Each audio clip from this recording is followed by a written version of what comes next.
Dad, how's it going?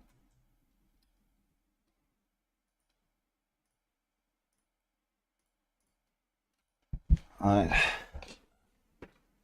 a beautiful day to not play Diablo 4. Agreed, actually.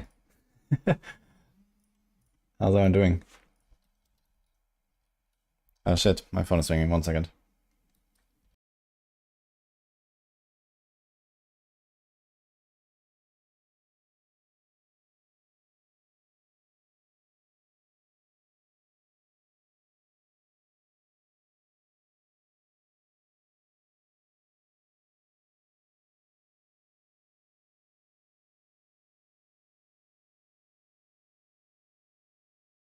Okay, we're back. Good timing.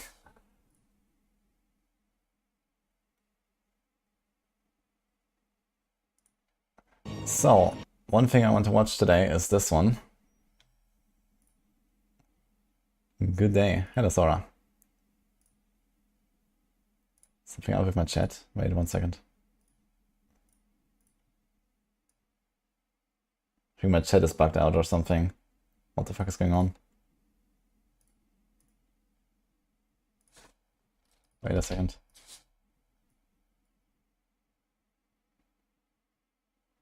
Ah, okay, I fixed it.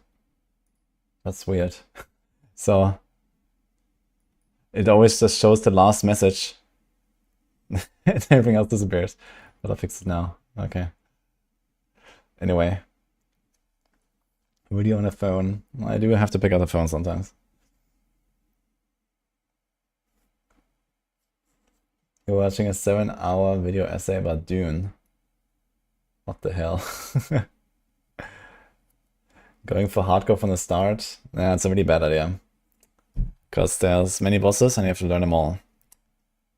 And you also have to learn the endgame and, you know, in general, just like see what's actually there, right? Okay, yesterday we watched Bajira. In his Act 1 playthrough is like one big WoW guy, apparently. He was invited to play through the entire Act 1. So we started this yesterday, part 1, and he has 3 parts. So I wanna see that. And apparently there's teasers coming also. And some more stuff I wanna check out from yesterday. So let's see.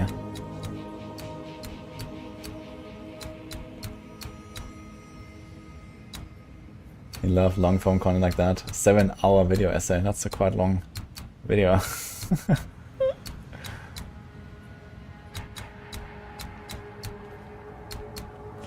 Anyway, let's see.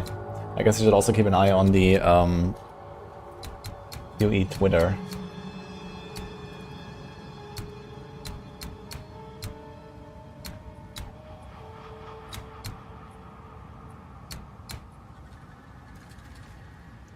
If there's any stuff.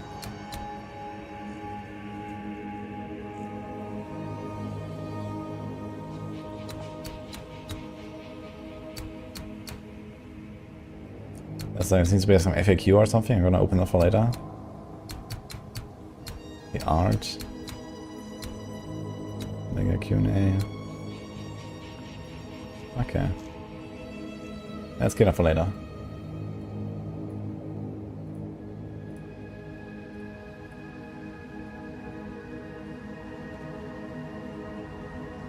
Alright. It sounds like Hunters and Druid will come out later during early access. No, it sounds like they will come very soon after early access launch. So those are probably the 2 classes that come first. And Hunters is something I'm looking at for my main actually, so we'll see.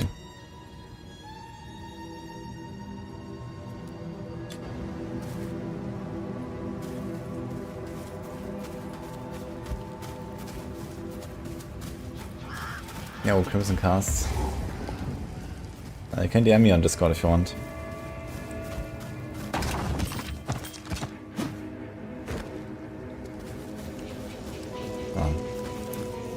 Okay. Double. I give an edge then.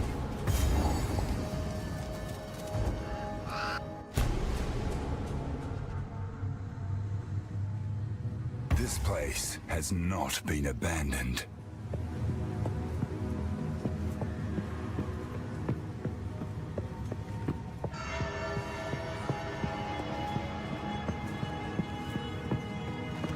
destruction.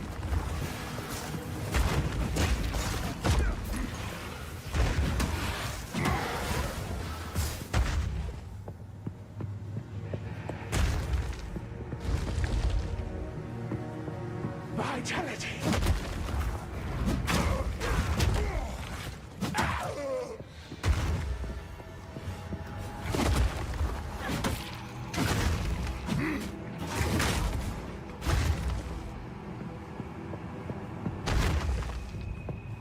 Just an end.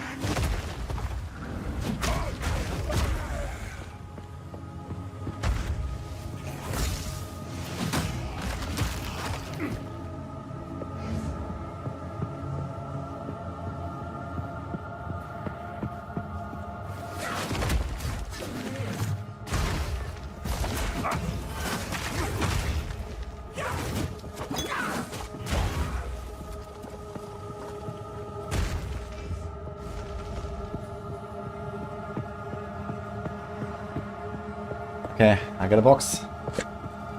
Unfortunately, it doesn't look like it comes from New Zealand. And it doesn't look like a Baldur's puzzle box. Lucky? Maybe next time. Okay, what did I miss? It's weird that Druid and Hunters are not in yet. I don't think that's weird at all. You know, they have like a lot of stuff ready, but they, you know, waiting until they have like a better, more complete setup, I guess, that they can make and stuff. If like half the skill gems are not ready yet, then you can't really make a build that feels like a Huntress, right? For example.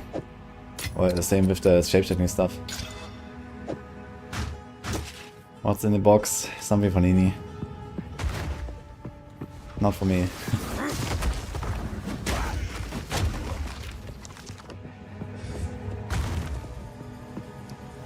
It's kind of chill just like watching this playthrough, I gotta say. With like, you know, the sound effects and the music. I love it actually. Very enjoyable.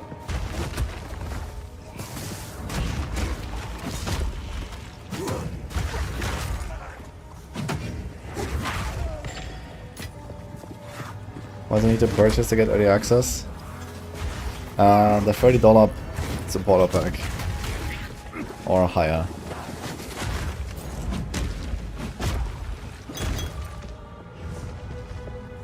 Hunter's already done, Druid has a few tweaks left.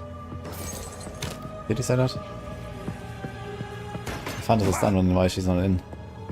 I thought they also have to do something there, but either way it doesn't really matter. You know, we have plenty of stuff to do.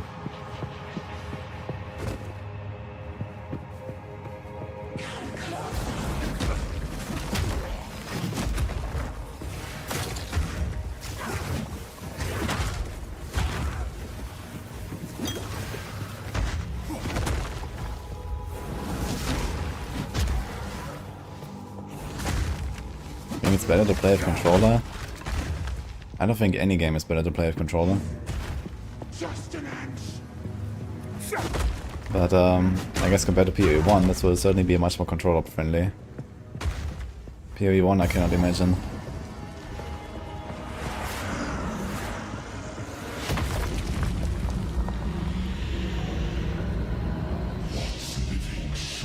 FIFA is made for controller and Street Fighter. Okay, maybe there's some stuff like that. Okay. Ah yeah, this is the crypt here. I think you saw it yesterday, or was it another video? I think it might have been another video. There's somewhere in Act 1 there's like these two crypts. It's basically like in Diablo 2. The two crypts. But there's a boss at the end. And the cool part is these two bosses are connected.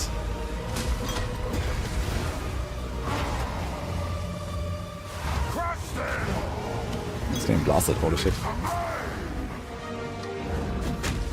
I'm gonna move my cam actually.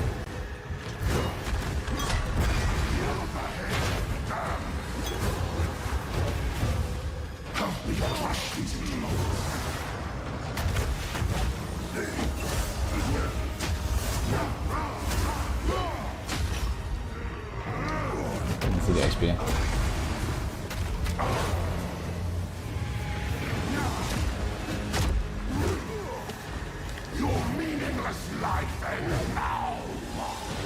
He has no life flask. I wonder if he's gonna die now.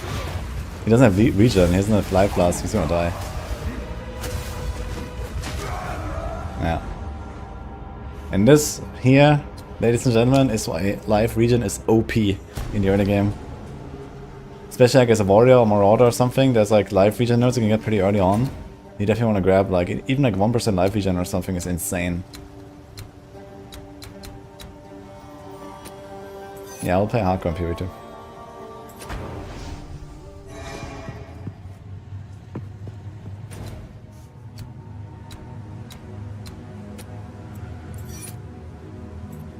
I mean, this game is made for hardcore, you know? It's gonna be great, man.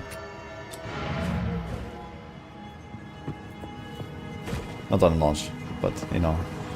At some point during the early access, I will start practicing for the world first race.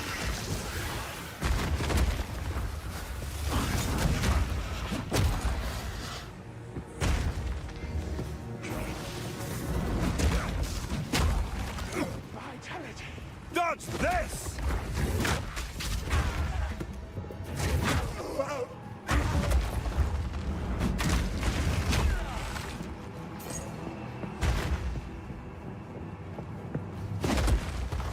Hardcore, you're gonna go witch now, we know that Bloodman so we can double their HP. And they can only double their HP when they pick up the basically health globes. So you get that in boss fights, where your HP doubled matters. And yeah, I'm not really interested in the Blood Mancer or whatever.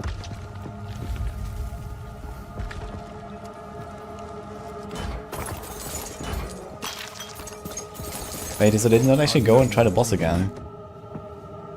What is he doing now?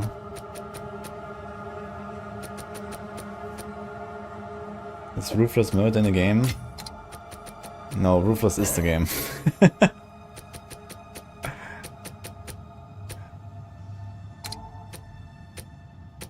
No, I'm not starting on hardcore. I wanna do the world first race when the game comes out, but not for early access.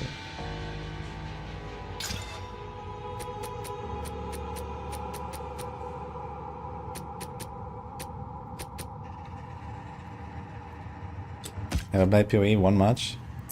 Yes.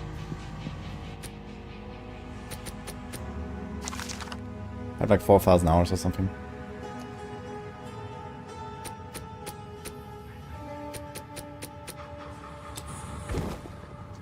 Yeah, there's non-league characters, but no one cares about those.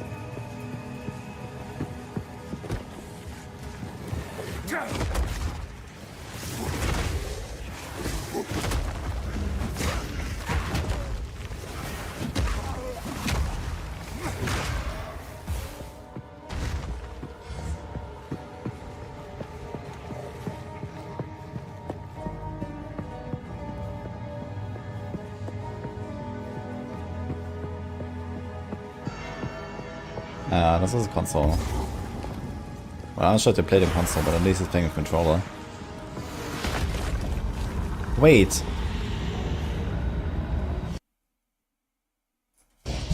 What? This is not the same arena.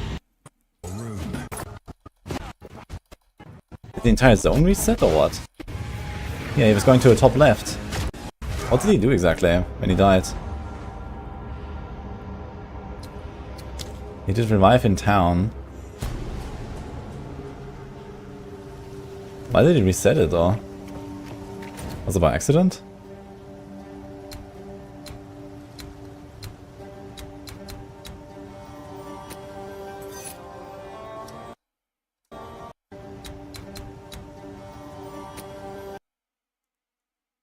Is pressing A for instance manager? New instance. Yeah, it closed the instance. For some reason. But the old instance wasn't even there. Okay, interesting. But maybe this was just like a quirk of the client that they're playing. Now when you die, like the monster respawn and stuff. But not when you're on the boss. On the boss you can, like there's a checkpoint. So you can just go into the boss fight again if you want. But he went to town and then made a fresh instance, but the old instance wasn't even there anymore.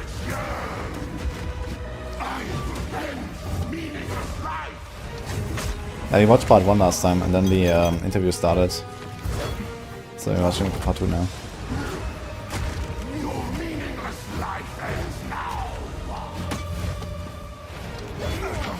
I think a 40-70 will be enough for this game. It should be enough for next decade, hopefully.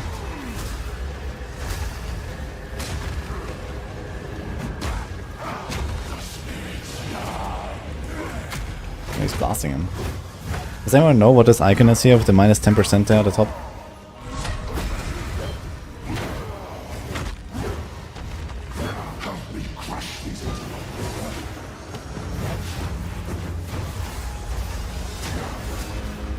Do we see the stagger bar somewhere when he's blocking? He's blocking here. But I don't see the bar anywhere.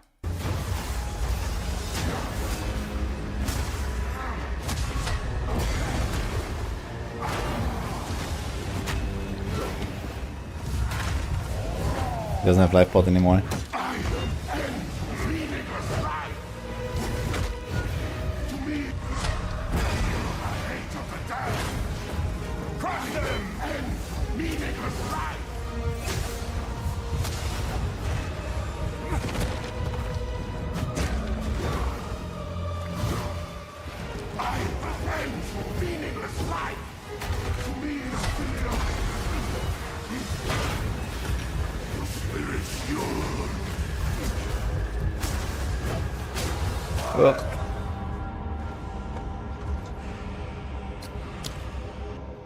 Above the skills in the middle of the screen.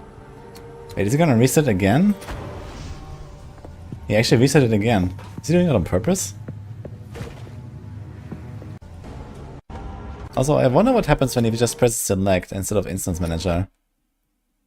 Because he has actually, look at this, there's two A's. There's A travel and A instance manager on the bottom of the screen, you see that? For some reason the same button opens two different things. Which is a bit weird, I guess they're holding down.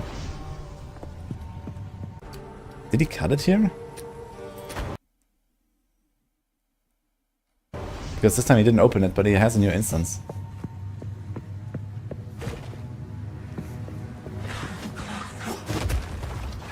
Why can you not see the potions?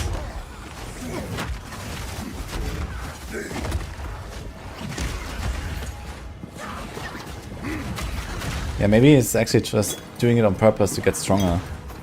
I mean, it's basically what Jonathan talked about, right? It's like, okay, maybe if you can't defeat this boss, then trying to get stronger first and, you know, go somewhere else or something. And he's just like redoing the zone. Maybe that's like on purpose to get a level up or so.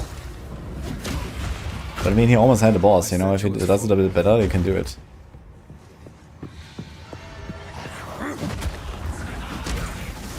I'm on Orc, fresh. Playing a Hunter.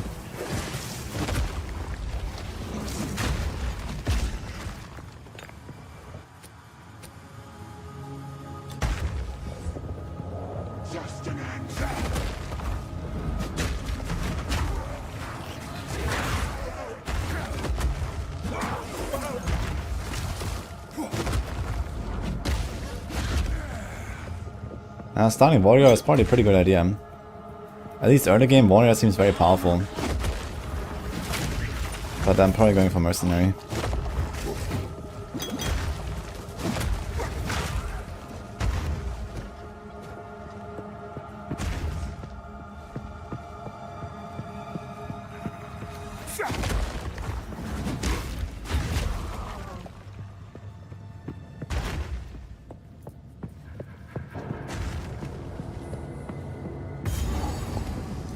How many uniques will there be in launch? I don't know, I think he said a few hundred. I think he really wants to get that level up. He got a checkpoint. Now he's running. Let's see if he's gonna kill the boss. Level 10.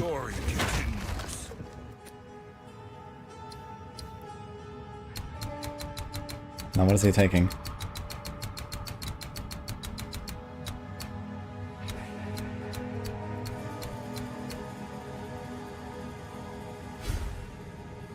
%10 increased melee damage. Alright, log in.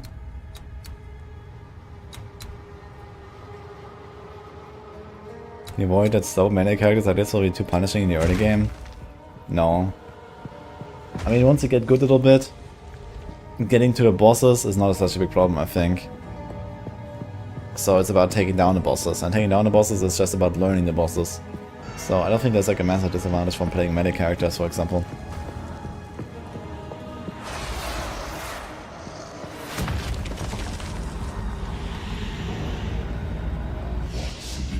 As I said, I actually had the easiest time playing warrior myself.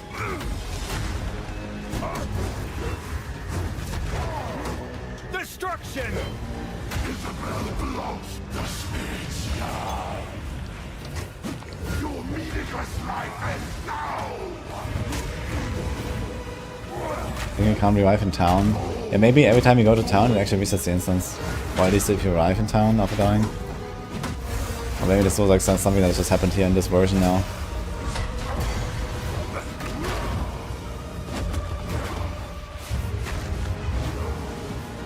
It's blasting. A 10% increased melee damage, man.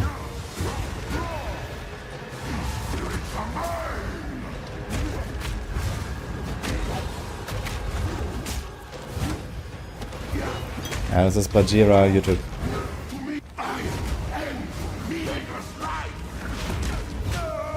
Ugh. Holy. How much damage? That's a lot of damage. He just got one tap from like 80%. Because I guess he got shotgun by this stuff? Yeah, I guess he can shotgun. Yeah, this is like the 4th boss in the game, by the way. Or something like that. Or the 5th, I don't know.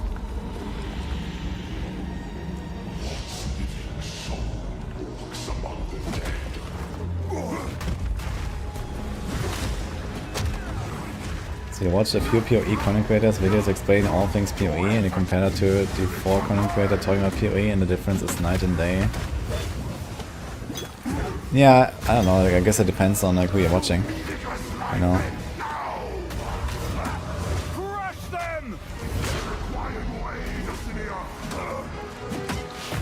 I mean, the thing is that, you know, the established PoE creators are also making content for people that already know PoE 1 very well.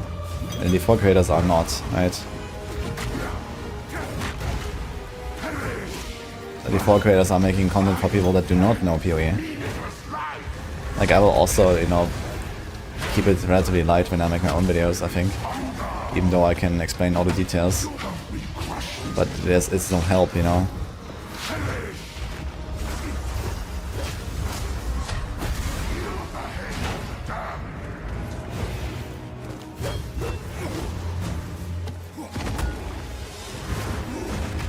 Get him!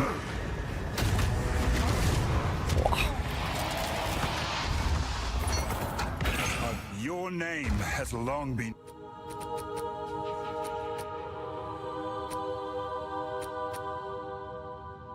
maligned in Argem Draven. This was my pleasure. There is no leveling guide for you to follow. You can ask again in 2.5 weeks, maybe.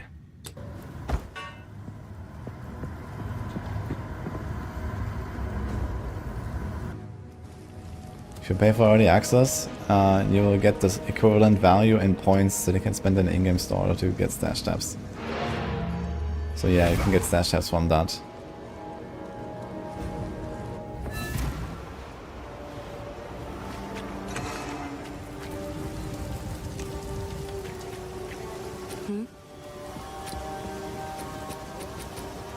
Interesting. This zoom doesn't happen when you are playing on mouse and keyboard, I think.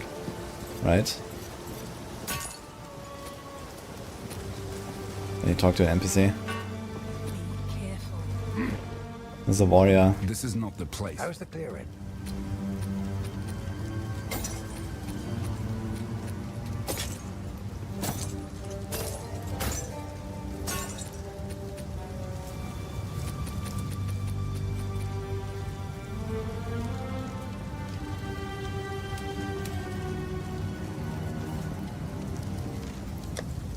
Yo.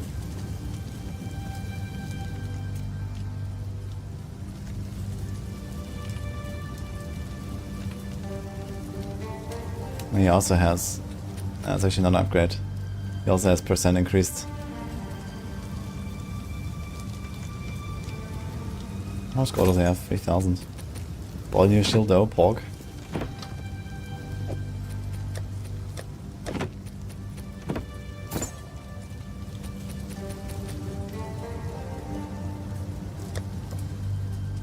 Big helm.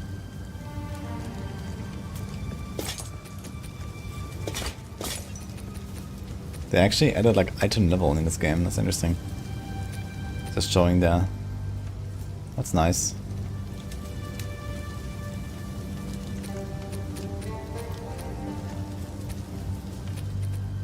Cluster skills is possible in Act 1. Yeah, I guess on 200 maybe.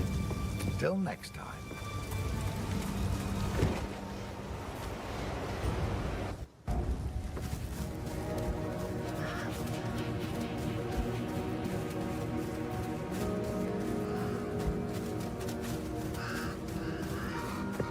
Thanks to Seed. Appreciate the channels.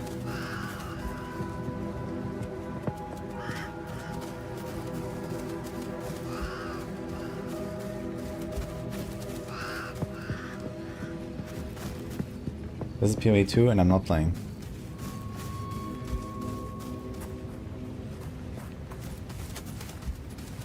Is he finally gonna go to the Green Tangle? Where's he going now? Destruction!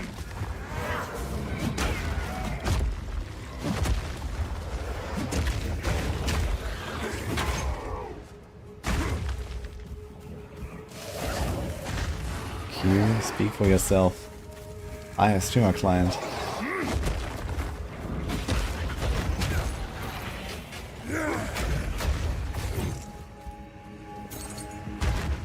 Hi Master, DD1.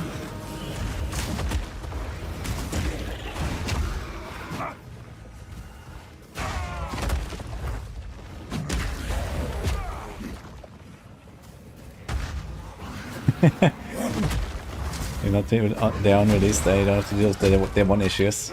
Well, I can still deal with the day 2 issues. So I don't miss all of it.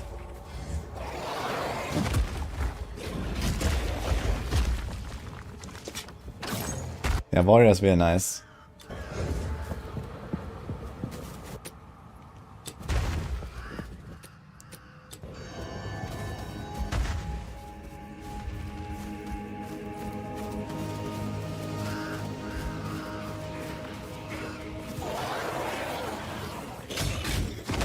Feel my wrath!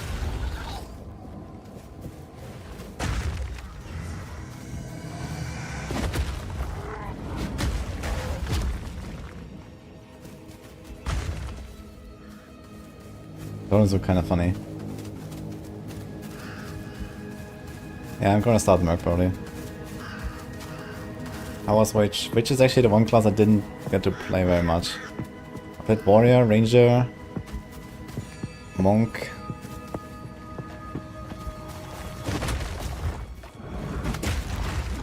Mercenary. Yeah, I didn't do the Witch unfortunately. And what's the last one that's in early access?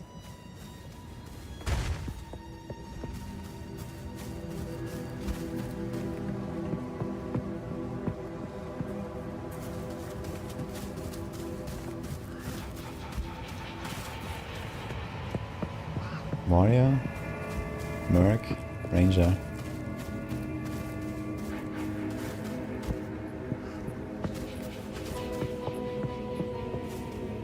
Monk. Yeah, there was Witch, and what's the last one?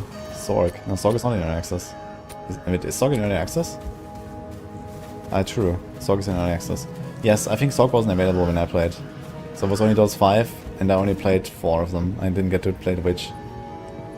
At last it's open! Praise the first ones! Quickly, come with me, we still have time! What is this? Graves! Isabel! Torko! Callum! The family of Count Lachlan of Ogham. My family! This doesn't make any sense! They're dead! Those bastard Eternals! I must make them pay! I must make them suffer!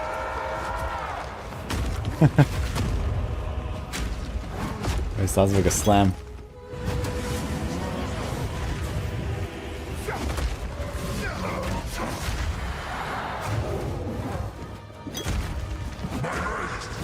This guy hurts, man.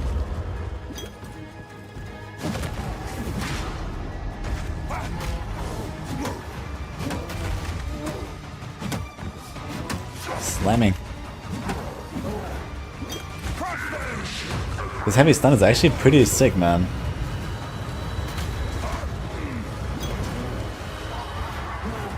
Like he's staggered for so long. And you just smack him. You just like smacked him down like 30% while he was stunned. He's gonna die. Uh-oh. But the thing is he has no healing.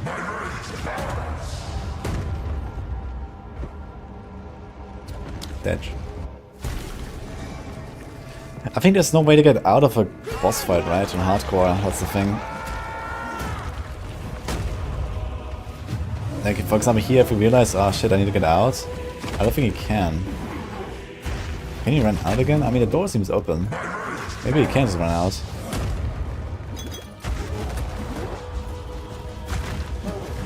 We kill the boss, easy clap. I mean, many boss arenas do not have an open door though.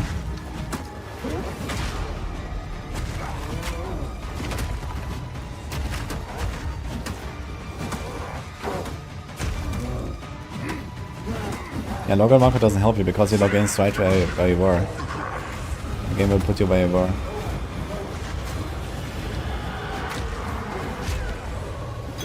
Dude, hardcore is gonna be so good in this game. It's gonna be good, glorious.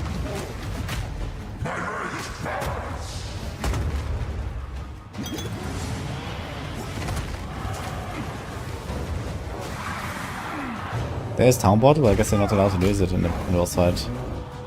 Actually, I wonder what happens if you press it. It doesn't look like it's like grayed out or something. Hunt with the first ones, old man. Uncut skill gem, log in. Is he gonna get Infernal Cry? Please.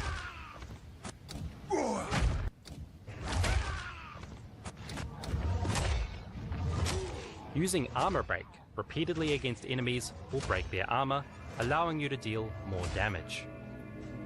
So Merc that this boss took ages to kill. To see which enemies have high armor. Yeah, Merc I would imagine be relatively weak at the start, but it probably picks up later. Additional effects on monsters if their armor is broken.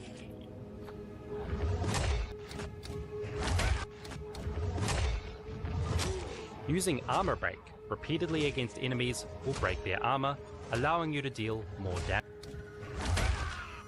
I'm gonna try hardcore, start softcore. Yeah, like blind hardcore is not the way to do it. It's just like a waste of time, basically. I still have to be efficient with my time. You know, if I want to be world first or close to it on launch, and still play some D4 in between, I need to be very efficient with my time spent in PoE 2, so I'm not gonna start on hardcore and waste my time. I'm gonna get good, and then we play hardcore. Use Bone Shatter to heavy stun them instantly and deal high.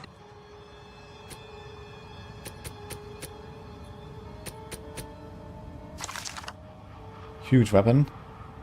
Go 20 to 40. There's some fire damage too. You've earned it. What's a class like Rouge in PoE 2? Huntress.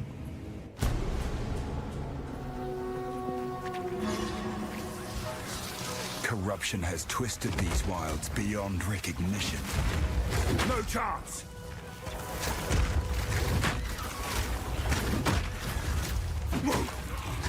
I wonder how realistic it is to do stun build up with a crossbow. I think instead of the strat where I was going to like armor break all the time, I can maybe also try to do stun build up and then just grenade them down. This might actually be a better way to do it. How can you enter early access? You buy the $30 supporter pack.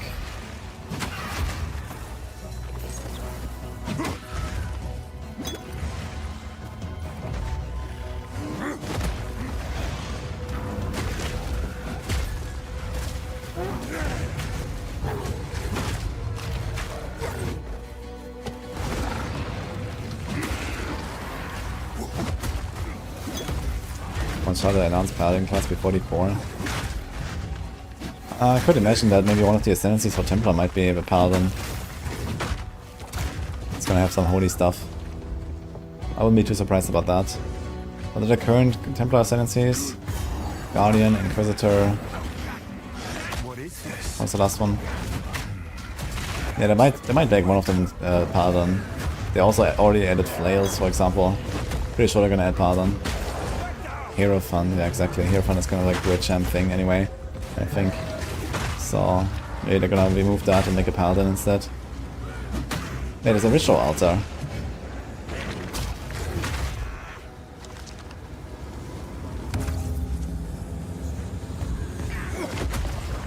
See that the area for rituals is much larger than it used to be. Seems very large.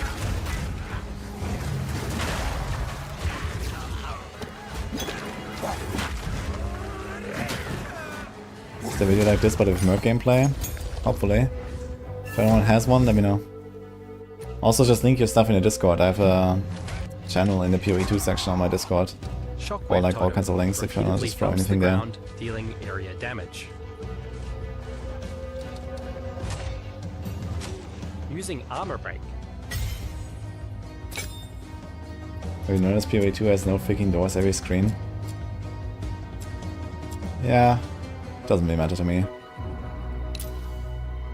I'm not, you know, against doors or something, like many people. Wow, I used to know the outcasts who live above. Why look? he lives up to his reputation. So Conan create a link to buy the game. Oh, actually I wonder if you can use the Nexus store for that. I haven't looked into that yet. Maybe. I have a Nexus store thing. But I use it only for last epoch so far. Can check.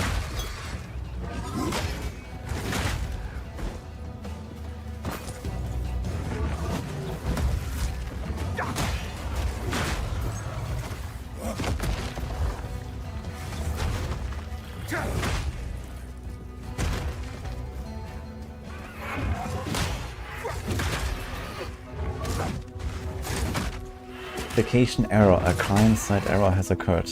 Cool.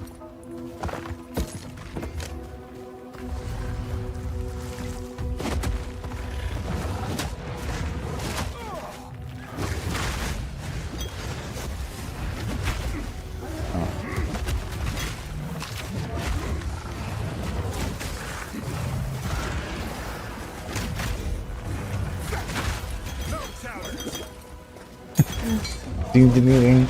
Output. Okay. So I wonder if like Papa XR2 exists in Nexus. I don't know if I can official link from GG or something. I'm not sure if they do that. While Bone Shatter is equipped, monsters display these in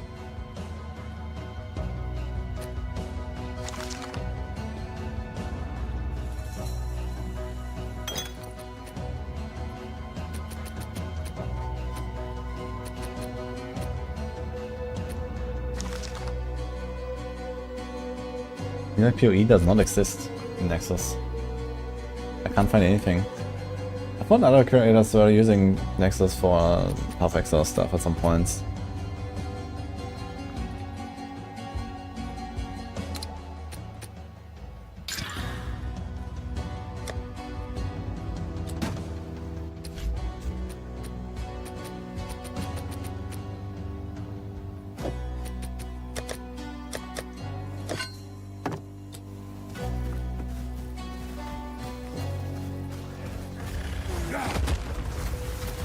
Steel yourself!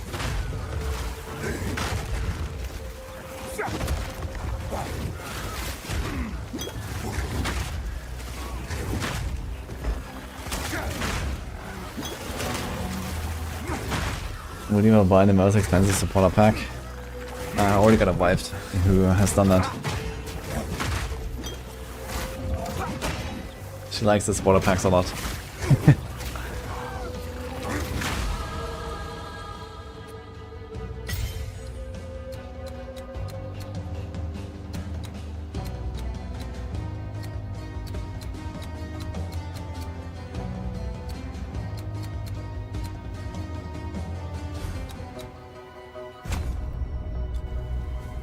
I'm planning to do a beginner's guide on PoE 2 within the week.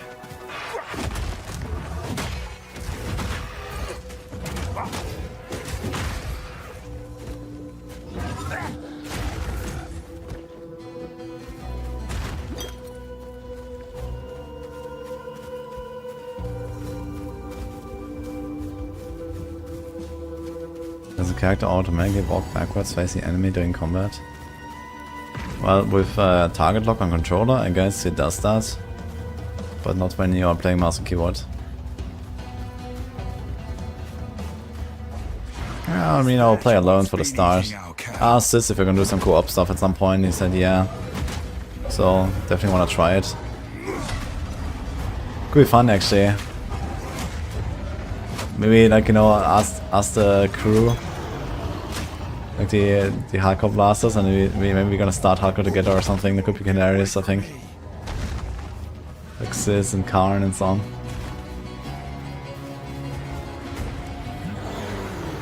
Rage all you want, beast.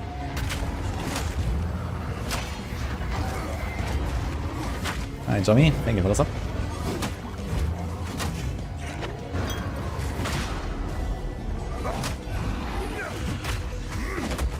Now I want to have all the classes and ascendancies ready by the time the game releases.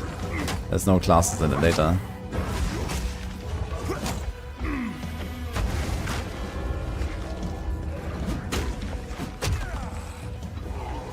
Seems like the boss has some kind of damage reduction while he's running.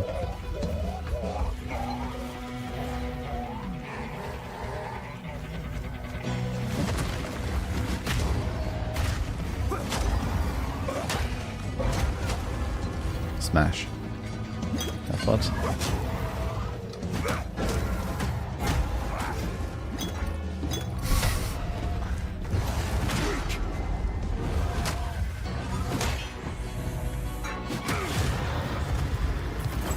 One less danger to threaten our home. That's the first book of Specialization.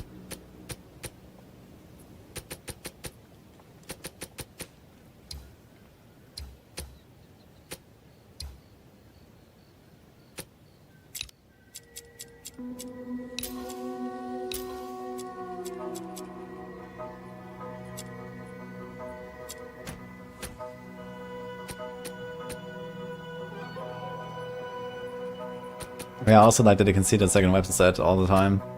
It's kinda cool. Gives a lot more like character customization as well, with like MTX and stuff.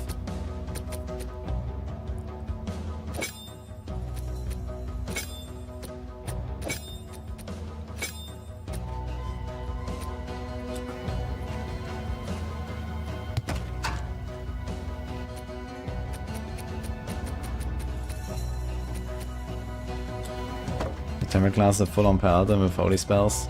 I think the chance is very low that there's not gonna be a paladin or paladin-like ascendancy for a Templar. Like, this is like a fucking easy win if they're doing that.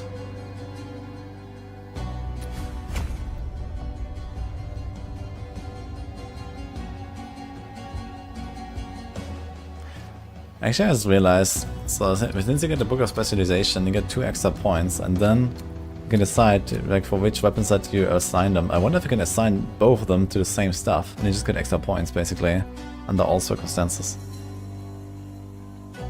Oh, he switched to mouse. He has a mouse. He's trying to figure out how to use the weapon set points.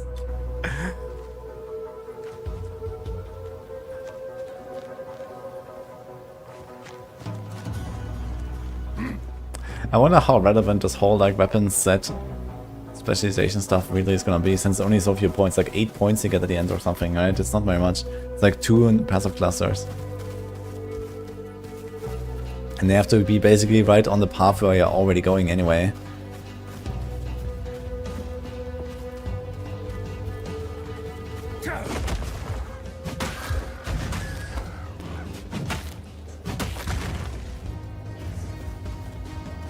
You get around 30. Wait, what?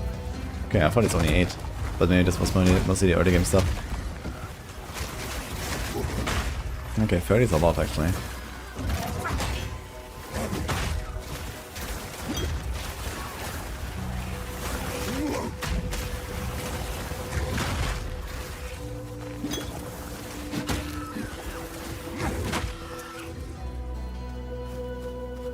You don't need map tabs in PoE too? Looks like you don't. But there's gonna be like the other things, there's like these tablets and the waystones. I guess it's gonna be map tab actually.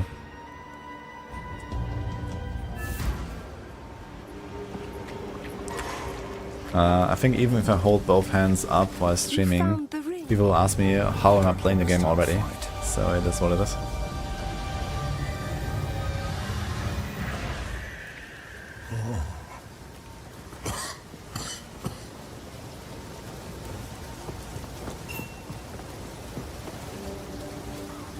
Alex. Wait, he just appeared here.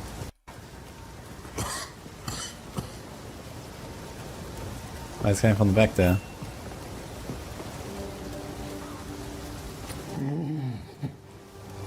How long is it? It can still be This seed. Yes. Please. So if we are to heal this land, we must find this eye. What have we got? Who the one is Hillock? Someone was saying it's Sana. Yo, 87 spell damage. That'll be pretty good stuff there. Yo.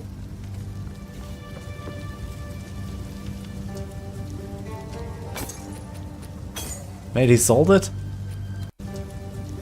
I just have the dex for it. How much dex does he have? Till next time. Sana has to come back at some point. Yeah, but you have to remember this is like 20 years in the future.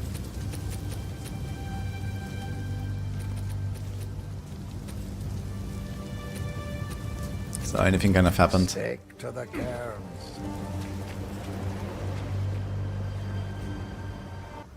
Missing one out of decks. I mean, these gloves seem nice enough to maybe just do one dex node next. Destruction!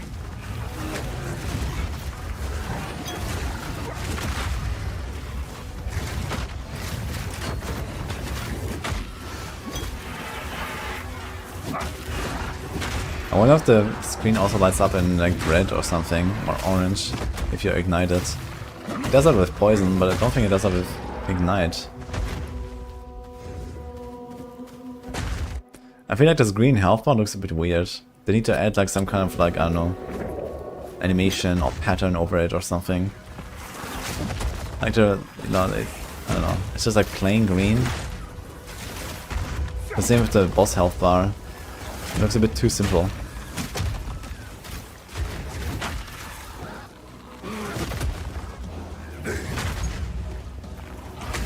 Oh my god, Rax is the hooded one. Zana's in Act 3, but you actually see her there? Act 3 is like the Baal act, or which one is that?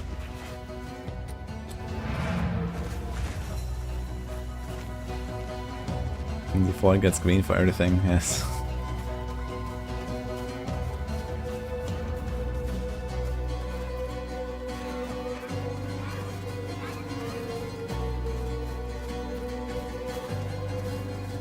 Interesting, where do we see Act 3?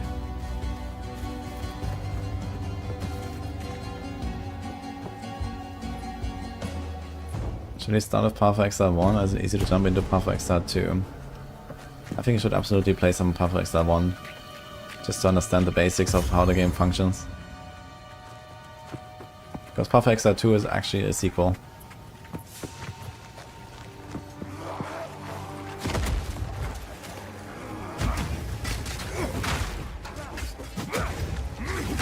How many coins do you need for stash space? No idea.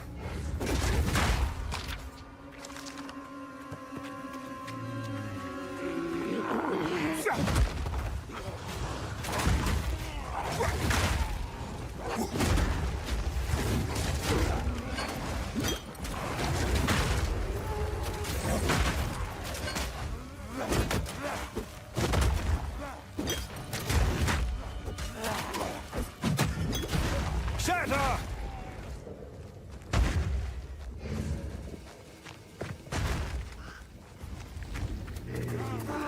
That was MP in chat.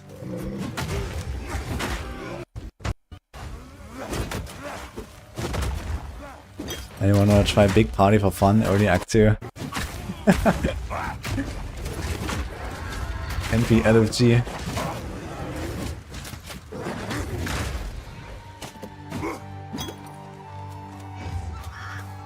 Who is playing this? This is Bajira, a WoW guy.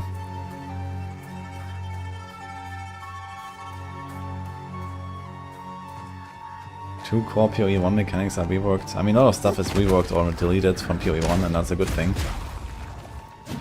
But, you know, just in general, like, you know, how does the interface work? How do the skills work? You know, how do the classes work? What does the pass tree look like? Like, all these things you're gonna get a pretty good idea for in PoE 1 when you play it. And then you can also specifically, you know, seek out the elite mechanics that are coming back, like Ritual, Expedition, you know, the Sanctum, and so on. And try those a little bit as well. You can definitely get a lot of stuff done by playing PoE 1 right now and get into the game. To be honest, it might actually be the best to just like play Roofless PoE 1, because that's pretty close to what PoE 2 is like, I think.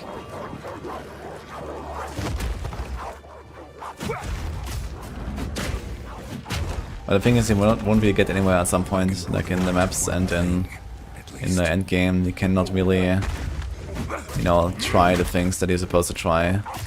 But I guess the early game on Roofless would be pretty comparable at least. Maybe we're gonna do a bit of Roofless. Giga spoiler. Okay. I watched the Doriana fight yesterday. Yeah, I don't mind the spoilers, it's fine.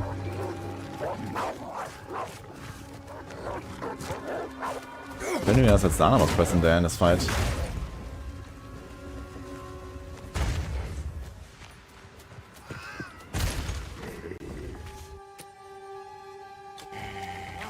She's up at the top.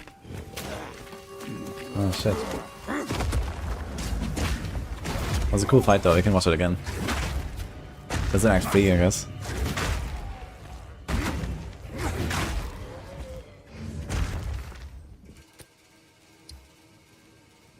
Big difference seems to be the amount of currency drops in PoE 2. Yeah, you get a lot of currency there, that's true. You don't get much in Ruthless. On the other hand, you know, PoE 1 is a much easier game than PoE 2, so you get away with like shittier gear. So you don't really need that currency much.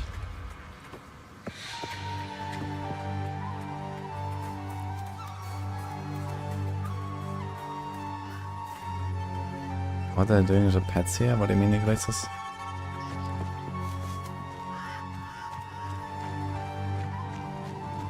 Feel my wrath!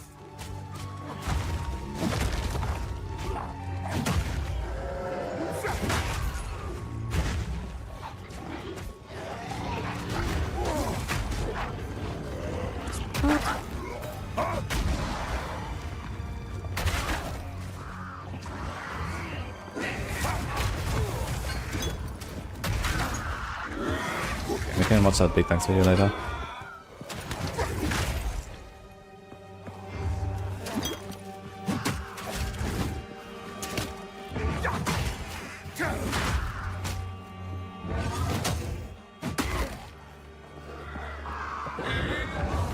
The crops look amazing as enemies run through it. Yeah, they're like bobbling. It's kind of funny. Very timely level up here. 2% HP.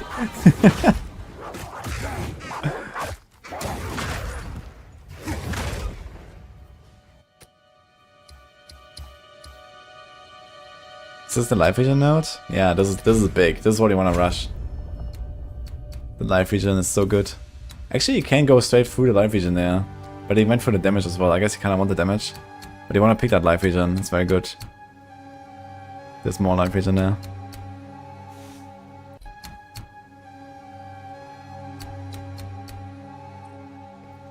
Yeah, I think if we have like 2% life vision or so, it's pretty comfy already.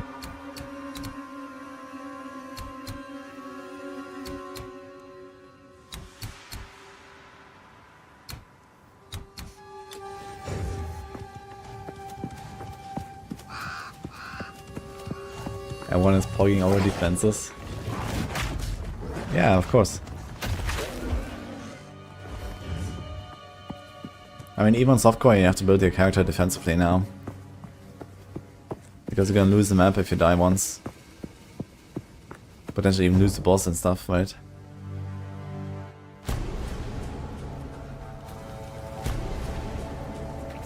What have they done? The bastards! Burned it all!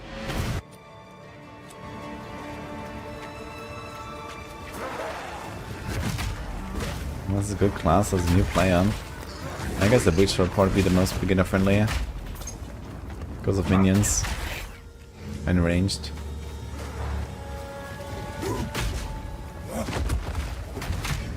The thing is with like life removed on a passive tree, most characters will probably have relatively comparable defenses. Outside of what you get from the ascendancies later. So I expect that, you know, the casters and ranged casters are relatively easy for the early acts. Because in the past, for example, the Marauder area used to have like a lot more life in like the passive tree and stuff than, for example, Shadow area or Ranger area and so on.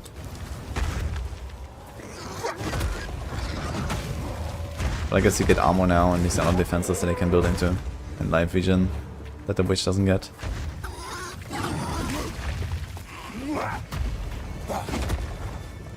Pathfinder better still be Giga Chat. Yeah, I'm not sure about that, when you have only 2 flasks and they're like a life flask and a armor flask. It's not even a utility flask anymore, right?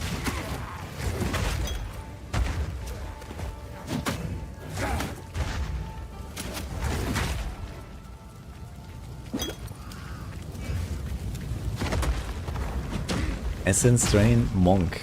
Interesting. It's not very monkey. But you can try. You get 20% DR from the Witch Pad. Well, that's once you ascend, and once you choose that node, and it's only on a Infernal list.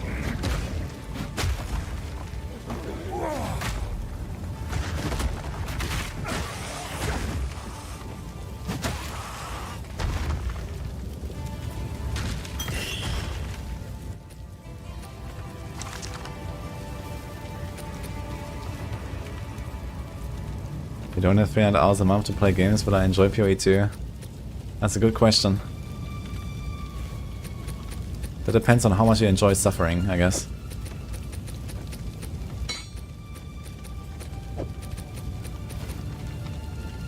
Oh! Alchemy?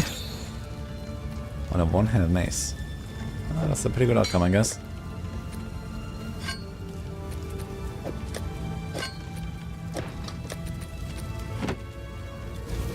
Okay, he's going like... Wait, how much damage does this thing have?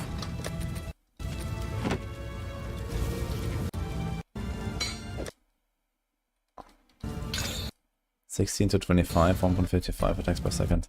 Is he going like main, shield, and one hand now? Let's see.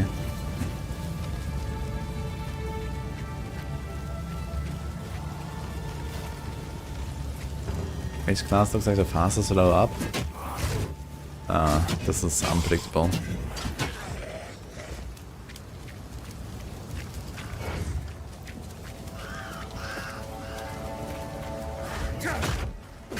I think the queues on the 6th will be very long. I don't think we're going to get to play on the 6th, is my guess.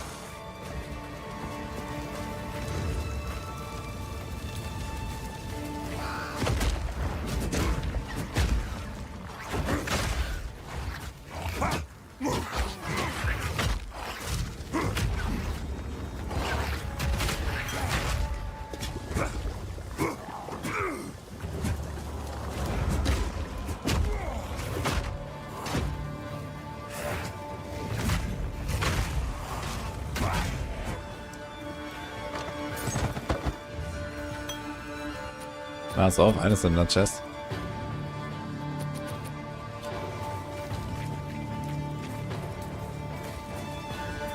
Wow, and spamming shield charge. I don't think he has it yet. Like mobility skills coming later in Act 2 or so. Somebody gets shield charge, I think. And leaps them. I mean, in general, there's like not really many mobility skills in this game. I'm not sure if Flame Dash and these kind of things exist. I know Shield Charge exists and Leap exists. But maybe these are the only mobility skills. And they're only for melee, I guess. Might be that ranged characters just don't get any mobility skills.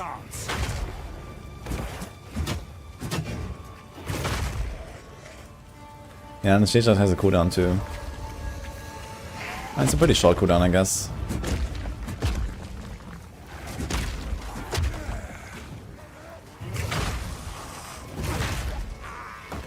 PoE 2 is going to be Blizzard launch day experience are kind of stable. I think PoE 2 launch day would be way worse than Blizzard launch day.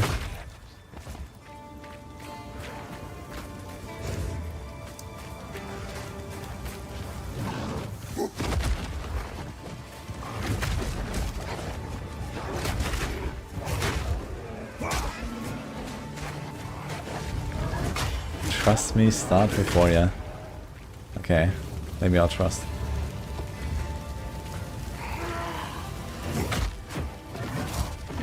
I mean, this like ignore Warcry cooldown node is kind of cool, but you've only seen 2 Warcries. Infernal Cry is kind of nice though.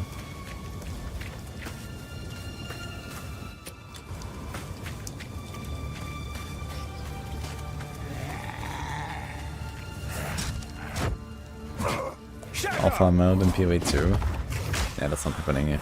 No.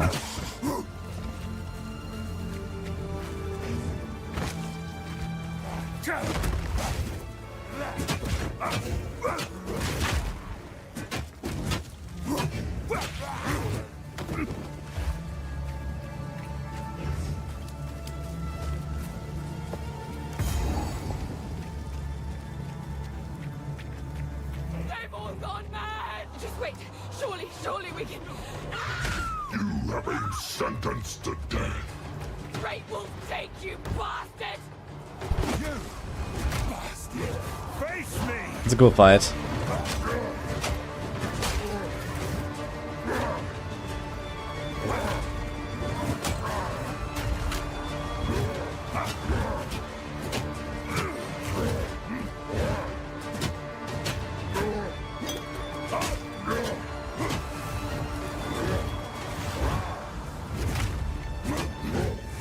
Just 2 bonkers doing bonks. He's not really bonking very much now, it's a one-handed mace star.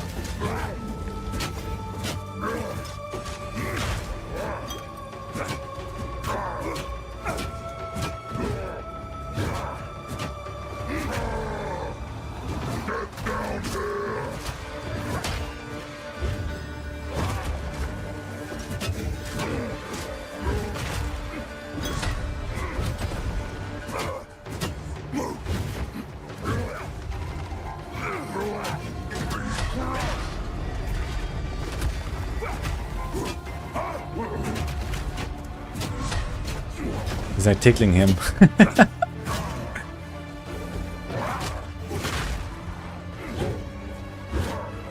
Like someone said earlier that Mercenary does like way less damage. But right now, I mean, it might be because he swapped to the one-handed shield setup instead of the two-handed. But I'm pretty sure I took down this boss way faster on Mercenary. And that was on a preset character, not on my own fully leveled.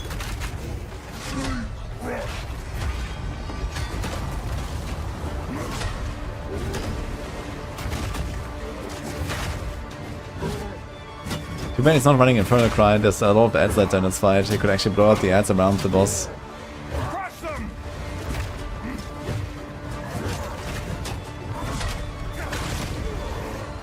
Giant's Blood Speaker Bonk login.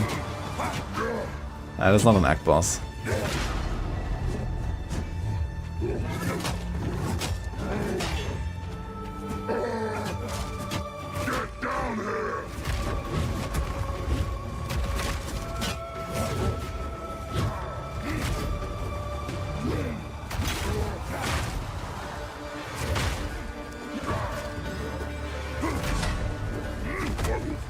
Probably going for Mercenary first. Maybe Warrior second.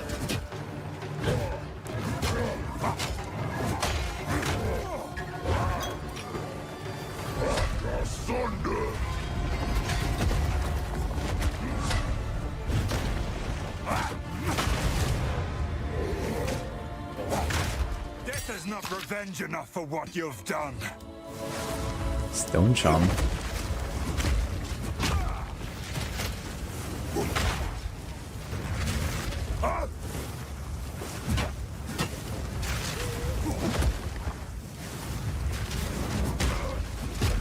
Scale of Duriel to 10. How cool are boss fights in PoE? And they're at least tomb lord level.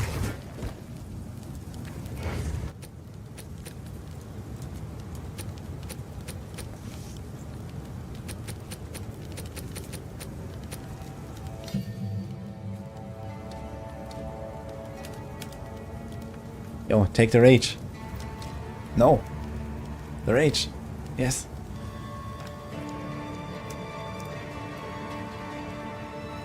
Do it.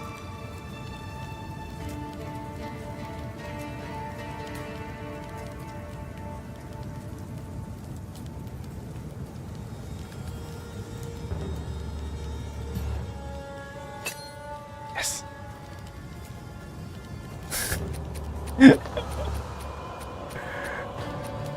That's not live.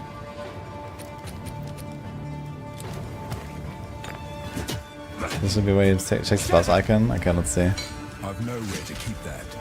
You can actually check buffs icon on controller in this game. That's new technology, man. I've nowhere to keep that. Now you know how to ask the viewers feel. Pick this, take that. Well, usually I don't give my viewers that much time to be angry about my choices. But he's like sitting there like, rage, huh? He was over it, okay.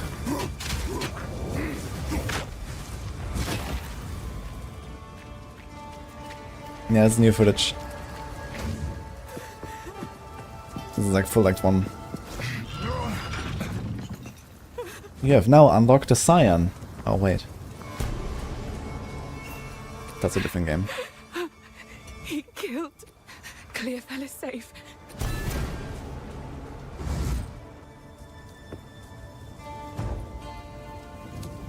PoE 2 launches December 8th. None will stop me from enacting vengeance.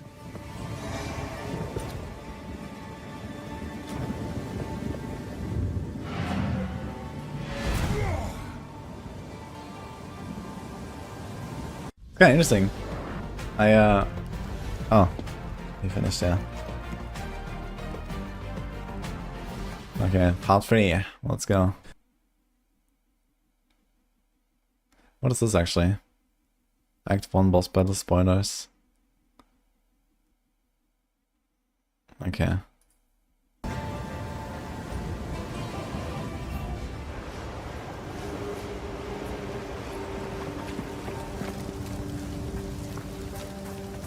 What have we got?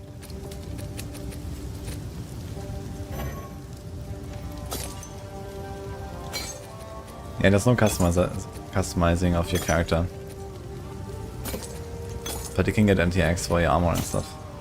Let's see the charms a little bit. Stone charm cannot be stunned. Used when you become stunned. I know, I don't really find this charm system too interesting the way this works here at least. Maybe there's like more interesting stuff later. But they're all like, okay, you have like basically a 1 or 2 time like joker basically to, you know, remove ignite or remove poison or remove stun. And that's basically it, and then you have to recharge it. So it seems kind of weird. I wonder if there's like other triggers at least or something. And other interesting effects later. For what it isn't worth. Like this system doesn't seem like cooked well enough. This seems to be like they just kind of like, okay, got rid of 3 flask slots and did something to replace it. Together, we will rebuild. Yeah, it's certainly better than flasks, but it seems kind of bland. While Bone Shatters.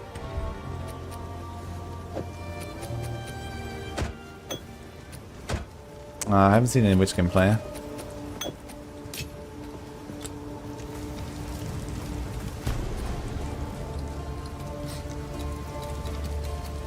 Morning Basset, how's it going? Yeah, the charms are basically what replaced the 3 flasks that they deleted. I just think that all of the charms we have seen so far are not very interesting. But maybe there's more charms that are gonna be better.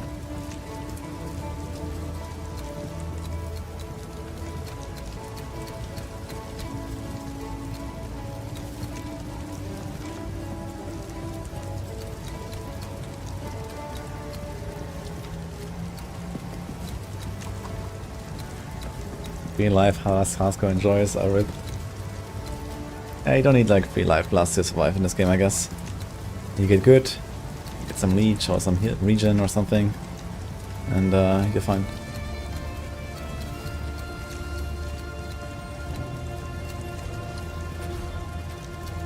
I will not start on hardcore for early access.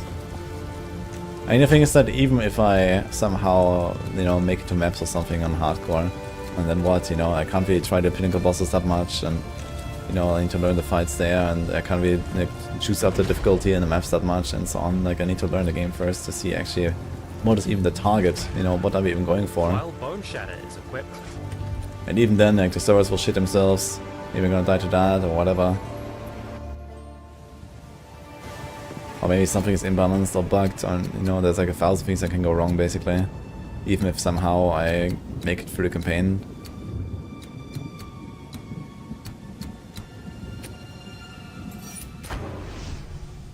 Are any pros going psycho hardcore start? I don't think anyone will.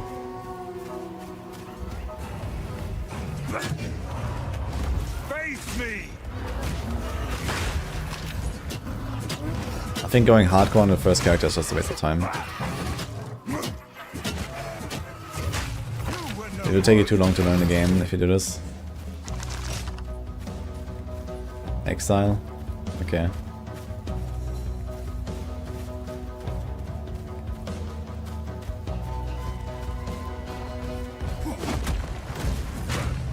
RPGs are never bugged when they release new things.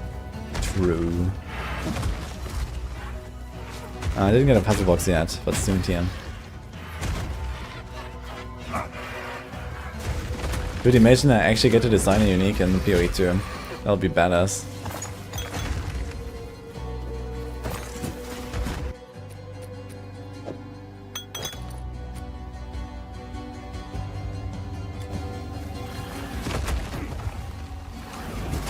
That's actually a somewhat interesting charm here.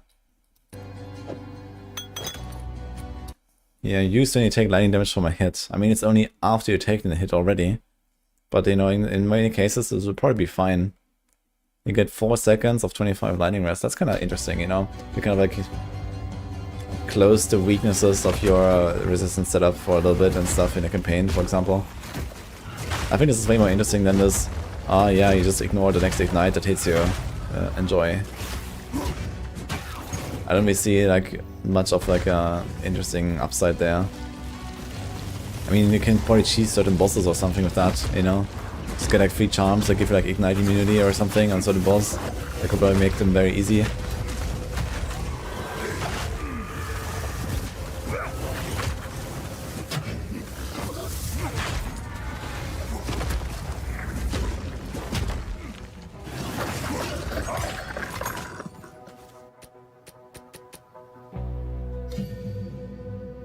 CGD said he got like around 7 exalted after finishing Act 1. Is this true, bruh? I don't see why he would lie, bruh. Seems very much in line with what the devs have said too.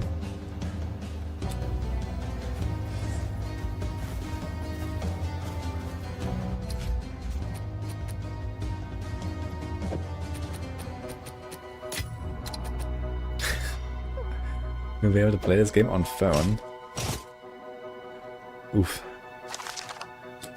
I don't know, maybe someone has like some technology to play games that don't have a phone client on phone anyway. I'm not sure if that exists. In fact, remapping, I think that actually exists, I remember something like that. I mean, the game is slow enough to potentially, you know, have decent enough controls on phone.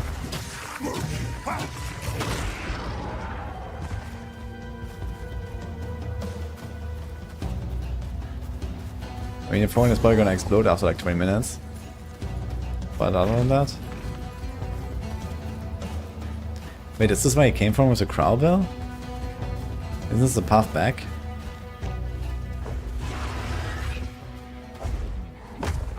Wait, the crow bell's back. He already killed this guy, no?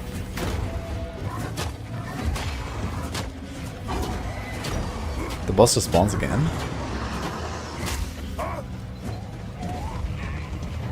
You won't get away from me.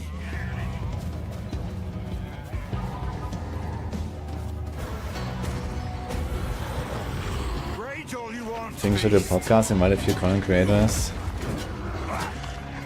Yeah, I talked to Cicerone about that. We might make one.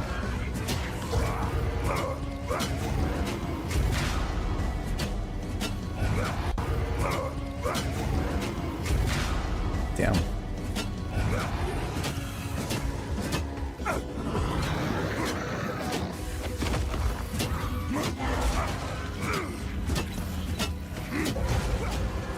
Crush them!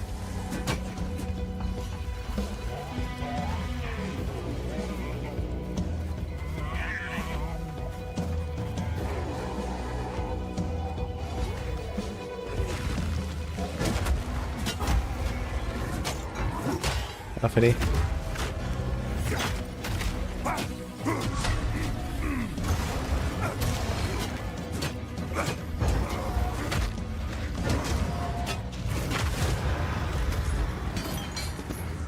Nice, 4 blue items. How much XP was that boss actually? Like a third of a bar, roughly.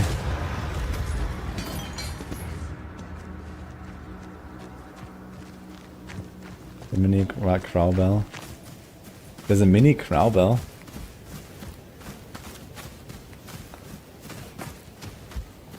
Definitely not worth it. Nah, 4 blue items is not bad. I'm just surprised that these guys are respawning. I wouldn't think that the bosses come back when you have killed them already.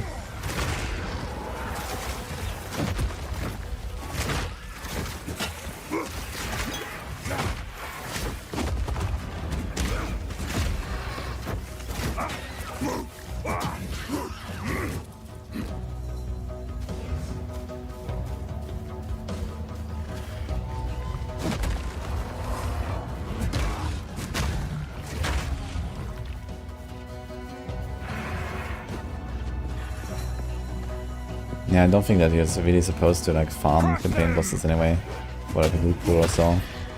But I guess it does allow you to like just get stronger, right? If you feel like you need to. You can always just like, you know, spend another half hour, get a level up or two, then come back.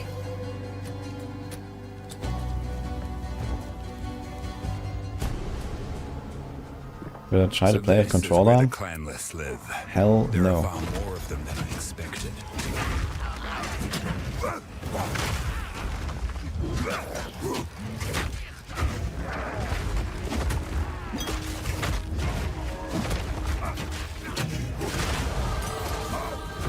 Level 13.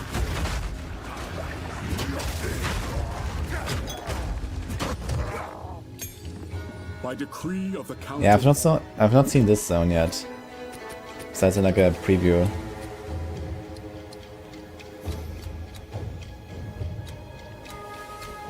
It's actually crazy, these shield nodes, man. 5% block on the small shield node.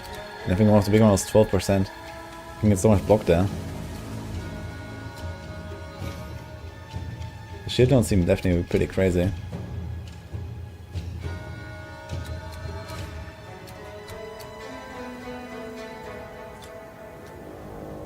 It's a T100 map blind run in PoE 2 with me need a navigator. What's the highest map tier actually? We saw a 14 in like the preview yesterday.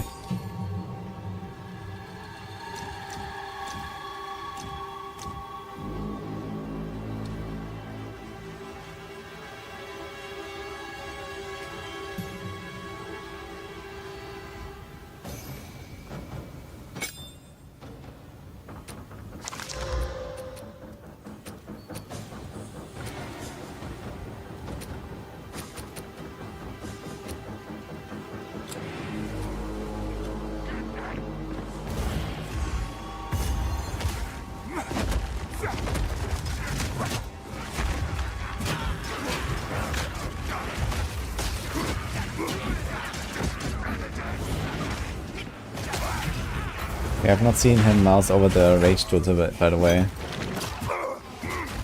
Will that still happen, or did I miss it? What does rage do? Do you know?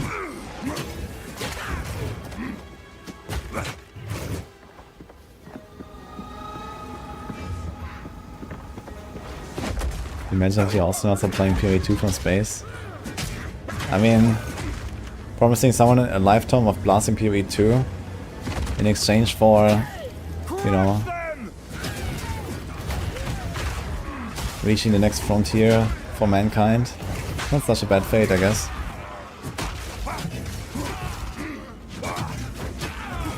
You just say, hey, are you interested in like giving up your life and like fly to the next solar system to establish human life on an alien planet?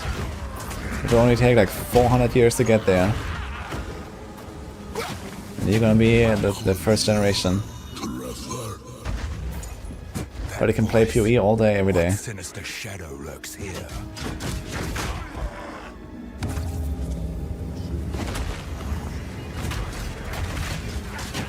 Some people do that, yeah.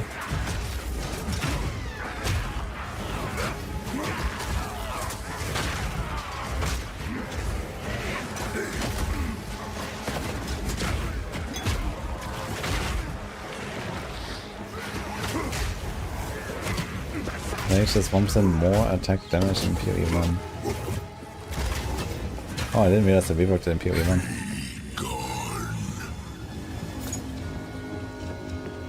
This sounds like a very strong support gem though, if you like ramp it up.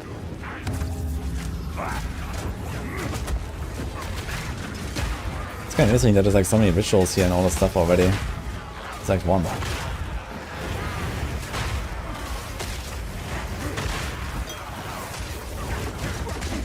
The video is from Bajira.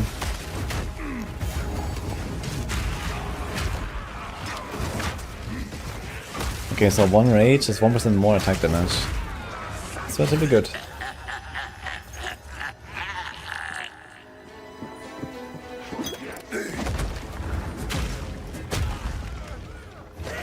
Destruction!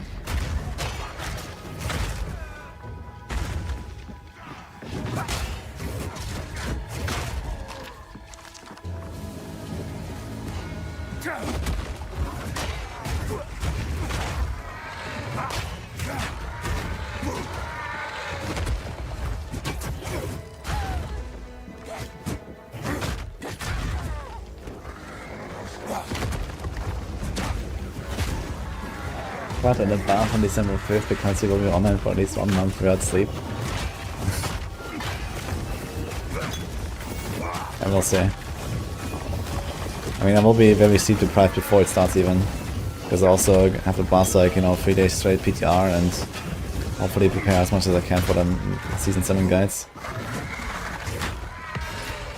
And then go straight to PoE basically.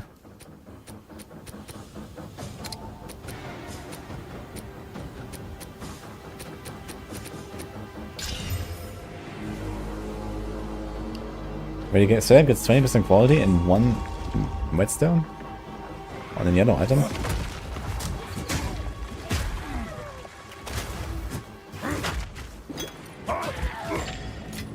Season 7 is cancelled.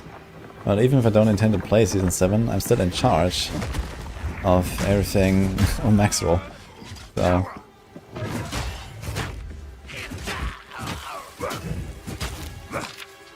that's not going anywhere. Crush them!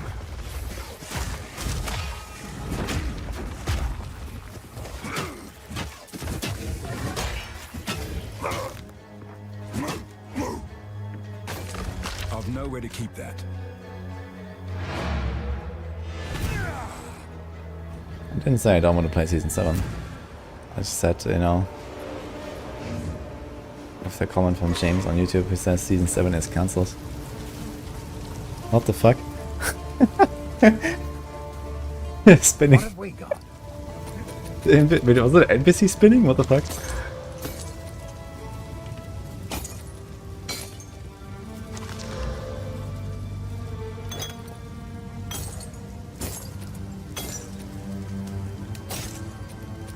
A little items get more quality. Wait, they changed that in PoE 1 as well. Interesting.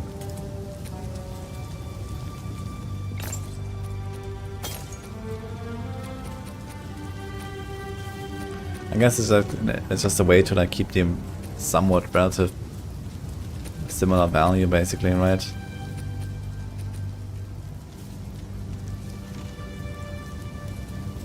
And it's not my recording, this is from Majira. Yesterday I showed my own recording. If you find a pint out there, do bring it back. What's the difference between dodge and evasion? Dodge fully ignores the hit and is chance based. And, well, evasion does the same, but it's not chance based, it's like deterministic. Basically, if you have like 50% evasion, then you will generally, like, you know, not get hit by every second hit. Or if you have 75, you will generally not get hit by 3 out of 4 hits. And dodges are like more random, basically.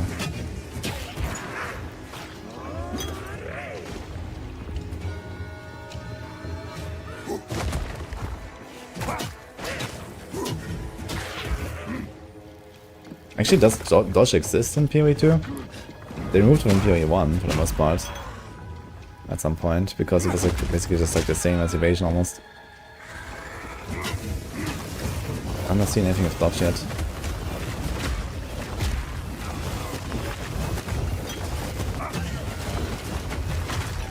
He's getting blasted, man. What happened there exactly? Let's see this again.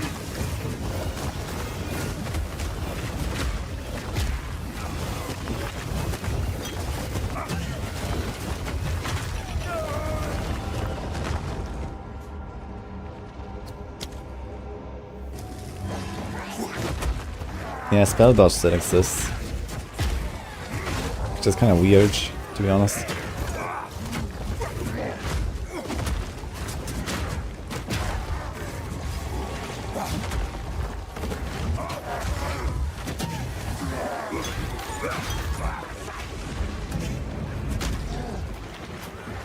Never understood evasion in PoE 1. Yeah, as I said, it's basically similar to how dodge works usually. It's just that it's like less random, more deterministic. Like it doesn't happen that, you know, when you have, let's say you have 80% dodge, then yeah, 4 to 5 hits you will not get hit. It's the same with 80% evasion, but the difference is the distribution. Like with dodge, when you have 80% dodge, it can be like, you know, dodge, dodge, dodge, dodge, dodge, hit, dodge, dodge, dodge, dodge, dodge, hit. Or it can be like, you know, hit, hit, hit, and you're dead. Then you get unlucky. And with evasion, this doesn't happen. You will always get like, you know, dodge, dodge, or like you will evade, evade, evade, hit, evade, evade, evade, hit, evade, evade, evade, hit, kind of like that. So it's like more consistent.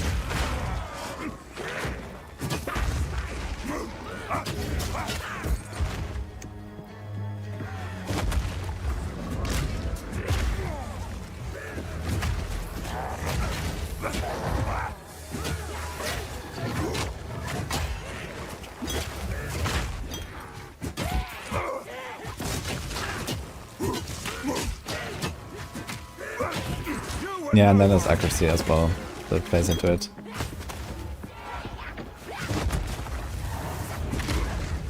Now, evasion has nothing to do with moving. I mean, there are certain effects that give you like, you know, more evasion while moving or something, but outside of that, there's nothing special about it.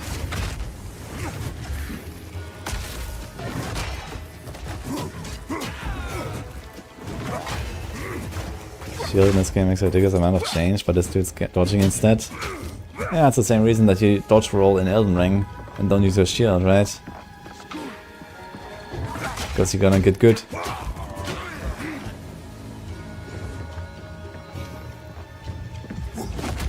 Feel my wrath!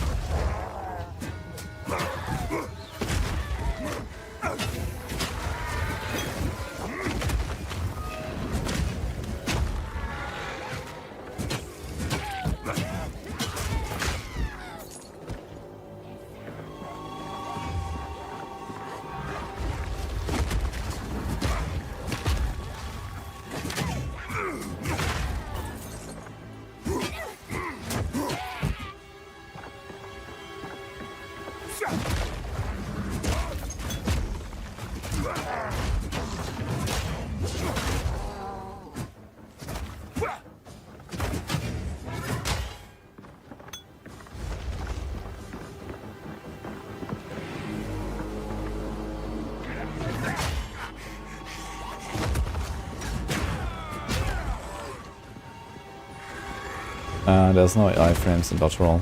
You can still take full damage.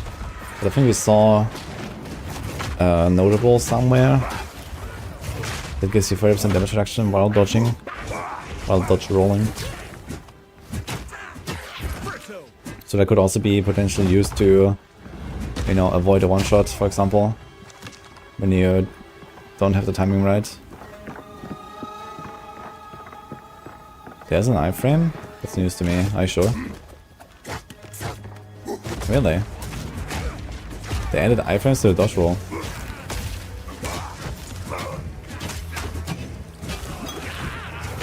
It's only for project strikes. Okay. Interesting. Yeah, air attacks cannot be iframes. Apparently they can't even be evaded, right? Or dodged or something. I'm not sure about block. Can you block AoE attacks? Dude, he died so fast, dude. With like random monsters. It's kind of funny, they're basically doing Toxic Rain. It's just, it's purple and instant.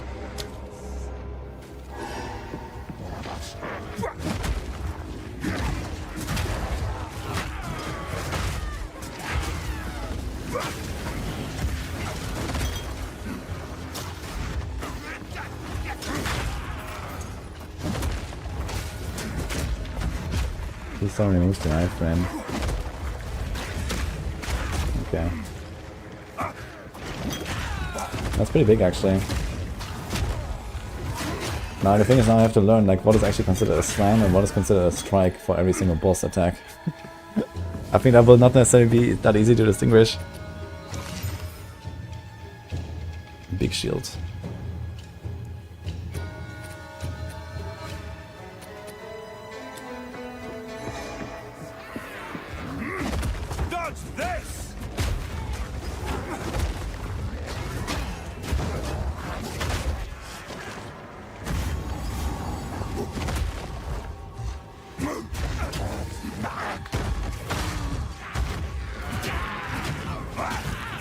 This game delivers what it promises. It will be hard to go back to D4 and spend time playing something you know won't give you any progression.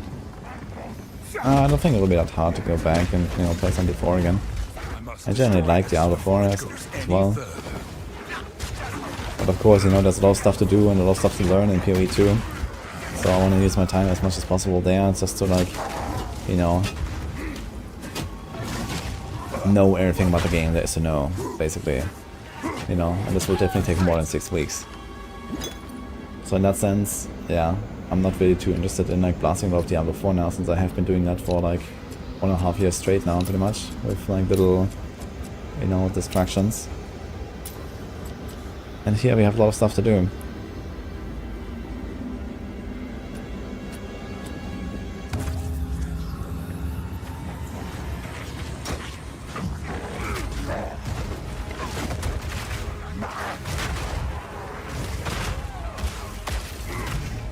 But D4 bad. Yeah, well. Wait, the fucking King of Mist is appearing here? What the fuck?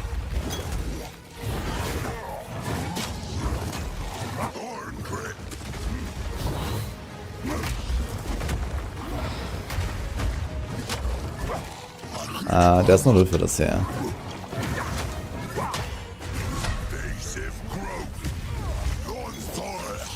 I guess I would put the loot for the option into early access, but yeah, where they were playing here, like, loot first didn't exist yet, I think.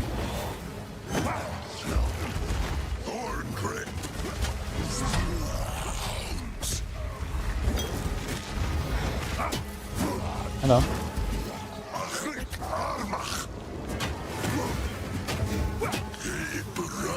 It's not the Valdos puzzle box. It's not the Valdos puzzle box. Yeah.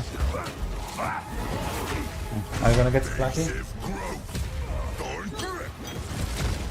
Huh? Yeah. What about you? Okay. I will.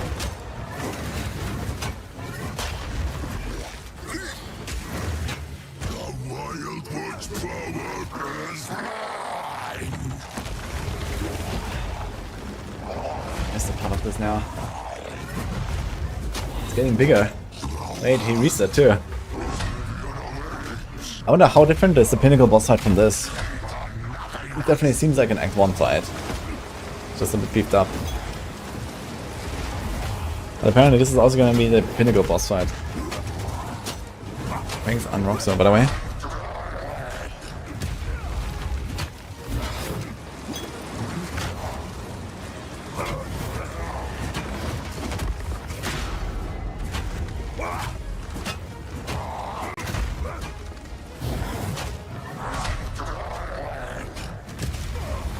Boss seems kind of slow and not doing much.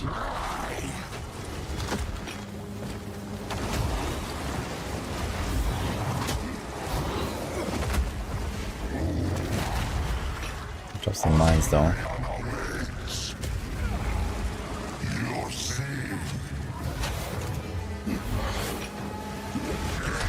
There's another boss on Ritual. Okay. Is he stuck or something?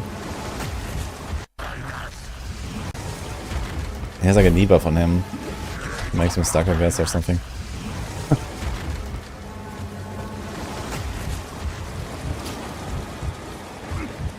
No more pots.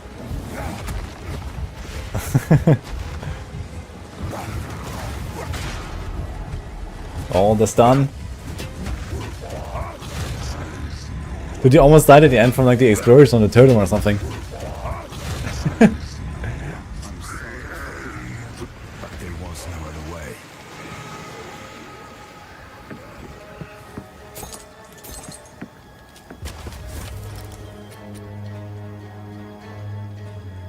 F, 7 to 12, 3 to 5.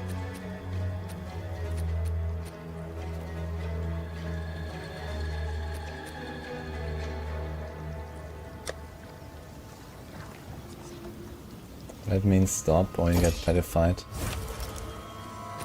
So I have to like stop attacking, stop moving, or what? Wait, his helm just turned red. He doesn't have enough of some attribute.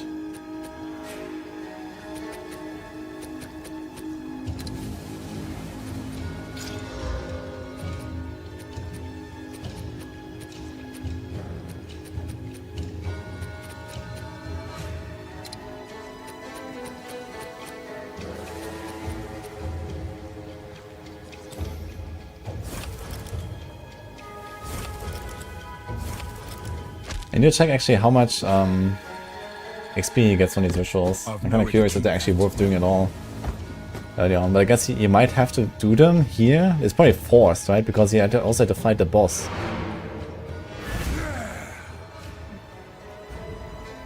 Well, forced in a sense. You need to get the upgrade, I guess. Holy Spirit, something you don't want to miss. Oi, it's you! You're Renly's found. I am Finn, owner's house. Unless everyone Claire fell so.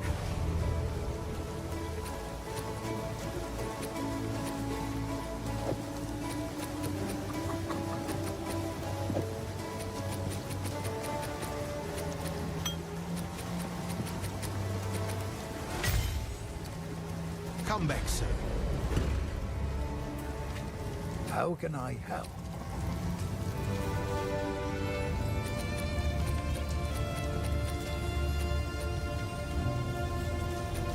Go well.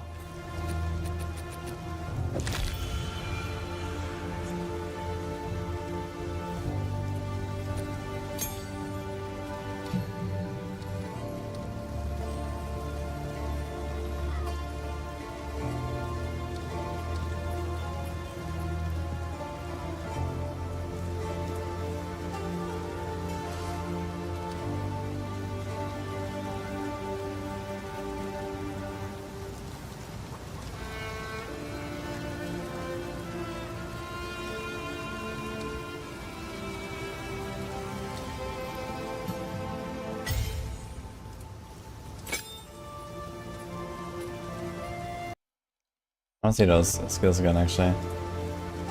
Out of Ash. Okay, this is pretty standard. But it's an Ignite, not a Burn now. So it kind of, you know, takes the maximum limit of the Ignite.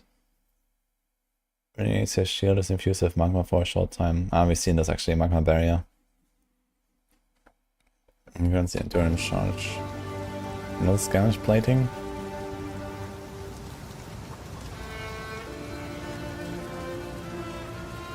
Does he actually have a skill that can use endurance charge so far? Use the fragments of armor scavenged from enemies to bolster your own. Fully breaking the enemy's armor grants you a stack of scavenged plating, and you gain armor and thorns per stack. 3% more armor per scavenged plating, maximum 10, 4 to 6 thorns. Interesting.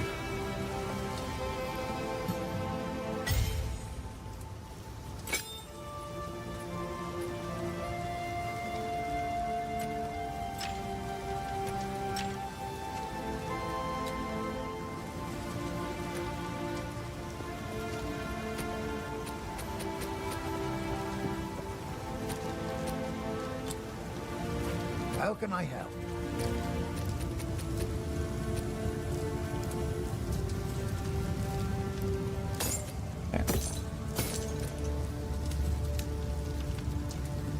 I was able to pick the magma barrier. I mean, he's playing with a shield a lot, so yeah, why not the magma barrier? But the thing is, I don't think he has anything that helps him with the endurance charges. But maybe just like the getting hit and then shooting out the fire already helps.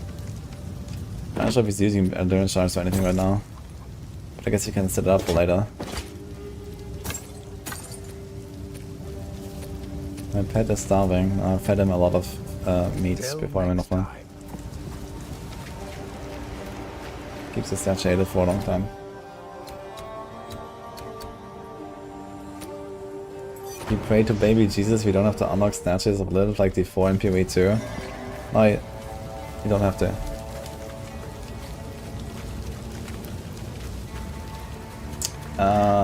If you want to be good at the game, you need to play WSD. There's no option around it. Unless you play a controller, but then you can't speedrun. Thanks, Aros, by the way. Yeah, so about the little statues in Diablo 4, in PoE 2, there's no little statues here. But instead, you can kill 100 bosses to get permanent upgrades to your character. And you do that on every character, not just once. But I guess it's at least more exciting to do than altars. Shocked HP globe. I do have to say they have to work on the visuals a bit on the UI. Like the shock on the globe, that seems kind of bad. Like it doesn't look good. And the same with the poison, I feel. It can definitely be improved.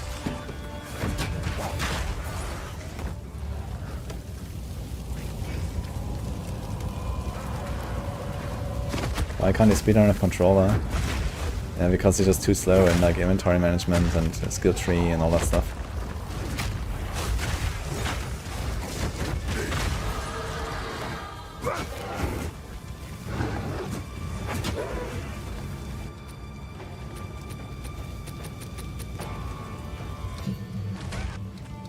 As you hold down the button for Perfect Strike, your character will charge up. Perfect Strike is something I really want to try, man. This is so fun. Create a large explosion in like it's Perfect Strike and the snipe as well, like just charge up and then releasing it in the right moment, kaboom. Very cool. Shield Charge is best used for stunning a small group. You do hybrid gamepad, gameplay, and keyboard, mouse, inventory. Yeah, okay, maybe you can do that. But then it's not really controller, then it's hybrid.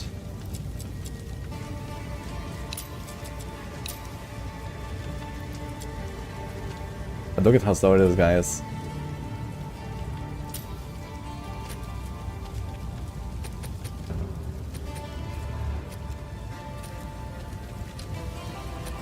I mean, it's also partially has to do with like not knowing everything, you know, by heart, I guess, you know. But it's still just much slower. It's just a controller, you know.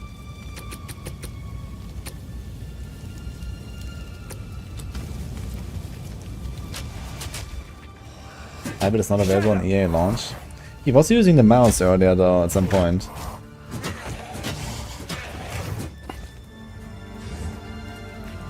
To assign his like weapon sets.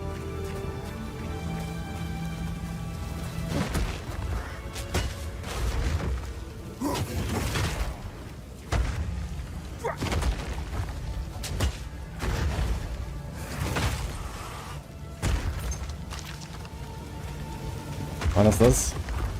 This is the game you're gonna be logging into in 12 days. Hopefully.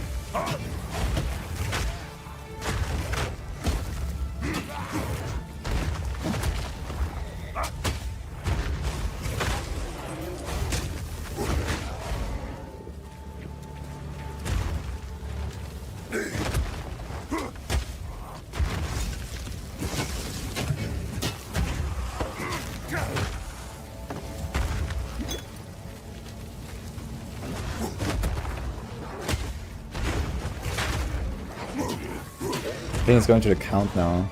Yeah. So it's like the last zone before he enters the mainer, and then they go for the mainer like one or two zones, and then they fight the count. The final boss of Act 1.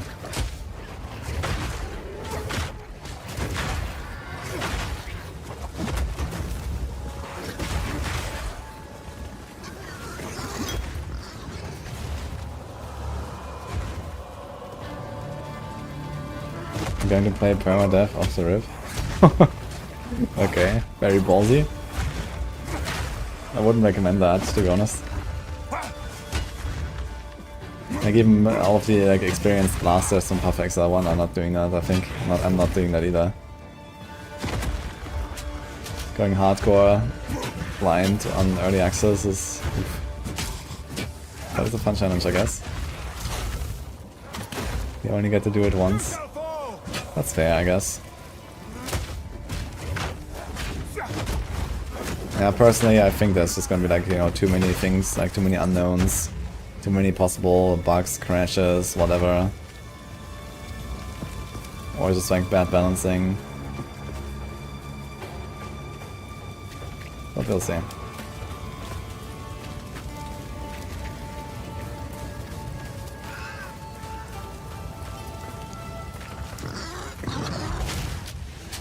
You're trying to be the last alive. Good luck. I mean, to be honest, just for fun, it wouldn't be a downside, I think, to start hardcore, because you don't lose the hardcore character when you die. It just goes to softcore. So you can just like, whenever that happens, you just make another character, go to your stash, take everything, and die as well. And then you just have everything on softcore as well. I'm not sure if you're gonna lose out on anything. Maybe your Atlas might not copy over from hardcore to softcore. This might not be a big downside.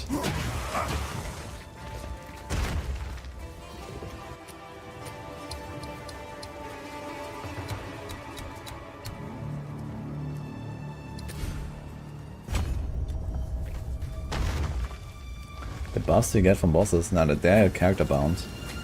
Why would you not get those? Like, you know, the abilities are suddenly gonna turn off or what? That doesn't work.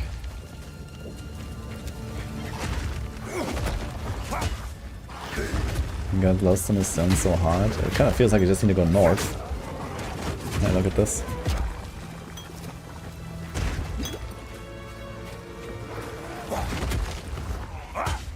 Hey Sarah, by the way, how's it going?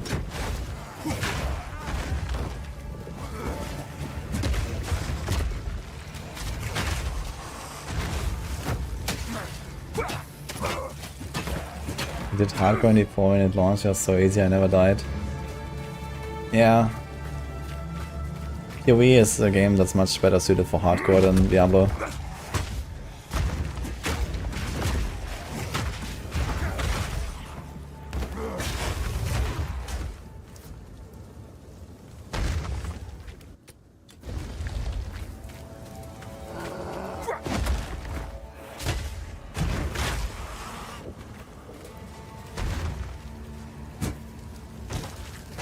I watched Gazi DM interview, yes.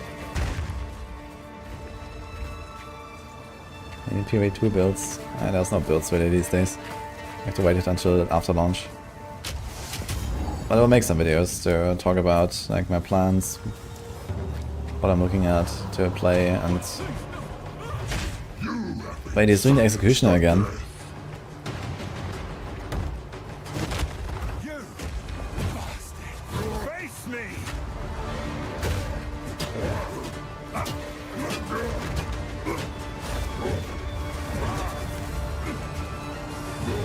Diablo 4 is fun, it's based on a lot of bugs. I think we have very different opinions of fun.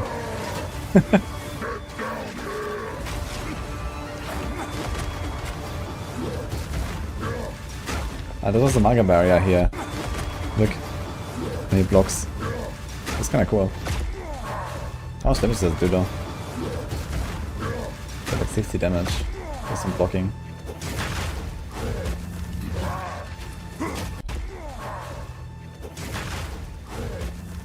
This one was 40.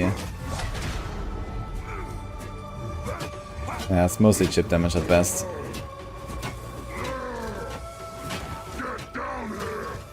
Default attack, smack him.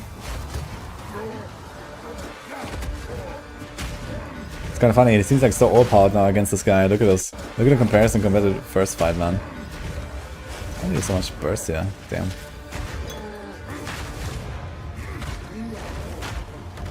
Is this Bone Shatter that he's doing there? This is Bone Shatter, right? Because he's just AoE'd him down with like hitting the ants. Oh, yellow Iron Ring, man. Login.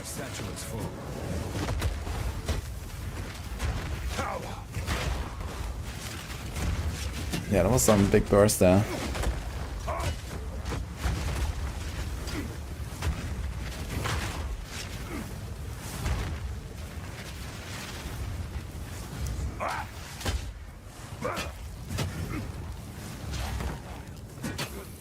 What's the safest class pick?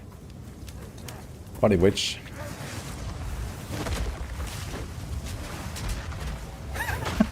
What?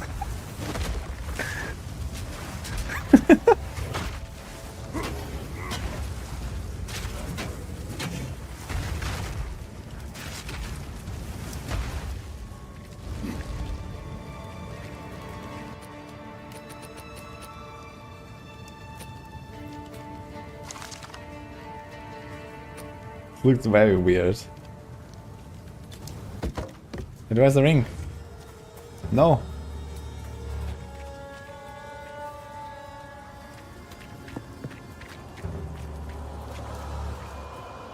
Does the boss reappear elsewhere? Now the Atlas will just, you know, continually generate nodes as you explore, basically. So the same boss can appear again on, you know, in another place or something. But that one that you lost is lost. Unless you find another path to it.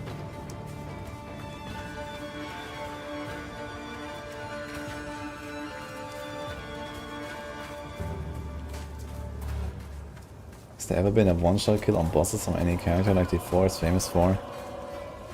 Yeah, I mean, like, people these days tend to make like either mapping characters or bossing characters, and the bossing characters are usually maybe not necessarily one-shotting, but very close to it at least.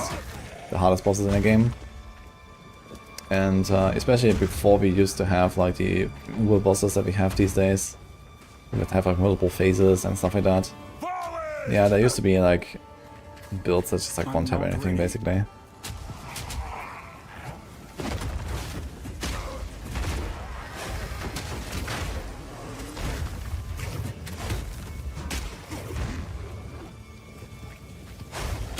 How do you know where to find those quest items? Well, there's a map. And the map will, I guess, tell you which zone you have to go at least.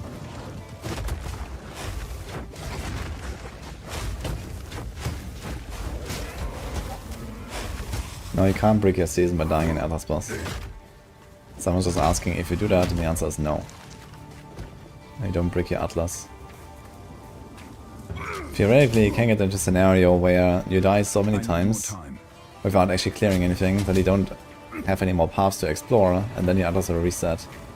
But you can still keep playing. But at this point you have to die in like, you know, 50 maps in a row or something. Or maybe more.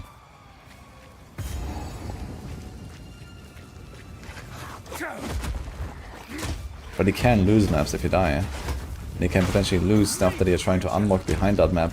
You know, like there's like a boss or, you know, a certain, you know, league mechanic that pops up on that next map or something that you wanted to do. And if you die on the way there, then this path is blocked because you can't complete the map anymore.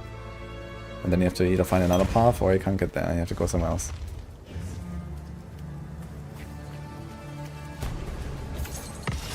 I've nowhere to keep that. Blacksmith West down, man, let's go.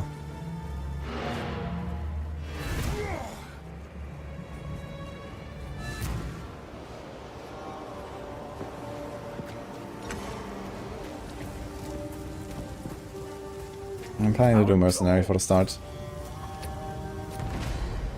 Mercenary, then probably Warrior, and then like Ranger or Monk, and then the other. And then I guess at some point we're gonna get Huntress. I'm gonna play a lot of Huntress, I imagine. Probably gonna skip Witch for the start. And maybe Sorceress as well.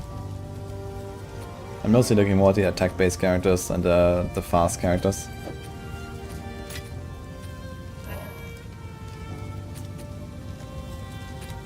If you find a pint out there, do bring it back. You're still fighting? Oi, I am... Watch yourself. Ja, looks so nice at the RGB MTX. It is good to see you.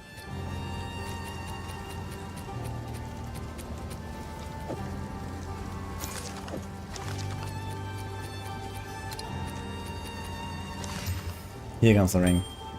It's actually the same ring on 1 to 4 to physical damage to attacks. Fuck. Best deal.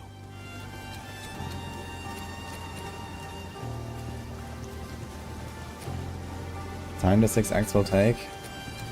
They said there should be up to 50 hours to do the 6 acts.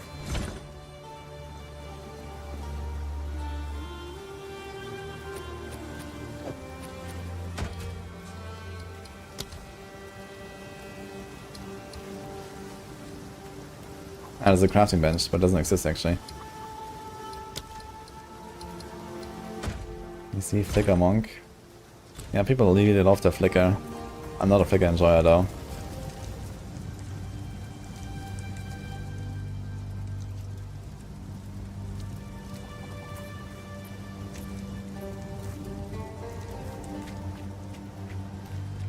This is the 50-hour gameplay speed right here. It's less actually. I'm not sure if the acts are like somewhat similar length. But he's at like around 3 hours now. And near the end of Act 1. So it's probably more looking like a 25-hour journey.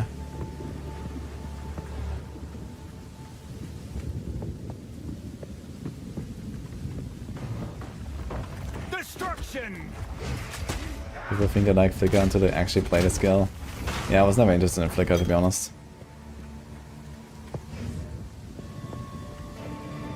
But Jira is playing here. A WoW guy.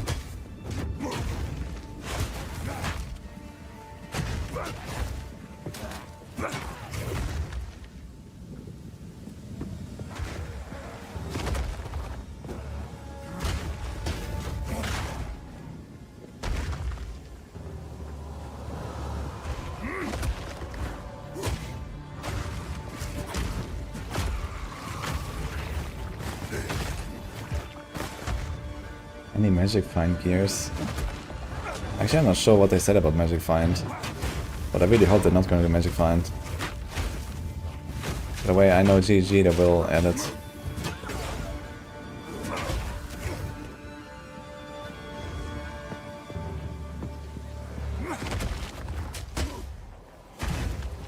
That's rarity.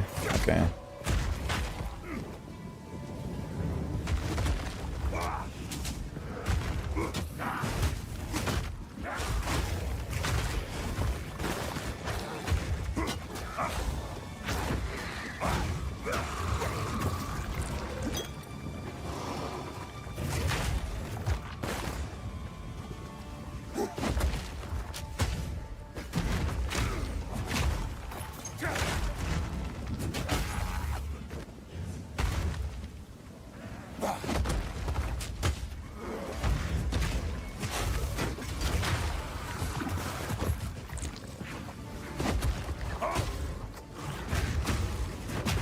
This game has crazy technology, man. You can play the game and then just right click and copy URL and link it in chat so people can watch a VOD in real time.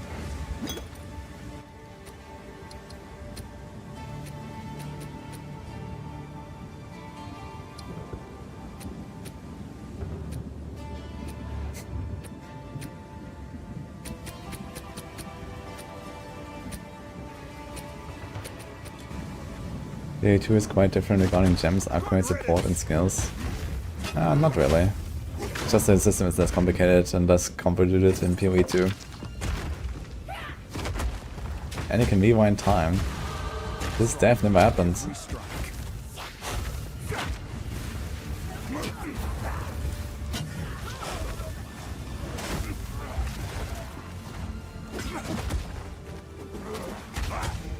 I think there's 0 chance you're gonna get a passive tree before launch.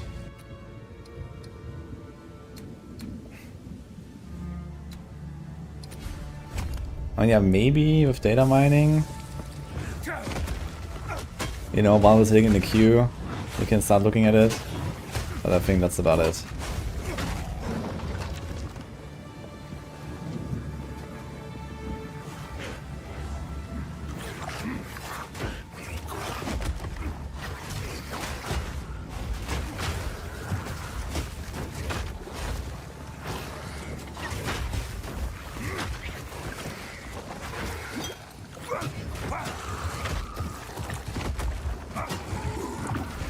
Get 1 to 2 day preload. Nice.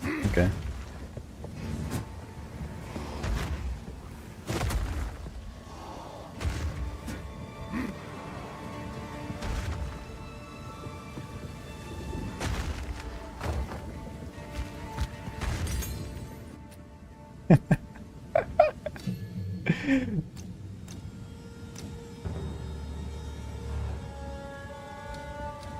Wait, faster attacks is actually more attack speed.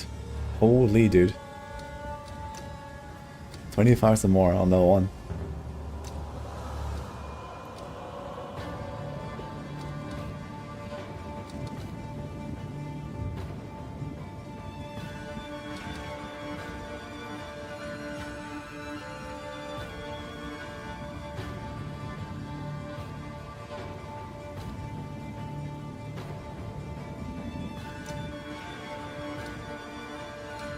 Definitely sounds like they're planning to keep the combat slow and similar to what it is now. Ah shit. Okay, I need to go down real quick.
Steel yourself!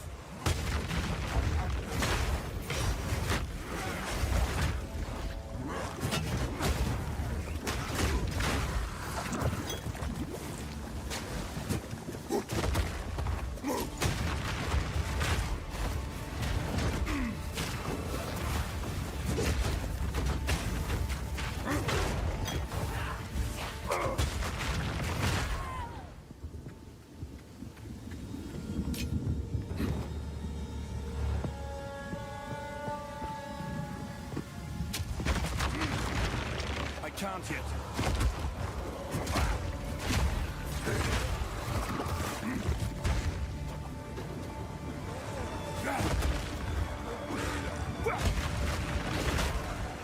I can't yet.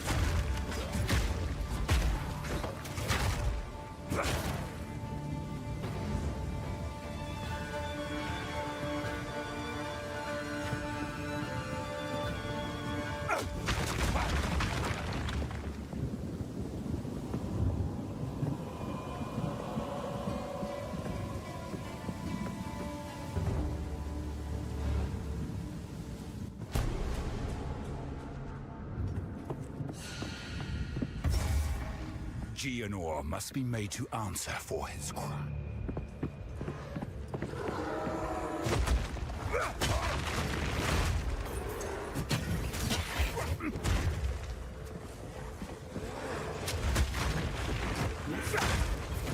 I can't yet.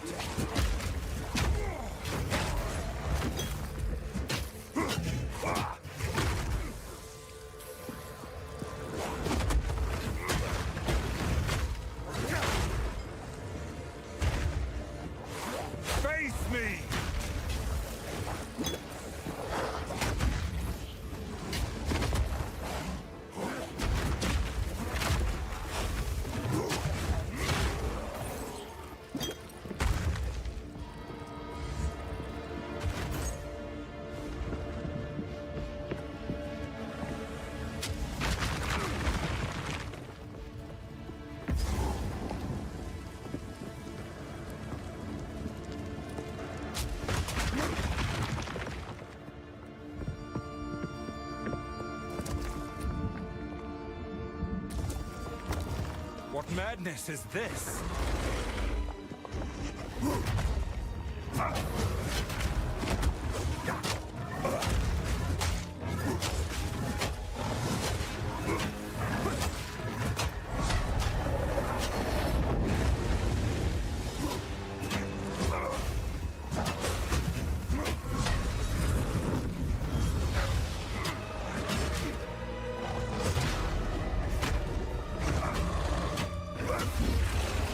Oh look, we're in Sanctum.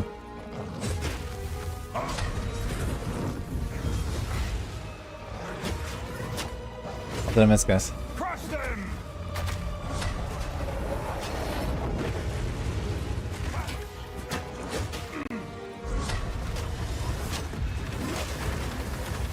GD2 is awesome. I should give it a go. I'm not sure if I'm planning to play a new RPG 11 days before I'm playing another new RPG. That I will play forever. But I do understand PD2 is weird.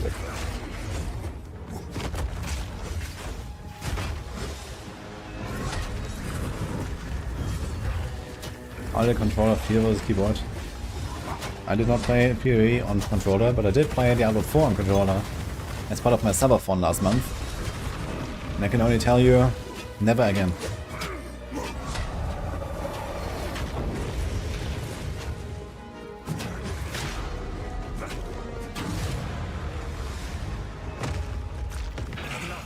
So lucky. I got 2 of them actually.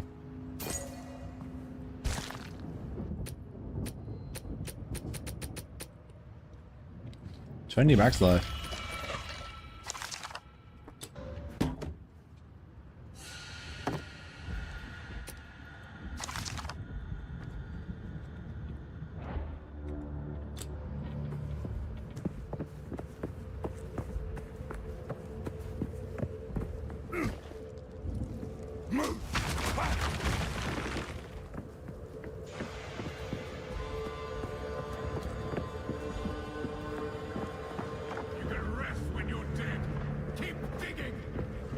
That's him.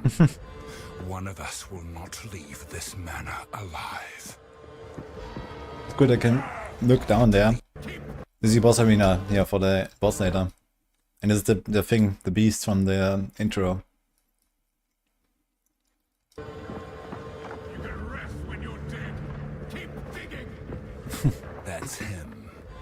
One of us will not Thanks, leave Cloudruler. this manor alive.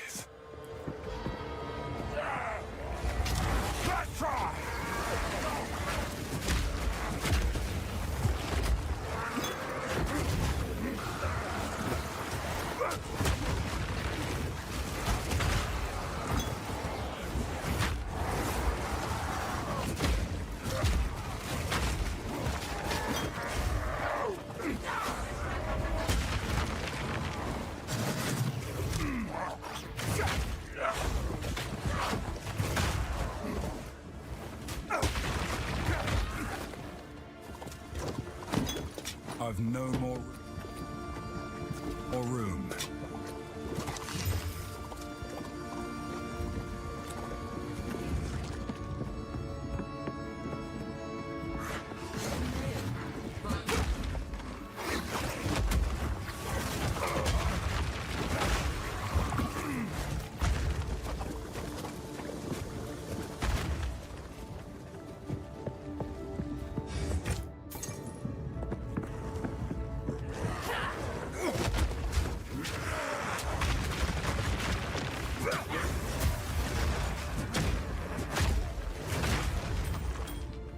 Wait a minute.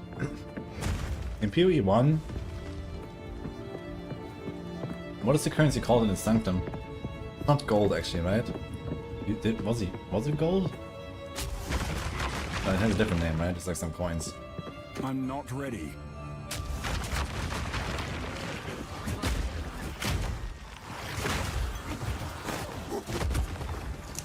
Oh, Leo's coins, yeah.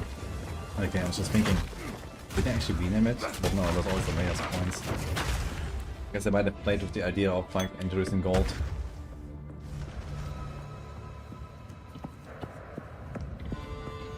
Yeah, it's basically like the Sanctum layouts here, right? Or like the tile sets at least, look at it like it. With the Sanctum boss as well and stuff.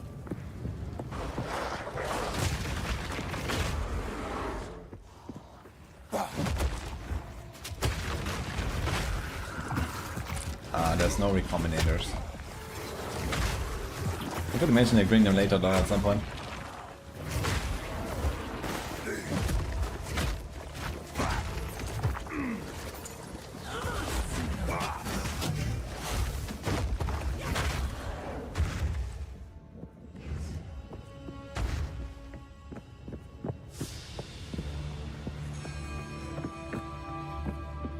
Season 7 Diablo 4 bosses will be hard or now?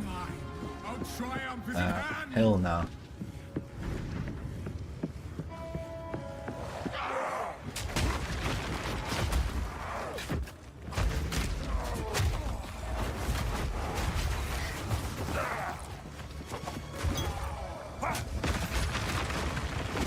The shooter looks so funny, man. Level 16.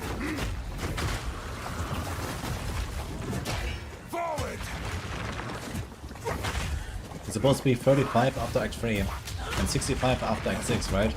Or something like that?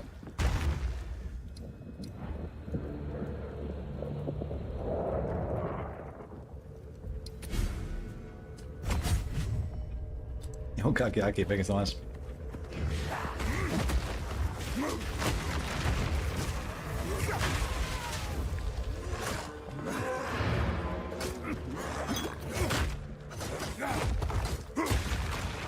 Now he's right before the final boss of Act 1 now.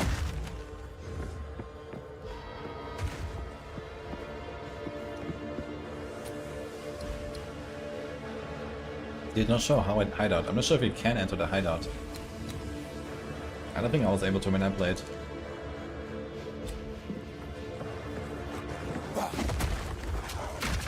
I guess you gotta get it after the campaign or something.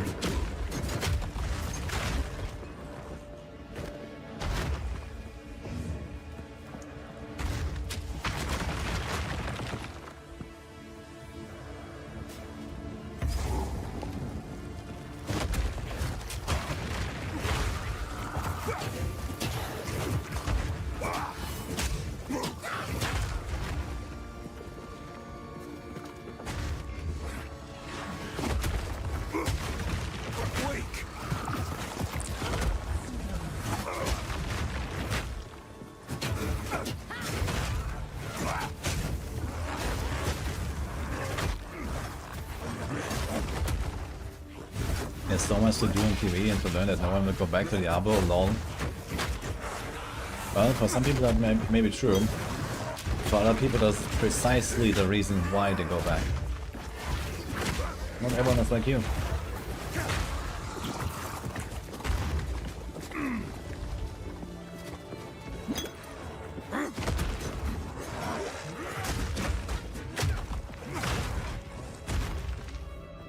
What I feel about the game pace seems slower. That's excellent. I genuinely like the slow pace. Like I talked about this the other times already, but in general this whole PoE 2 stuff that we see here right now reminds me very much of like when I first played Diablo 4 a long time ago. And this is how I like fell in love with the game. Like I like the slower pace and the harder combat and the hard bosses and all that stuff.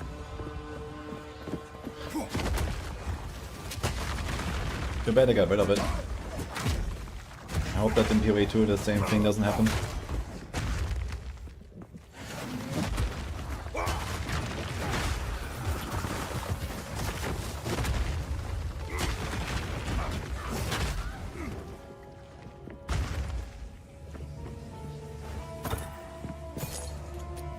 But yeah, ironically it reminds me very much of very old Diablo 4.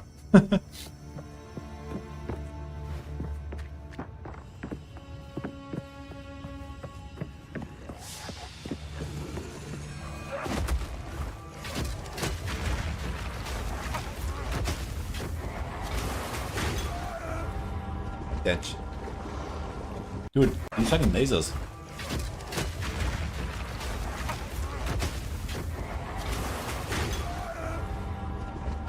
Okay.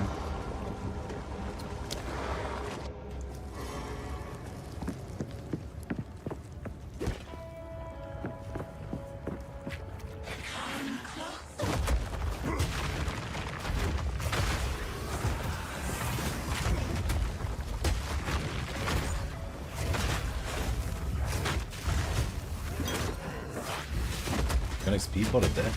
Wait, what?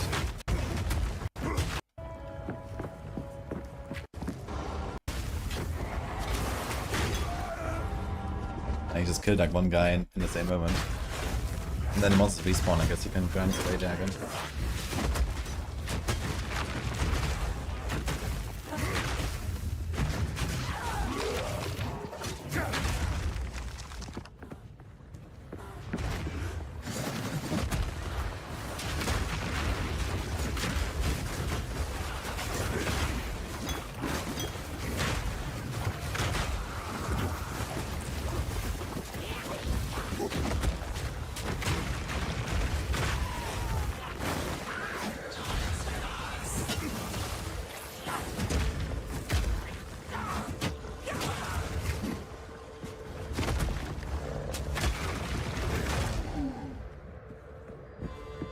Am I able to play PoE 2 right now?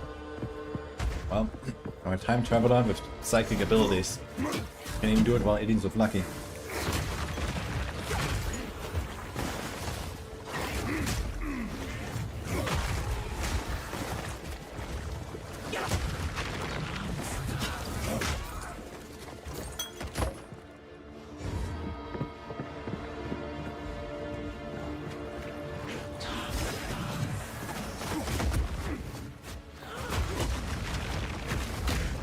Using the plucky controller.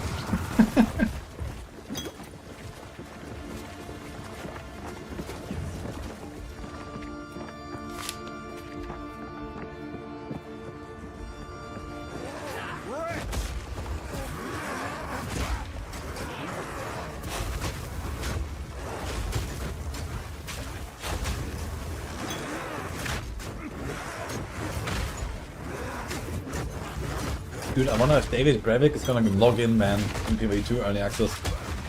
Blast.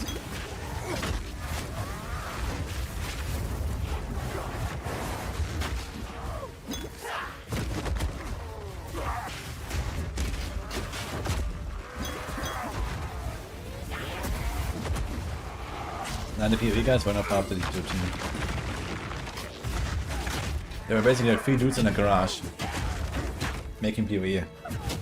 At some point. You were no warrior.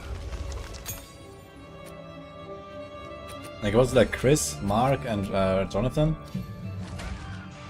While Bone Shatter is equipped, monsters display these indicators when they are close to being heavy stunned. Use Bone Shatter to heavy stun them instantly. Not Mark. As you Okay. hold down the button for Perfect Strike, your character will charge up. If you release shield, Like Mark is definitely a pretty old school guy too. while Bone Shatter is equipped, monsters display these indicators.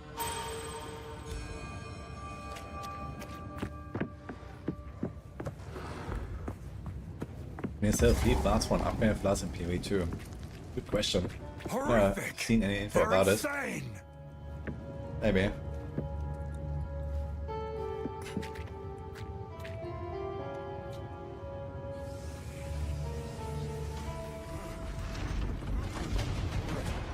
Okay, here we go.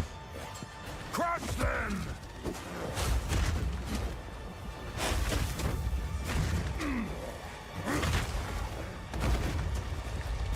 Husband, this interloper has the power we need. Kill him, and you shall have everything I promised. No noose this time. I'll remove your head myself! You are nothing but a tyrant. Bend the knee! First one's iron!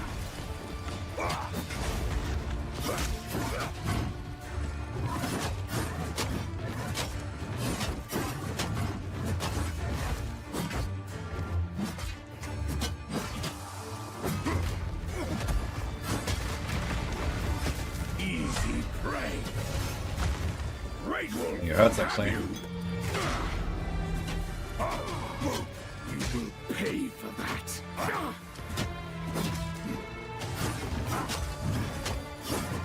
First one's iron! Oriana! Open the cage! Release the Goodness, it's gonna be a sword Give class. me what you promised!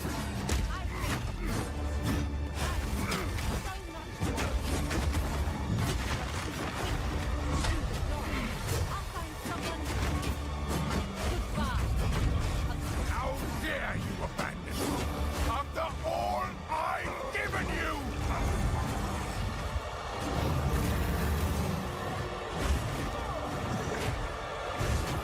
Requiem on high.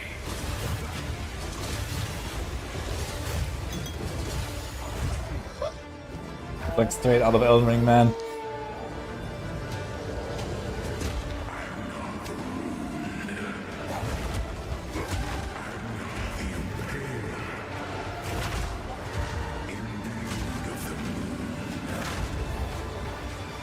Swift as death. Cursed, gifted. Branded and afflicted. Your veins chilled. And again has slain. Solstice of pain.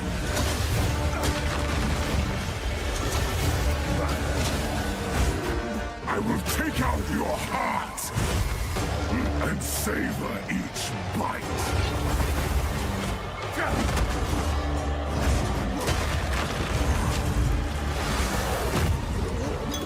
Desolation. Requiem on high.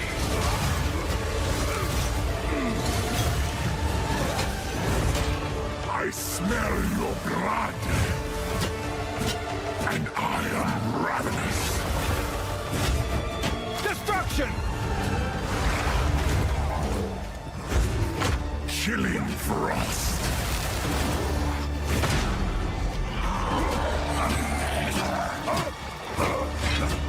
I smell your blood, and I am ravenous. Chilling frost. Requiem on high.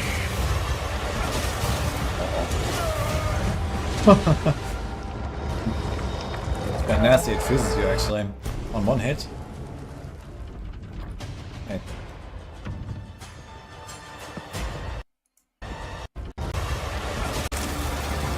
Requiem on high. Oh, not on the first hit. Seems like 2 hits.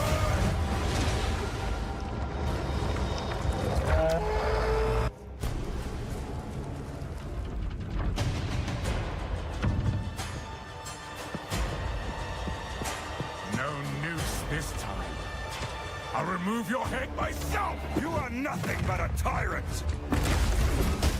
Easy prey. Oh, interesting. So the beast is already gone and the counters.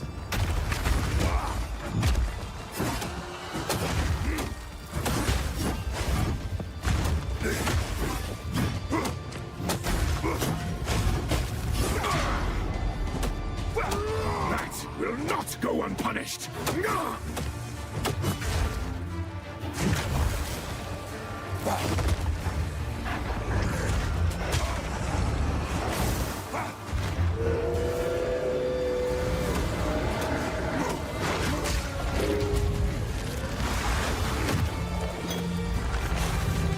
Board werewolf.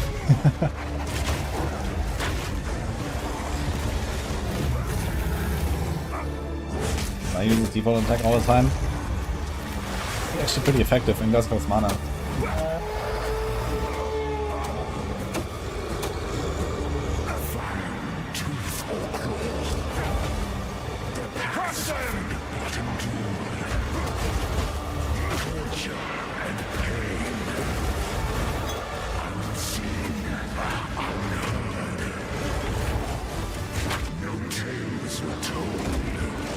It's really the first time in history that people write in chat they will pay to kill a boss in campaign. Yeah. Need count carry. Offer 2 transmutes. And a blacksmith on stone.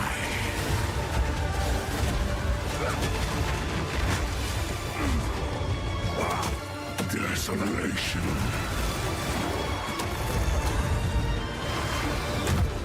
And also throwing 3 legal shards.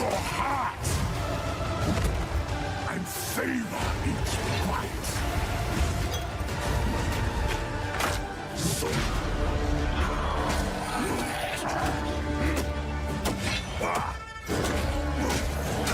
Desolation.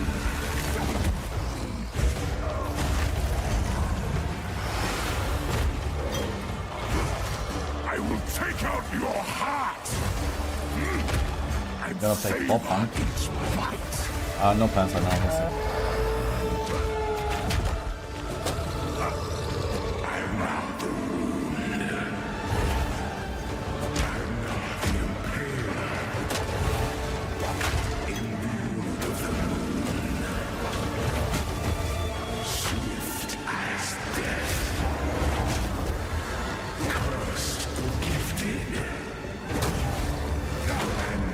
I wonder if you can like dodge roll this. I guess so. It's probably the intention. It's probably like the get good moment for people at the end of Act 1. Smell your blood. And I am ravenous.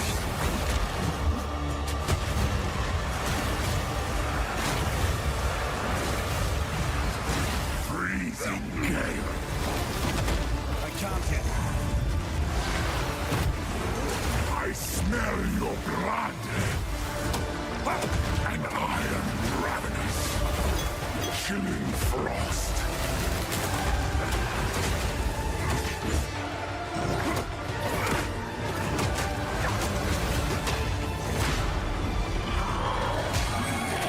In his face. The stun. Go. Hear me! Feast upon this tyrant's soul!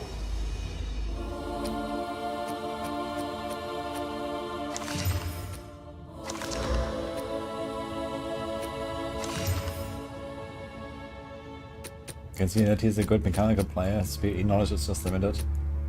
Yeah, obviously. He's doing fine.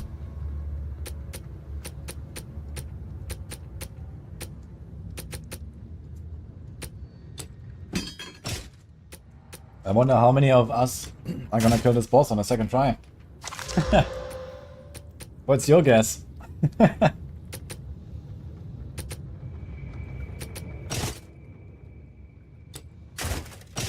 My satchel is full.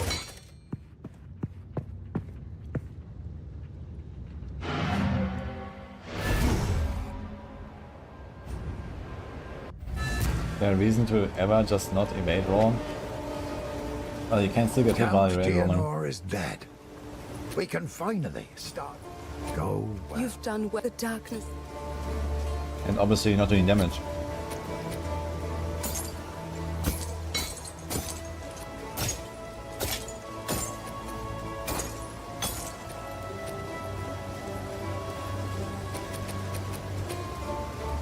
Question is, how many of chat will get here before uninstalling and Diablo again?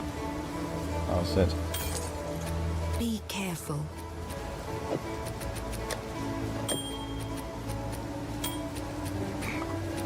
Yeah, apparently there are some invulnerable frames when you roll at the start of the roll. But again, the problem remains. You can take damage while rolling, and you cannot deal damage while rolling, unless you have a dot or a minion or We something. must infiltrate the manor. We must pursue the fledgling So, beast. the more you roll, the more your chances of winning go down, basically. The Countess has escaped with the beast. Every attempt to control it has ended in cataclysm. We must pursue her to the plains of Vastyria. We should find the Marikath caravan. Only they can lead us through that harsh and unforgiving land.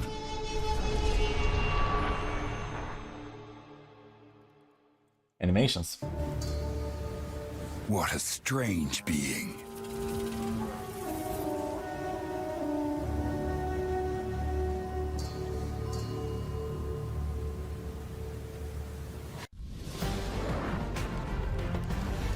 Ah shit. It's not the time.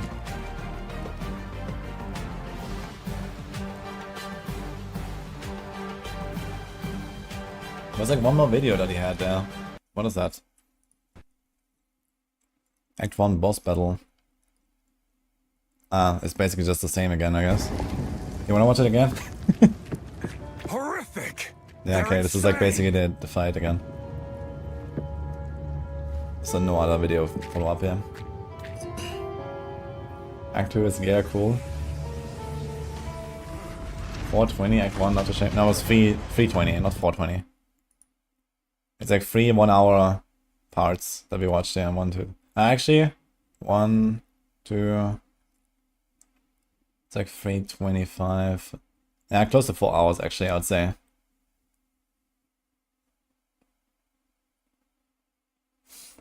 Can we look at Chronomancer gameplay? I don't think there's any footage of like any Ascended stuff outside of the official, like, you know, footage. Someone gave me like some links here and stuff. So we have this here that we can check out as well. Some Q&A. Is there anything else that we can watch right now since I'm still eating? New gaudy boss fight in Act 3. I think this is Doriani again. And this is Sana apparently. Spoilers.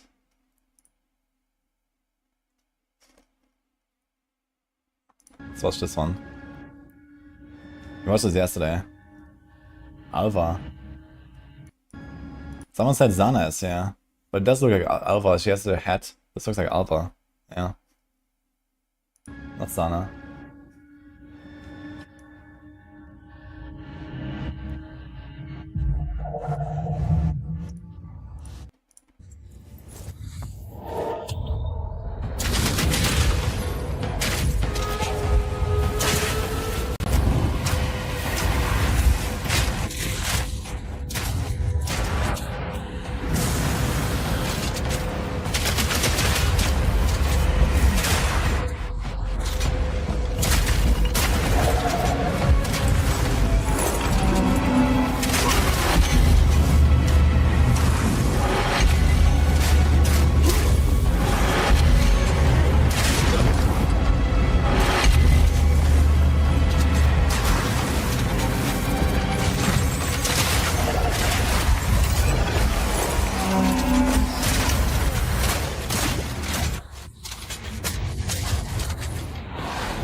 Watched all of Havok's videos? I don't think I've watched Havok actually.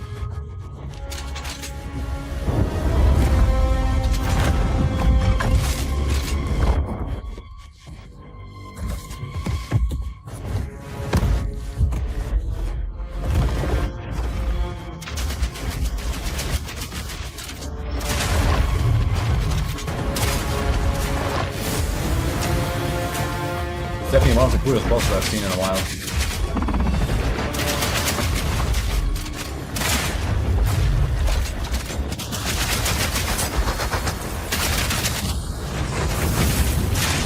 I wonder who is playing that now. Do we know who this is?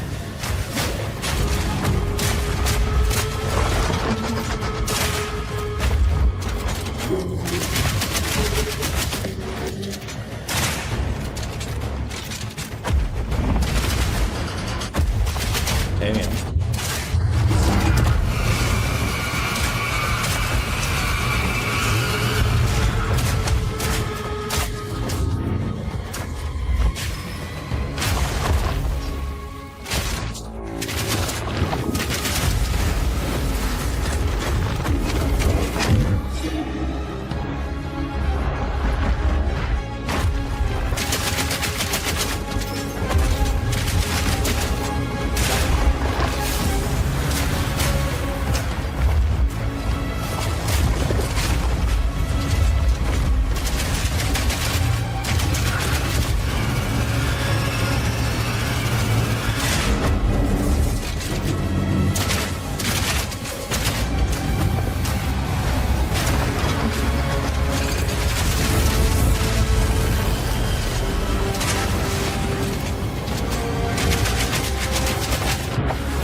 Very interesting mechanics, man.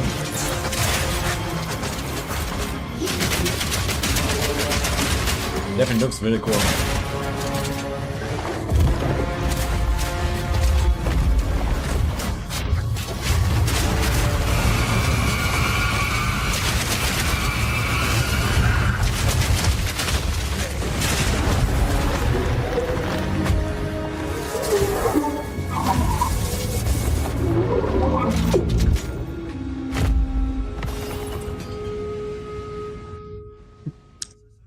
Sitting there.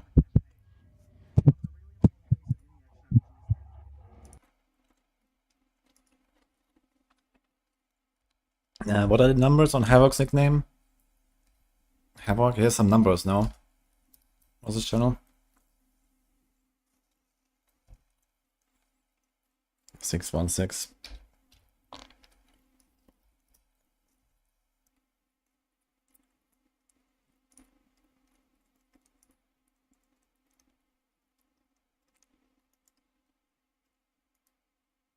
Yeah. When did I upload it? 8 days ago. Yeah, this one. Pre-early access.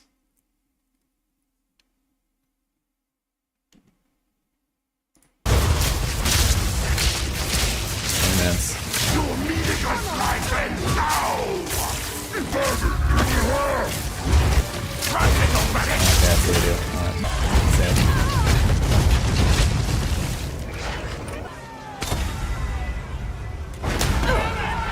Ranger. Yeah, it's a ranger.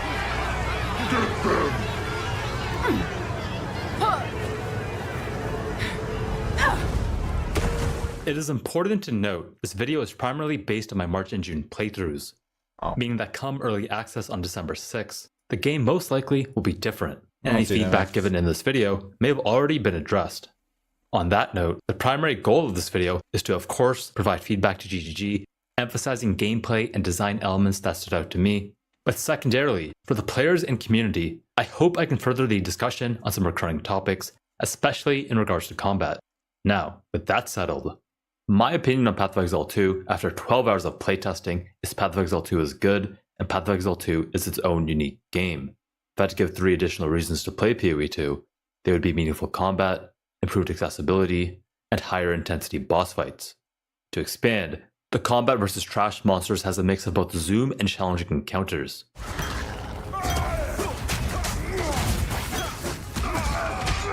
Accessibility has been improved without removing depth, simply by hiding complexity.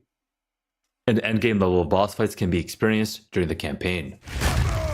In terms of changes, I'm looking to see improvements to the following systems during early access. You're too good, guys. The first being mana. As a player, I just don't believe resource sustain is a compelling problem to solve, especially because it feels bad when you can't cast your skills. Secondly, crafting. I believe PoE 2 has an opportunity to bridge the gap in itemization capability between an experienced endgame player and a new player journeying through the game for the first time. And third, further development of meaningful combat, not because there's anything wrong with it, but because it's actually amazing. And I see significant potential for it to get that much better, especially as you get more tools and options to defeat various encounters. Now, during this introduction, I will be reviewing my March Ranger playtest, discussing itemization, gearing, and gameplay decisions, overviewing Ranger build archetypes, and in addition to the main run, analyzing how my 2 bonus speedruns went. Furthermore, I will also be examining and challenging various design choices, such as the disenchant system or meaningful combat, and drawing comparisons between the March and June versions of the game, to hopefully make progress on the following questions. How hard should the game be, and how fast should the game play? I'm curious, by the end of the video, if you'll agree with my conclusions, and if not, I'd love to hear what your opinions are. With that being said, let's get into it. Starting with the March playtest, immediately after, I was concerned with the scarcity of items and overall just slower paced gameplay. In that version of the game, the best way to speed things up was to slowly collect gold, to eventually gamble for weapons at the vendor, a tiresome but necessary task. However, in the June playtest, I felt this concern was addressed, with both item drops and gold feeling more plentiful. The gameplay was also faster, and our characters were much stronger, which of course felt great, but also fair. Fair because if I started playing too aggressively, I would eventually get checked, because both trash monsters and bosses would fight back.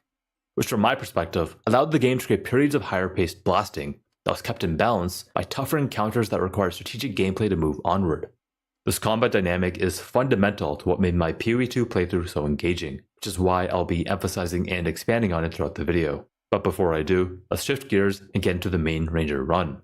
Loading into the riverbank, the first thing I need to talk about is this insane level 1 chest from the Bloated Miller. Life, cold res, and stun threshold are all great stats, but the biggest game changers on this item are actually the 17 energy shield and 2.6 life regen per second. These recovery modifiers significantly reduce the impact of chip damage during both boss fights and trash clear, meaning more time spent blasting and less time spent healing in town. That being said, recovery stats and professional speedrunning skills are not enough to rush into level 4 zone early. The werewolf prowlers inside the Old Forest hit a bit too hard for level 2 almost 0 gear character. However, when I returned to the Old Forest later as a level 4 character with just a 17 armor helmet, 22 evasion from this chest, and double the life regen with the Crimson Amulet, the werewolves were significantly more manageable. Which underscores the importance of gearing, notably in regards to upgrading item bases during progression and not skimping out on defensive layering, a theme that I found constantly emphasized in both the Ranger and Monk run. Now adjacent to gearing is vendoring and the new disenchant system. In Path of Exile 1, when you vendor an item, you generate transmutation, alteration, or alchemy shards. However, in Path of Exile 2, vendoring an item simply offers gold, and shard generation has been moved to a separate vendor. First question that comes to mind is why? Why create a new system? As a player, this just sounds like one more thing to do every trip to town. But holding off judgment for just a moment and looking at the balance. Currently, disenchanting a magic item provides 1 transmutation shard, and disenchanting a rare provides 1 alchemy shard. 20 magic items for 1 transmutation order that might not hit isn't exactly the most appealing offer, and finding 20 rares in the first place is a tough ask. In this version of the game, the best way to find upgrades outside of lucky drops was gambling, which meant saving 300 to 600 gold or more per desired item slot, a task that wasn't too difficult since items sold for 10 to 70 gold each. With this level of tuning, the disenchant system was practically irrelevant, offering no alternative for acquiring upgrades. So with that in mind, if the developers wanted players to consider the trade-off between accumulating gold and gambling versus sacrificing gold for orbs and crafting on high-level bases, then the obvious solution is to naturally provide more shards. Which, to be fair, is something they might have already done by enabling higher item level gear to disenchant for more. Still, while the system might be fine, my preference is towards Path of Exile 1's automatic vendor system, simply because it avoids additional town downtime and extra decision making, which ultimately means more time spent fighting monsters. Moving onward, the systems and the quantity of orbs you generate during the campaign directly relate to defensive balance.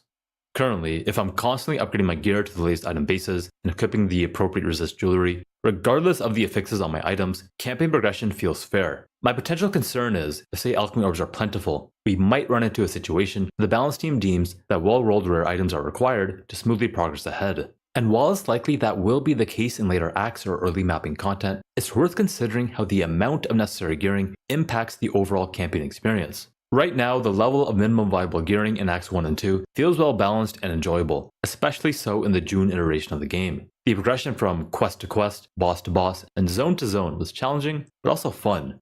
There's this constant feeling of forward momentum, which I believe is only possible because of two factors. There was no need to excessively refarm a prior zone, which would have broken immersion, and there was no pressure to overgear for any encounter. So expanding on these two factors, we can take a look at this dynamic in Path of Exile 1. In PoE 1, new players often full clear zones, overleveling and overgearing much more than necessary, whereas experienced players will often take the shortest path through zones, progressing quicker with less gear. For myself, the slow gear playstyle is what makes PoE 1 challenging and fun, and in the same respect is what made my PoE 2 playthrough just as enjoyable. Now on the flip side, the developers can still choose to design challenging encounters while also necessitating an above average amount of gear. However, I have to circle back that if the process of acquiring that gear is not engaging, it may disrupt the flow of gameplay. Which leads me to a new thread, crafting, and raises the following question: how can crafting be engaging, but also accessible, while retaining the depth and complexity that PoE players desire? Honestly, I don't have the answer to this, because my favorite form of crafting is identifying an item off the ground, potentially adding a craft, and blasting ahead with no downtime. I believe it would be interesting if a player or content creator that is well experienced with endgame crafting offered their thoughts on how they might implement it. I also wonder to what degree crafting as a system needs to be in the campaign, as the current game— You don't know, Havoc is like one of the biggest speedrunners of all time in PoE. Play loop is quite engaging without it. Perhaps crafting and the scaling of its complexity is best suited for maps, where small periods of downtime already exist.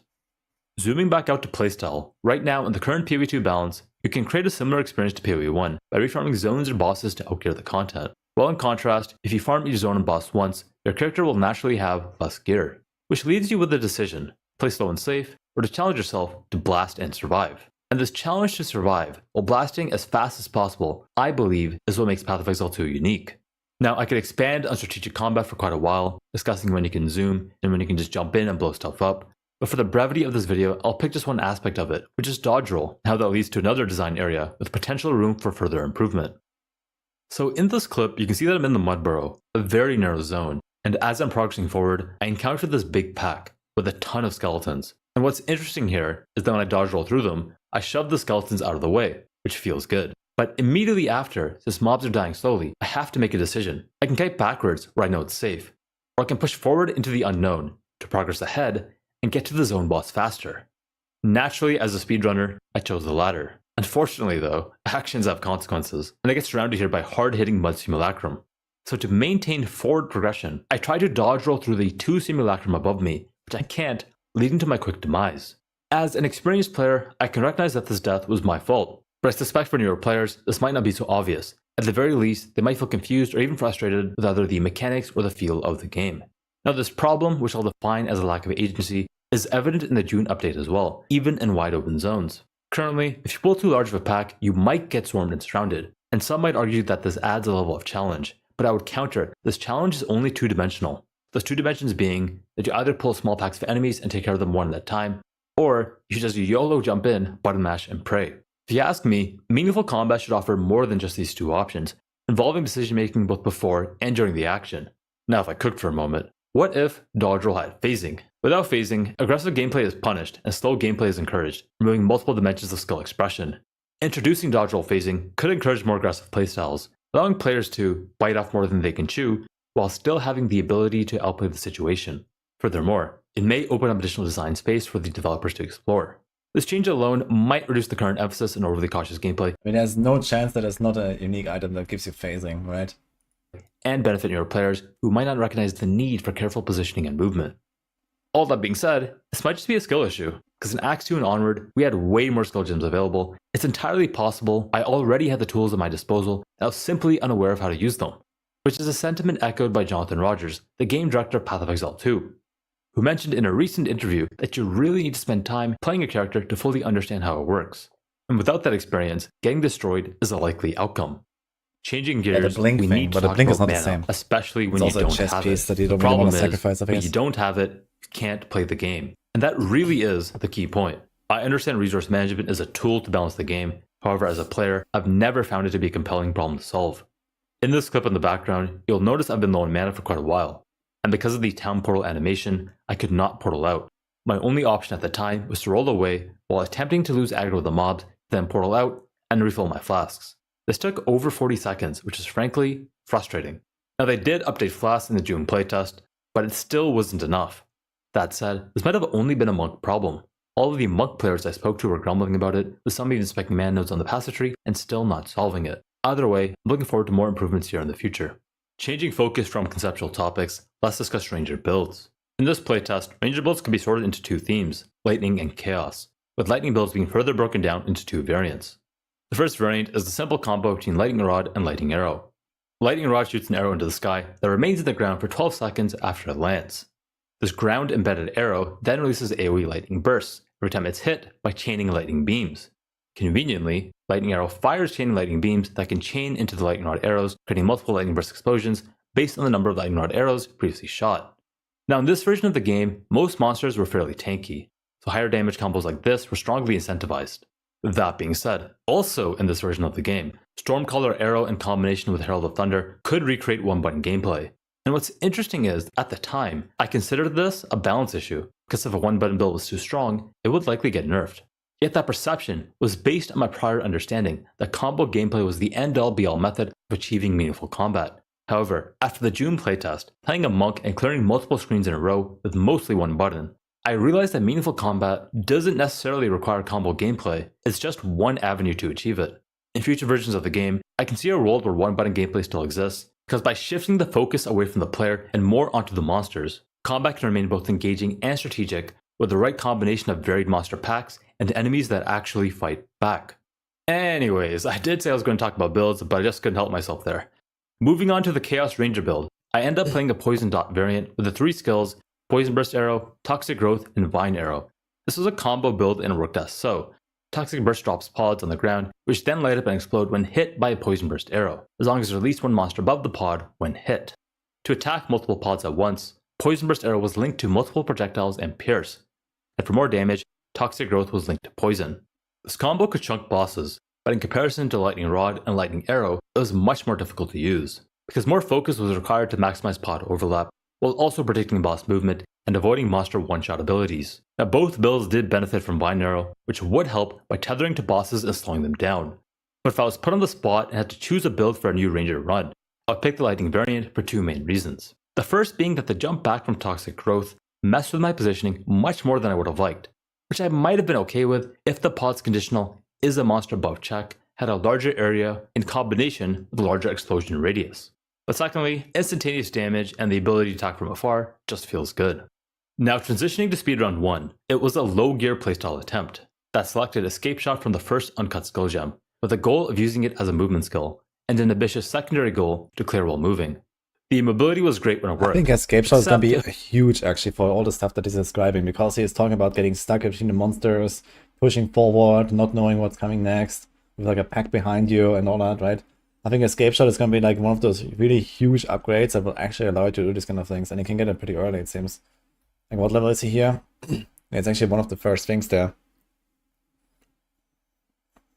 It's going to be kind of interesting to see how good Ranger can really speedrun this. I know Havoc is like a big bow enjoyer. And an ambitious secondary goal to clear while moving. The mobility was great when it worked. Ranger felt relatively strong when I played it. It was very easy to use the skill gem and not go anywhere. As for clearing while moving, that was a secondary goal to clear while moving. The mobility was great when it worked, except when it didn't. It was very easy to use the skill gem and not go anywhere. As for clearing while moving, that was definitely a bit too ambitious. Simply because, with a starting bow and no extra flat damage on gear, I could not one-shot monster packs in this version of the game. Still, the ability to freeze monsters was useful, and conceptually, having tools like this to deal with swarms of enemies is something I can appreciate and agree with. Progressing ahead, since this was my second character, I was able to find the Mud Barrow and subsequently the Devourer rather quickly. However, the fight itself was quite difficult. No life regen, 2 life flasks, and low damage meant it was a battle of attrition, aka just don't get hit. But what if I could freeze the boss? In PoE 2, the chance to apply ailments is based on the magnitude of the damage done, which I believe we can visually see by looking at any individual ailment box. So in theory, if I hit 3 to 4 escape shots, I could have frozen the boss. Yet, it wasn't worth it, because it was too easy to get stunned, and since I didn't have any combos at this point, I couldn't take advantage of the fact that the boss wasn't moving. Furthermore, even if the boss was moving, I could for the most part still maximize my damage uptime with WASD and attack move. Now I have to note, after reviewing the fight, the stun issue was a skill issue. If we watch the footage closely, we can see the Devourer's arm winding up, telegraphing the ability, meaning I could have dodge rolled first and then used the escape shot for a potential freeze. Still, how did the overall fight go? Well, as I said earlier, it was a battle of just don't get hit, which I was pretty good at, except for when this happened. Alright, round 2. Let's try that again. Just don't get hit. Oh god. Need to do the attempts like in 3 minutes or something, right? Anyways, escaping to Speedrun 2, we had some interesting drops. Notably this Iron Ring and Fire Arrow Quiver. Just like PoE 1, flat damage is incredibly important for attack-based builds, and in PoE 2 is no different, with these two items almost doubling my damage, giving me the confidence to progress ahead to the Old Fields, a zone overrun with swift striking werewolves, whose swarming nature had previously forced me to retreat during the main run. But with my newfound damage, I can now 2 to 3 shot normal monsters instead of the prior 4 to 6, meaning I could play much more aggressively, dodge rolling through packs to clear as fast as possible. However, at the end of the zone, I encountered this evasive werewolf pack, which would not fall over quickly, forcing me to play at range, which introduced a new problem, because there's a second, much larger type of werewolf, which I'm playing at range instead of simply chasing and swiping at you, like most wolves, would actually leap swipe instead, doing considerably more damage, with this one wolf repeating it 5 times in a row. Now zooming out slightly, without Iron Rings, Fire Arrow Quivers, or even an insane weapon, the level of clear speed experienced in Speedrun 2, especially so in the first 2 zones, or as a monk in the June update, is the default balance baseline I desire. However, the more I review the footage, the more apparent it becomes that I could have been blasting in the March version of the game if I was more readily using my combos and was more knowledgeable in regards to monster AI and monster abilities. Which makes me circle back to Jonathan's statement that you need to spend some time playing a character to really understand how it works, and now I believe the sentiment also applies to monsters. Said differently, Path of Exile 1 is the player's world. You become a screen clearing powerhouse, and the game becomes an arcade blasting experience. Whereas Path of Exile 2 is the monster's world. We're just living in it.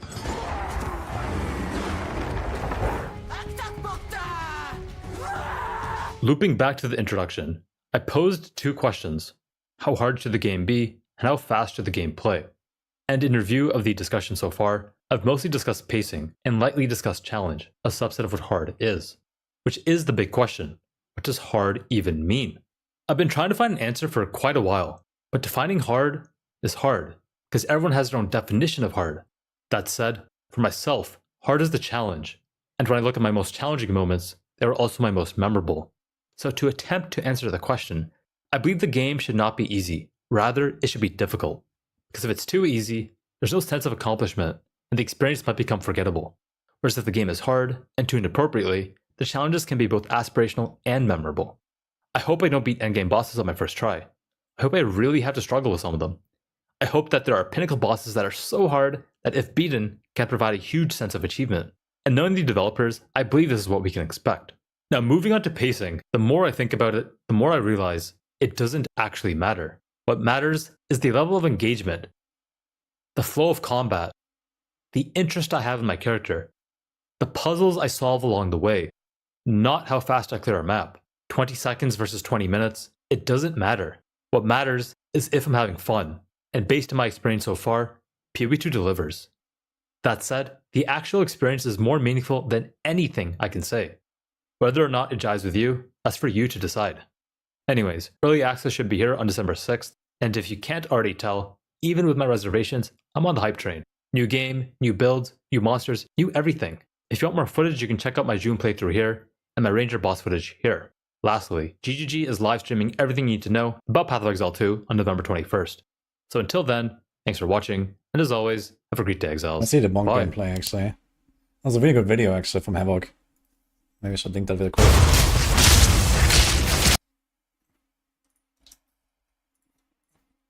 I really like Havoc. It's very nice to listen to him. He doesn't upload many videos though. Turns out many of them are just like speedruns.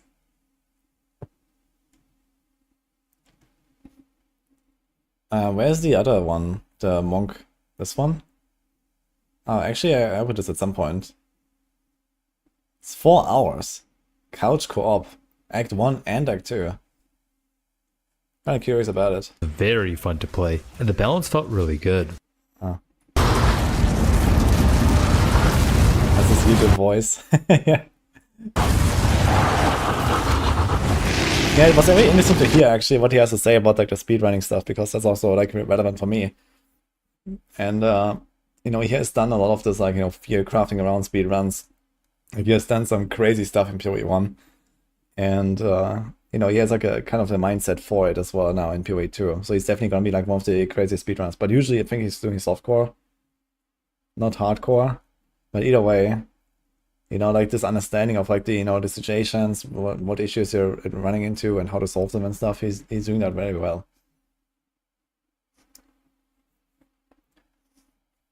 Did I not just link the video? This is Path of Exile 2 Monk Warrior Couch Co-op Duo gameplay from the June playtest event. Overall, it was very fun to play, and the balance felt really good. Some highlights that stood out for me are first, the bell. Wait a minute. You put the bell on the boss and then both hit the boss and the bell together. Look at this. Bam, bam. Very cool. And secondly, the bosses. By the dreamer.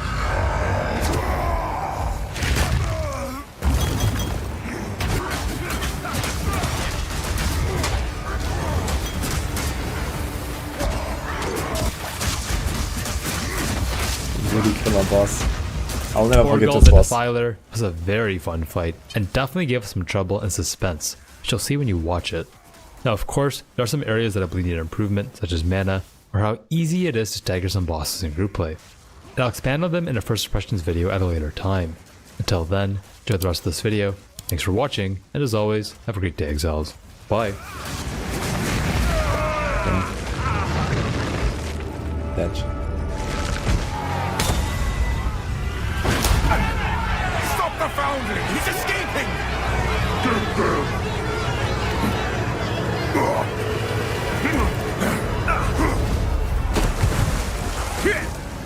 It's kind of cool that the thing always changes depending on which character you choose at the start.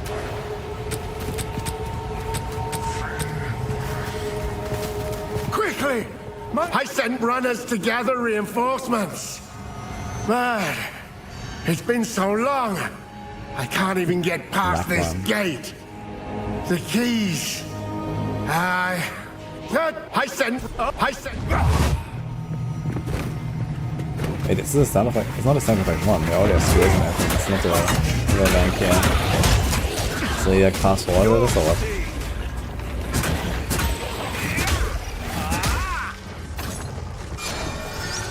I wonder who he's played with. It says couch co-op, but with whom?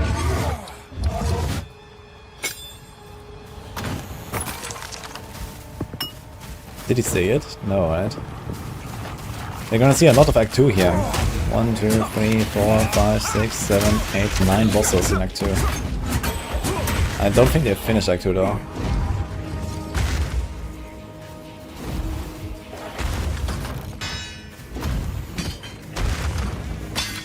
I was newbie, okay. I know newbie.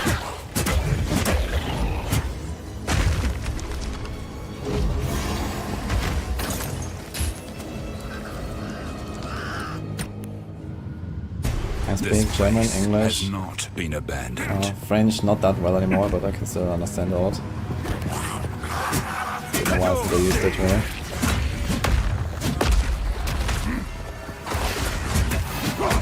And I've like studied another like 10 languages or so a little bit here and there.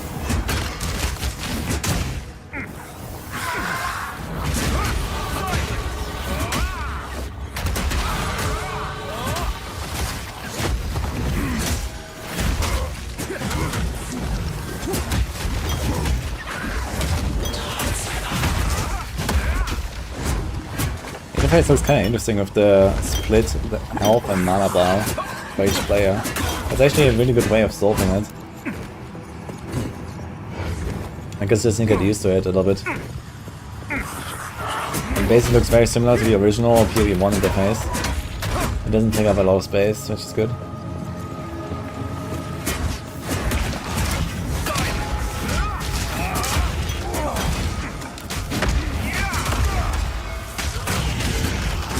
We have Act 1, 2, 3, and then we have Act 1, 2, 3 again, and then Endgame, yes.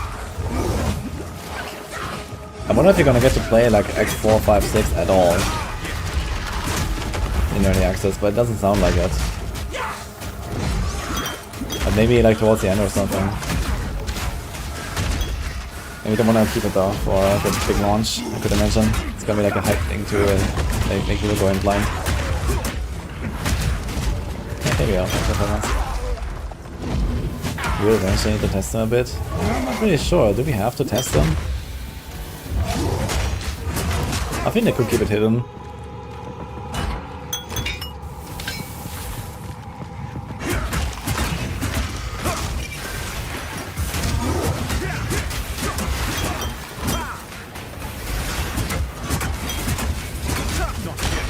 Instant Druid will be added soon, I guess February. February does not sound soon at all. I'm watching Havoc right now. He's still doing couch co-op with Mugi.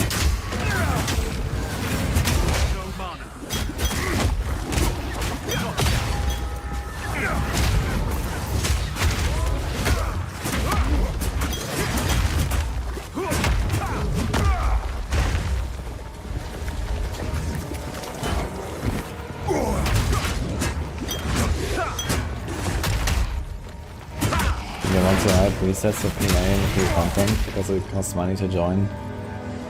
Okay, fair. But I think they also kind of care about having like a huge 1.0 launch, right? And I mean, they will have, just because then it goes free to play. How's the clearing? Where have you? Well, we could sorely use it.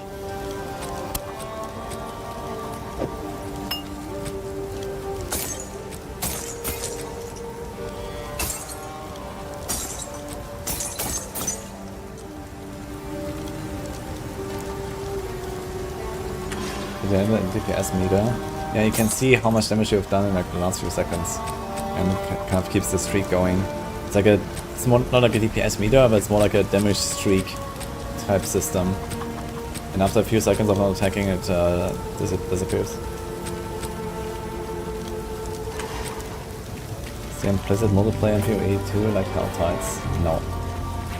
It's not an open world game. This is based on instances. Has there been no swordplay in early access? No, swords will probably come with Duelist. It's our local Duelist is not in the game yet.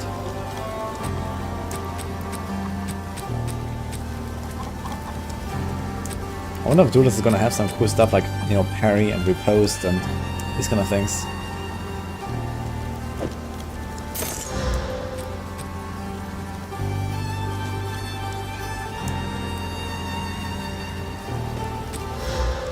Well, he lives up to his reputation. Ah, the hero.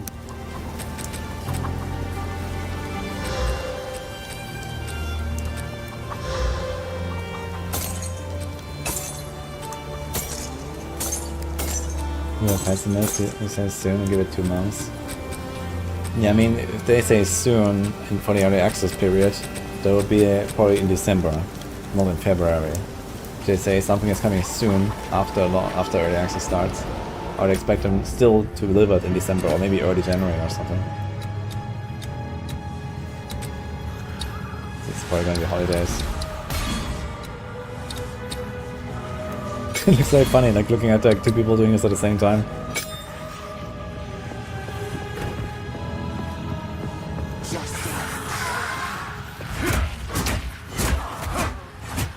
Druid and Hunters coming in January 21st. Oof.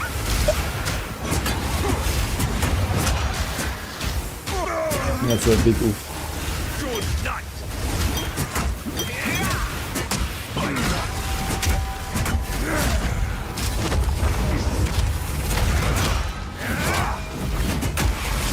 I can check what the Empty made as well.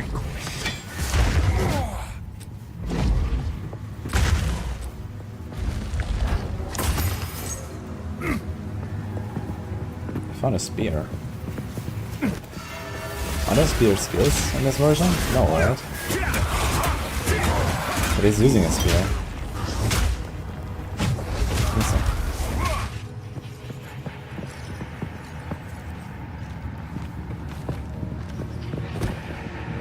What is January 21st?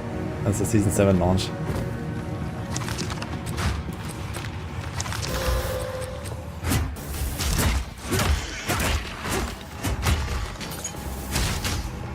Just wait!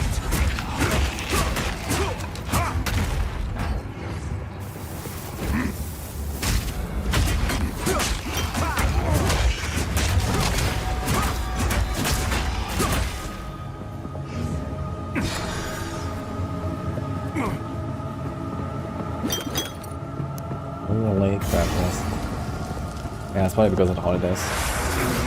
We're waiting until a little bit after the holidays.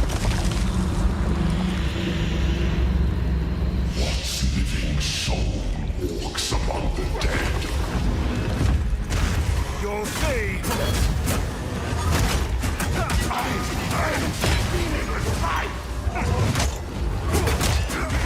Your efforts will be in vain.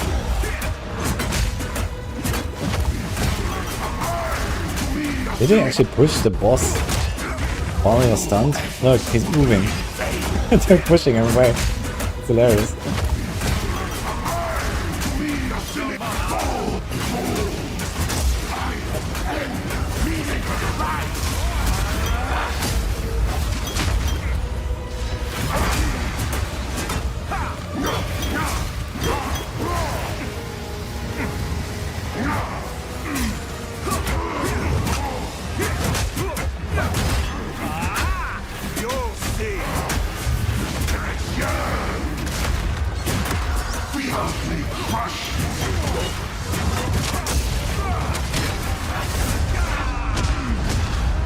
Bitch. And who's who here? Help me crush these interlopers.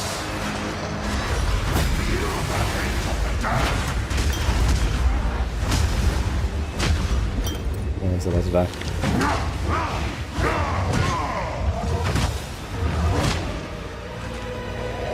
In this version, there's actually no damage meter yet. Doesn't show. Help me crush these interlopers.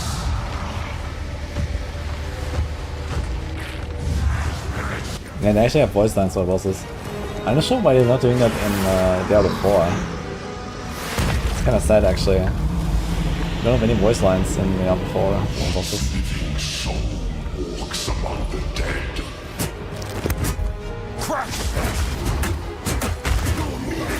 Pretty angry, by the way, how he like floats out of the catacombs.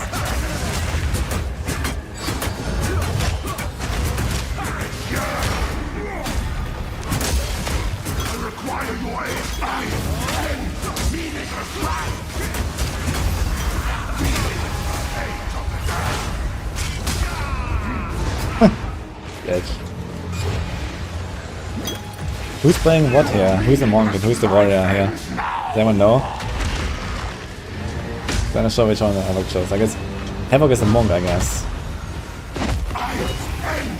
Called Monk Warrior, and he was also talking about it in the video that he was playing monk, I think. So Havoc is a monk, I think. Yeah, Defiance and Havoc carried by Nuki, man. Is he gonna one-one him? No. Dude, the shotgunning is actually crazy. He's almost full HP here. Bam. He took like 70% life. You gotta be very careful there with the swing. He has a long wind up actually, you can see it. Like he holds down his sword on the left and then... It definitely looks like this boss is gonna kill a lot of people in hardcore. At least in the early days. This is Diablo-like. Yeah, exactly. The newest Diablo-like.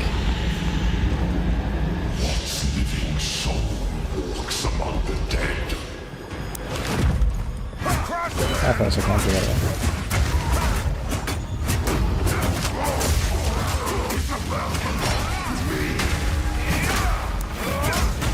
This is just, I love this man. This is such a cool scene, man. The pusher going to the wall, and then the bell. And now bam, bam, bam. Look at that nuke. Poor boss, man. They're bullying him, man.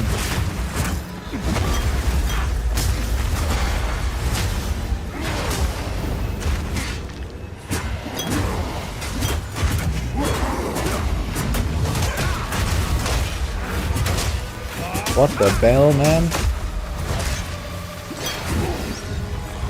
Does it get done so easy? Yeah, that's what Havoc said as well, like this is I think in multiplayer though. I guess there might be no penalty to your stagger basically in multiplayer or something like that. So if everyone just plays stun, then they're gonna get stunned very fast. In solo it seems okay.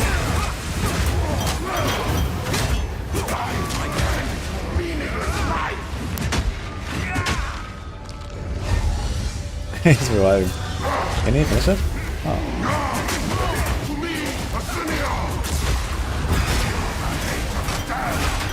Definitely looks like multiplayer is gonna be significantly easier than solo.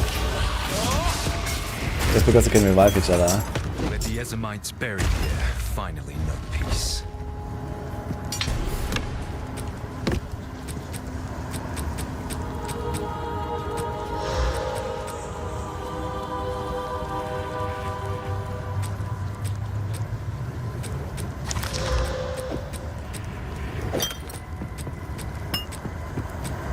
Seen people do this fight with no deaths. I'm not saying that this boss in particular is very hard, I'm just saying that group play is OP. That's my argument.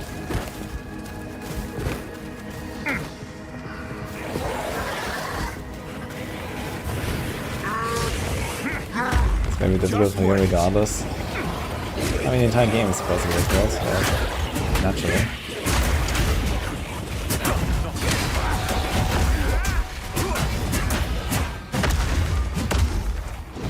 I wonder what the speedrun time is gonna be like for like 2 times Act 3 getting to map space clear. I guess eventually we're probably gonna get to the point where we can probably do this in like, you know, 1 hour per act or something. Maybe less.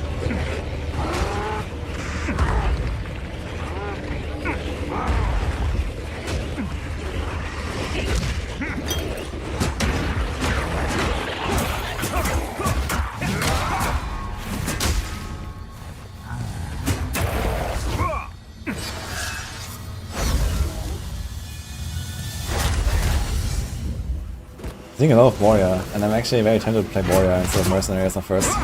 Just wait. Warrior is just so much fun, man. And pretty powerful it seems too.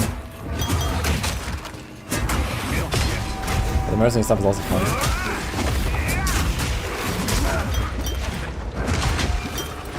Cool monk, man.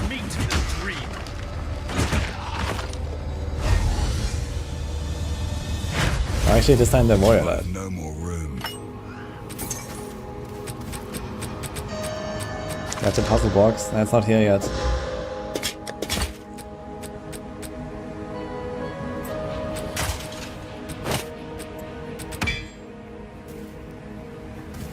Big question is how many side bosses to skip? You're not gonna skip any side bosses. What do you mean? Are you skipping skill points in PoE 1?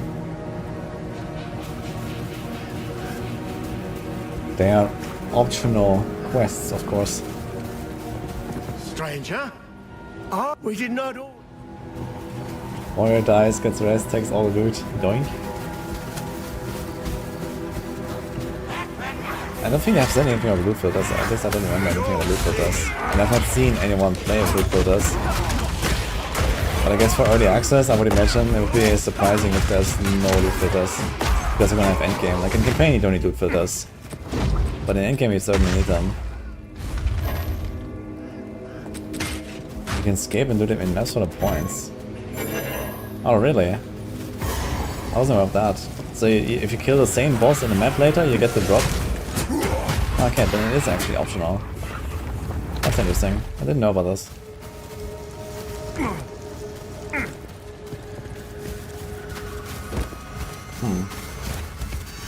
So the question remains, okay, which one are the important things? Which are not so important? Yeah, speedrun strats are definitely gonna include skipping some bosses then, I guess. But you're gonna be significantly weaker, even with like some not so crazy good effect that you get from the boss. You still get something. And you also get XP and you get loot and everything. That you're not gonna have later. But I guess the big thing here is that if you're like twinking, you actually don't have to kill all the bosses again every time. Because you just like rush, you know, through the campaign in like 3 hours or something. And then you have maps, and then you just get the stuff in maps, you know, when you're twinking.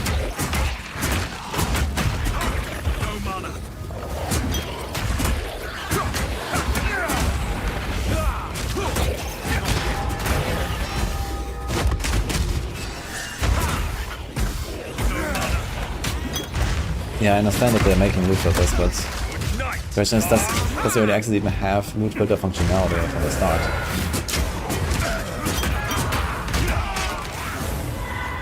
Let's see, right?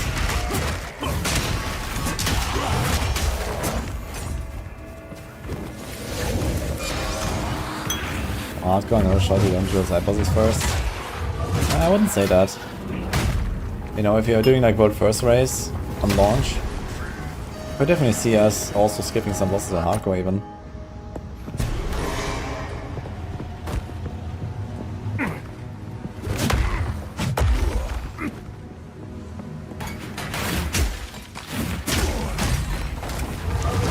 New place or the stash.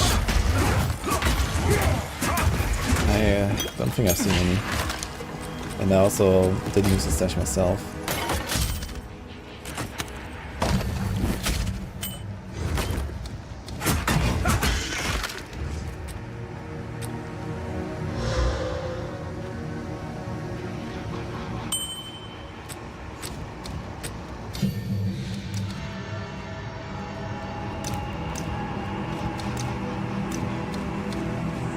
Yeah, it definitely sounds like there will be like a lot of optional bosses that we can kind of like ignore. Like for example, some of those that give you like, I don't know, maybe a little bit of res or a little bit of spirit, or I don't know what kind of stats you might get, right? There might be some stuff where I don't know, get like plus 3% movement speed or plus 3% attack speed or something, and maybe it's gonna skip those bosses, do the campaign faster, and just hopefully get the boss quickly in the maps. I'm not playing right now, guys.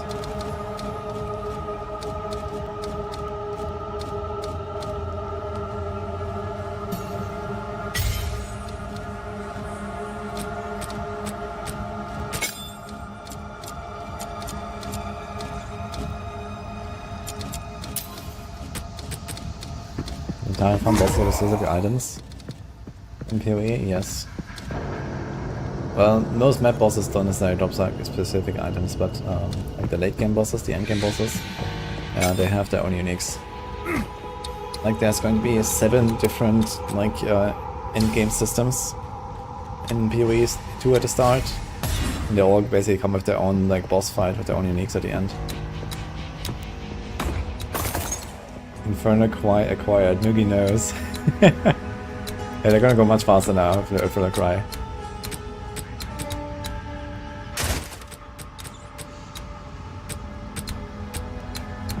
This is the in-game music when I listen to.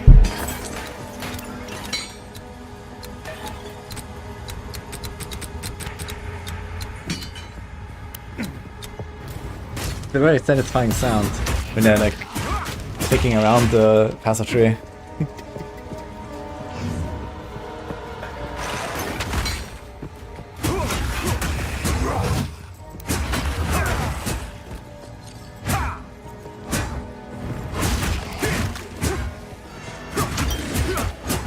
Dash attack is actually a really long range that Havoc is using with the spear.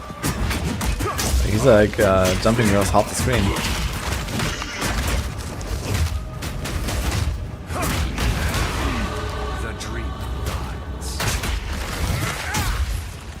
For some reason they're not synced on XP anymore.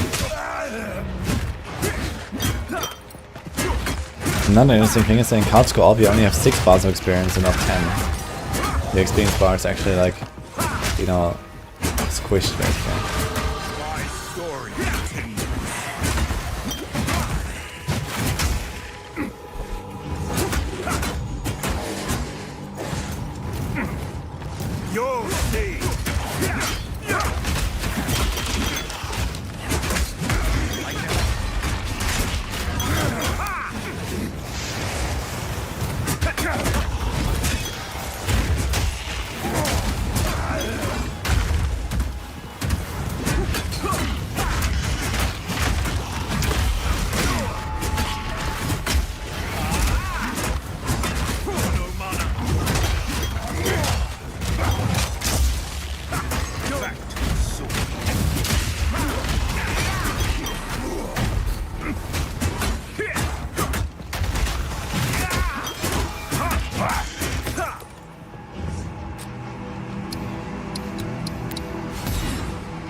The same as this shadow starter area, right? The monk.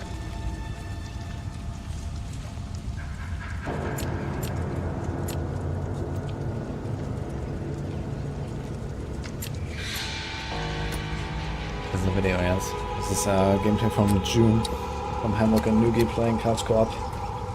GG actually invited me to join them there. I think this was another event they had in LA, but I said nah. Just wait. Because basically I would fly there and just like play for a few hours and fly back, and which would be nice. But I did get to play it on Gamescom at least. And I was also not very interested in console stuff. The spear is a triangle, the jab dash thing. I don't know.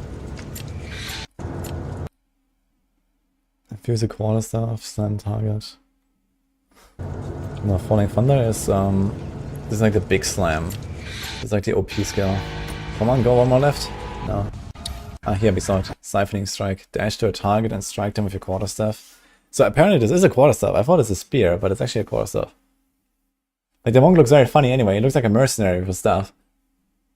If the target is shocked, consumes the shock to release a lightning shockwave. Grants your power charge. Wait. They're like stuck between two different walls here. Wait, how did that happen? He just kept walking. That's hilarious, actually. Wait a minute. Just wait. I wonder what happens now if he just keeps walking down. Can he? It looks like it stops him.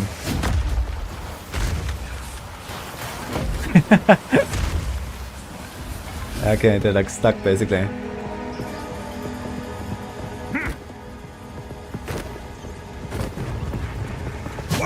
Yeah, spear should not be in the game yet. And the swords are not in the game. Flails, I think, are not.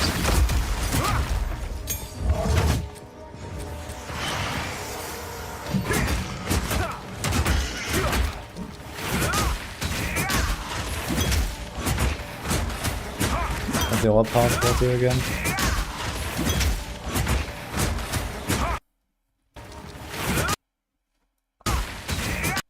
Supports any skill that hits enemies, causing the build up stun more quickly.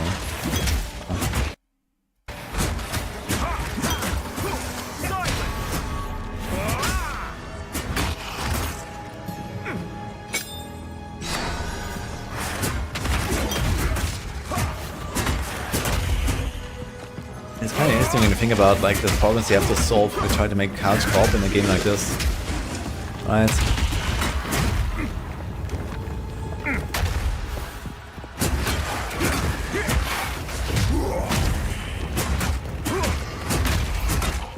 Yeah, I'm thinking about starting mercenary, but maybe warrior.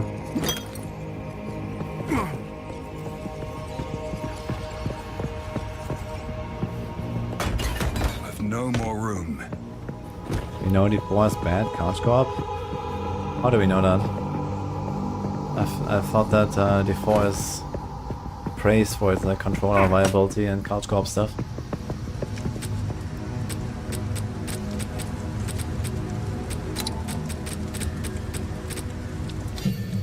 Couch dupe up.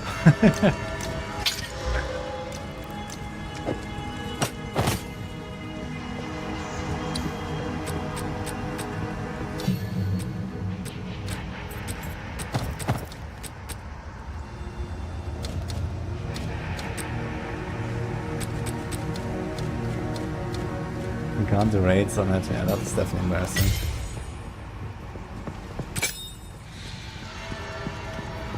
I guess there's not really a great way to like split the screen so you can do raids, but I don't know, they could even like half-half or something for that, right? You need to be away from each other or something. But I guess it's probably like hard-coded that you always stay together in couch co-op, so you can't be in like two separate phases at the same time or something.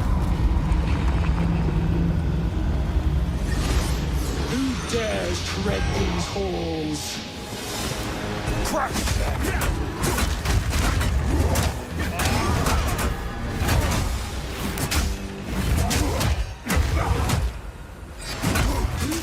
Try to take my beloved Raven!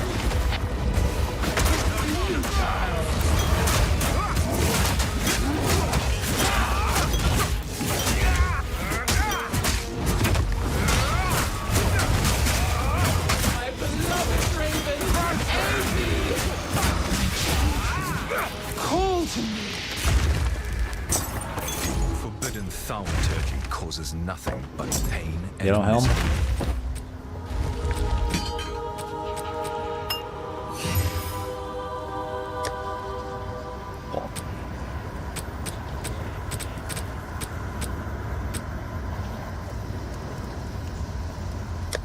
Yeah, the scale days on June. There were no damage numbers, and they also have 5 last year, I think.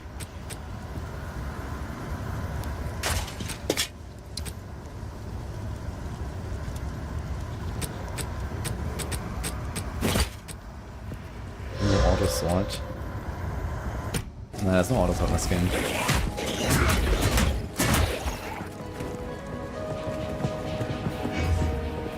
Yeah, we were talking about auto sword yesterday.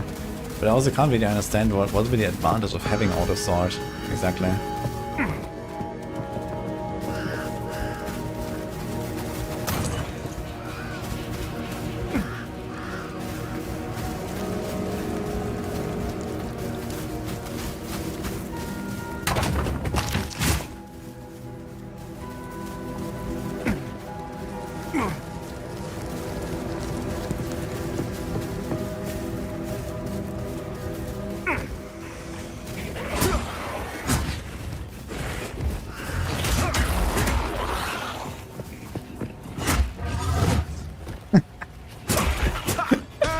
It's open! Praise the first one! Quickly! Come with Anyone here also planning to play some couch co-op? Or console in general? Who's gonna be a console enjoyer? PoE 2.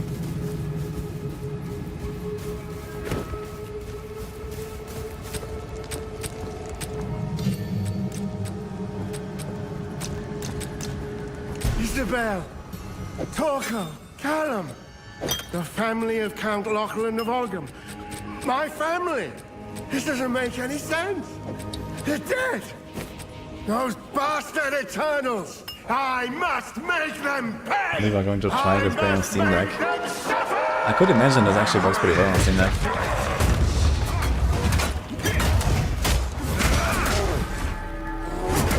It's just like the two guys smacking man. Oh man, look at this. Imagine this in a 6-man party, dude. Just like 6 guys whacking away. Oh god, it's gonna be glorious. That's crazy. It would be funny if he shattered as well. Rejoin your family. No voice line.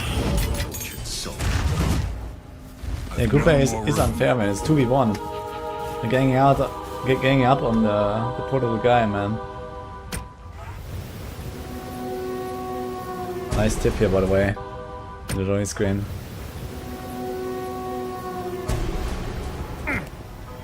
Six-man assault rifle mercs hitting a monk bell.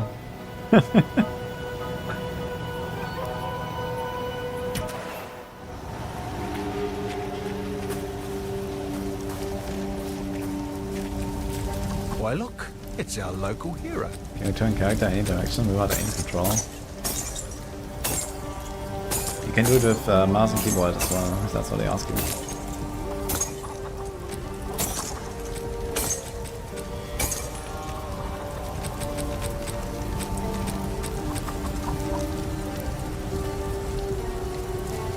Just add an extra boss per player, that's a good idea. To make it fair.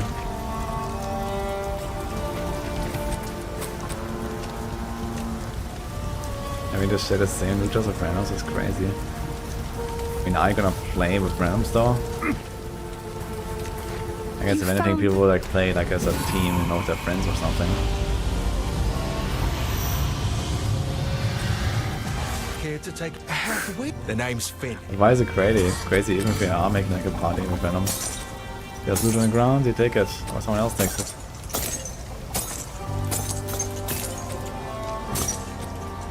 Would be fantastic to make group races.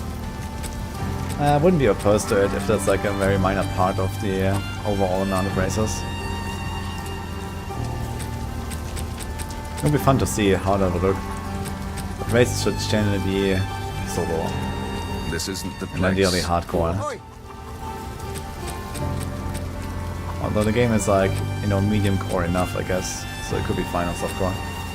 You get punished quite severely for dying.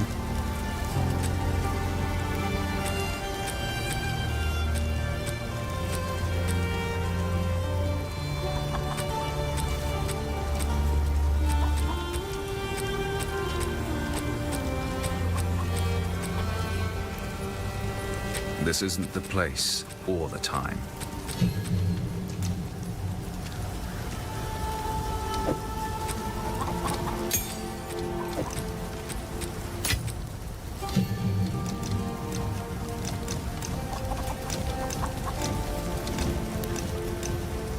And this is Havoc and Nugi.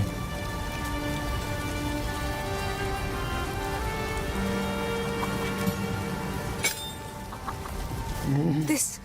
So if Renly brings the strength. This is not the place for violence. Just bought it 4, it's still unopened. Well, I guess you can keep it that way for now 2 weeks and try this game first. At this point. The music is very nice, yeah, I agree.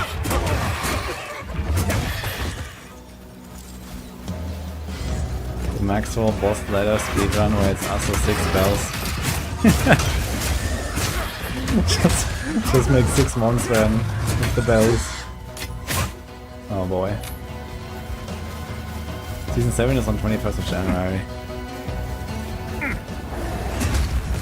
You'll see.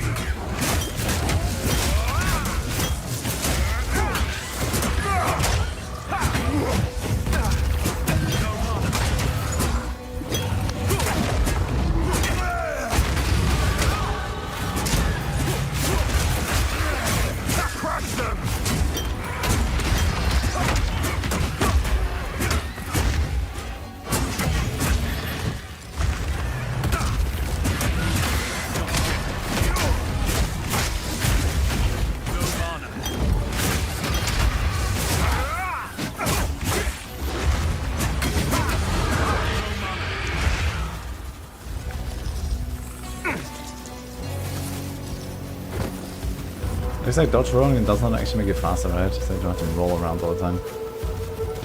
Looks like he was exactly going at the same pace, pretty much. Maybe slightly slower actually. Seems like he falls behind a little bit compared to the running. But I'm not sure if like the warrior has some boots or something. A crow? Crow bell. Just wait.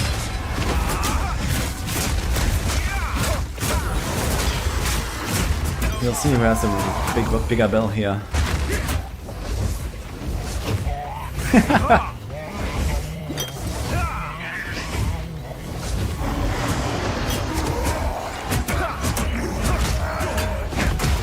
And they're bullying the pool boss again. 2v1.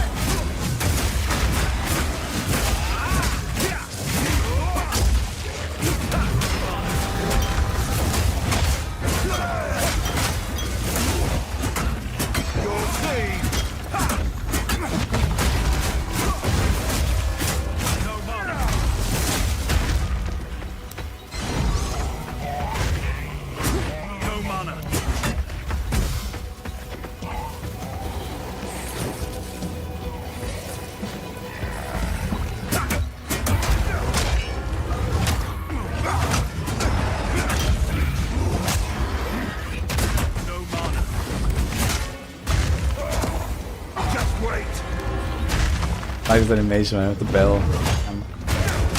It's a funny boss.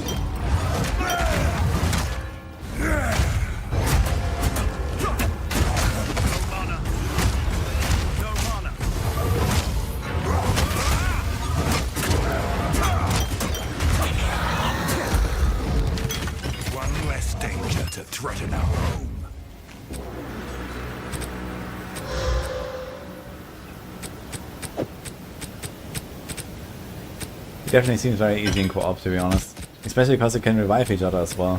You don't even have to do the entire fight, like, in one go. If the other guy revives you, you come back with full HP. And blast, maybe?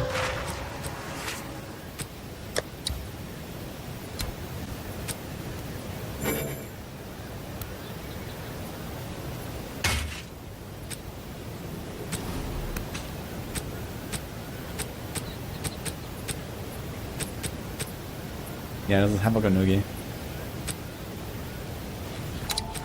Not sure who else was there in this event. Look at this, it's kinda sad I didn't go. Just to like meet some of the PoE blasters, man. Yeah, maybe at some point an Exile Corner or something. That would be cool. If they ever gonna make one again.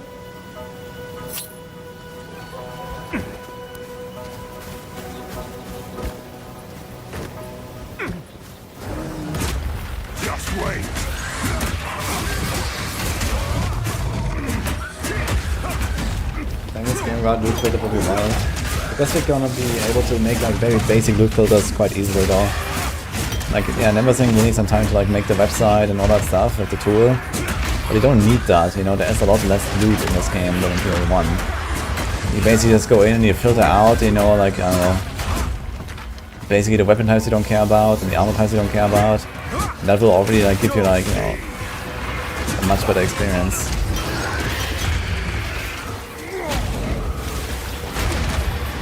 I had the multiple potions, and this was an old playthrough here. Also, another interesting thing here is that, you know, one guy is fighting, one guy is opening a portal, and he pulls both of them into the portal. Like,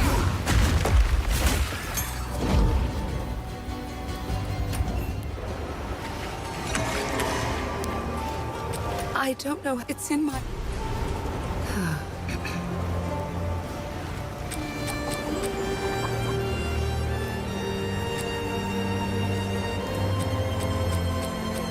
You just purchased a support pack, weight class from Xbox Store. You only got 3,700 points instead of 4,800. No core free access.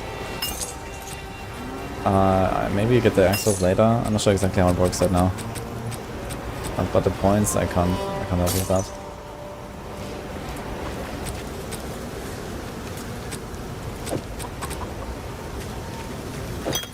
Sorry. I was just elsewhere. David, first of all, I think you should find your caps lock button.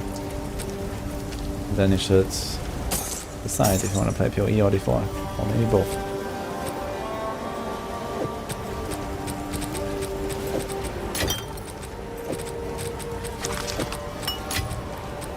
Look guys, auto sword. It's just very slow. Sorry, I was just elsewhere.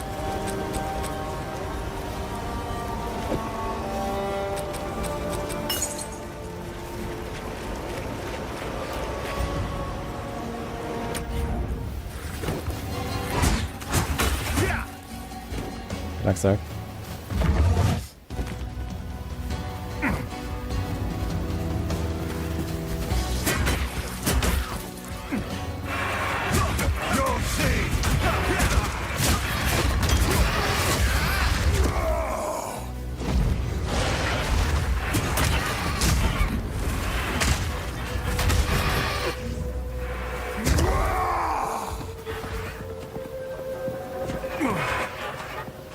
I'm gonna get a drink real quick, guys.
thing.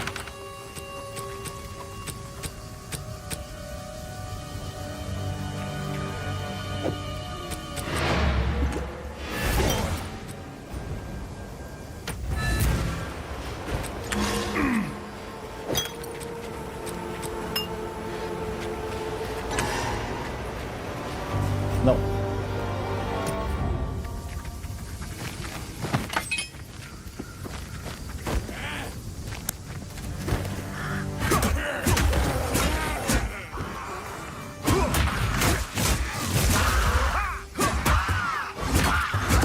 You'll see.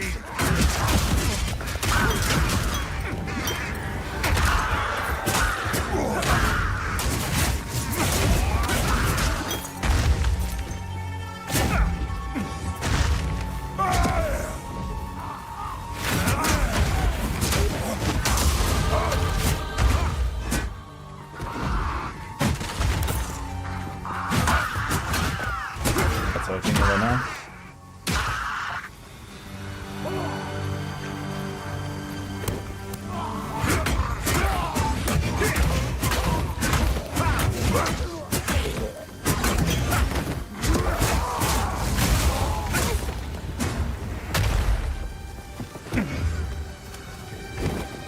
It would be funny if we could also click this well there, that we saw like the environmental prop here. And refill your flask there. You can do that in town. I guess not here. It would be cool though if there were some of those.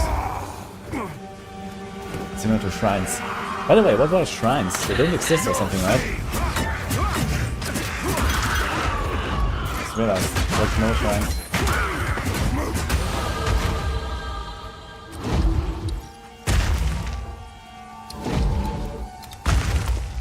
I liked stealing the milk from my friends in D2. Very interesting.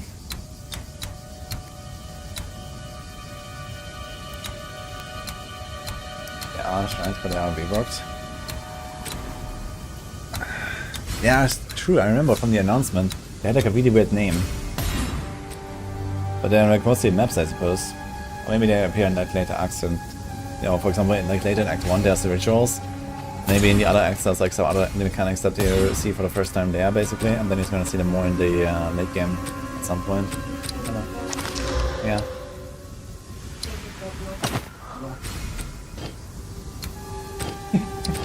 Come here. Okay. Merlin is not joining us, guys. He escaped.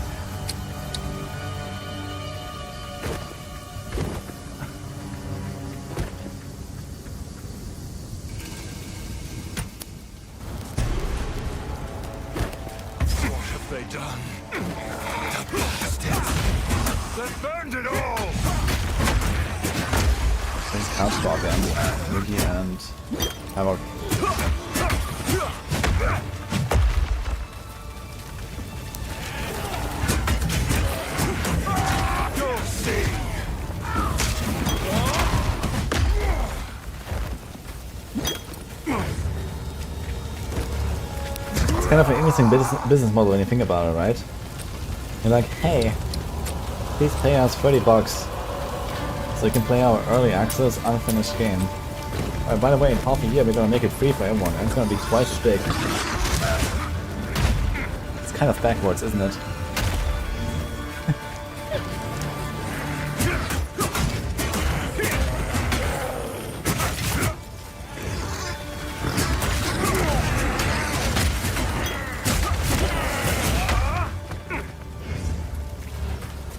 Nah, Spear is not in the game yet, it's this stuff. Thanks, Spike. Bye.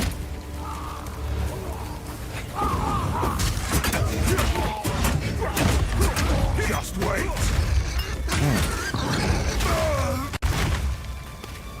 Another flying flask.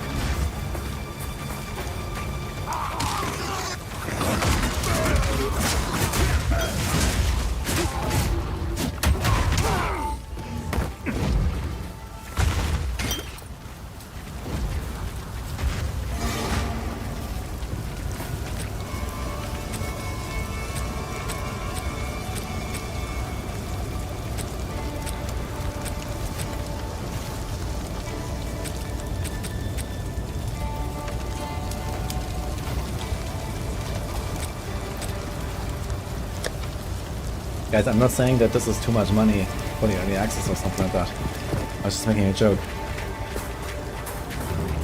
Why does it cost 30 bucks when the game is not finished? But then it costs nothing when there's a lot more in it, you know? You shouldn't have come back here. You know, stand quiet on this. Just in a vacuum, it sounds funny.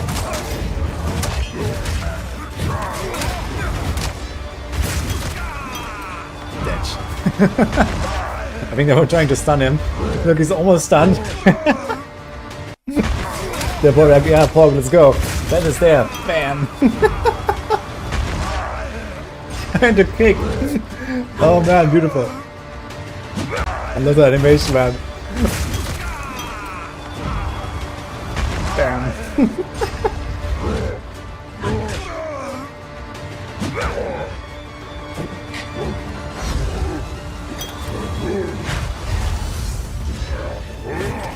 Yeah, but to be honest, it seems pretty crazy, man.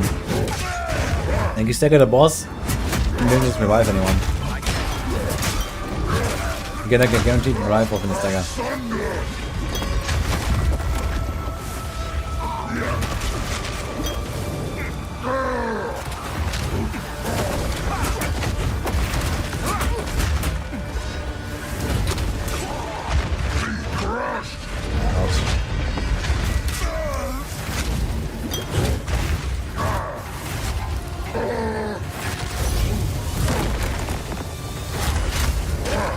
Oh, he got off.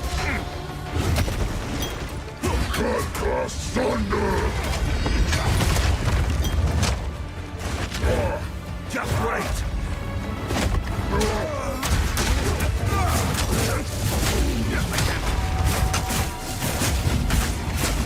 He missed the bell.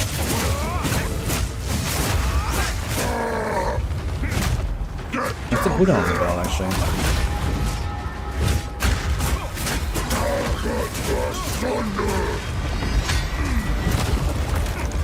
Just wait.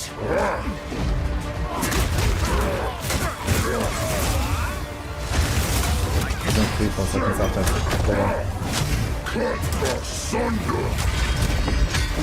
Yeah, there's like some charges or something here. You can see it here on the skill. Doesn't seem like a charge from kills, but maybe from such attacks or something.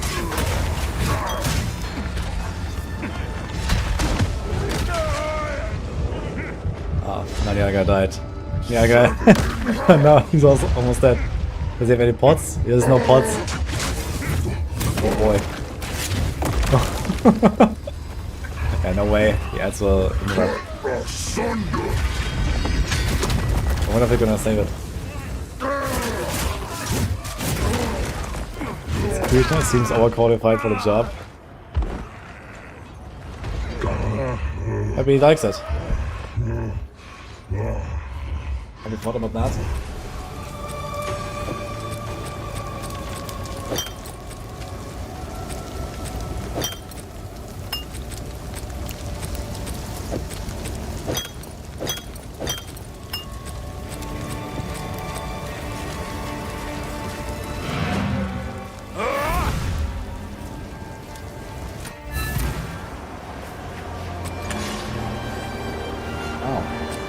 The website has been updated. Okay, we're gonna check that later. Okay, bye.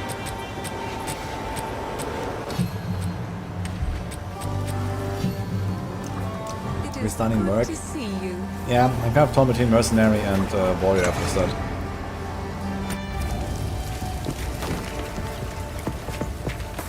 Good thing is, if I want to use Infernal Cry, I guess I can on a mercenary. Just wait.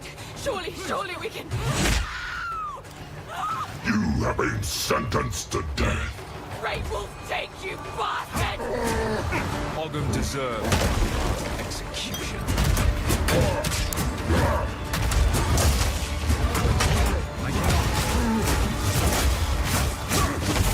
You'll see.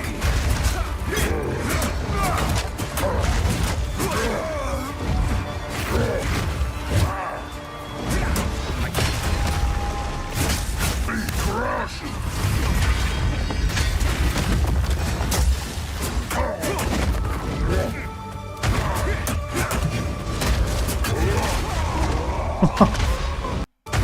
He's full HP, man. Look at us.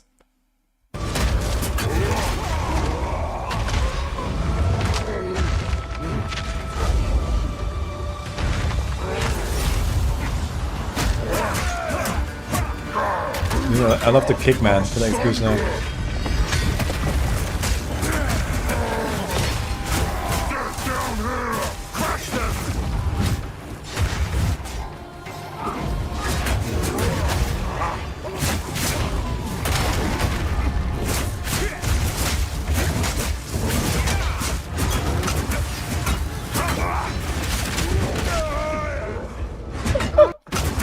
Also full HP, man. Crazy, man.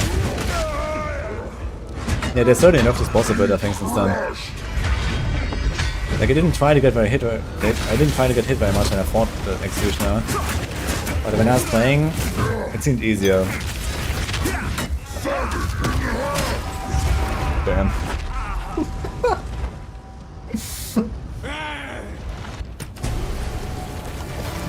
Love it.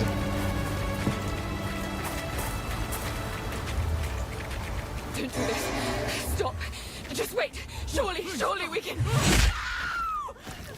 You have been sentenced to death. Great Wolf, take you bastard! Your own deserves one last execution.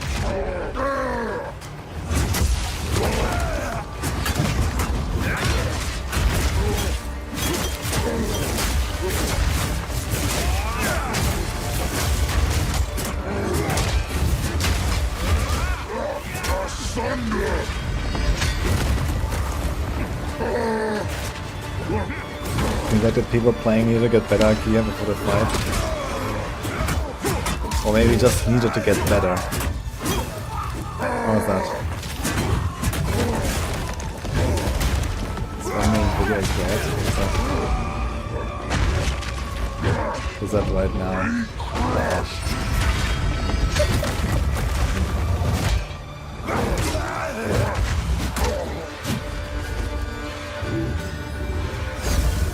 Should we watch that?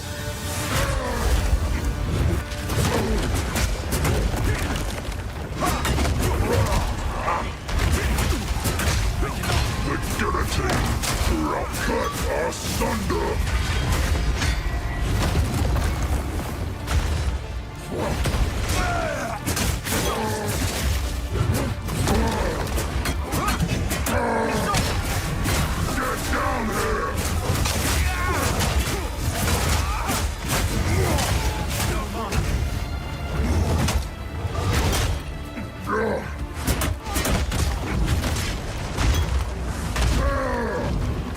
Get down here!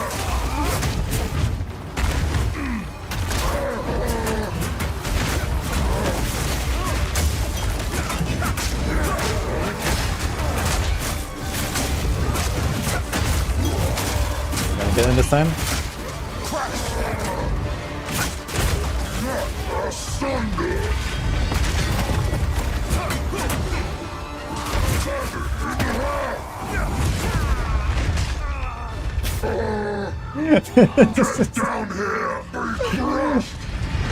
So it's like this massive anvil or something that drops on the sky. It's lovely, man.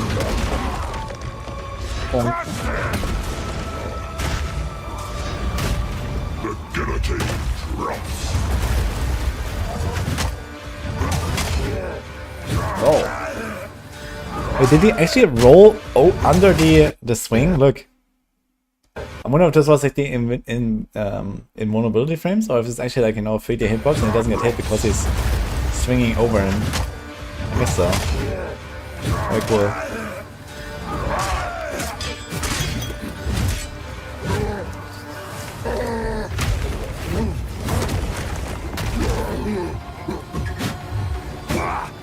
Yeah, I don't think it was the iframe actually, because it was already like mid-roll. And I don't think you can iframe AoE attacks. Uh-oh. Almost one of both of them. It would have been a really funny moment there.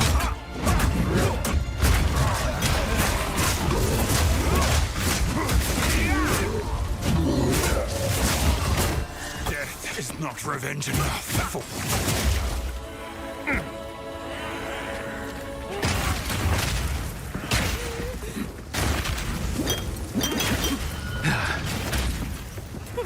This is a white mob, by the way.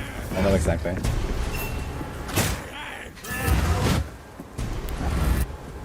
It's probably like the second hardest boss in Act 1, I guess. The Executioner.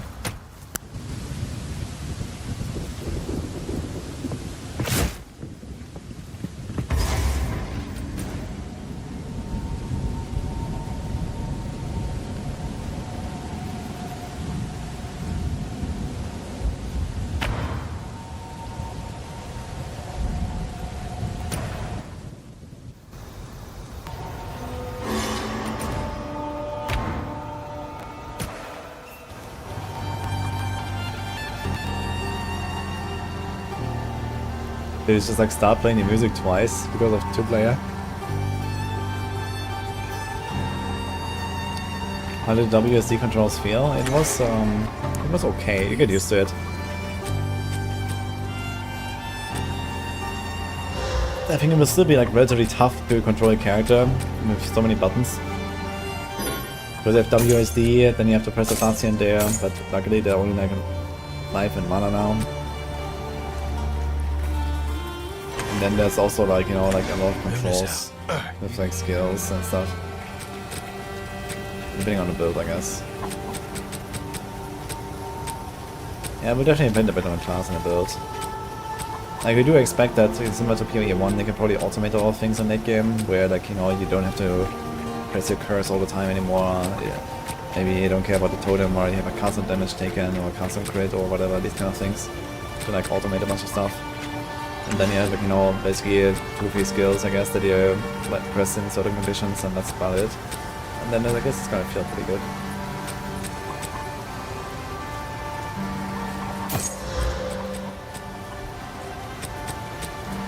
So Nathan said that many of the deaths switch back from WSD to mouse movement.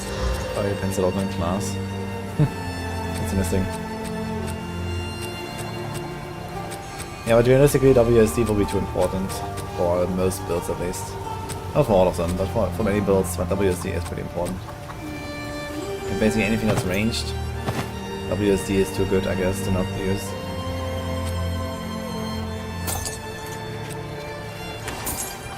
Yeah, I'm quite far away. Is it better? Havoc and Mugi playing Couch God.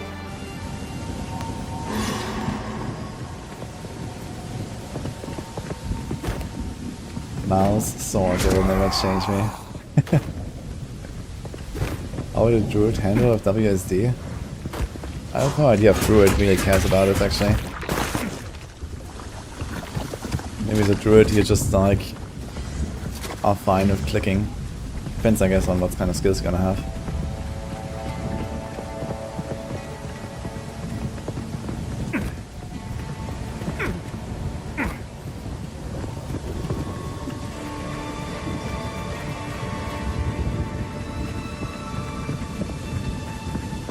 Yeah, it could be that they're making like a caster form, you know, similar to like Moonkin in WoW or something. Would do it. I think they did talk about Wolf though, right? So there's gonna be a Wolf form, I guess. Bear, Wolf, pretty standard. And then maybe like one caster form.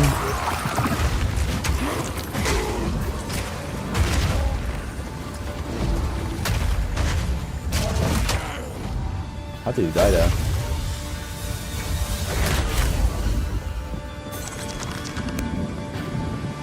Showed Wolf in a very early preview, okay. Druid bear form of Steel and Real is where it's at. Rampage for the packs. Yeah, shield charge as well, man.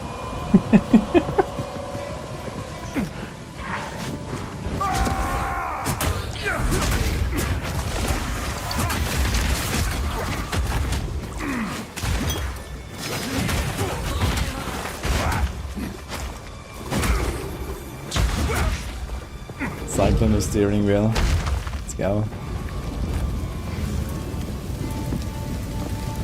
The faster you turn your wheel, the more you spin until damage. To do a big workout for your arms.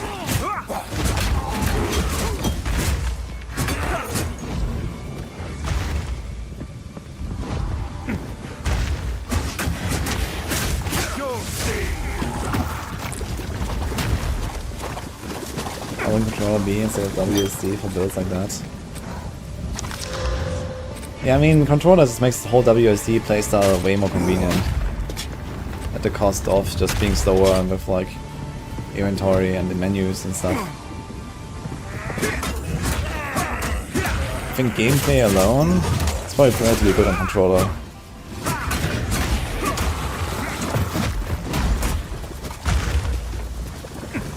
The yellow bar is a stagger bar, yes.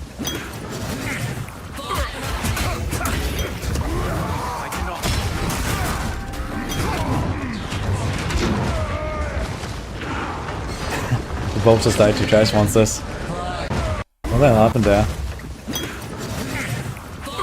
We got blown up by the exploding dudes, I guess.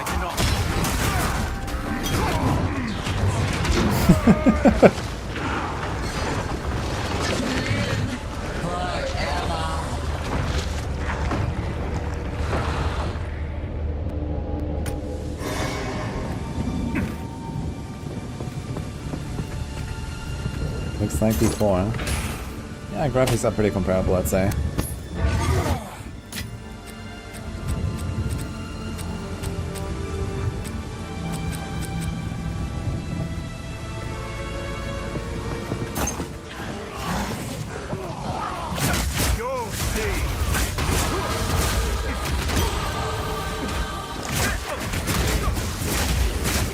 Double the ramp.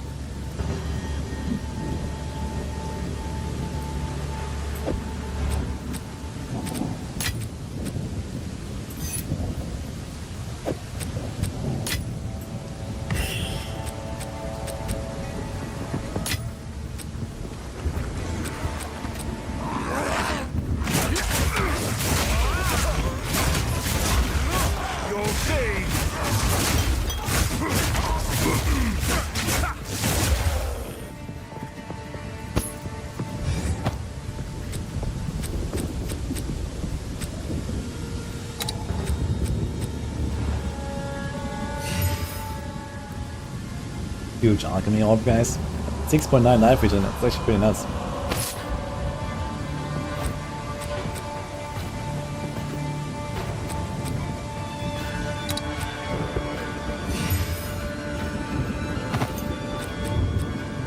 Perhaps use pedals. Dance pad. I haven't picked a class on ascendancy, but I'm leaning towards mercenary. Or warrior. When do you think they will passive tree and ascendancy stuff before early access? Pretty sure they won't. Might do like a few teasers of like specific nodes or something, but that's it.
didn't answer yet, okay.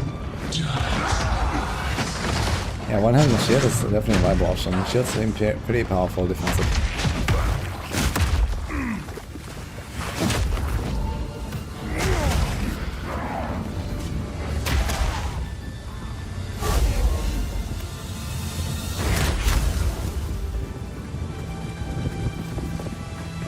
Just wait.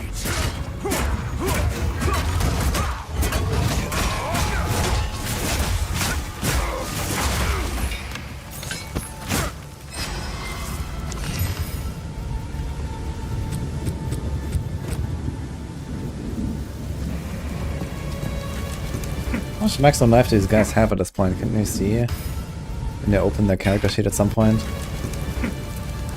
I need to pay attention to that. He has 6.9 life vision on his chest. Sounds like a lot. Look how far it's going up here on the bottom right. It's actually nuts.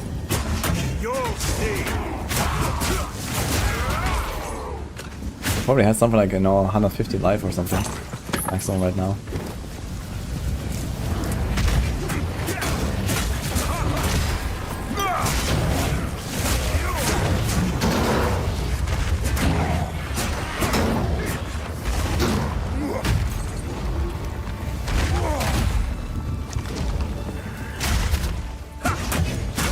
I don't know why, but it seems very satisfying to kill these like gargoyle demons. Like they're like massive, but they still fall over relatively fast. And there's like packs of them.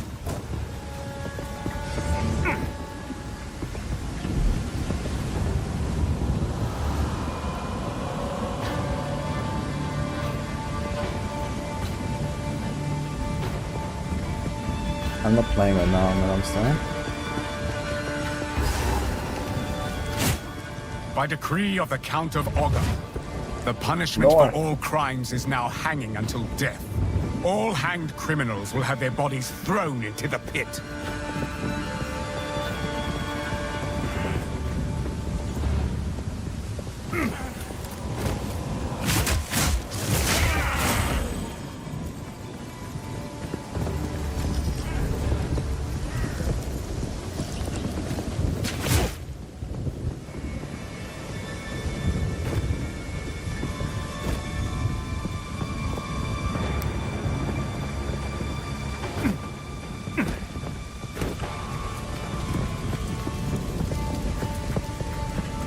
Yeah, it's not a musical very well done, I think. Just wait. I really enjoy listening to this. Just sitting here like all day watching these playthroughs, you know, looking at the attention and paying attention to details and stuff, and looking at what they're doing. And the sound is just like very nice to listen to. Because when I played, I will probably play it, you know, like on stream with music, talking to people, and you know, I have to pay attention to a lot of other things. But here I can really take it all in.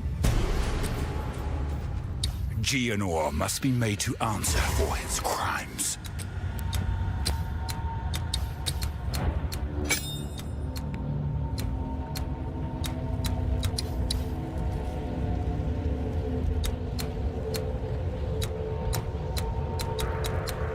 That's probably the best comparison of this.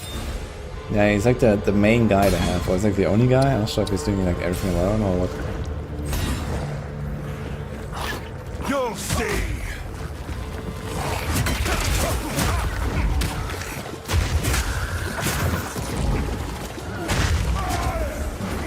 Another.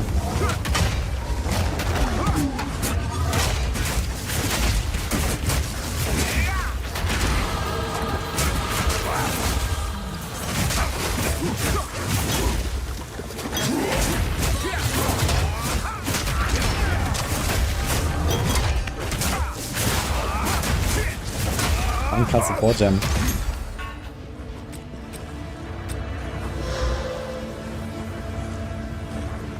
Nice horse. Huge.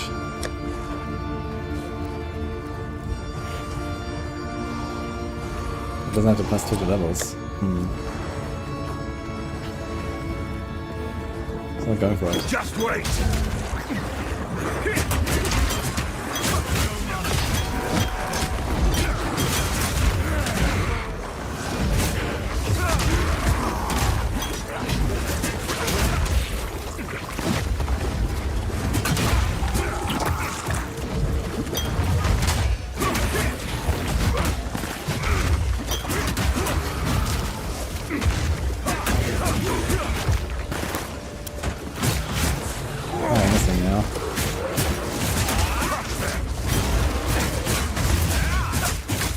boss dying hardcore. For launch I'm planning to do that, but not for the other access.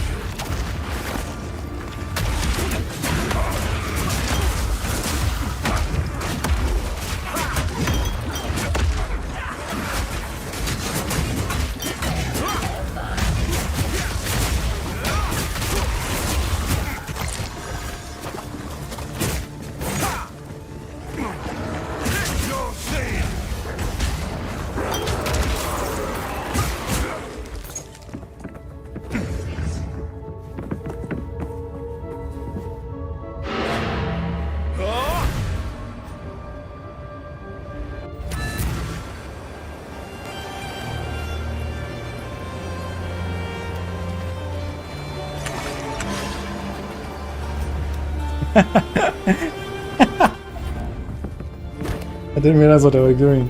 They just went to the whale and back. Another one! He's under there! The voice of the man I must face. I guess I thought they're gonna find the boss now, but they won't. They just have to go for like just wait. more parts.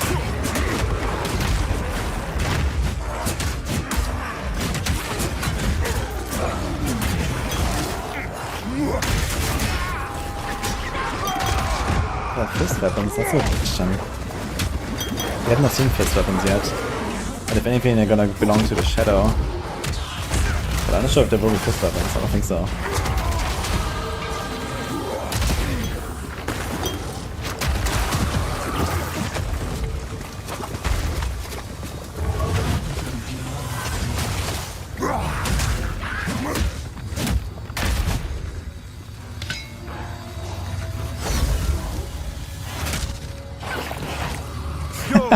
I like how the animation breaks when he gets hit.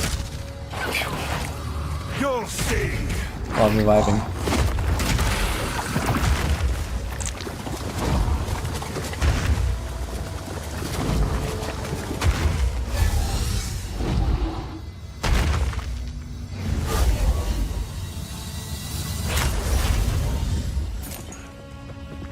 Just wait. When can they expect a full release? I guess like late spring or summer.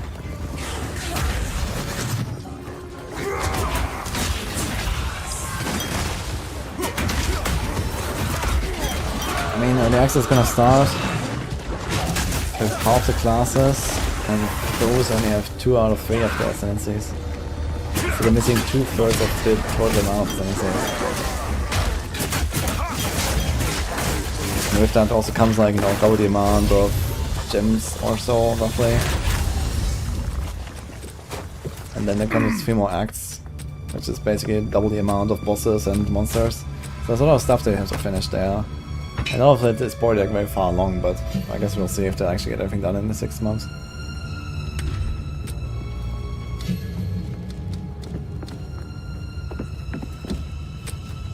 Who am I kidding? I'm playing every class. Well, that will take a while.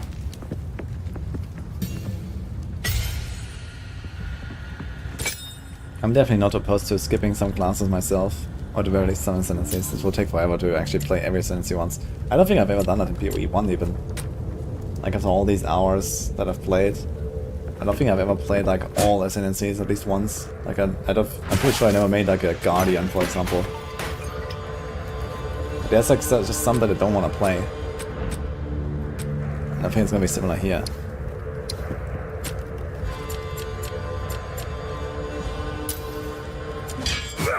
Yeah, I'm not too interested in minion stuff, for example.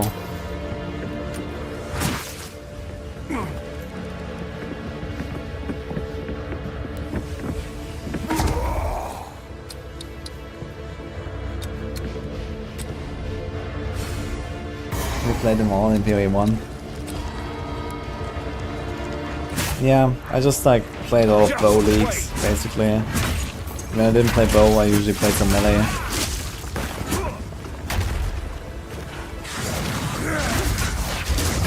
Then here and there are some casters. I never really played minion stuff. Guardian is also mostly a minion thing.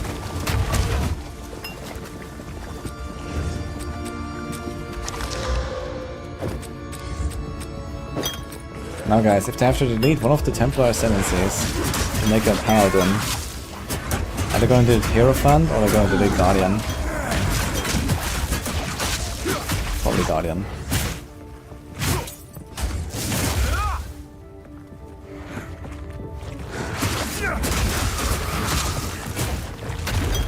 Yeah, Hierophant is iconic, I agree. And Hierophant is also very different from what Paladin would offer. Guardian is probably kind of comparable to Paladin in terms of like fantasy. Time is nigh. Our triumph is at hand.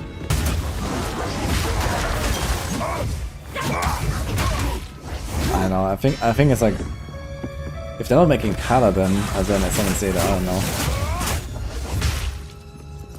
It's like the easiest, like, you know, slap in the face they can ever give to Blizzard. No. Everyone is asking for Paladin.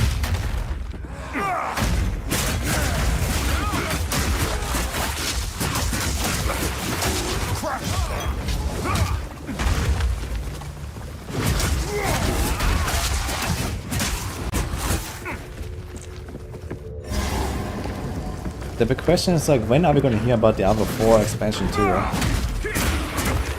Like, whenever they start talking about it, they will tell us which class they're making, which is most likely the Paladin in Diablo 4. So, PoE has to come out with the Paladin before that. But I guess that will happen.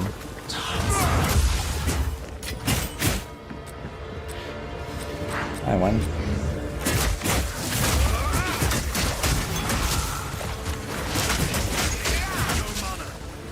I don't care.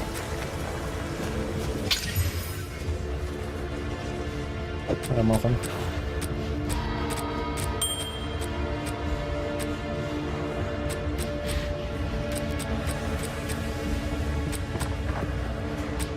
T4 expansion 2, we have Bath on 12.6. No, I mean, realistically, what is like the next big event where they could announce it? Probably sometime in like spring or summer, I guess.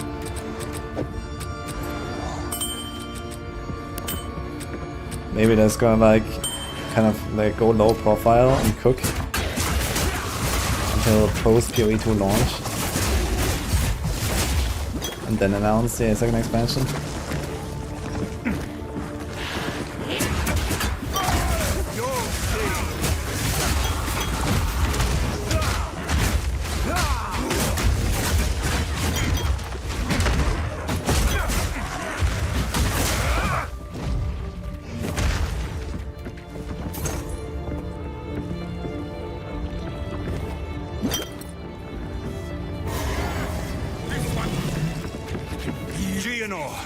You're insane!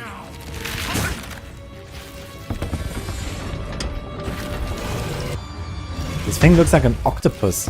Look at this thing. It actually looks like it has like this head here. And then, you know, it just ate the guy. It has the tentacles. It's like a blood octopus.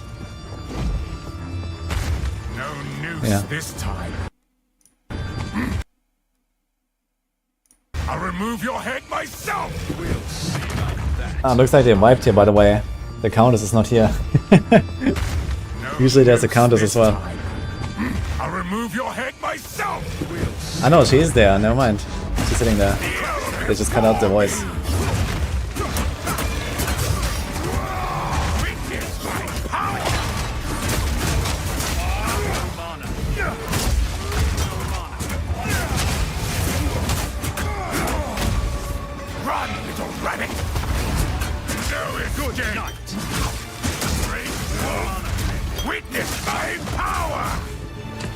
Yeah, it's a guy from the intro, I think.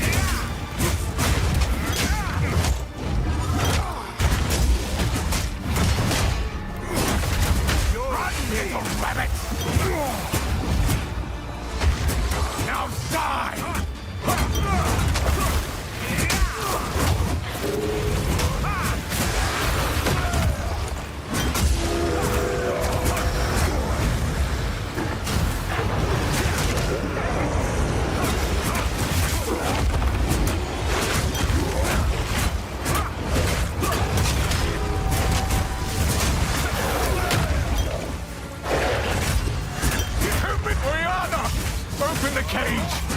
Release the beast! Give me what you promised! I think not. I have so much more from you. Since you are too weak to do the job, I'll find someone who can. Goodbye. Just wait, you manipulative whore! How dare you abandon me after all I've given you! Who are these guys? He just says goodbye. No beast.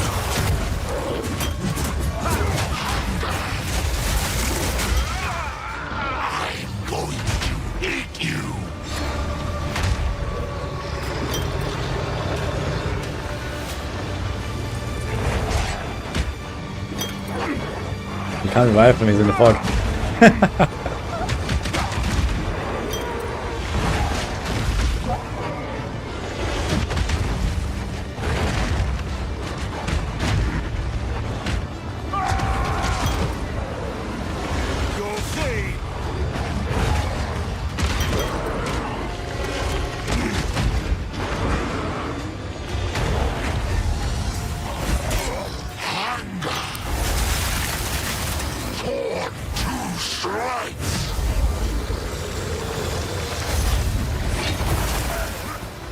Okay, rush him.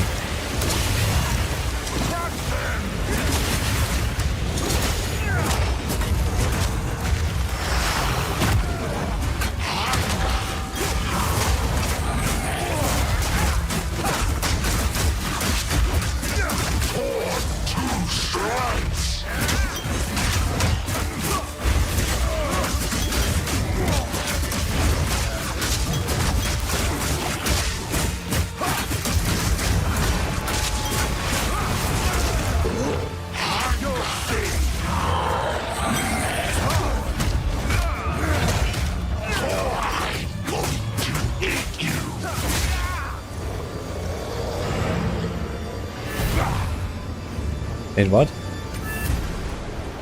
Hey, does the boss reset actually? I need to be? Oh no, it doesn't. So you can be out actually in the boss fight, as long as you manage to get turn the portal. So I guess on hardcore you have a way out if you manage to get away. But you have to... not anymore. Okay, yeah. So in hardcore he's gonna be locked in, you can never get out, I guess. Is there a way to like time out the instance, I wonder? If we just like pause the game for like an hour and it kicks you or something?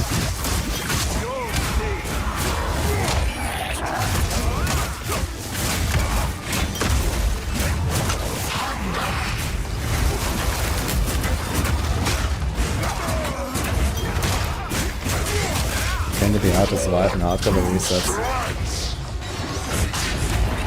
Okay. So you have the 50-minute counter. Yeah, I'm just wondering if you have a way out, you know, if you realize, okay, you're too weak for the boss or something. Just wait.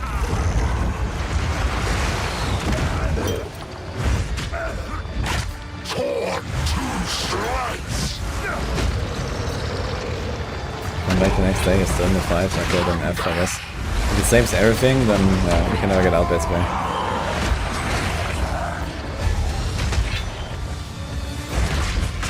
I'm going to eat you. Just wait.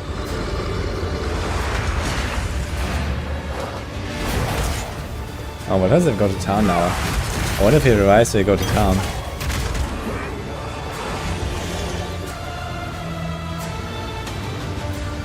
Wait, what? Oh.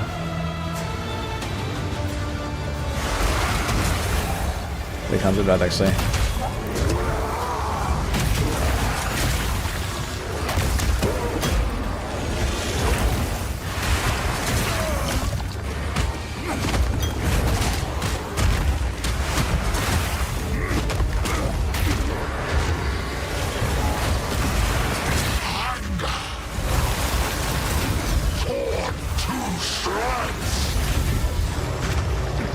Just wait.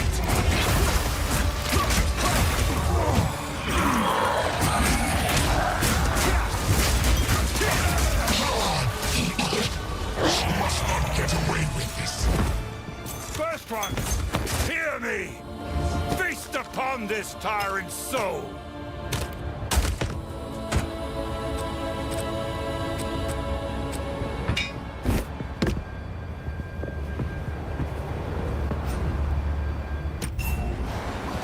I have seen this.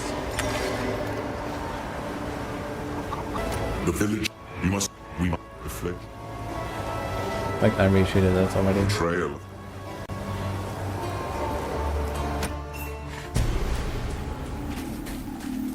This out. The marriage. Monk stop. How can I heal? Thanks, How man, for can that. I advise you? It's Warrior and Monk, yes. Can you buy this game from Steam, not bought off PoE homepage? I think so.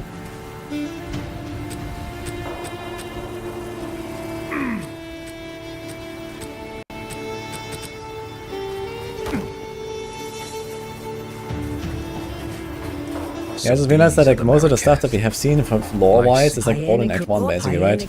Like the cinematic at the start, and then like, you know, the counters that we saw, and then now he's just like following her and trying to like stop the beast, I guess, or something.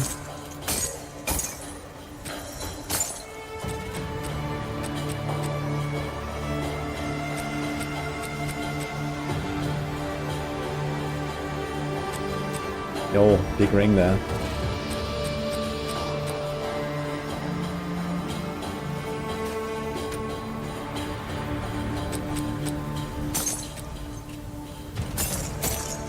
Can I explain PoE 1 lore? Oof. Well, TLDR, you get exiled, you wash up on the shore and survive. You fight your way back.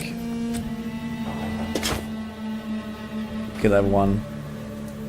And they're like, hey, the gods have awoken. And now they're killing everyone. You have to stop them, and then you go and stop them. The end.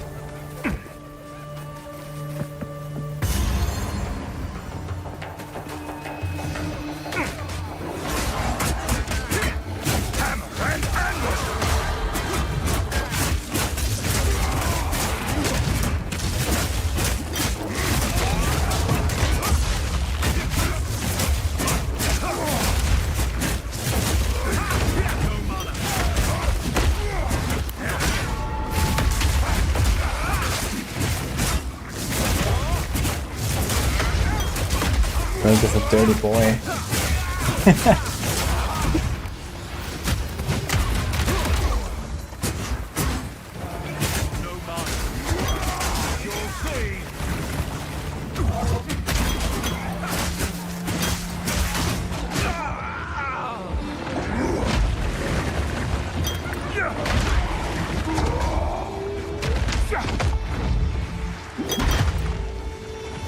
It's cool how different Act 2 feels instantly.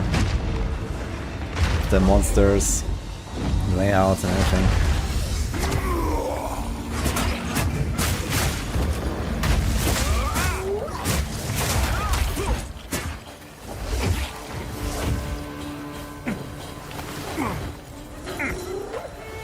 Mount Kitava was a chick for 4 weeks. Anyway.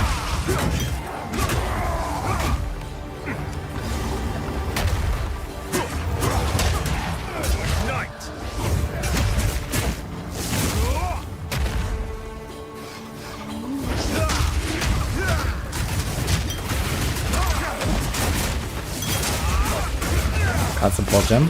Dog.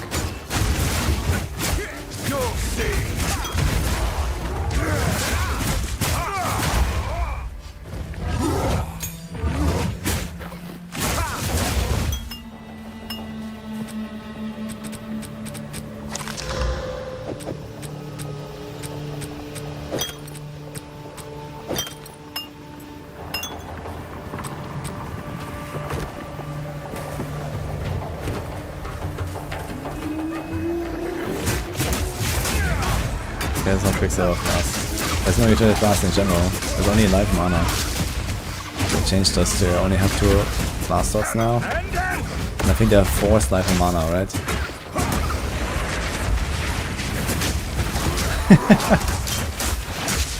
Nice, man.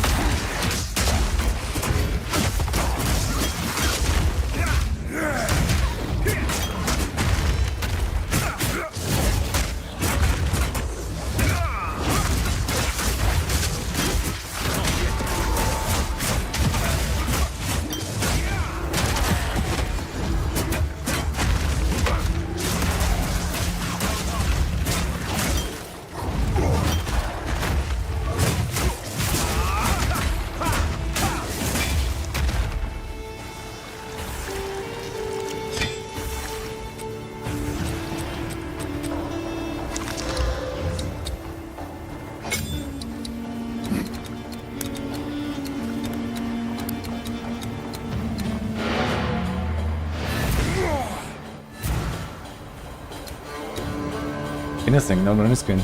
I guess they're like still in the same zone. Did they actually just like walk out of town and start fighting there? Without the running screen? I'm gonna see this again. The start of Act 2. Hit 133, 50. I wanna see this again. So here they walk into town. Yeah, they would just walk out. Okay, there's no loading screen actually. That's like part of the area basically. I wonder if we can actually lure monsters here. I guess so, right? There's not an actual town, but there's a stash, there's NPCs, there's a waypoint.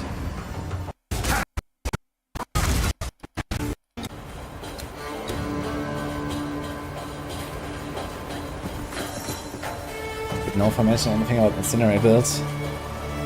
Yeah, I asked him about it, and he said probably before PTR start. So at least that.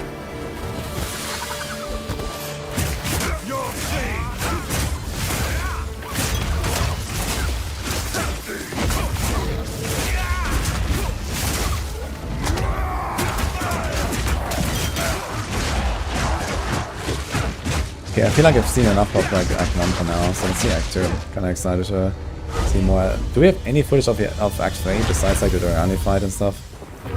I guess no one actually went that far. How long did it take for this, by the way? This is 1.5 hours right now, but it had some cuts because they also died. But I guess without devs, if you're like relatively good, you can probably do Act 1 in like an hour or something.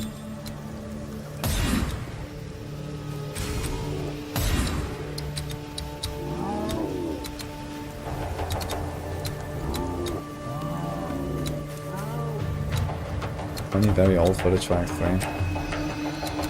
That's okay.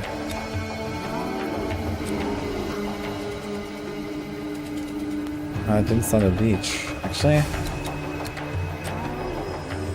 Oh, we saw the Devourer and stuff, no? Or maybe it did cut out something from the start. True, I see like the crypts here and stuff right before the start. Yeah, this didn't start at the beach, actually. So I probably cut off like the first like 15 or 20 minutes.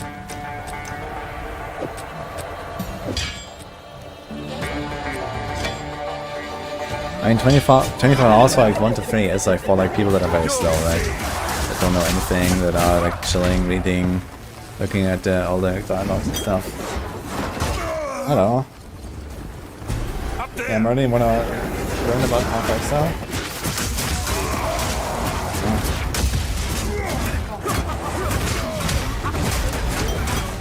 Hey guys, Merlin has been groomed today.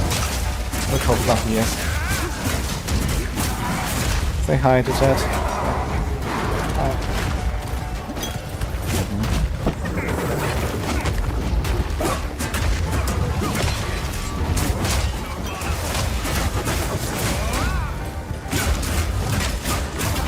Oh, is it the first boss already? I remember this guy. Just wait. This guy is falling max by default. No, I think everything is like default free link, and then you can up it later to 6.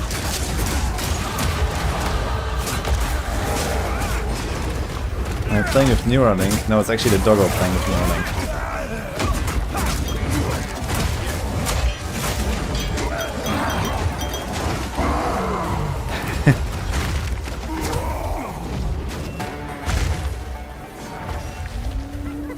Unlucky now.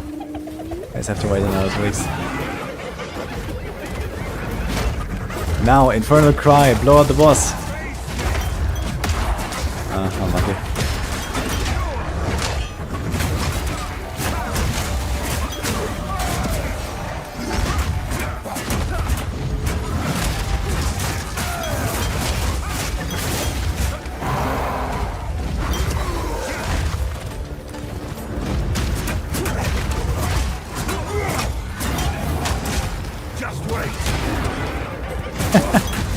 I'm using the bait crouched up. Okay. Should have done that maybe.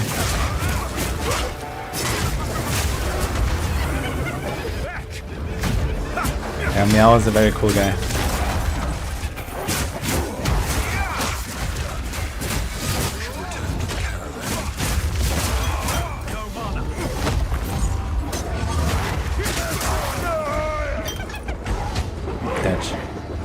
But the boss is already dead and now he died. He's just running. Oh no. I wonder if the boss will respawn now, but the loot is already there, so I guess not. He's getting killed by the leftovers. The Lacuna.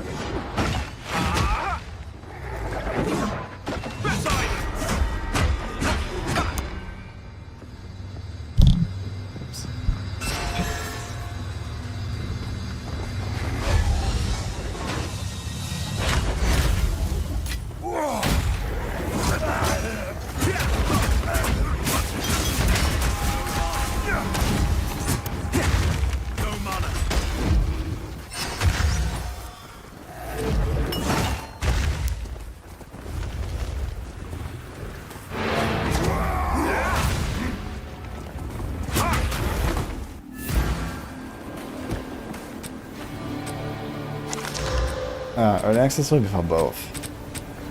It's cosplay game. You made.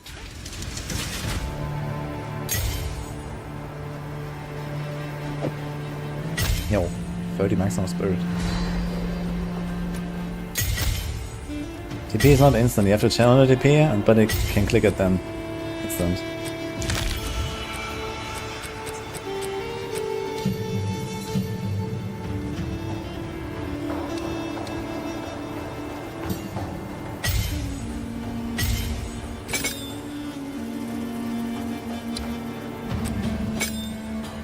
Taking 30 days off for just for PoE 2. Not a bad idea.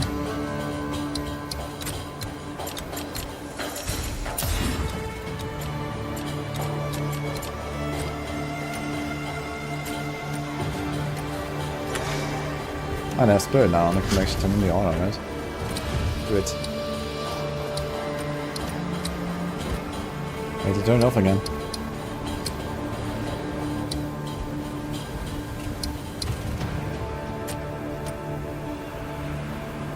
No loading screen.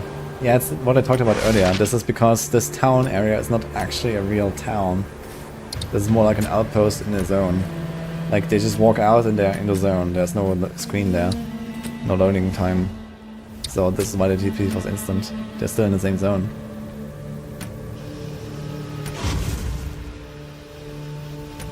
Oh, cool. I can actually see the Herald of Ash. The weapon is like imbued now. And now they're on the caravan, and this is the actual town now. So Off this is how they survive. Yeah. The beat. There was a beat. There was a beat.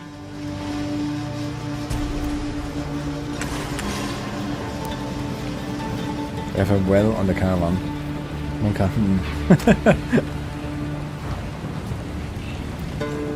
I am a sal. Remain a friend.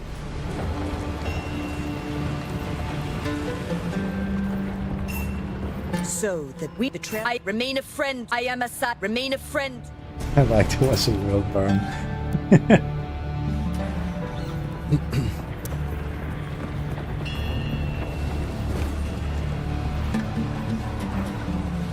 Thanks Eric for the bits, by the way, earlier. And Bachmann for the 6 months. What do we do? always sit here and watch all of the PoE 2 gameplay there is. And then maybe start cooking a little bit as well. Wanna cook a bit. Builds and stuff. Who goes there? This is also a playtest and it's not under NDA. Yeah, but it's a bit different. You know, some people are actually playing the entire game, I guess. Outcasts currently And make here their they just home play in like couch co-op Act 1 and Act 2 for like 3 hours and that's it. One of the trails of corruption leads towards...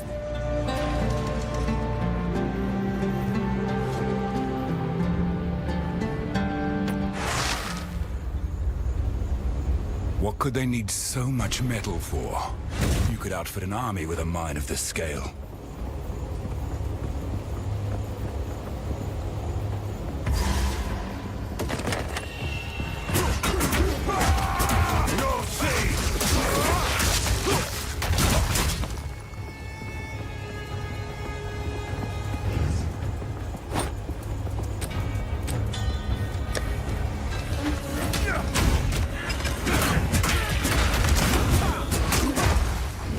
I'm not playing right now. I'm petting the doggo. You'll see. Wait, Harold is affecting the second weapon set? Oh, yeah, right, actually. That's cool.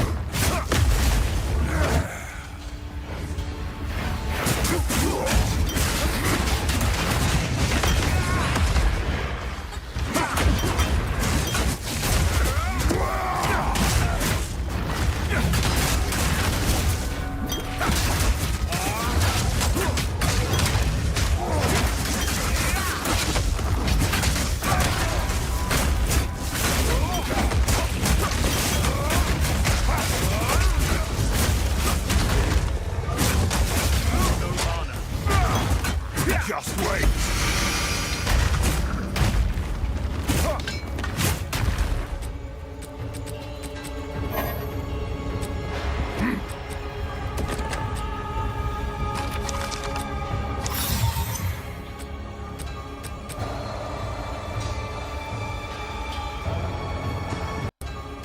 There's the first unique, Lives Break. Regenerates 6 life over 1 second when he casts a spell. Plus 3 to all spell. Oh. Cast speed, mana. Kinda nice. And it has its own skill, Chaos Bolt.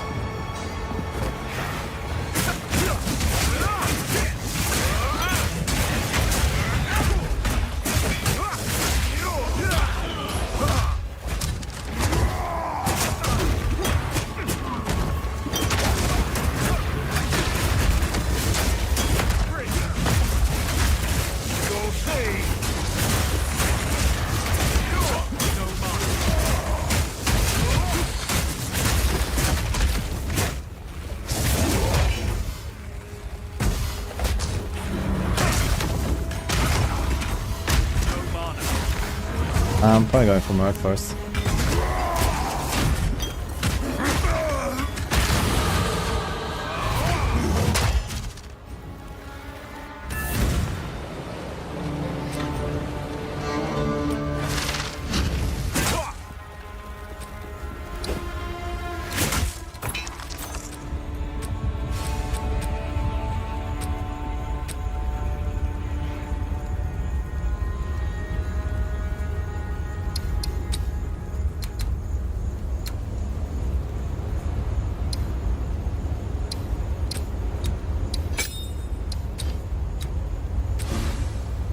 Thanks, Anna Joseph.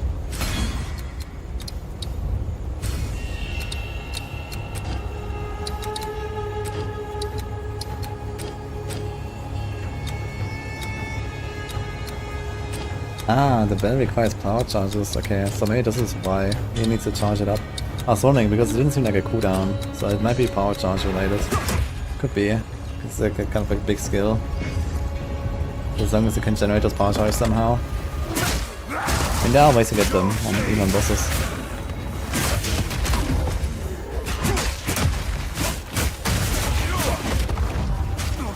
So he has 10% base crit.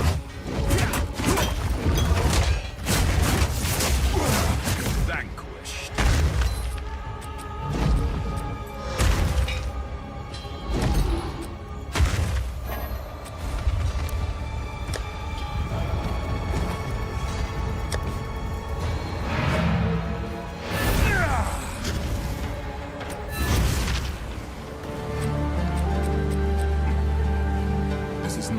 place quickly.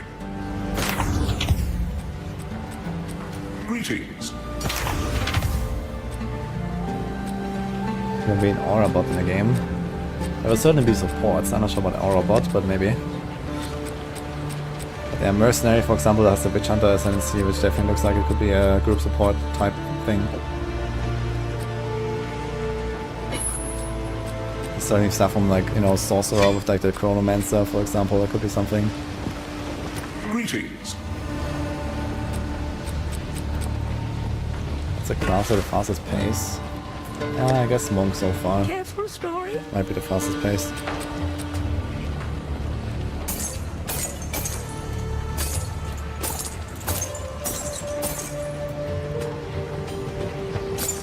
No, the ice break.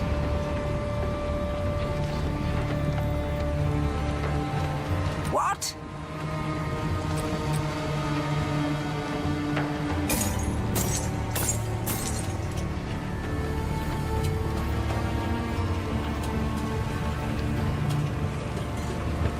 Yeah, there was a flyer. We can find flyers, but there's no jump back. Welcome.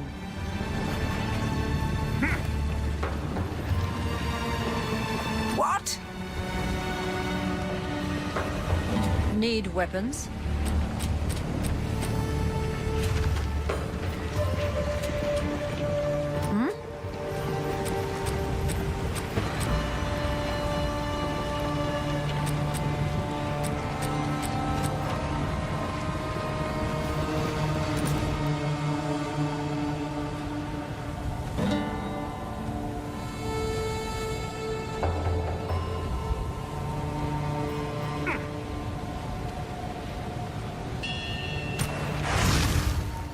It's English or will be German audio too. And that's guaranteed German translation. For what? It isn't Like all of the big languages will be there 100%. Sovereign. It isn't worth. For what? It isn't worth. Oh, it's still gonna reward him for Act 1. The clan lead will be just fine here. Oi, I am Finn.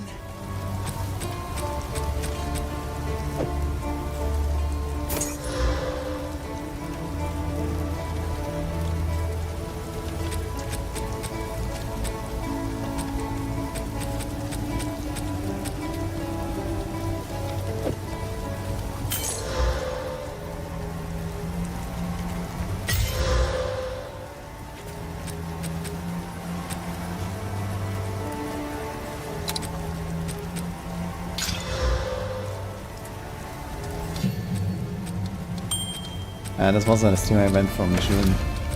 They invited me to, but I didn't go.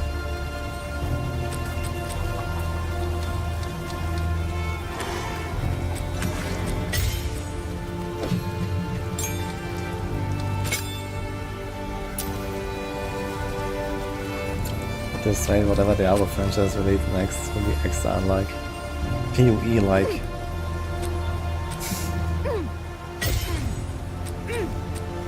And to be fair, there is a lot of distinction between like the design philosophies between PoE and Diablo.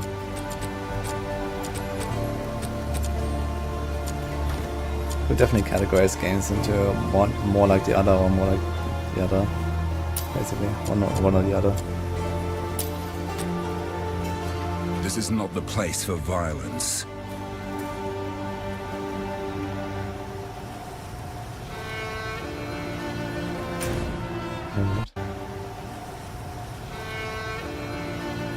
Damage search and hit. Wait, this is like an implicit on the weapon. 3% of damage is extra lightning damage for 5 seconds, maximum 10. So it's 30% of damage is extra lightning. Seems kinda nutty.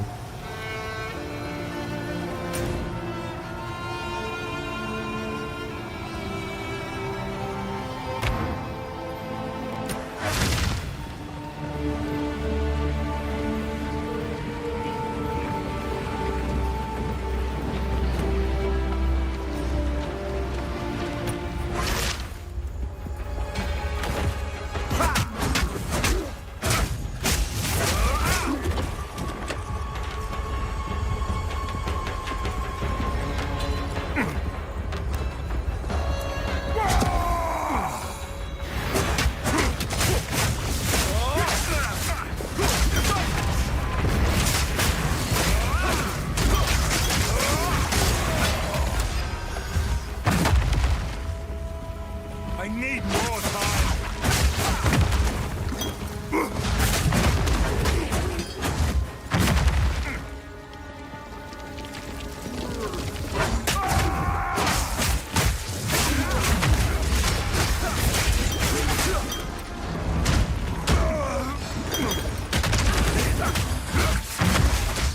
You'll see.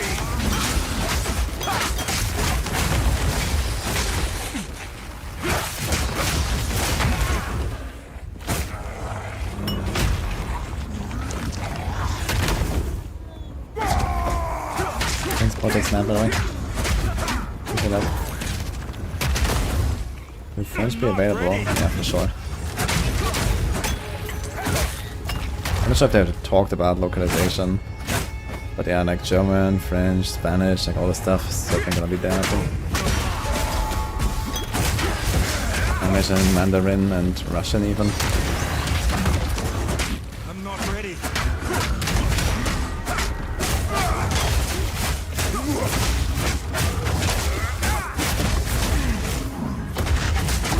You'll see.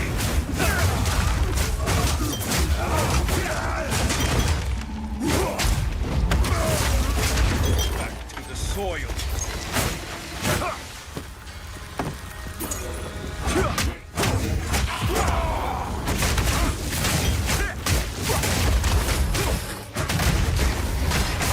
I don't think I can zoom further. It's too far already, I guess.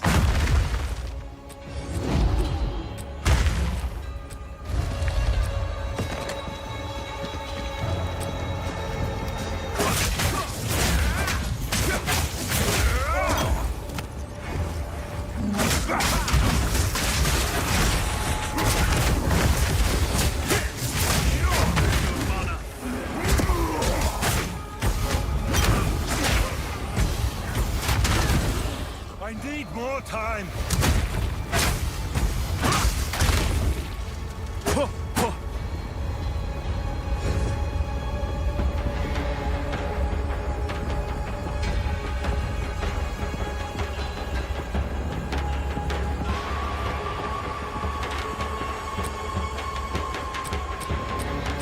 It seems very comparable to before actually now, right? If they zoom out from before. Seems kind of like the same.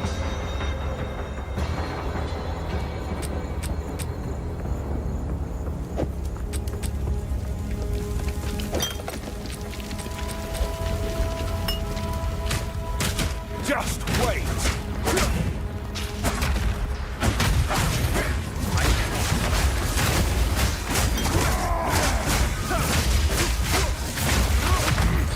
Creature.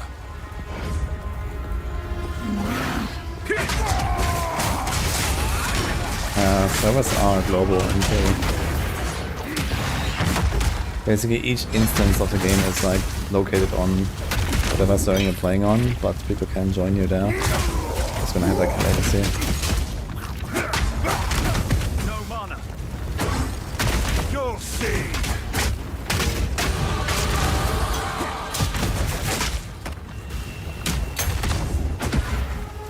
I'm not ready.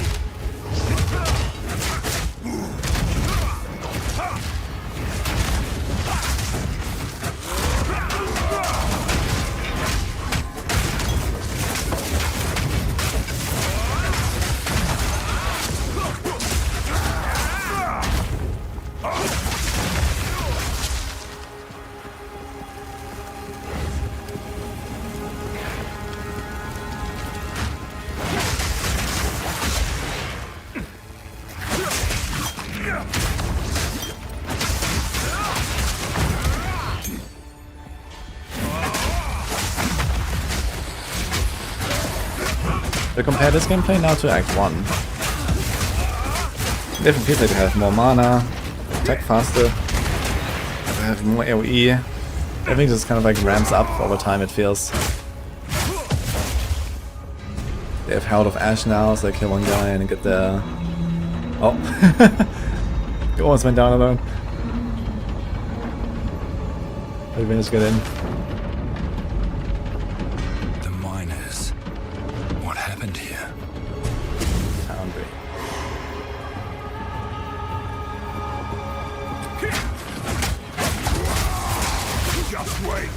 at best. I think I failed to do in the 6th. I don't know. I'm not sure what's the time in the releases.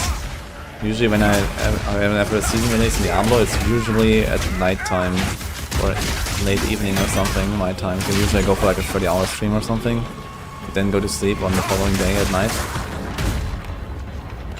It might be similar here. 11 AM PST. So it's 9 PM my time. Okay, so it's like very typical time actually. Yeah, in that case we're probably gonna do something like a 30-hour stream, I guess.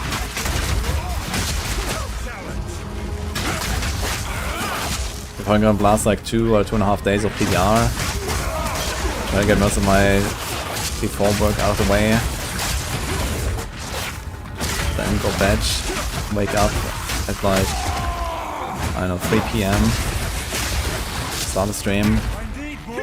Sit in queue for 18 hours. Play for 5 hours and go to bed. So that's probably my release day. Just wait.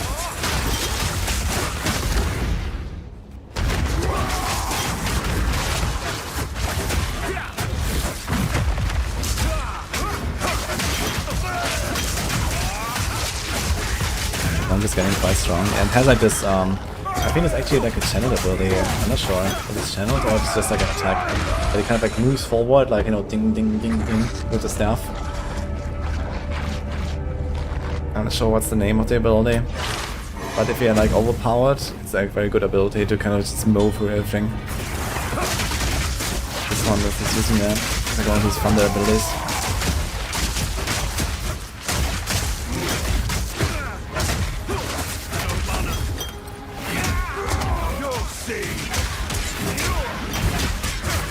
Anything I see that's concerning so far? Not concerned really.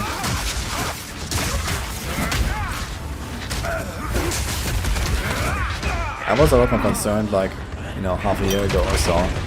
With like the stuff that we learned and also like, you know, some of the changes they made where they like, you know, decided to backtrack, you know, some of their design philosophies. A lot of stuff has improved quite a lot. I think like overall like the whole like early game and campaign stuff looks very good and very solid. And they've done a lot of things much better than I thought they would. Endgame, I guess you're going to see when you actually play it. It does look cool, but it's actually going to be like long-term fun and stuff. So this is something we'll see.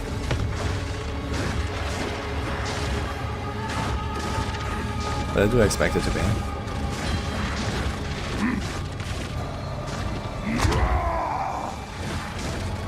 You'll see.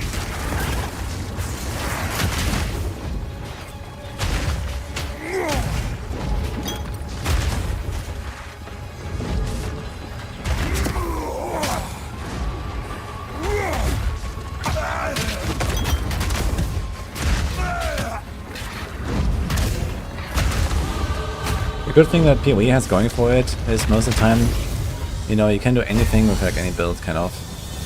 You know, there's like a meta, but you don't really care too much about it. You know, you just play what you want.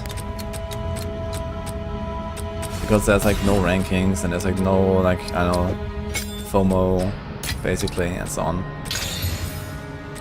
There's like the good thing about it. And there's also like, you know, at some point basically every build will get there where you can like, clear all the content, if you're good enough at least. With some builds it's gonna be easier, with some builds it's gonna be harder. Some builds are gonna be weaker and stronger than others, and it's just how it is. Dude, holy shit. What? I don't want to see this again. Got fucking blasted, man. Damn. I got like 2-shot.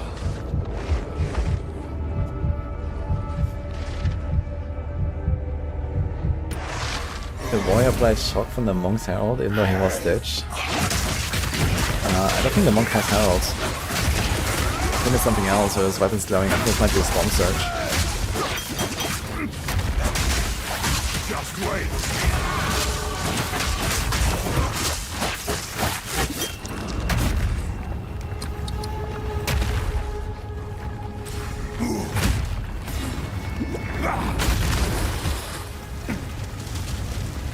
Rob did a 12-hour stream just watching PoE2 content. Yeah, I mean, out of all of the, let's say, big D4 guys, Rob is probably the least knowledgeable about PoE, right? So I can understand why. Like Rex has by now also played quite a bunch of PoE. I have played a lot of PoE. Like there's a bunch of other people that have played a lot of PoE. But I don't think Rob ever really has played it much.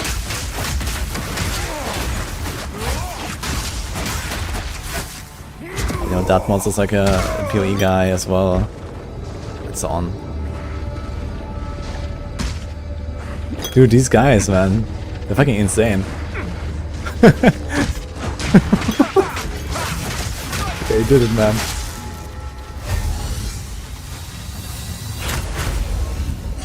Rob's Steam playtime is 30 hours in PoE 1. Log in, man. Okay.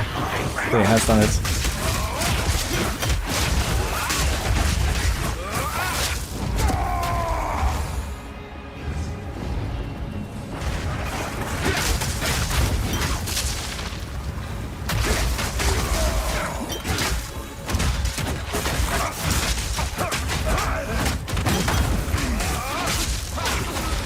Yeah, Monk is getting pretty fast, yeah. Fast attacks, dashing around. Definitely looks like it's picking up. You can already see it.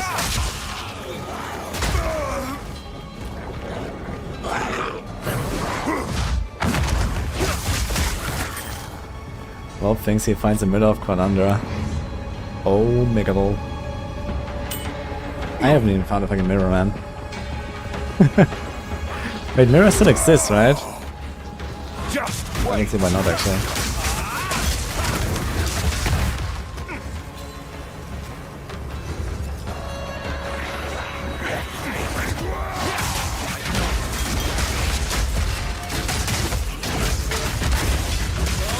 Why do you not plug up with such a huge passive tree? It's not too complicated, and respecking is relatively cheap in PoE2 early game. You basically, you know, you settle on what you want to play, like your main skills, and you just collect nodes that boost it in some way. That's basically it. You know, if you're like running around with maces, and you use the mace nodes, and maybe melee nodes, and maybe armor nodes or something.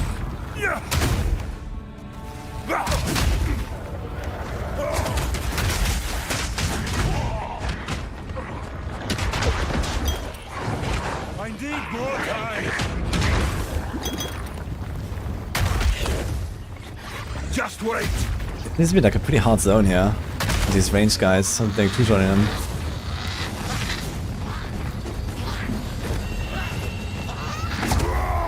Starting with Monk because of Mercy now.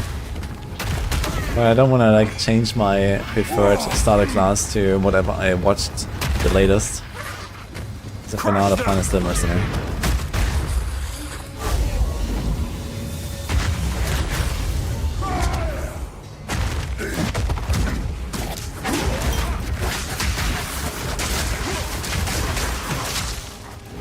I mean, it's just like a lot of really cool stuff, right? Like, it just looks fun looking at the Monk. But so I know, like, the Warrior is also fun. Like, I played the Warrior a bunch, I played the Monk a bunch, they're both pretty cool. But I need to clone myself. And then somehow fuse all of my memories together into one again. That will be the play. Gonna make like 6 streams, man. 1 Woody Mercenary, 1 Woody Monk, 1 Woody Warrior.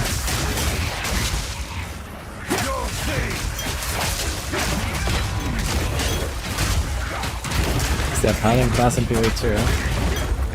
Well, they have not announced it yet, but I do expect we're gonna see an ascendancy on the paladin and the Templar.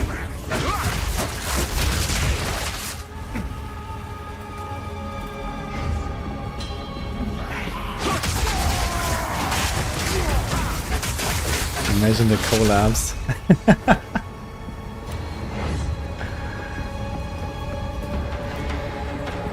Here's size quick cry. Double hit combo with Titan.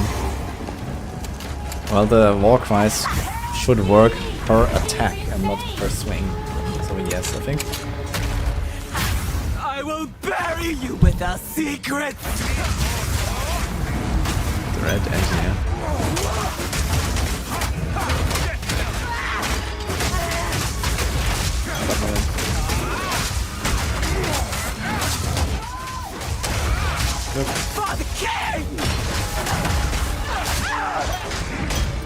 here. Please actually take this murder. That's the boss. Have to dodge the fire.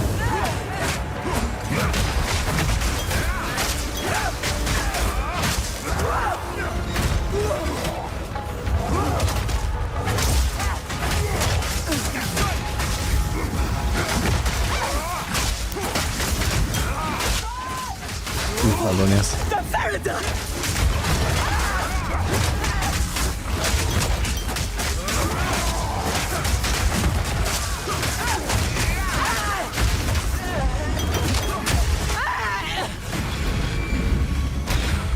Verita will never stop. Quickly, wings raise you. Right on the factor. Oh, so many yellows here actually. Please stay. At least there's one survivor of this madness.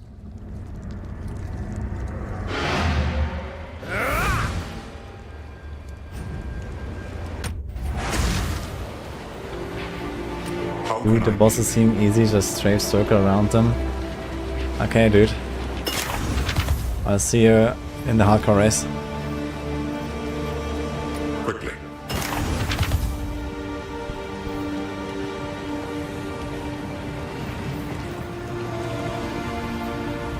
Young one. Hello.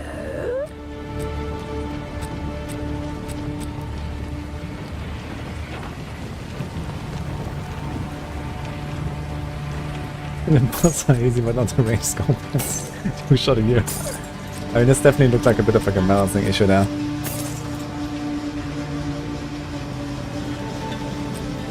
Like in general, this game that they're playing here seems like a bit harder than normal, or what I would expect.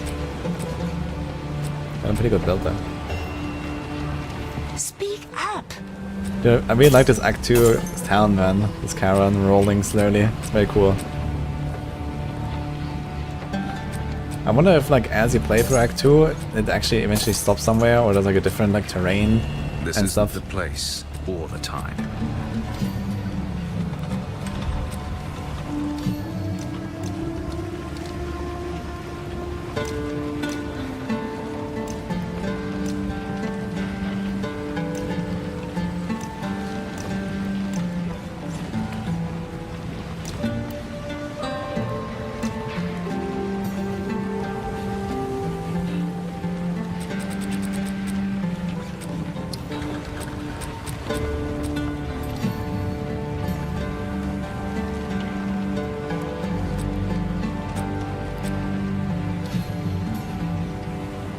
Oh, it's a skin for the border pack.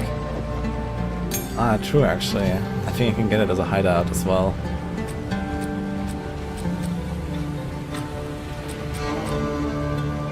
This isn't the place or the time.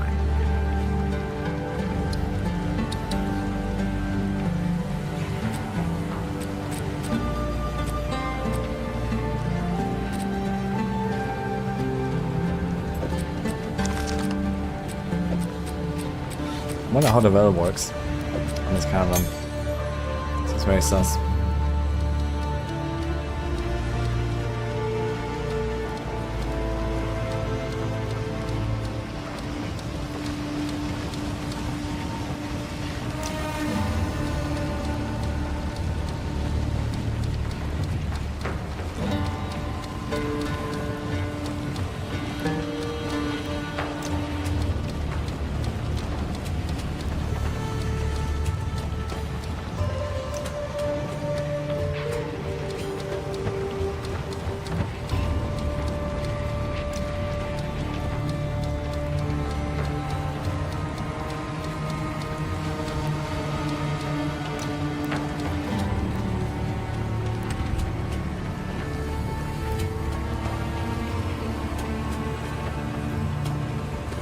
Might be just what I need.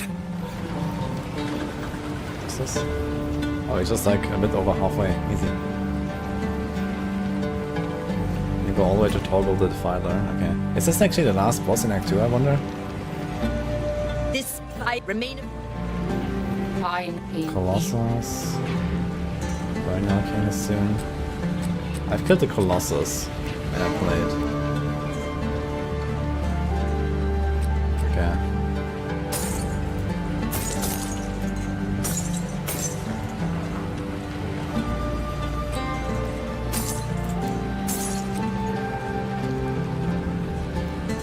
Last one actor is Perennial King? Oh, that's not true. Perennial King is like one of the first ones actually. It's like in the middle, Perennial King. Unless he comes back. Does he run away when he comes back? Maybe? So maybe Torgo is not the last one, yeah. But they are in Act 2 for like 2.5 hours at that stage. So, okay. We'll find the multiple times, okay. So maybe you do Torgo and then you go to the Perennial King again or something. Gamba?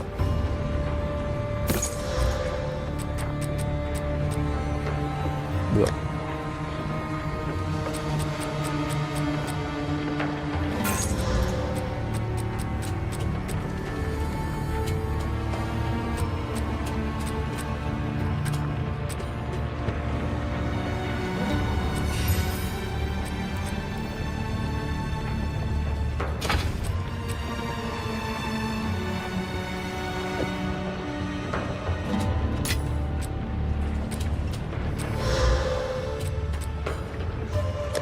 I wonder if this desert map thing that you can interact with is actually the map that you can open. That would be kind of a cool little detail.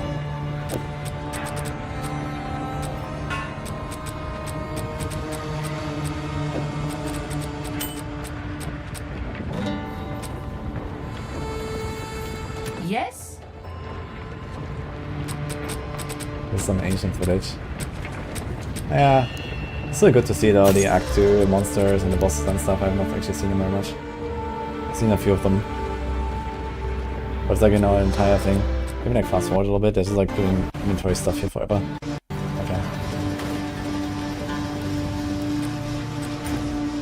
Yeah, this is actually the map. It's cool. On the table.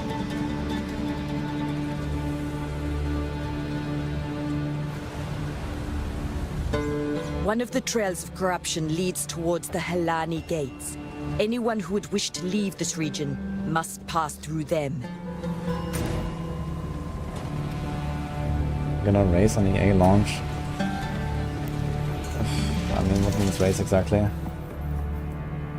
not sure if it's gonna be like any kind of like real race. I think the real race is gonna be on like 1.0 launch. But yeah, I mean, of course I'm gonna try to like, you know, get to the endgame fast and do everything and see.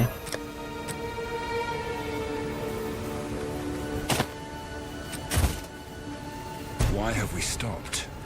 The pretender. Let us see. I remain. I There's am always a remain a race. friend. I guess that's true to some degree.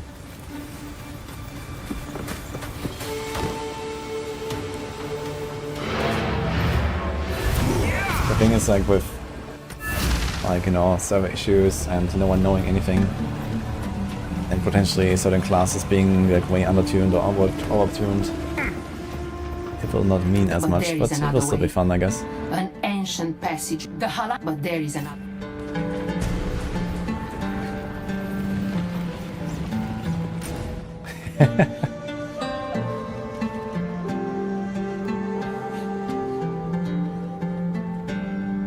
Yeah, I mean, there's like this cool thing about going in blind and trying to figure stuff out on the fly, and I'm pretty good at that.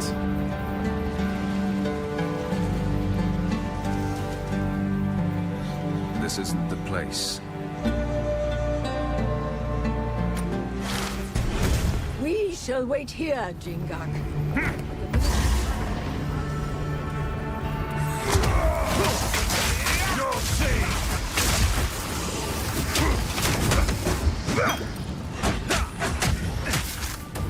Already our last PoE in my life. You know what? It's probably true.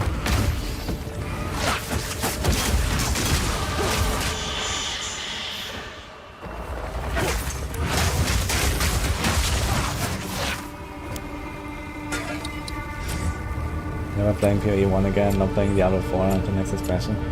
Okay, who here is actually a PoE enjoyer and has no intention of playing PoE 1 again?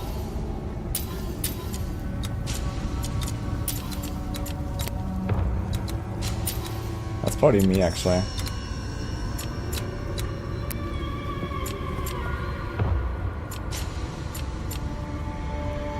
I think they just killed PoE. PoE 2 is PoE killer, man.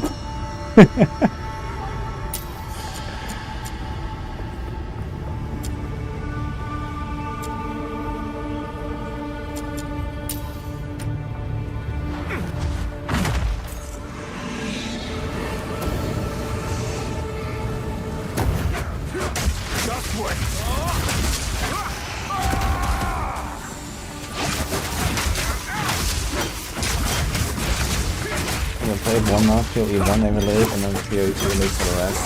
Okay. I could imagine that's going to be doing something like that as well. For me, it's probably going to be something like T4 instead. I'll play T4 for a few weeks and then PoE the rest or something. Let's see.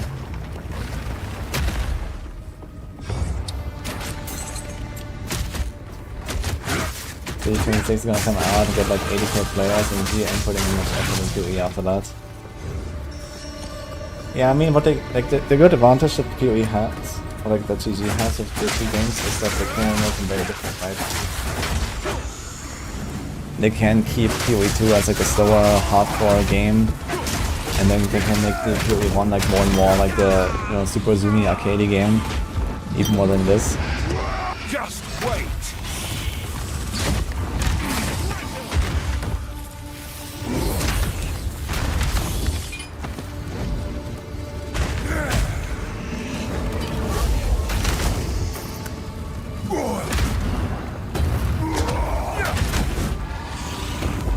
More players will log in on December 6th. Yeah, I think so too. You'll see.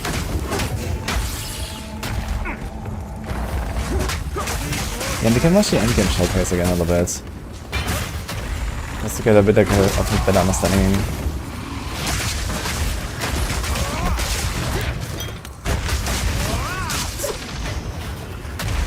Not sure.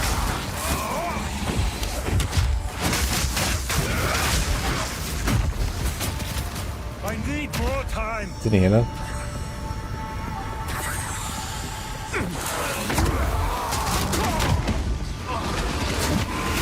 Let's start a plan. Good on them.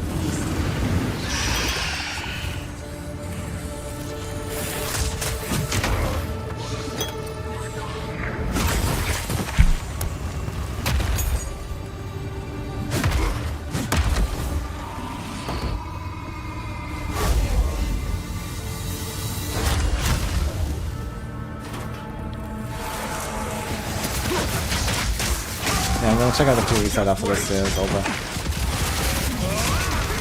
So it's how much under? Oh, actually another 1.5 hours. Fine, actually.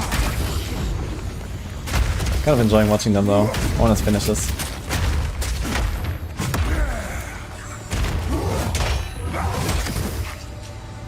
Monk is PoE 2 Spiritborn. But without the spirits, I guess. And without the trillions.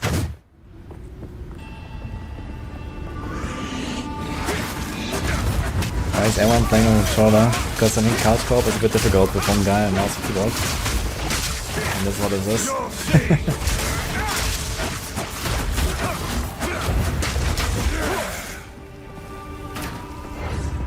Next week it's out. Yeah, it's next Friday, right? Damn, it sounds so soon actually, man. That's crazy. Next Friday. Okay. Stop running.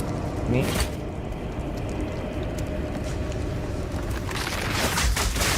Controller is kind of easy, yeah? I mean, some people just like controller more.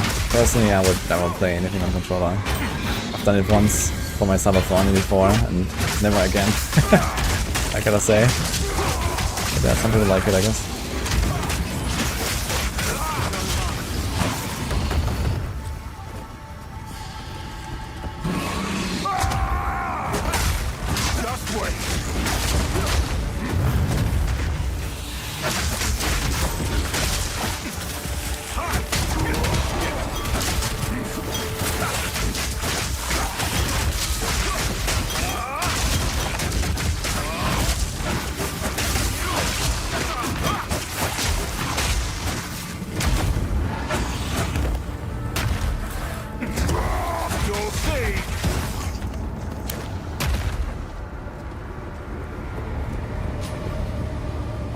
is card score, guys.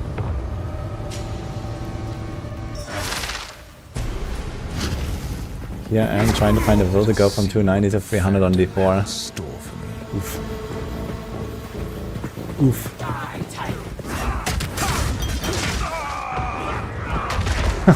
Dead. Dude, look at that monk.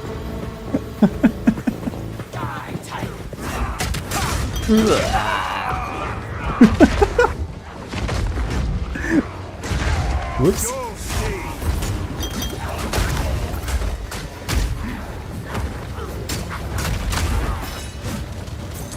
What did this what's this have though? Fire and ignite resistant. They actually had a defensive mod, not an offensive mod.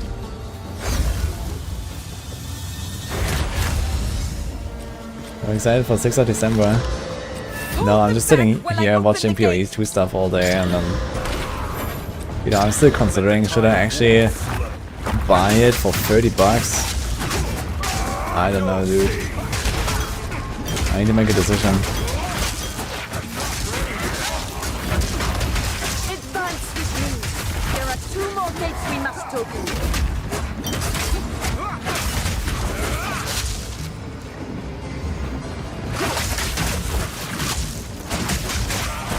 I buy PoE 2 and I can buy another horse skin in D4. Log in then.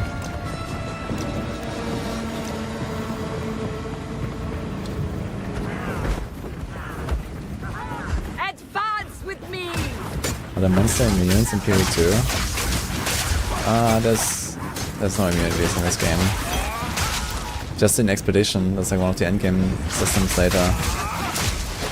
You can put immunities on monsters, but you don't have to.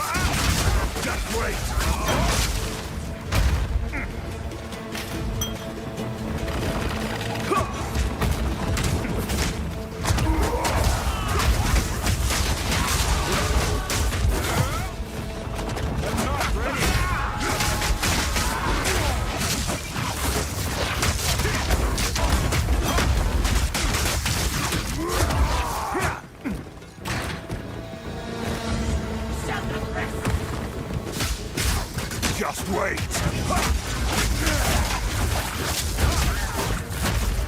If we can allow the caravan through all 3 gates, my warriors will swarm them under.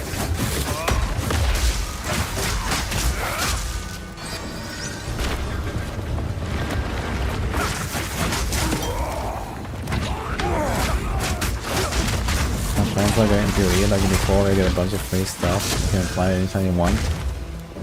No. Like the stuff to be unlocked, you can unlock some stuff for free, which is like sometimes for events, or sometimes you give you like a free, like, you know, box or something. Basically the stuff that you get from like NT Access and that you buy, you can apply them whenever. But you can't like change items otherwise, like in D4 for example. There's no wardrobe, and then you have like, you know, 20 different transmogs to choose from. Either you have the default of the whatever item you're using, or you have an MTX. Now there is another way, which is you can transfer the skin of an item to another item, but this also costs you. So you don't have to, you're not forced to use the default thing. You can also use like another item, for example, but this will cost you.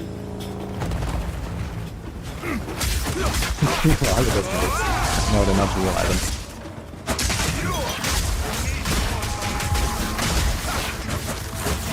Heck yeah, that's all.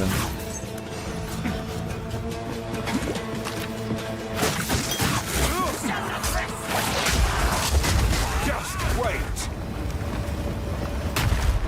It's a long stream for that, Kieran.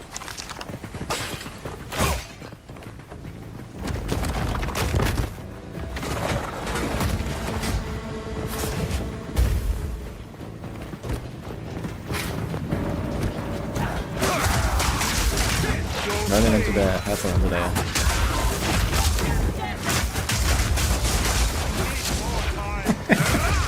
There's a lot of happy people in chat. That's cool, guys.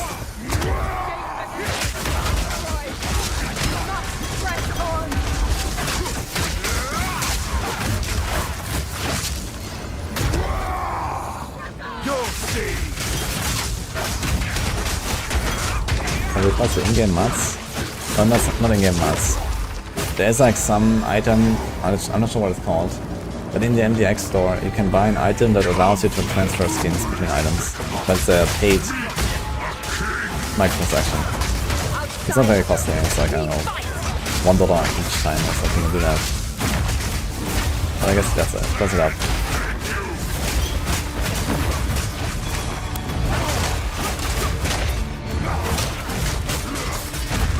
Here's the piranha, okay.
Look in the background, looks very cool actually. Yeah, the beast in the cage.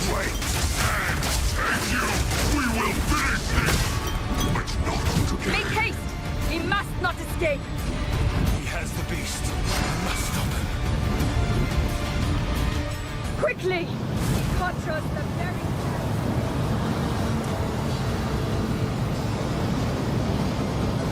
Yeah, so I have to buy at least $30 in photo factors to play in December. This is no natural sandstorm. We must battle sorcery with sorcery. Let us return to the caravan and entreat Zarka's wisdom.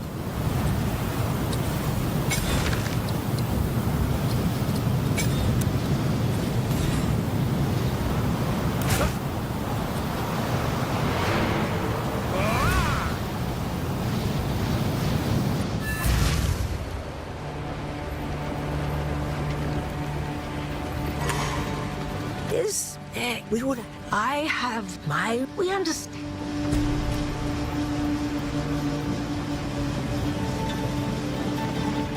This is Cashball, yeah. Ah yes, I am a Sala. Remain a friend.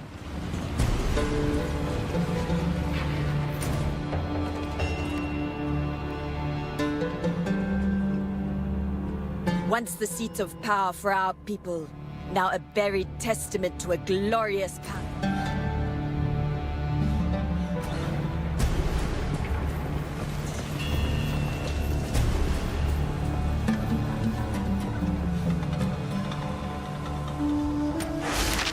This barren place holds an essence of water. Perhaps it is beneath the sands.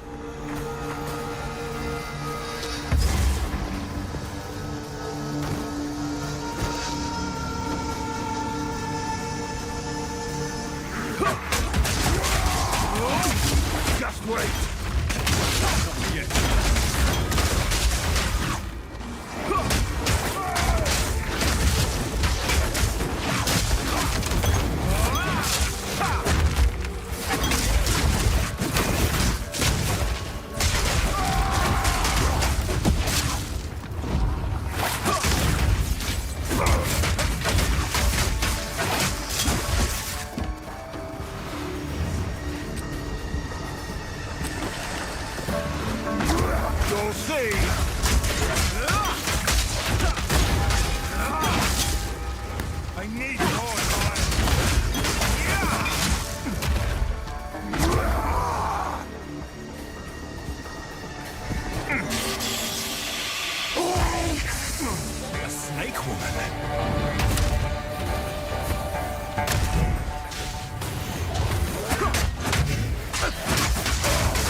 I wonder if the boss follows them now. I know, so despawn actually. Okay, when it's like an open room, the boss just despawns I guess, and then comes back when you re-engage. So I guess it's a full reset, just without actually resetting the entire instance.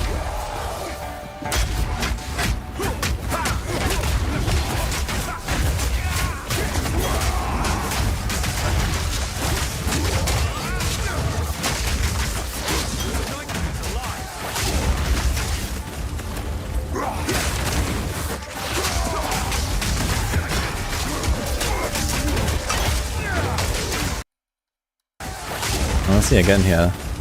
It looked like she's about to get staggered. Ah shit, I think she was staggered at the same time that... Ah no, okay. This was a stagger. She like fell down into the ground or something. Kinda weird. Look at specialization. Look. The Vastari Desert is a strange and deadly place.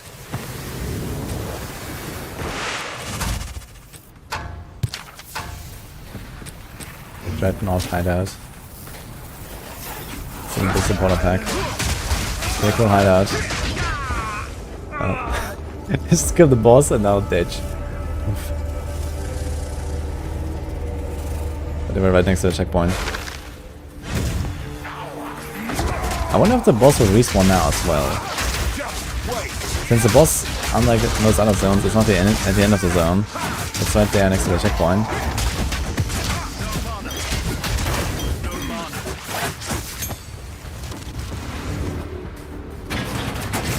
The boats that travel between islands. Yeah, that's kinda interesting.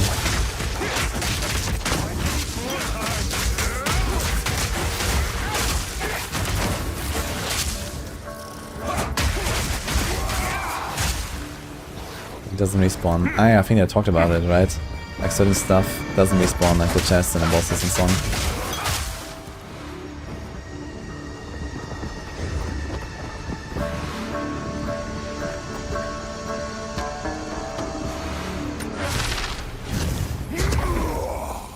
How could the Marraketh abandon something like this? You'll see. Yeah, whatever the monk is using is not far from a lightsaber right there. The MP1 you could mainly reset zones. I think I can still do this here, but certain things do not reset. Like the boss there, for example, or certain chests and stuff. So you can still farm through zones, but you can't get like these one-time rewards or something. Oh cheese farming strats.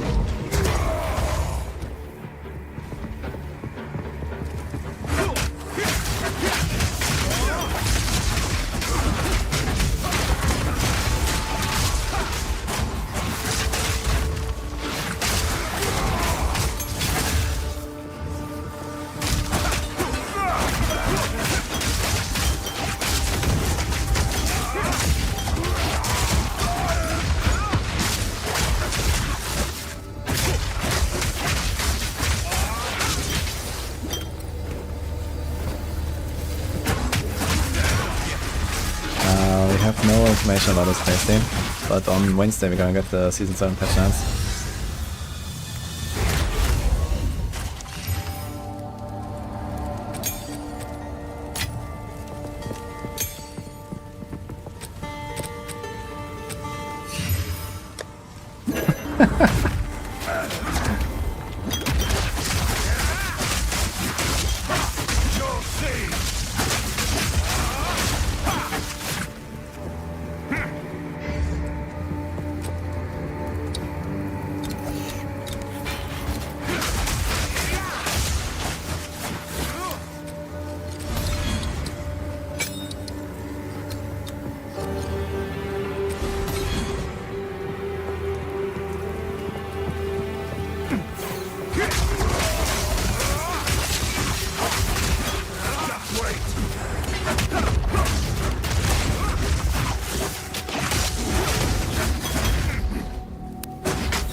Like it to have 5k players?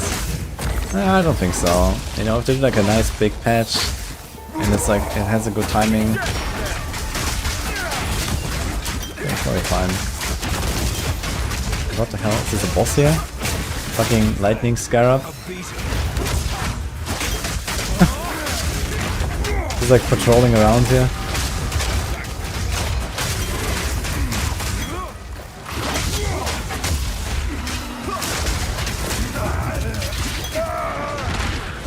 Holy.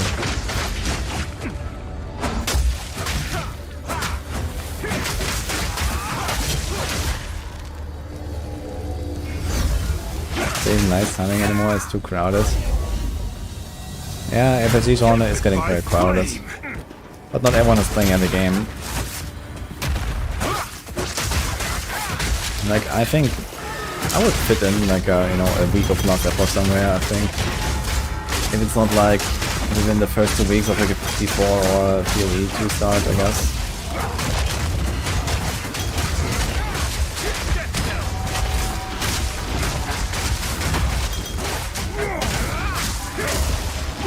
Poor beetle, man.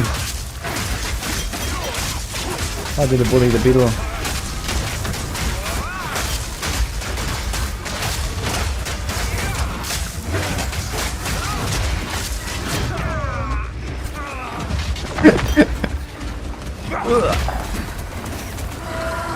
Uh-oh. That's what you deserve. For bullying the beetle.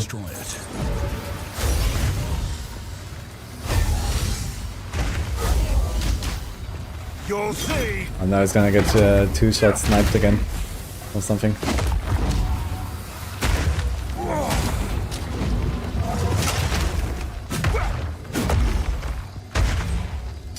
I've no more room.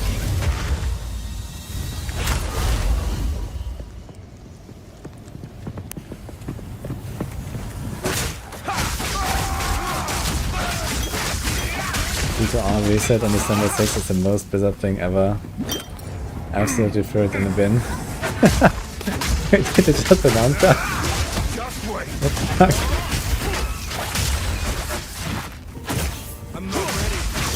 I know that anyone really cares about P2R anymore, I think. They haven't even done any patches for like the last 4 seasons or something. So yeah, the reset there doesn't really matter, I guess.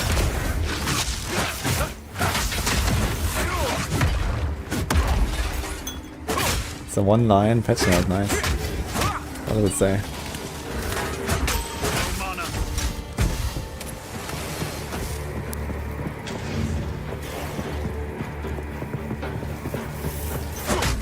Area stability improvements.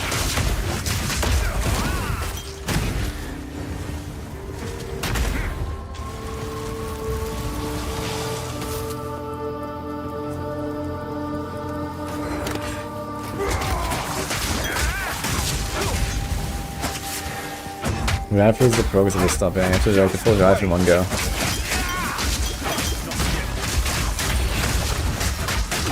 And it's already overpowered as hell, anyway, so that's fine.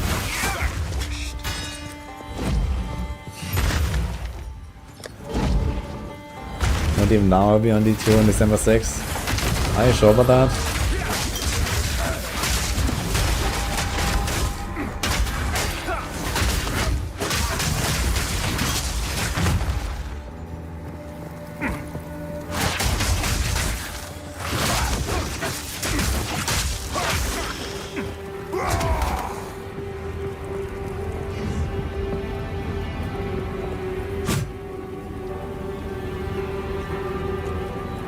No, I can't level gems in PoE 2. You do this through finding new gems, basically. And then you can like upgrade your existing ones or unlock new ones.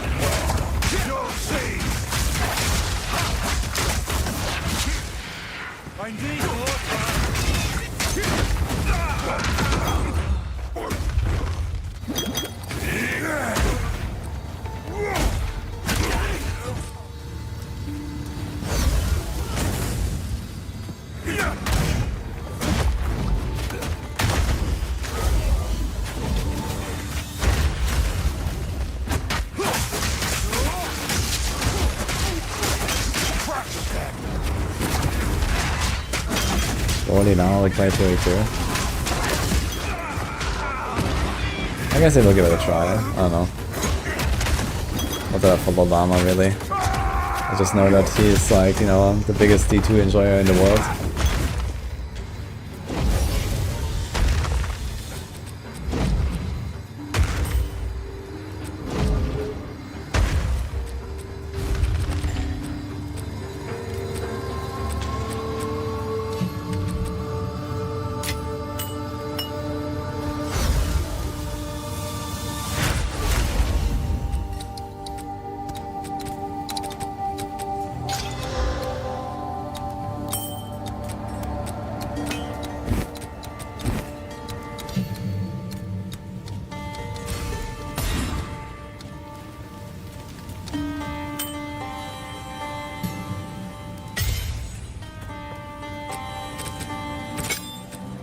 Now box himself into D2 too much anyway.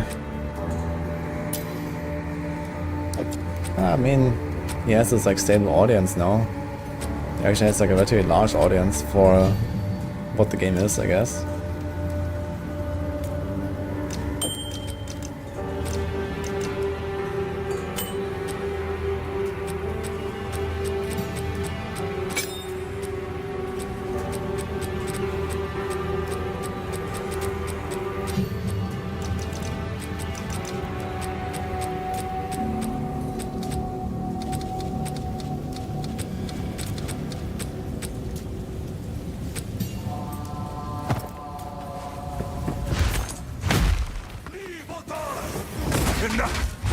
Jumping is for anti-4 players. Yeah, I can definitely see some people switching from D4 to PoE permanently or something. But I think a lot of people that play D4 right now that also like PoE would probably play both games, like me. And a lot of people that did not play D4 will just not play D4 anyway. So I don't think like a lot of stuff changes outside of PoE just being like, you know, a relatively large share of the RPG market now. Just wait. And PoE was already number 2 after Diablo, I guess. And now it's just gonna be number 2, but it's gonna be closer. Because number 1 they have two games, and number 2 and PoE 2 is just like, you know, next gen basically.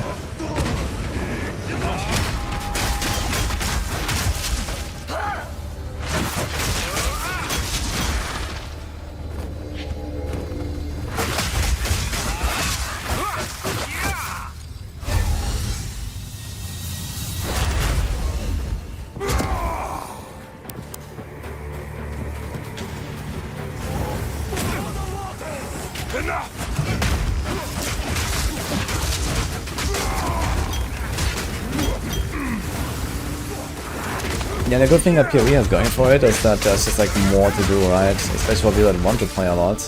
They'll actually have things to go for. Which is not like in Diablo 4 where what can you get, you know? Sure, you can grind out like 20 more paragon points and do next to nothing. I can get like an extra GA and a few items that also does next to nothing. So what exactly are you trying to achieve, right? In PoE you can do pretty cool stuff when you grind it out. You can make all the meme builds. You can get all the crazy uniques and so on.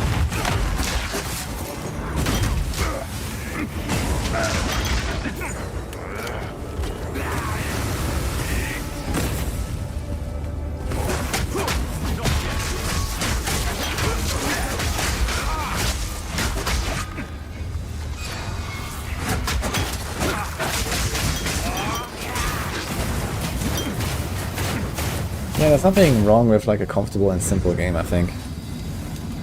I think the main gripe that I have with D4 is just that, you know, there's like nothing to strive for, there's nothing to distinguish yourself. You know, we don't have leaderboards, we don't have races, we don't have chase items, you know, this is...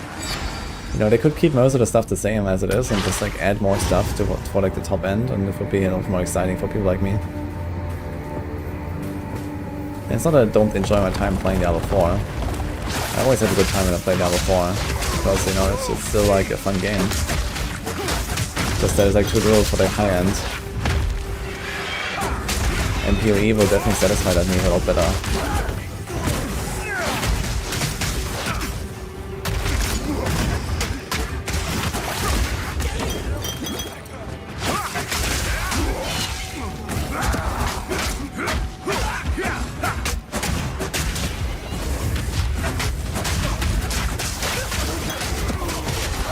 warrior keeps on dying, what a burden.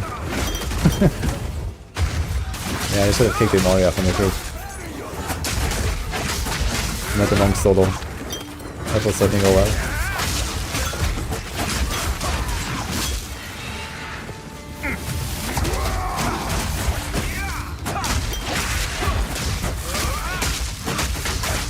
Maintaining power in D4 is just too easy. Yeah, like the progression curve is just too flat, basically, right? In D4. Like, you get your build going after, like, you know, 5 hours or whatever. You get, like, the basics together. And then it's basically just, like, incremental improvements from there. And I mean, it kind of works like this here as well, but you still have, like, you know, crazy stuff to look forward to down the line in PoE, right? Like, you know, these guys, they're already playing, like, kind of a build, right? You know, he's playing, like, the monk is playing, like, the lighting stuff and whatever. And the warrior is playing, like, you know, this, I don't know, bone shatter and whatever he's doing. And then you, like, you know, keep going from there. But you still have, like, you know, these crazy grinds ahead of you. And these crazy items you can find. And, you know, you can swap your setups, like, you know, in 17 different ways along the way. You know, and then eventually you're gonna start automating a bunch of stuff, eventually get some procs from certain things, eventually get a mage blood, or I don't know what, right? And stuff like that is completely absent from Diablo 4.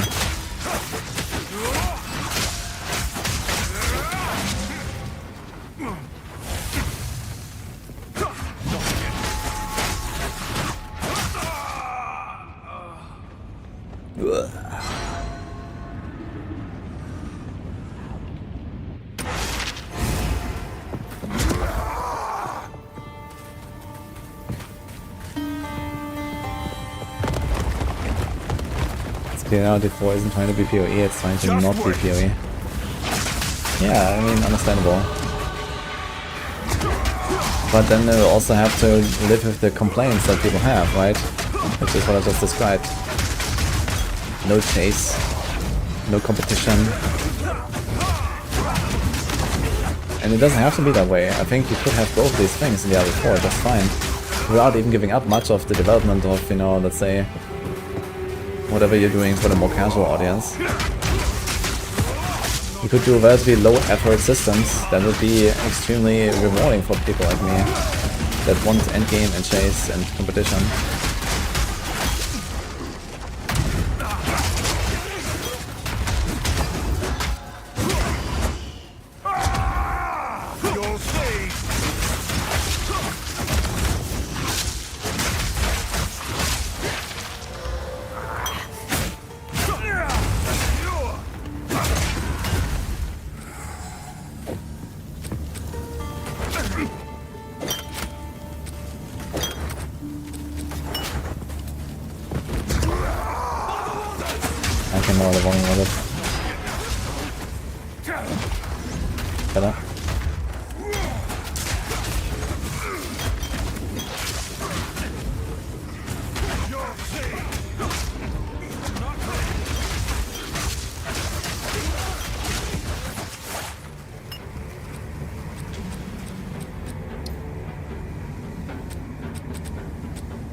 die.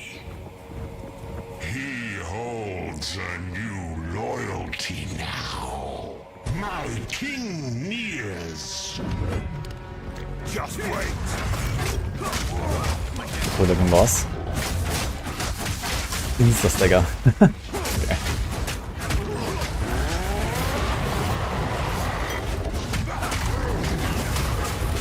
Reminds me a bit of the fat guy from the Godskin duo in Elden Ring.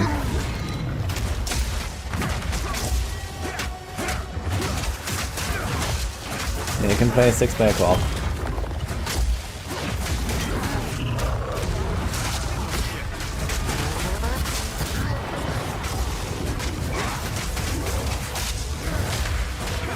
How much do you have to gain all the stagger endgame bosses? Well, I guess it depends on the boss. They probably have like different stagger HP. You know, the pingle bosses, for example, would probably not be staggerable that easily.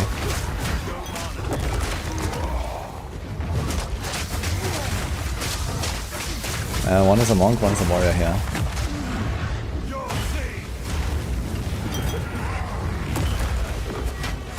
Just smacking, man.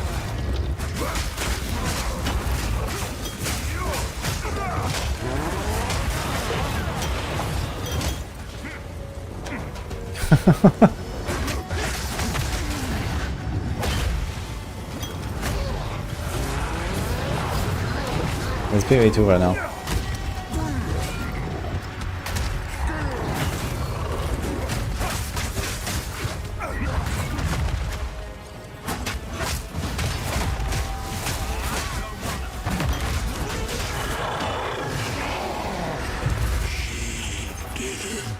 Quarterstaff. Again. That wound. Amort. Such sorrow deserves release. That love. Thank you.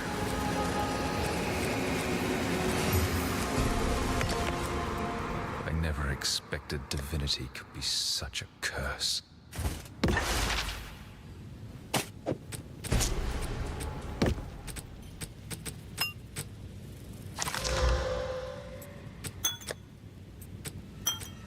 Story does seem very grim, man.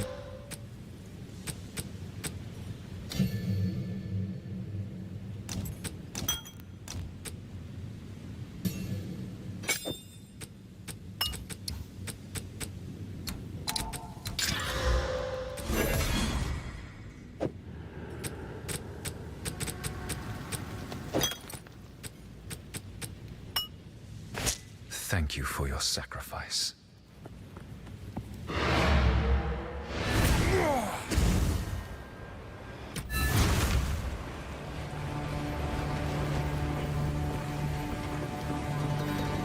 There was a god.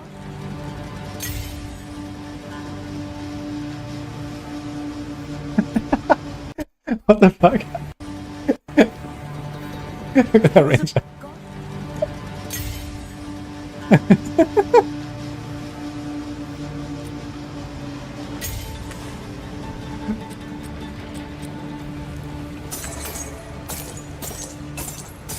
Spin part, yeah.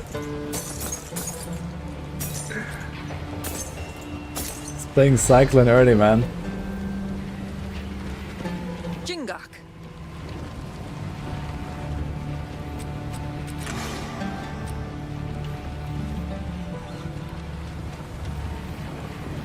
What?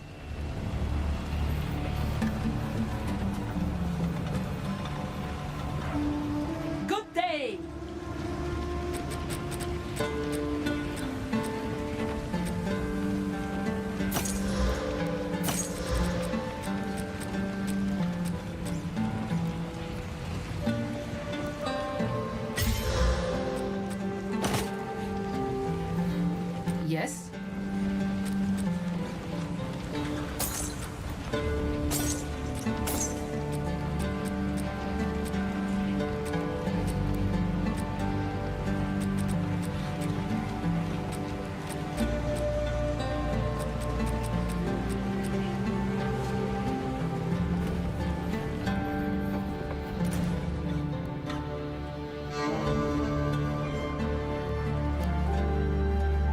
I'm forbidden by the terms of the Third Pact from invoking the right of flame myself. I must send an emissary as my...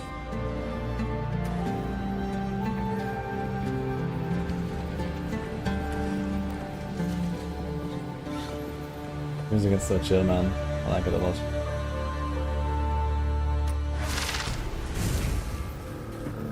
This valley was not carved by the hands of men. You'll see.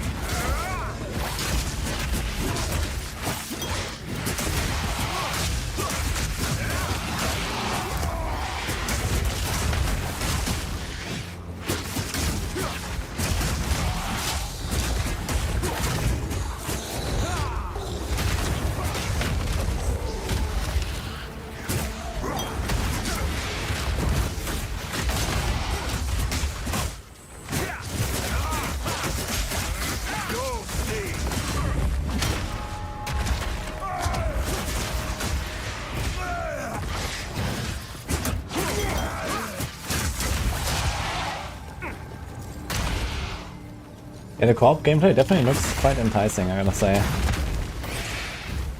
And I guess also for people that, you know, are not as experienced with the game or something like that, they just have a way easier time getting through the game. It seems way easier playing co-op than it is solo. Because of synergies, because of the revives. Sandworms are very funny enemies, actually, I remember them.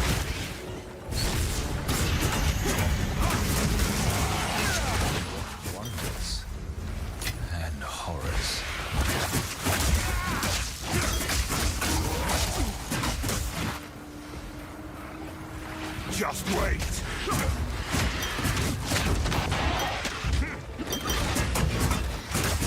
I can't.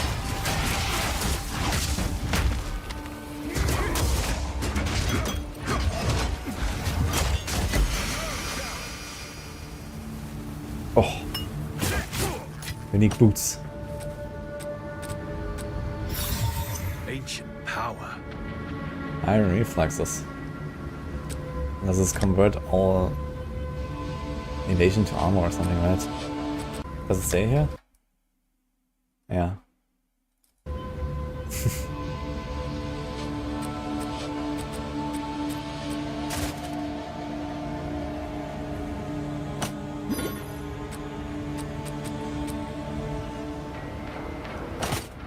One of the biggest blunders ever for D4 was 0 skill synergies? I don't really think so. I think it's okay to go into a party and expect people to carry their own weight. And not have like support type builds and stuff. Just wait.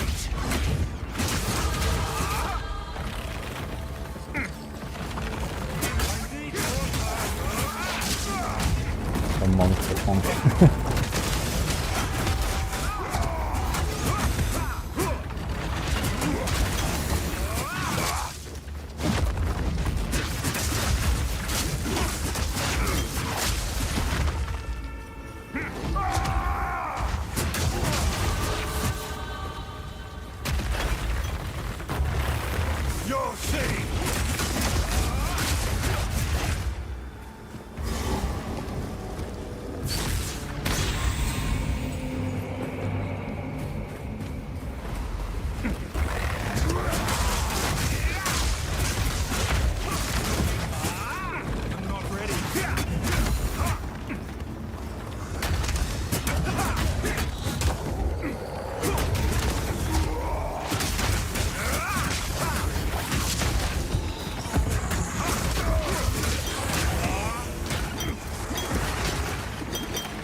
Going to win.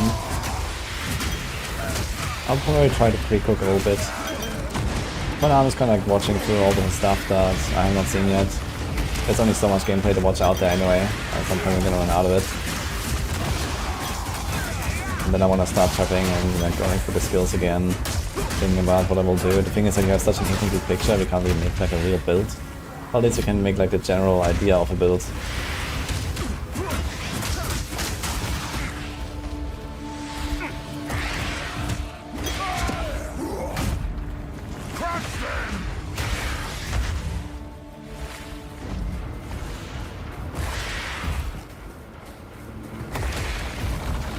These worms. It's very funny how they move, just like jumping. Pretty cool enemies.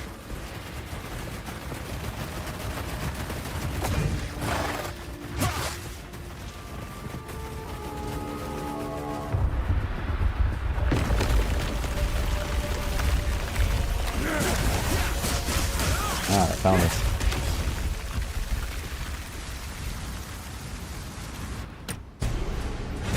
I remember searching for this as well. The first ones cannot help me here.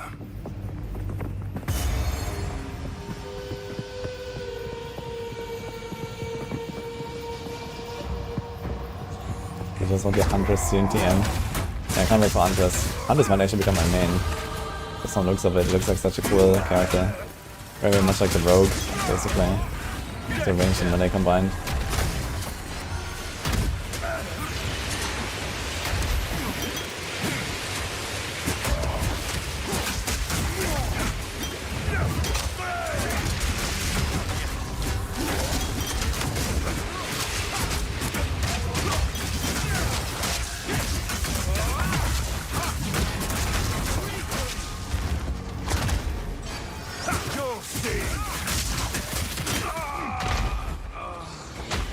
Edge.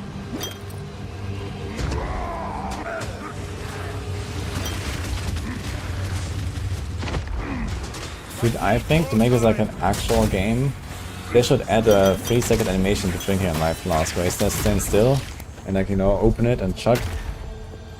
You know, just like an enemy. How about that, guys? Just wait.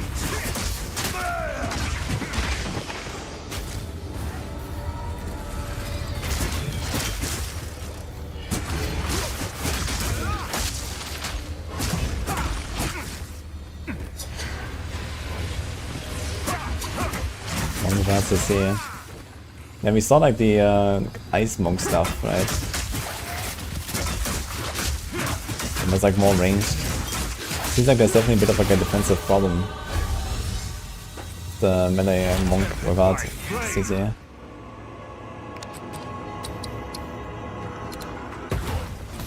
Huge. Night vision though. But I actually have a bunch of points that I didn't actually put.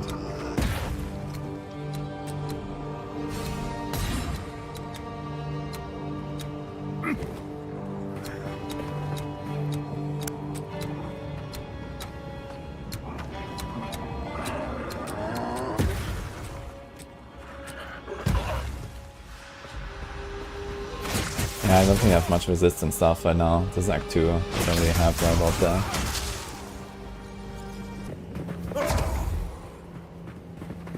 Just wait. I'm not ready. Don't know if you can handle this on your decks without co-op play. It's fine. You're gonna have to open more. These are like 2 of the best players in the world in PoE.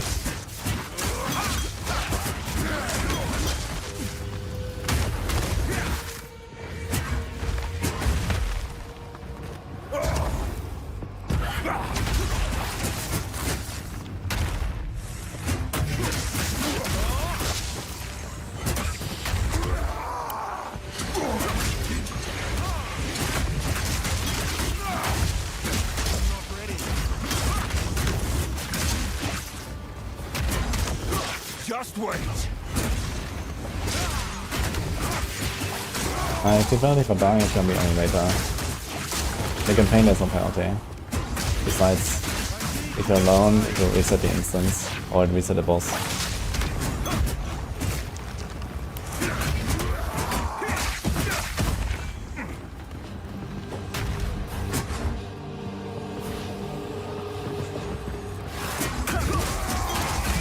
it would be better prepped and not as paper could you? Yeah, I'm sure there's like no rush, right, when the early access hits. No content creator would dream about going to the endgame very fast. But instead they're gonna sit there, properly set up their character.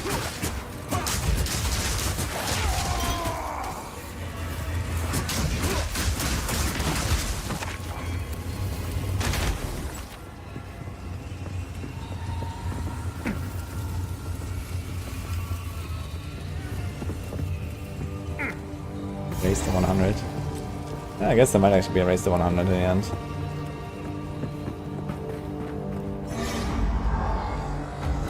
Like the dreamer. Should I just straight up start SSF, I wonder? I mean, you can always migrate out of SSF into Trade League, right? But honestly, why not?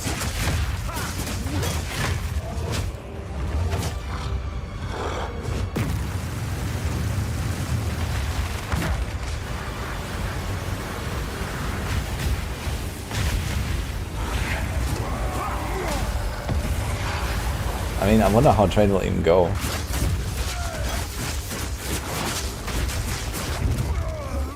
Like, do we even have like a working trade site when the game launches and stuff?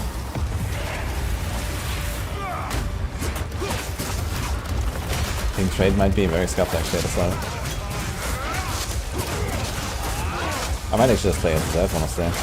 My first character.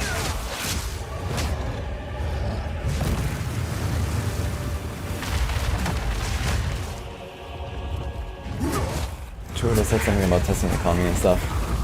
But when it comes to like racing, like if you actually want to take like a race to 100 seriously, I guess you have to do a SSF for that. No.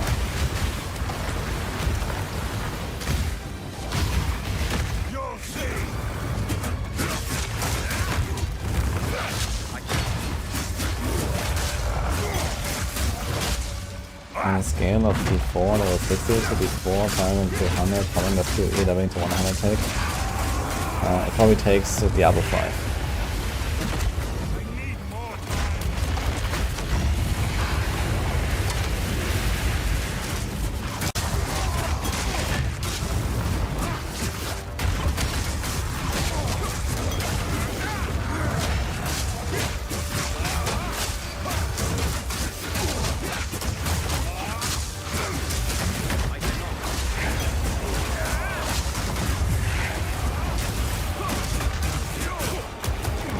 Did he just fall off the edge there?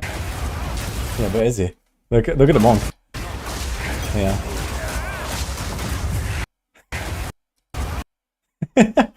Where is he?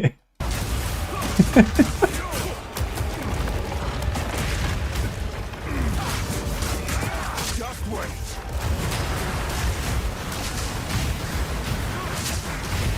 The 100 PoE is very doable in the league. Yeah, I'm talking about PoE 1, guys. If I had to guess, I don't think anyone's gonna hit level 100 in the first week of early access.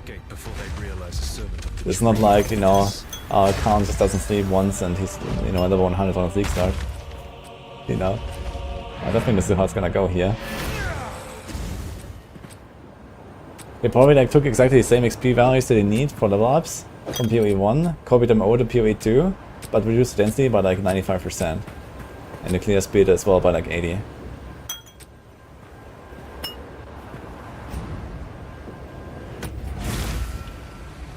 Not even Ben. I mean, the fastest speedrunner is probably Havoc anyway, when you're talking about softcore. And in hardcore, maybe Nick is actually slightly faster than Ben. But Nick always dies. That's the problem. Ben is fast and stays alive. Nick is too reckless.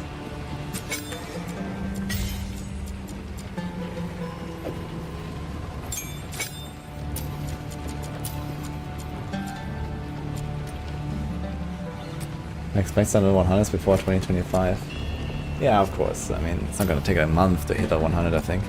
For like the biggest blasters out there. But I'm thinking like a week or so. I mean, I'm not sure if they have talked about it. But I definitely would expect level 100 to take longer than it does currently in PoE 1. Just because the game is new, and no one has any clue, and it's probably gonna be tuned to be like super hard. And there is an XP penalty. They talked about it actually in the interview. XP penalty is just not present in the campaign.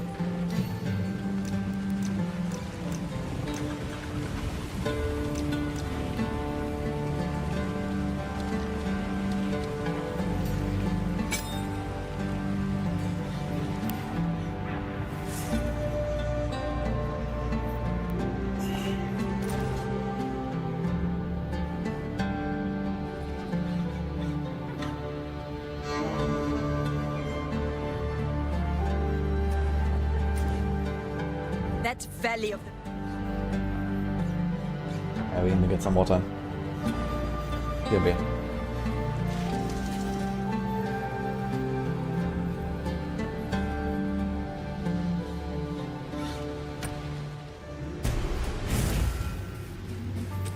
How does anyone live in this forsaken wasteland? Just wait! More time!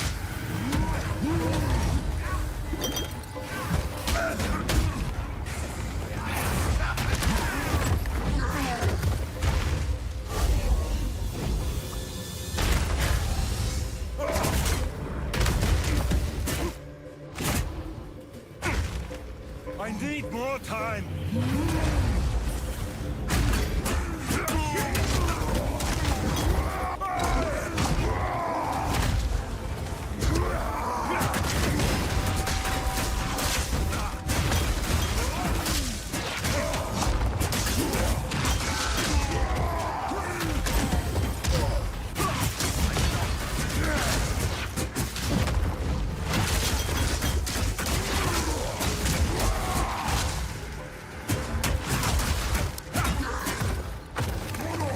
Just wait!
Just wait!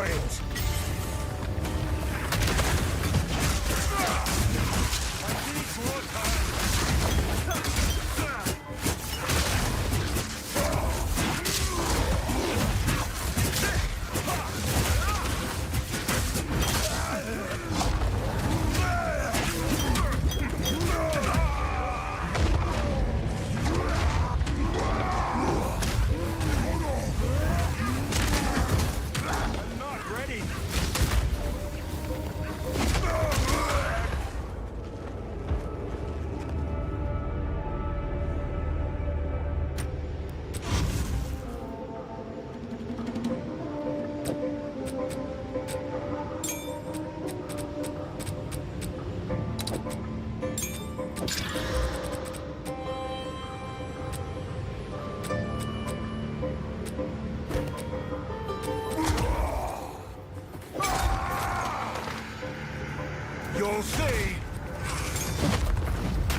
Just wait.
From Infona.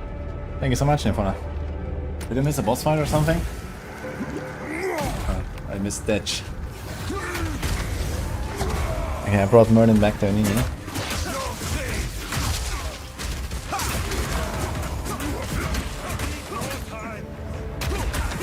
Woody birthday coming soon. Come on, guys. What are we gonna do?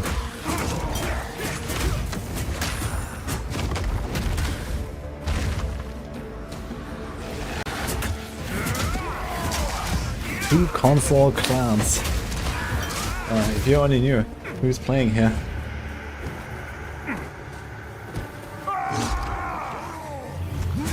Just wait.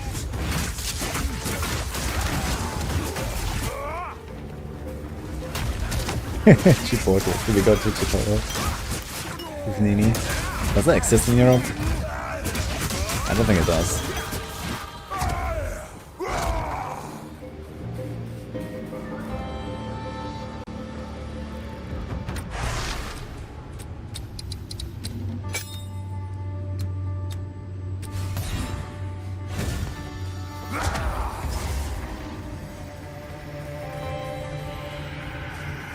Someone got very upset here.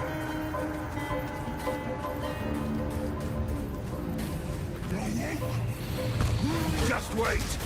This looks like it's like the dried lake here. Dude. How fast did he die? Just wait. Crazy. And these monsters seem to hurt, man, actually. It's crazy.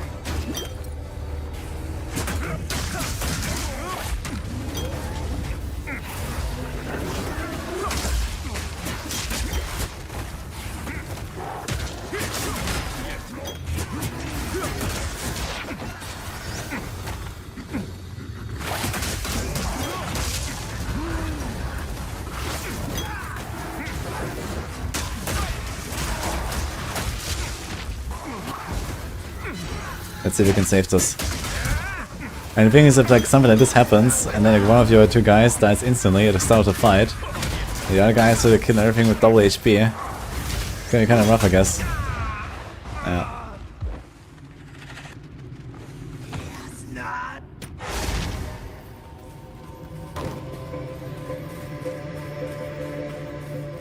This is Act 2, yes.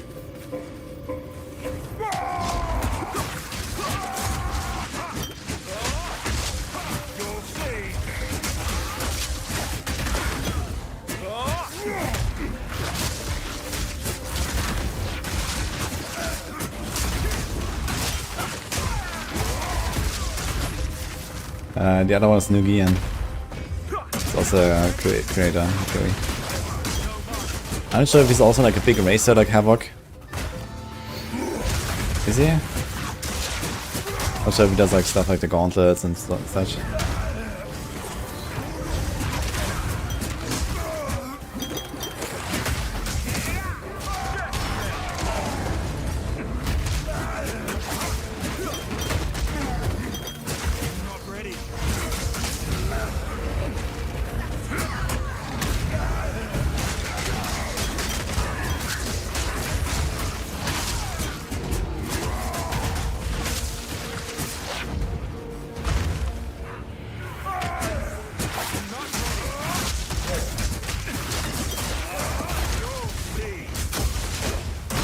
PSV now he plays his own thing, build and sell challenges. Okay. I don't know Noogie too well.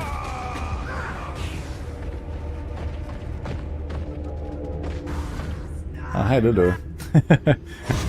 Making hardcore classic character. Nice. I mean, if you wanna be on the streamer server, that's the hardcore server in NA. There's only one on each region anyway. It's called Doomhowl, I think. Wait, are you NA? You're NA anyway, right? Yeah, there's only one hardcore server, so this is where everyone is playing.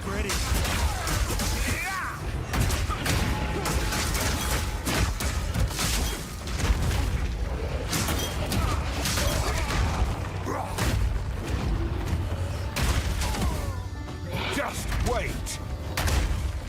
I'm not ready.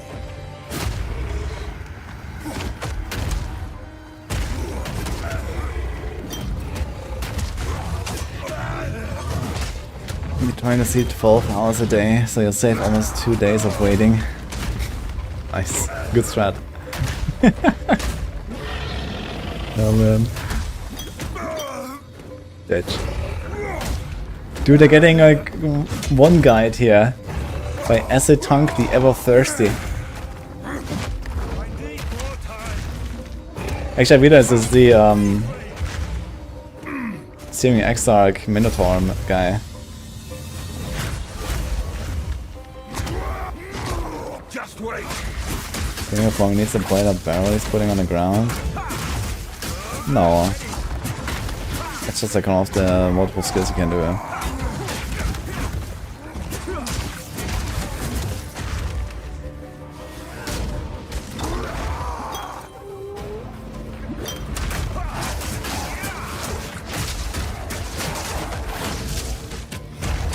I mean, in a multiplayer setting though, it's obviously a pretty good skill, I guess.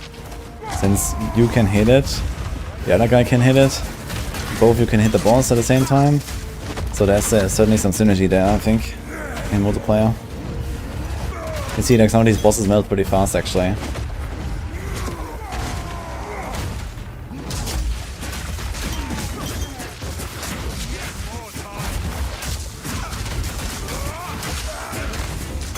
Blasting Chronomancer with machine gun crossbow.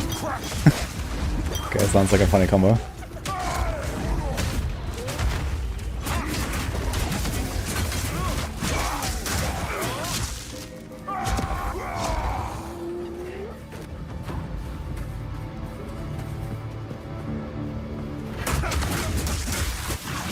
Think an E will die after PoE 2 and Season 7 Diablo happened.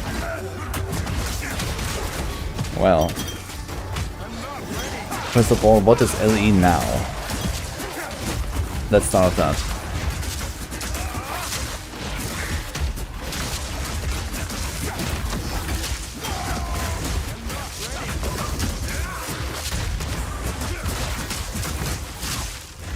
Nature work against the business.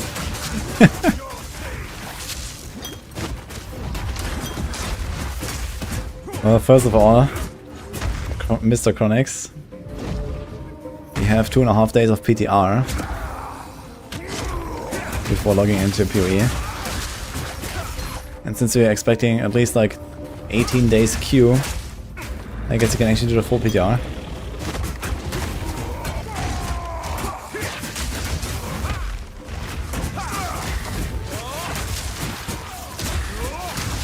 Why does anything have to die when something else comes out? Well, because the only game that matters is the one that I'm currently playing, and every other game is dead. This is how the world works.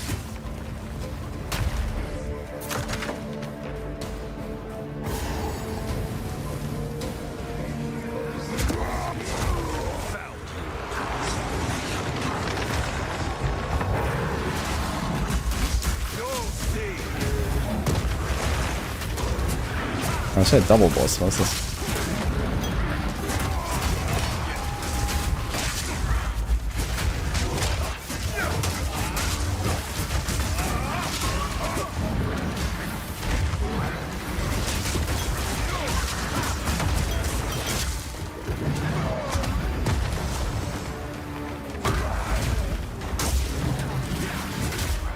And the blue days.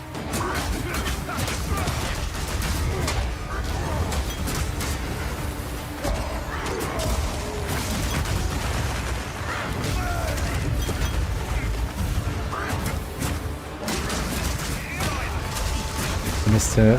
PTR. Exactly. That's the one.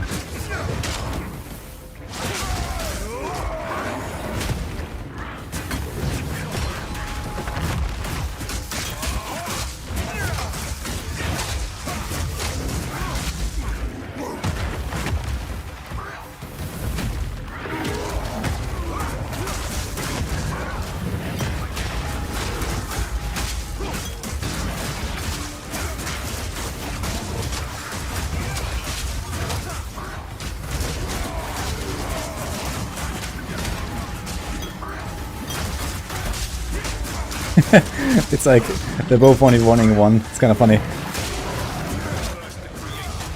Oh, tier 2 loot.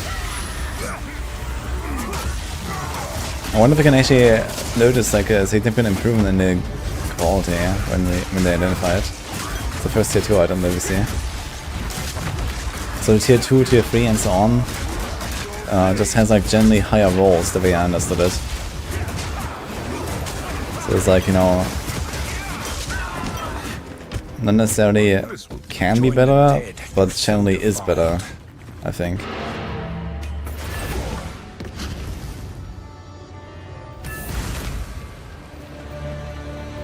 Yo, Marv, so tier 3 sub. Thanks, man.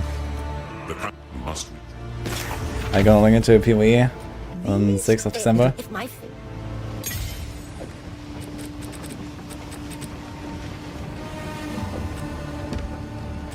What's this reward? Thank you. Oh, it's Vastiri. Wait, I remember that. Did we have that in like Act 9?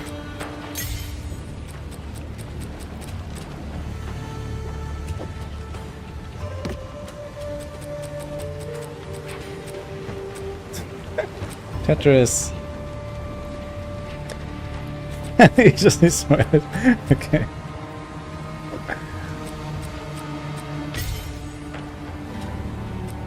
Chilling on a PS5 console.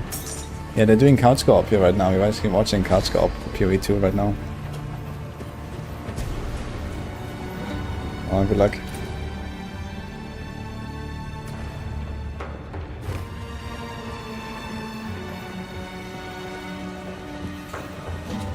The video shows a lot of 3 points warrior. A lot of 3 points. You can link it too. I also have a Discord channel, guys. I made a PoE section. Here. The Path for Exile 2 section. So you can also like throw all kinds of links that you find in there, so people can check it out. I guess I could just like, for example, link Havok's video there that I'm watching right now. And other stuff.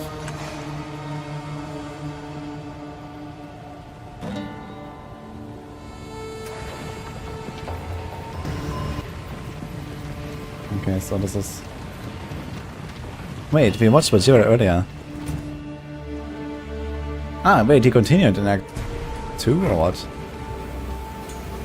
Ah, no, okay, this is... Yeah, we watched Bajira earlier. He's showing out of the nose and stuff. Okay, that's very nice. Yeah, we're gonna check it out later.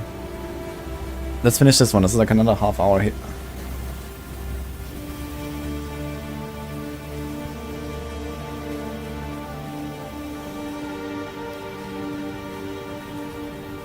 Yes? Fight the rules roar.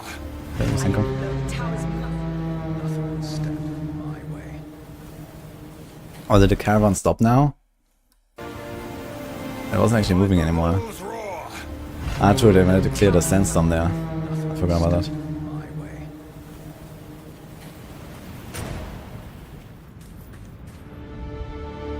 Music is badass.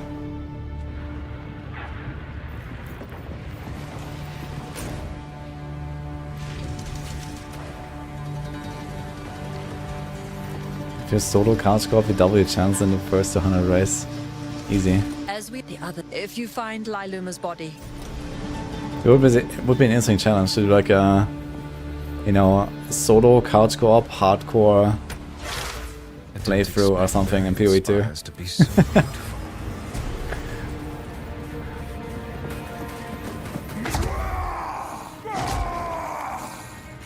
That'd be pretty badass. Someone's gonna do it.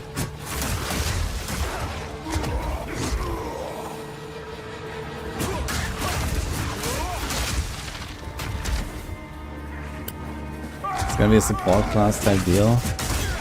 At the very least, Witch Hunter can be very good support for culling and stuff.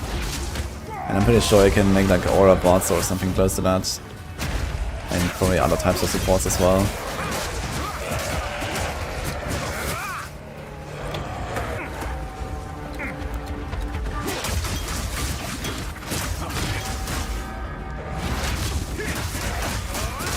No cooldown on skills.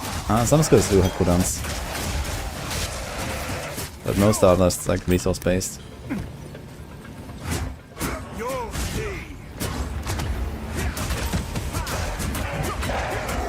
We sent one support gem. One support gem for what?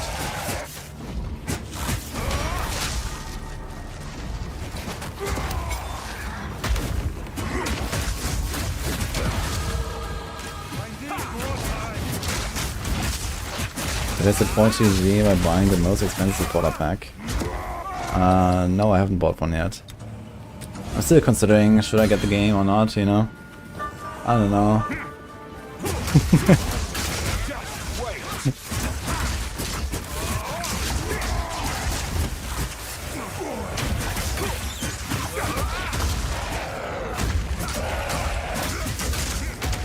I'm sure Nini's gonna get a big one.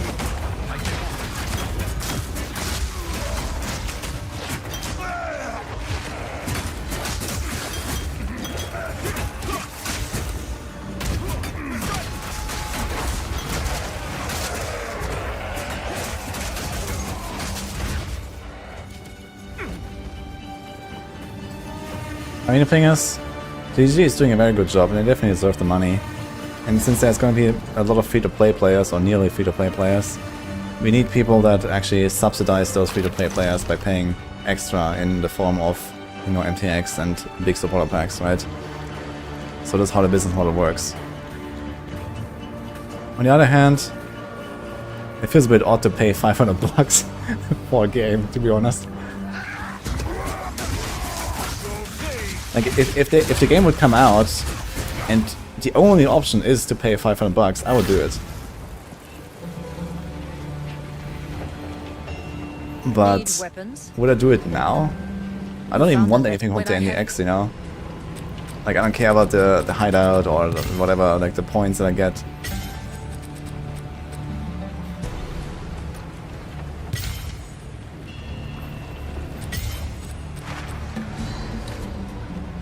He says I'll probably buy 2 lesser ones. Smile. That probably means... Wait, why 2? I thought like the higher ones always include everything from the previous one. Okay,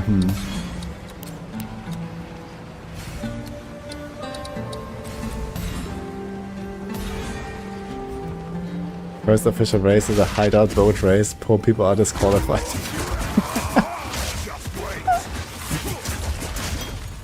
500 bucks, that's the cost.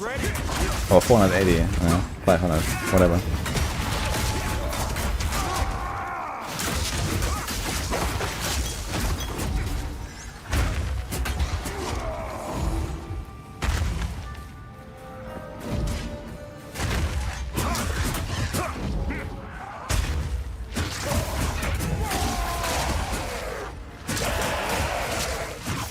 Yeah, I mean, overall, paying $500 to get 3,000 hours of enjoyment is obviously a very good deal. You know, video games in general are always a good deal, you know? Video games is just like a very cheap hobby. In general. Compared to like almost any other hobby out there. so that's not the problem. But in the overall landscape of, you know, games where, you know, you buy a game, you pay 50 bucks or 60 bucks or 70 bucks, and you have that game and you're gonna play that, you know, for a long time, it seems kind of weird to pay like 500. You don't have to anyway. But, you know, for me, that I don't care about any of the MTX, as much as I think GG deserves a lot of praise and money, I don't know, we'll see which one I get. But I don't think it's gonna be the 500 one.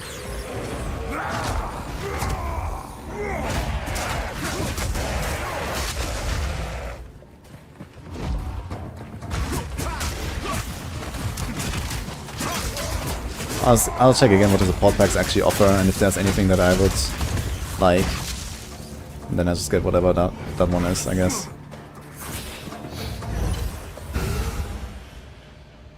I pray I'm not too late.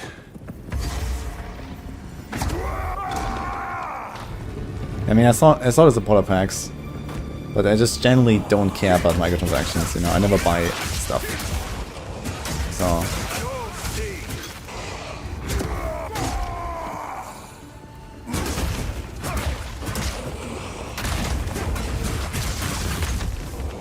I'm just saying the same things like clothes, food, and a bunch of stuff, so let's agree to each their own. Yeah, I guess so.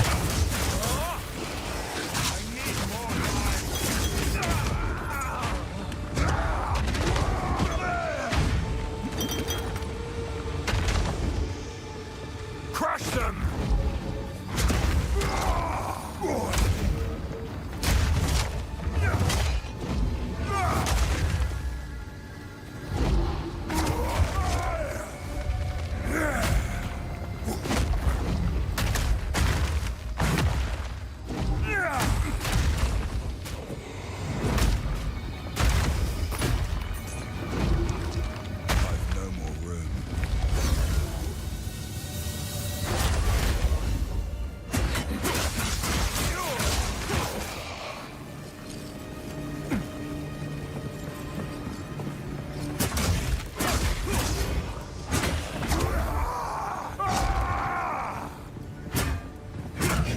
Bro, you're already supporting when I'm playing and streaming the game. I guess that's true.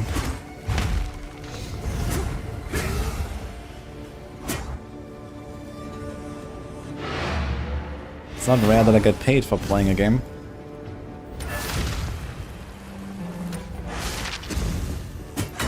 They did a downboard to get him over there. Wait, what happened there? Oh, he has Leap Slam and the other guy can't get over there. That's funny. Smart move to the portal though. Write it off on taxes anyways. I mean, of course, buying PoE supporter packs is technically a business expense for me. Enough!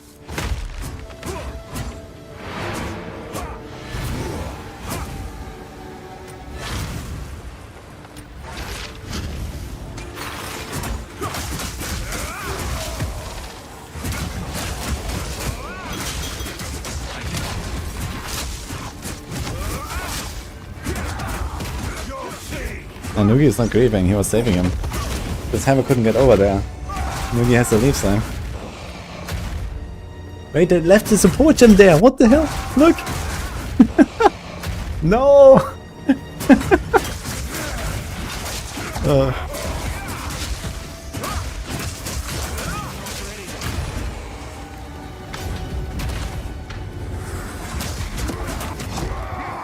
Just wait!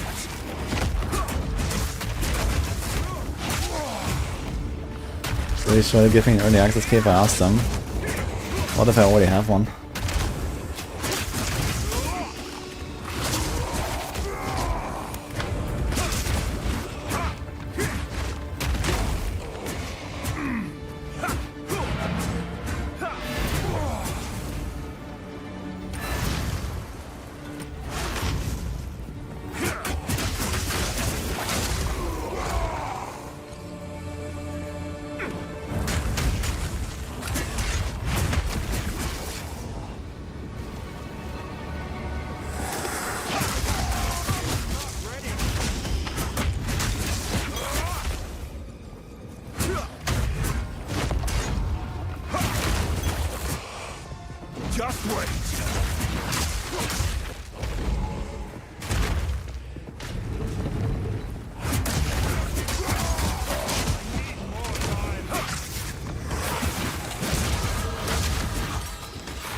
Speaking of, by the way, let's ask if I can actually get some more handouts as well.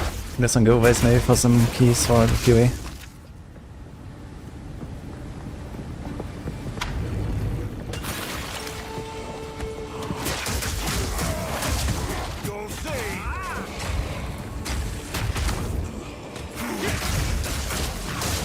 Kronx is not playing minions only. He actually moved him from Necromancer to Spiritborn minions now. What the hell was that? Look. Okay.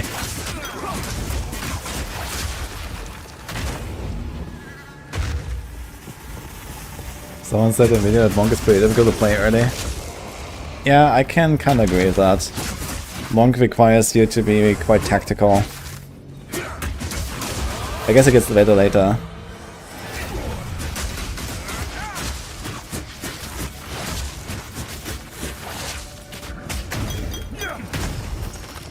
Clipping confirmed. Hey, someone jumped up there on the pillar.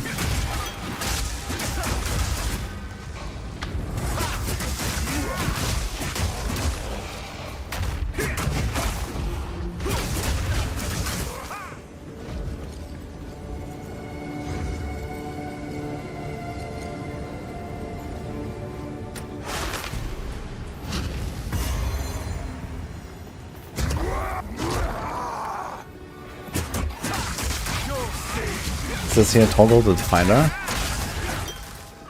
Yeah, this looks like the area where they're gonna find them. And I guess the time ran out here after this or something, because they don't finish Act 2 it seems. But it must be near the end of Act 2 anyway. So someone said Perennial King is the final boss of Act 2, which you're not seeing again. We fight him apparently multiple times.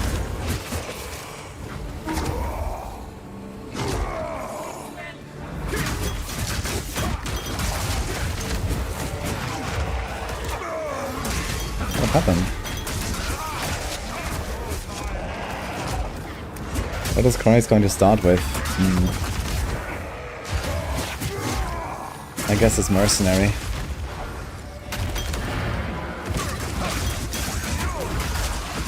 Or sword.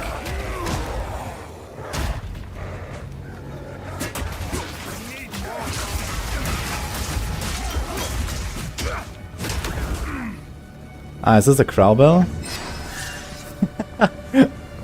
Aww.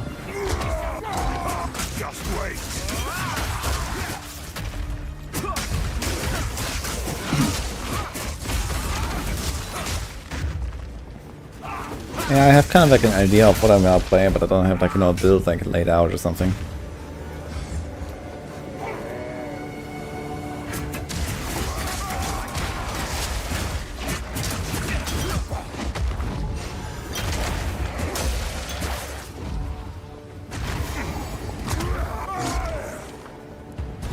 Relentless, and that makes you predictable.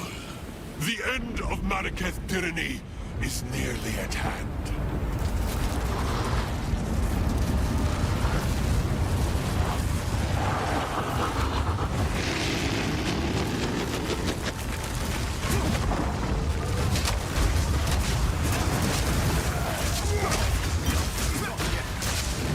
I'm still in Ray class.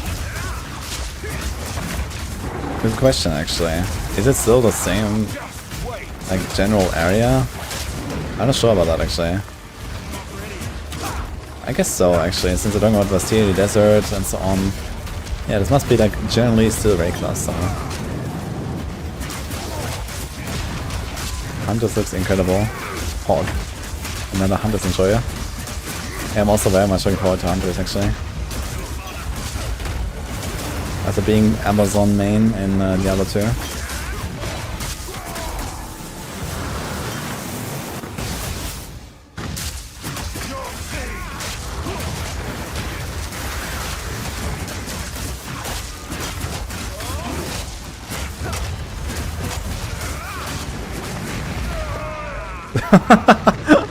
Wait, what the fuck?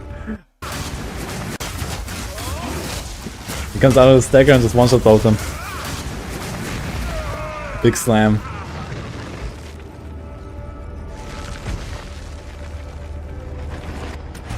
Halt.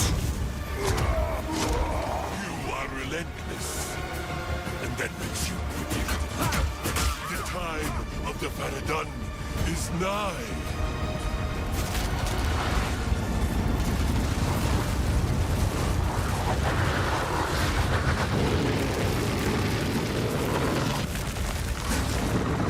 You'll see.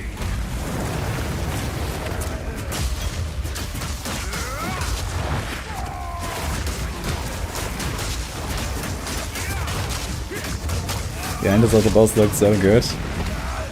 Yep. Get ready to see it many times.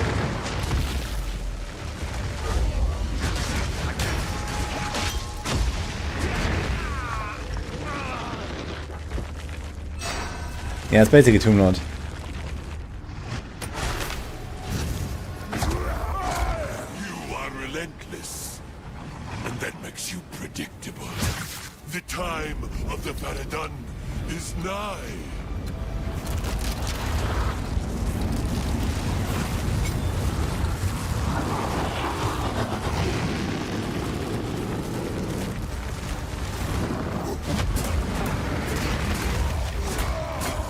Just wait.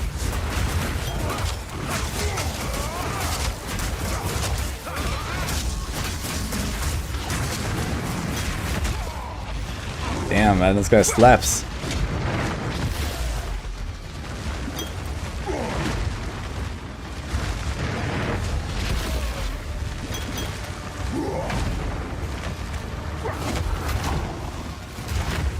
Revive.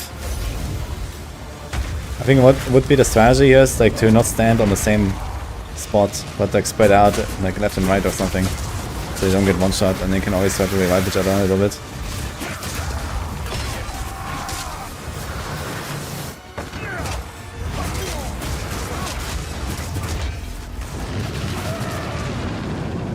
What the hell?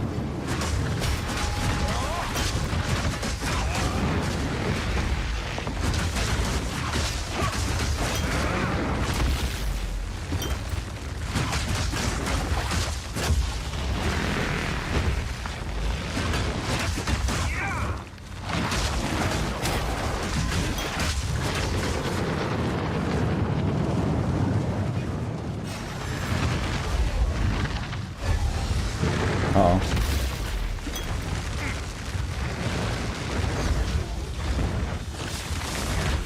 Maybe it's gonna do it.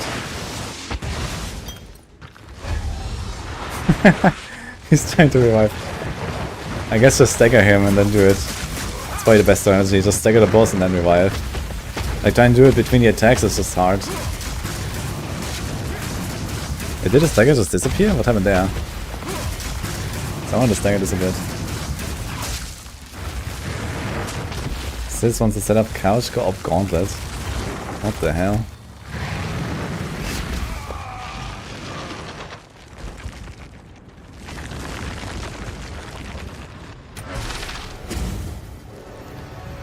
You are relentless, and that makes you. The time of the Faradun is nigh.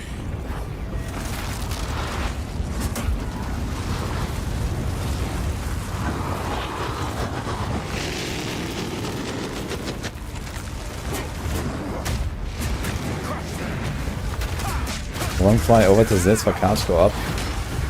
We did talk about it. I think I'm going to visit him at some point. That'll be fun. But then I have to play on controller on a gauntlet. Like on a hard mode of this game on controller. I don't know about that, man. On hardcore. I mean, even if it's just like regular difficulty and hardcore, that's already like hard enough, I guess. I'm just not really used to playing with controller, that's the problem. I think I'm gonna be very bad.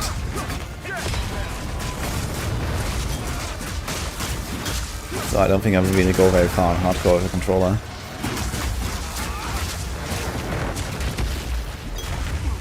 I mean, I could try, I guess, especially like, you know, post-launch at some point when the game is more figured out. I play like some, you know, easy control meta builds, maybe it's fine.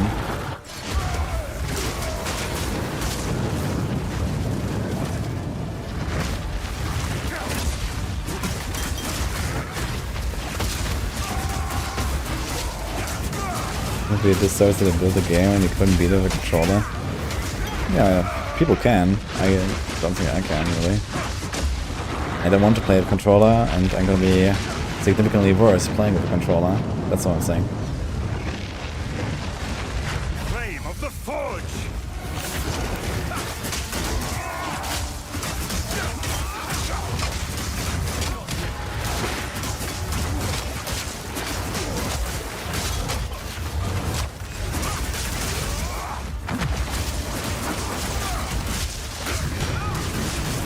Nah, we're not gonna start hardcore. But I will definitely prep for hardcore world first race for 1.0.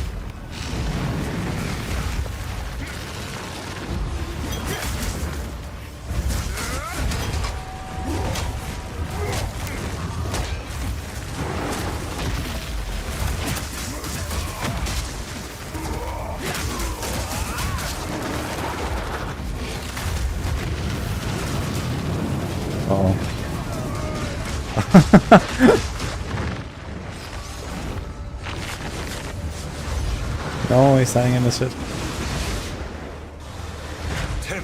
Oh, he got the res off. And they lived to slam. Poggers. Never mind. And this boss doesn't fuck around, man.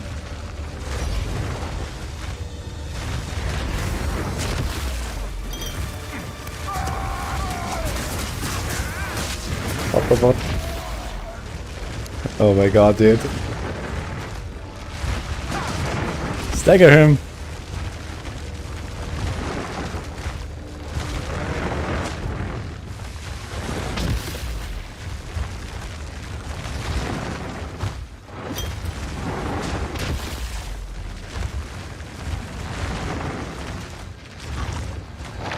Yeah, he's not pressing it or something. Like, he's trying to press it. He could have rested in there easily.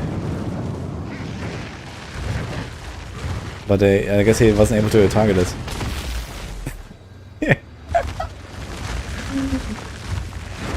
Look, he can't res him.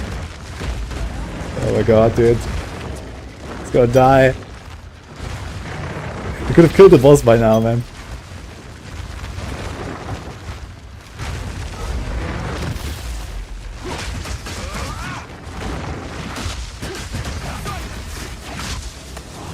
Oh, there's map overlay, dude. Oh, FPS. Okay. Wait, why is there two borders actually? I just realized. Oh my god. Is he gonna choke now? Now come on, he's doing the breath. Kill him! Hit! Oh my.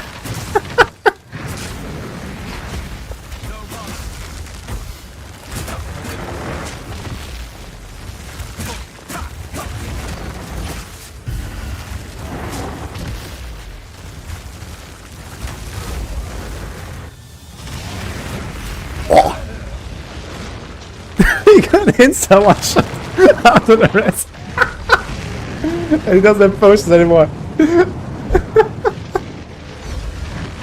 Oh no. There's a little skeleton, man, almost interrupting his res. Just wait. He actually rested, man. Get him.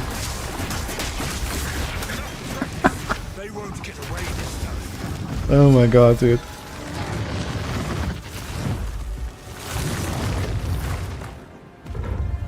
Not even close. Yeah, this was calculated, guys. I guess he really wanted to res him before killing the boss. Yeah, I know about the video. I can check it in a second. They escaped, they seem to.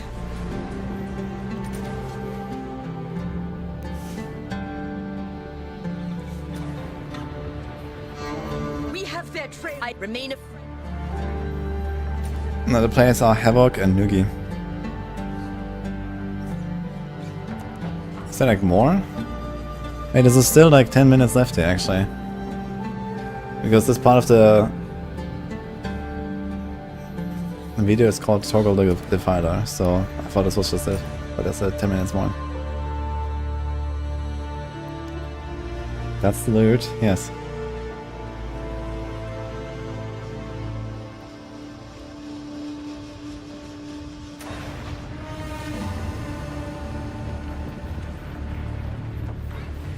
Mugen Tarek should know better and just burn the boss. Yeah, pretty sure they intentionally wanted to both be alive, you know, for the boss kill. Actually, I wonder how much XP is it? Let's see actually, how much XP did I get for the kill? Not much actually, it's like half a bar. To be honest, I mean, okay, this is more than half a bar because they only have 6 bars in couch co-op. When you're solo, they have 10 bars of XP. So you have to like multiply this by like 1.66. So it's like 3/4 of a bar or something. 7% of the level. Not that crazy. Okay, where are they going?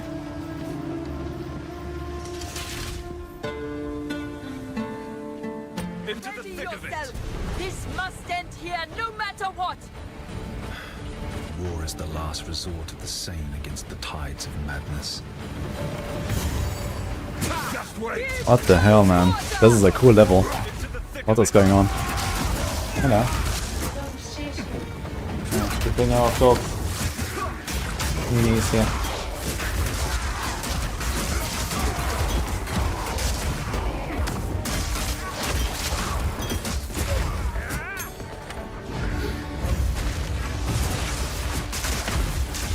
And then leaves them to the other side. Now he's putting him through the bottle. That's kind of hilarious, actually. Cheating, man. There's definitely gonna be wild speedrunning strats in groups, man. Could imagine. Couch co-op with Merlin. Can we do that? Can we do couch co-op with Merlin? Couch co-op.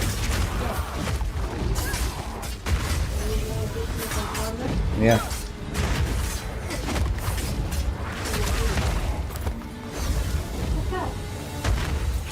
Merlin is eating Nini's house shoe. Slipper.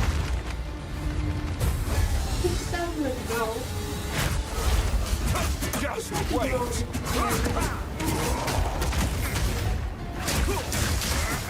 I'm not ready. Born in school play going to be in PoE too? That depends on what you want to do. I mean, the game is obviously made for solo, but it's also made with like a trade economy in mind. So, you know, getting everything on your own without trading is gonna be kind of tough. In group play, it just allows you to, like, you know, be stronger and cheese stuff more. And there's a lot of stuff you can do with like supporting characters and so on. Like in PoE, the way the group play works is that you have one guy doing damage and 5 guys basically being supports. That's kind of how it goes. If you like have like organized parties, let's say, if you want to get rich.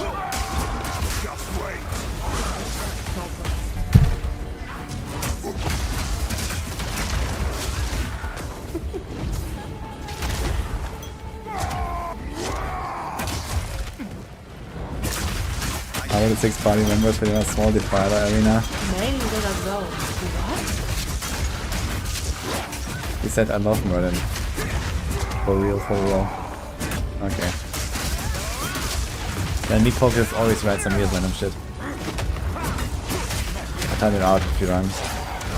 Not today yet though.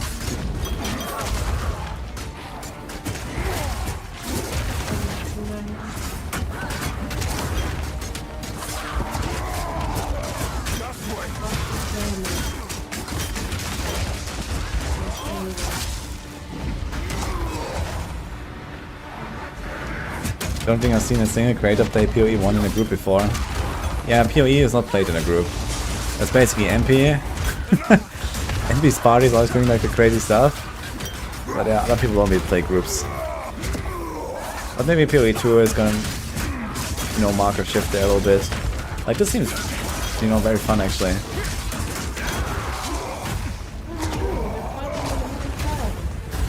Yeah, it's pretty cool.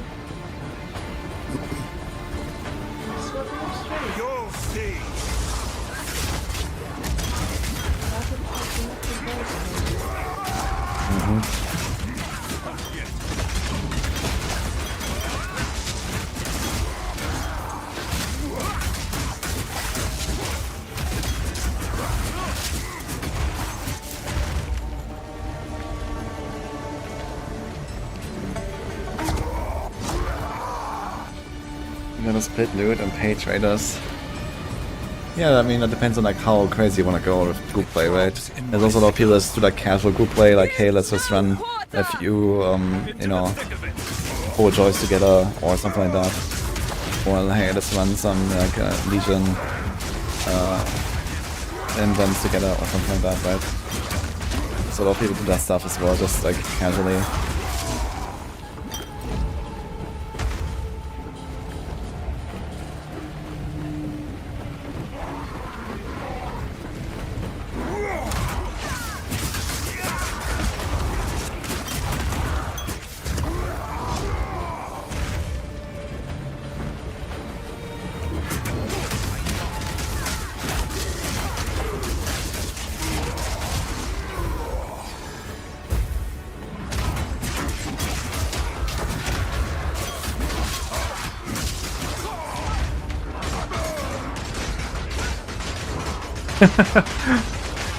What the hell, man? Okay.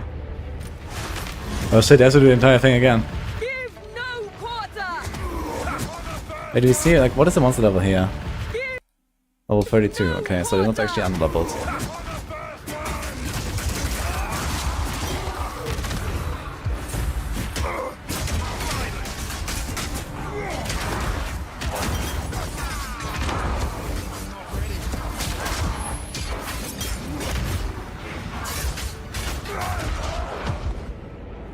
Yeah, I wonder if we're gonna see the Act 2 boss though, since this video is over in a few minutes. And we can now keep dying here on the way to it.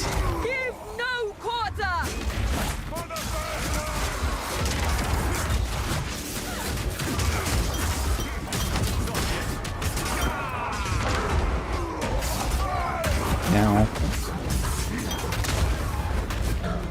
They should have picked that one support gem up, man. They missed the support gem. Maybe more. Maybe that's the other side they missed.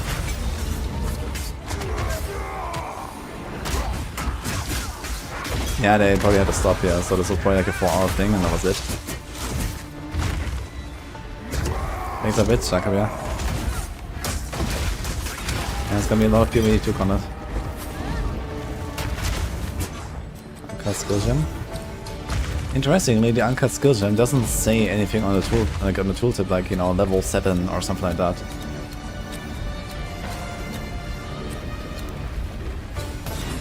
I'm probably like, oh shit, we have 5 minutes left. Let's try to get something real quick.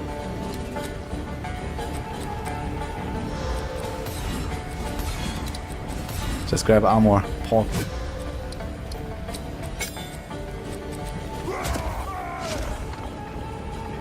Just wait.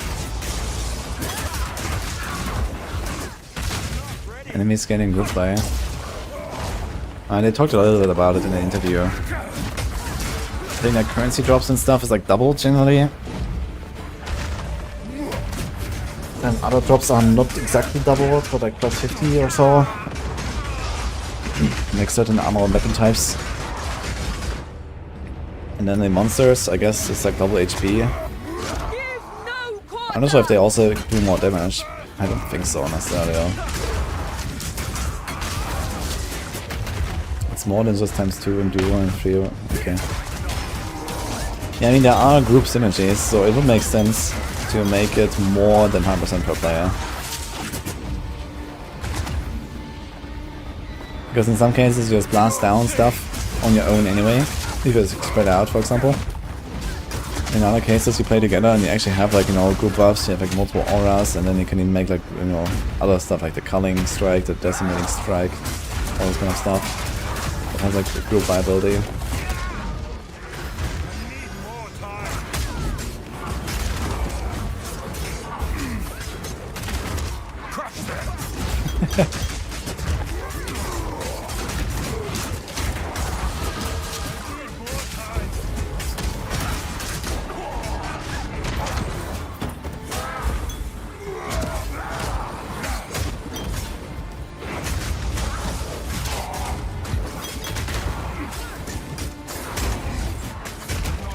Gonna res him.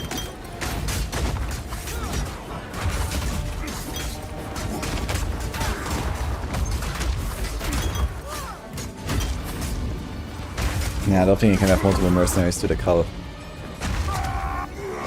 I imagine this Decimating Strike only functions if the target is full HP, or at the very least, if no one else has done the same attack already. Or something like that. Or maybe it will function if the target is not full HP, but it will only take it down to, you know, X value maximum. So it goes from like, you know, 80 to 70 instead of from 100 to 70. And if it's below 70, then it does nothing or something like that. So that's probably how it works.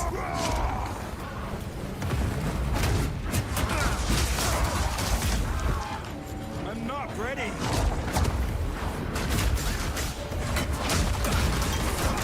Yeah, FPS is a bit low here. Does seem a bit stuttery sometimes. I mean, that's pretty normal though, like, you know, early access, like pre-launch games are usually not very optimized.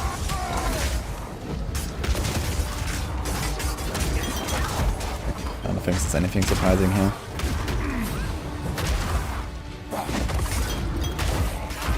Just being form works every fight.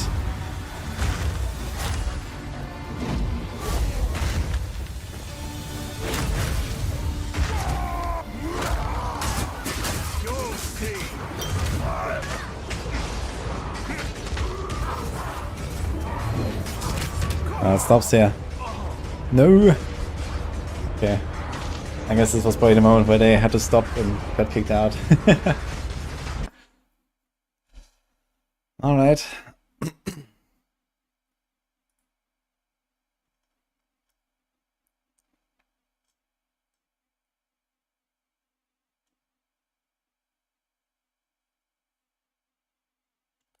That's nice though. So what else did we want to watch there?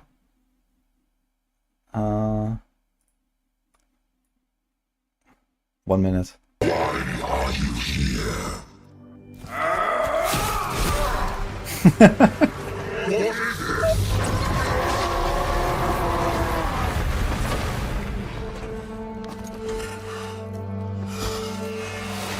Stop! Humanity isn't ready. Stop. Mortal. It can still be contained. You don't know what you have on. Your kind no longer control this world. We cannot destroy your body, it's true. But you will watch as we destroy everything you have built. Bind him!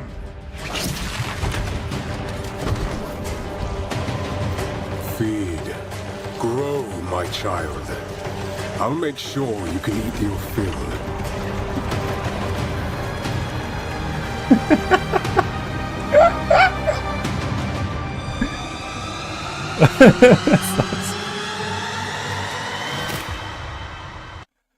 Oh god, okay. Nice one. Okay, what was this other video that we were supposed to watch here?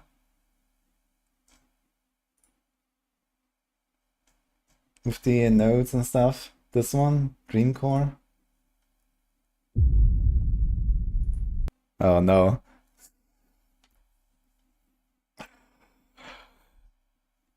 Uh, 666 likes. Nice.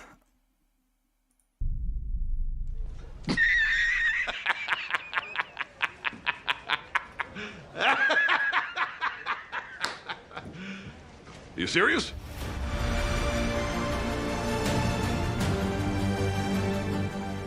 Welcome back to another video.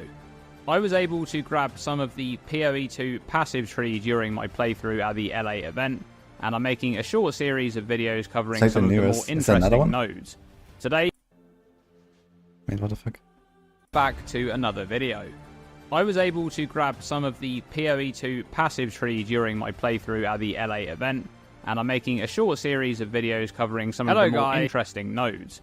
Today it's the strength dexterity aligned portion of the tree, where the mercenary starts. We're beginning with a keystone which is located towards the outer edge at an equal distance from both the merc and warrior stars. This one is really cool. So Bulwark makes it so that your dodge roll no longer has any avoidance frames, but changes it to provide 30% less damage from hits while dodge rolling. Now, one of the big questions for me here is how long you gain this 30% less hit damage bonus for, because the default dodge roll only avoids hits during the early portion of the roll, The latter portion, where you're covering less ground, is when you're vulnerable to being hit. But this keystone would imply that the 30% less damage from hits bonus is active for the full duration of the dodge roll. Regardless, this one is great for generally tankier builds that have a good amount of recovery. Yeah, apparently it does have iframes. Importantly, it allows the dodge roll to provide defense against area of effect hits, which it otherwise wouldn't do. Next we have Apocalypse, which is found right on the outer edge of the tree. I mean, you've seen all these notes already, this. but let's see what it says. 40% reduced damage. Herald skills deal 200% increased damage. I actually think this node is going to be incredibly useful for mapping.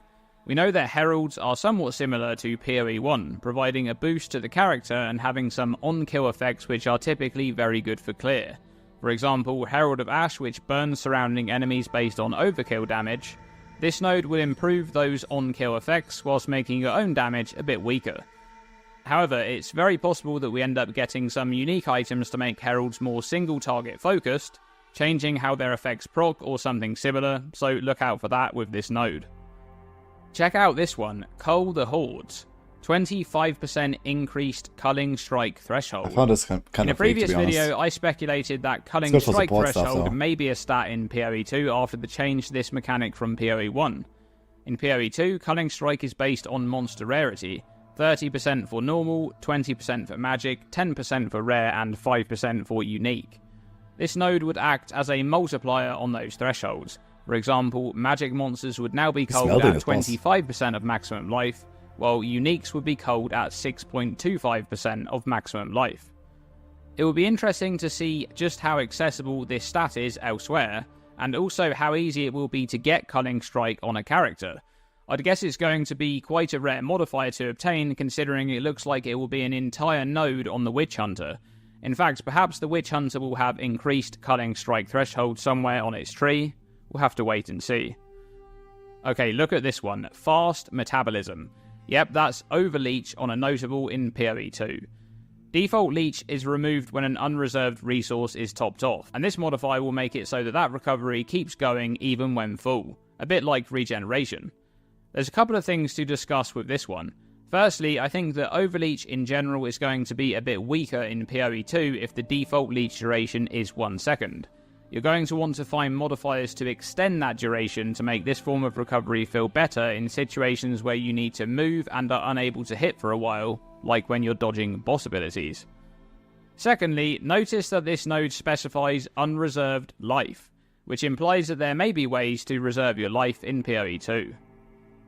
Next is another keystone, a returning keystone from PoE 1, Glancing Blows, which finds itself in a different location on the tree. This one is restored to its pre-nerf state from PoE 1. Block chance is doubled, you take 50% of damage from blocked hits. Now, by default, blocking a hit prevents all of the damage from that hit and prevents any on-hit effects. Glancing Blows will improve your passive chance to block but make you take half of the damage from those hits. However, importantly, it will still prevent on-hit effects such as ailment application. You won't want to be clicking this keystone if you intend on using active block a lot, as that mechanic already has 100% chance to block from the front when it's in use. The effectiveness of Glancing Blows is massively improved by any recover on block mechanics, so we'll have to wait and see if they exist in PoE 2. You could pair Glancing Blows with Lay Siege, a notable located close to the Merc Star. This one grants 1% increased damage per 1% block chance. Passive block chance has a default cap of 75%, at which point you'd be gaining 75% increased damage from this notable, which is good value, but notice the layout of this cluster, requiring a decent amount of points to reach the notable. This one may end up just being a decent anoint for some builds. Alright, next are two nodes, both with increased cooldown recovery rate, Distracting Presence, and Multitask. It seems that CDR may be a bit easier to obtain in PoE 2, but it's also possible that it doesn't really exist much at all on gear. We'll have to wait and see if that's the case. On this area of the tree, faster cooldowns will primarily benefit grenades, but the Hammer of the Gods skill also comes to mind. Distracting Presence is particularly interesting, reducing the CDR for enemies in your presence. This is pretty much the same as the Saboteur's Like Clockwork notable from PoE 1, only the radius on presence is larger than nearby. This node should be very useful on bosses to prevent them from using their abilities as often, creating more windows to deal damage. Look at this one, Quick Change Act. 50% increased weapon swap speed. That's an intriguing stat. This is located near the Mercenary Star. Now I'm not sure if it's like a flat penalty, or if it depends on like the weapon speed itself, but there is a penalty for swapping weapons between your attacks. So you generally incentivize to use one weapon and only swap the weapons to another weapon if you like really want to use like some special skill or something sometimes. You know that you'll have weapon-specific passive skill points that can be allocated to each set, and you'll be able to assign a specific skill to a specific weapon set and automatically swap to that set when using that skill. When this happens, there's a short delay incurred by the weapon swap, and this node will help to get that skill use out faster by shortening the weapon swap animation. Of course, it will also affect any manual weapon swaps that you perform as well. If you're pathing through the middle section here, I could see this node being worth the 2 points. For example, on a grenade build that wants some utility-focused stats on a weapon while using flash grenade before switching back to a DPS setup. Next up, we have repeating explosives, which is right on the outer edge of the tree.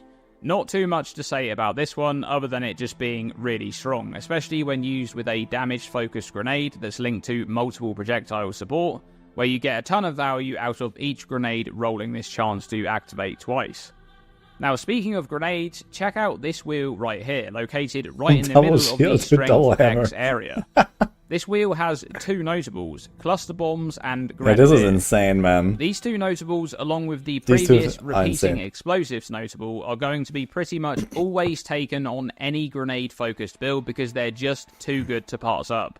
The additional grenade projectile, along with the extra cooldown use, has some serious value for a skill like Flash Grenade, which only has a single cooldown use by default. These 2 nodes will essentially quadruple the effectiveness of this skill, as you'll now have 2 uses instead of 1, and each use will throw 2 grenades by default, allowing you to stun bosses much faster.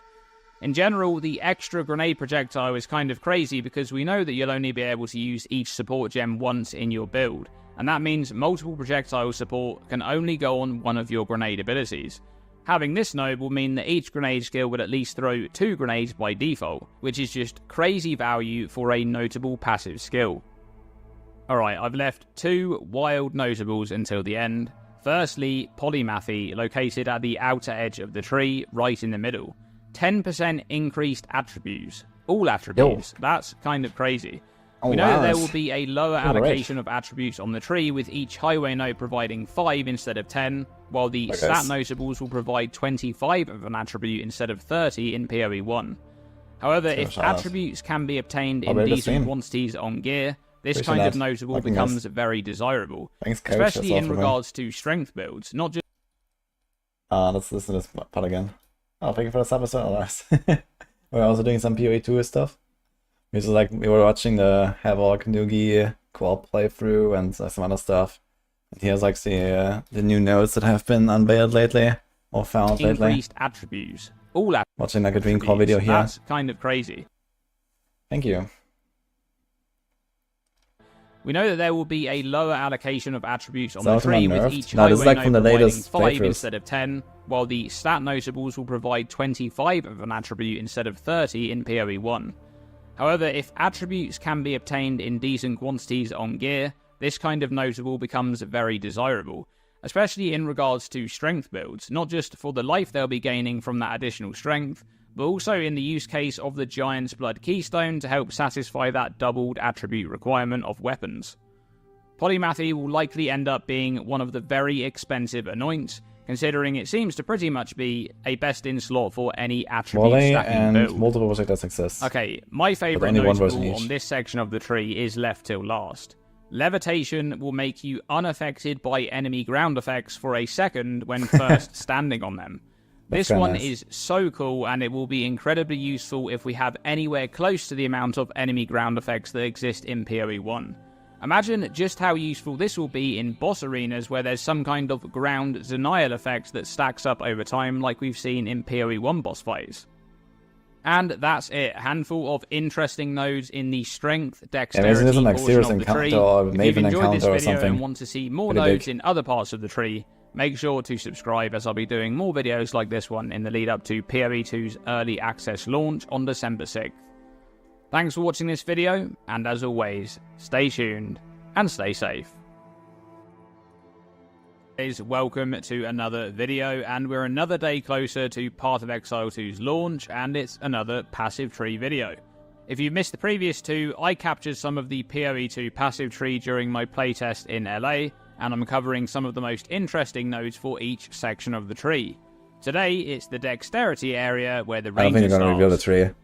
We're beginning with Catalysis, which is located in the middle of the dexterity area towards the outer edge. Oh, that's very juicy. 20% increased elemental damage with attack skills, 5% of physical damage from hits taken as damage of a random element.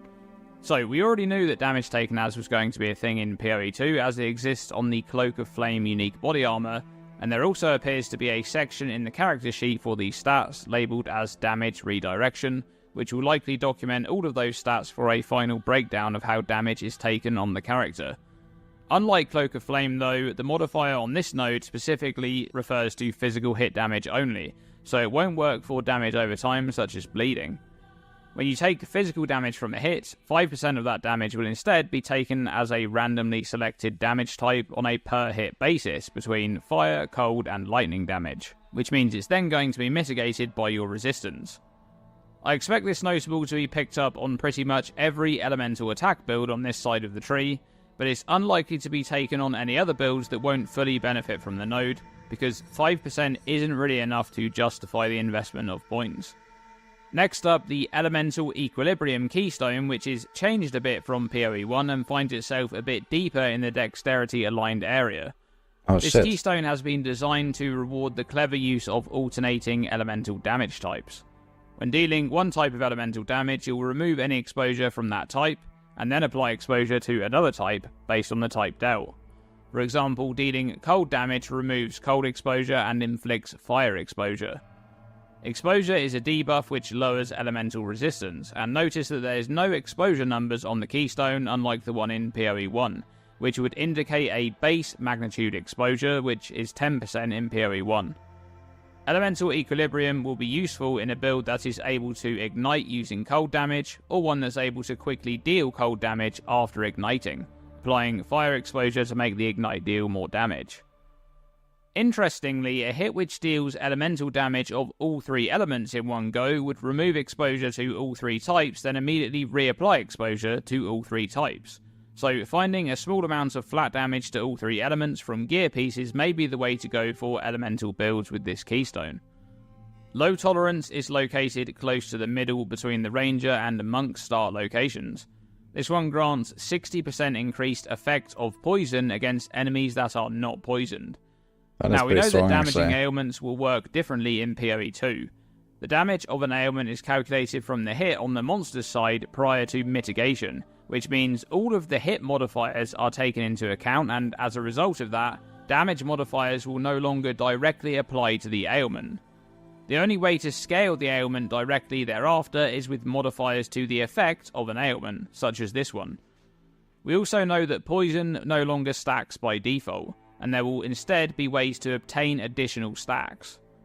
So, this node essentially is 60% more damage for that initial poison applied to the monster, but won't have any effect if the monster is already poisoned. It will be interesting to see if it's possible to shorten the duration of poison to the point where you're able to continuously reapply a single stack. That would make this notable extremely powerful. Speaking of poison, stacking toxins is located in the middle of the dexterity area and allows you to inflict additional poison at the cost of reducing poison effects by 20%. Notice that this is reduced effect, not less effect, which means you'll be able to counter this downside by obtaining modifiers which increase the effects of poison, as they'll stack additively. This node is already strong on its own, but if you're able to counter that downside, it becomes exceptionally good. Okay, let's take a moment to look at some of the charm-related nodes. First, a new keystone, Oasis. This one is located at an equal distance from the Merc and Ranger starts, right in the middle. Oasis makes it so that you cannot use charms, but provides 30% more recovery from your flasks. Charms are a new fully automated equipment item which use flask charges and provide utility such as removing bleeding or freeze. It's currently really hard to judge how useful this keystone will be, as it's difficult to place a value on charms. For example, will we be able to replace the utility they provide elsewhere, and if so, how easily? More recovery from flasks is a strong stat, considering that recovery is going to be much more difficult to obtain in PoE 2 compared to PoE 1, but it's hard to judge this keystone just yet.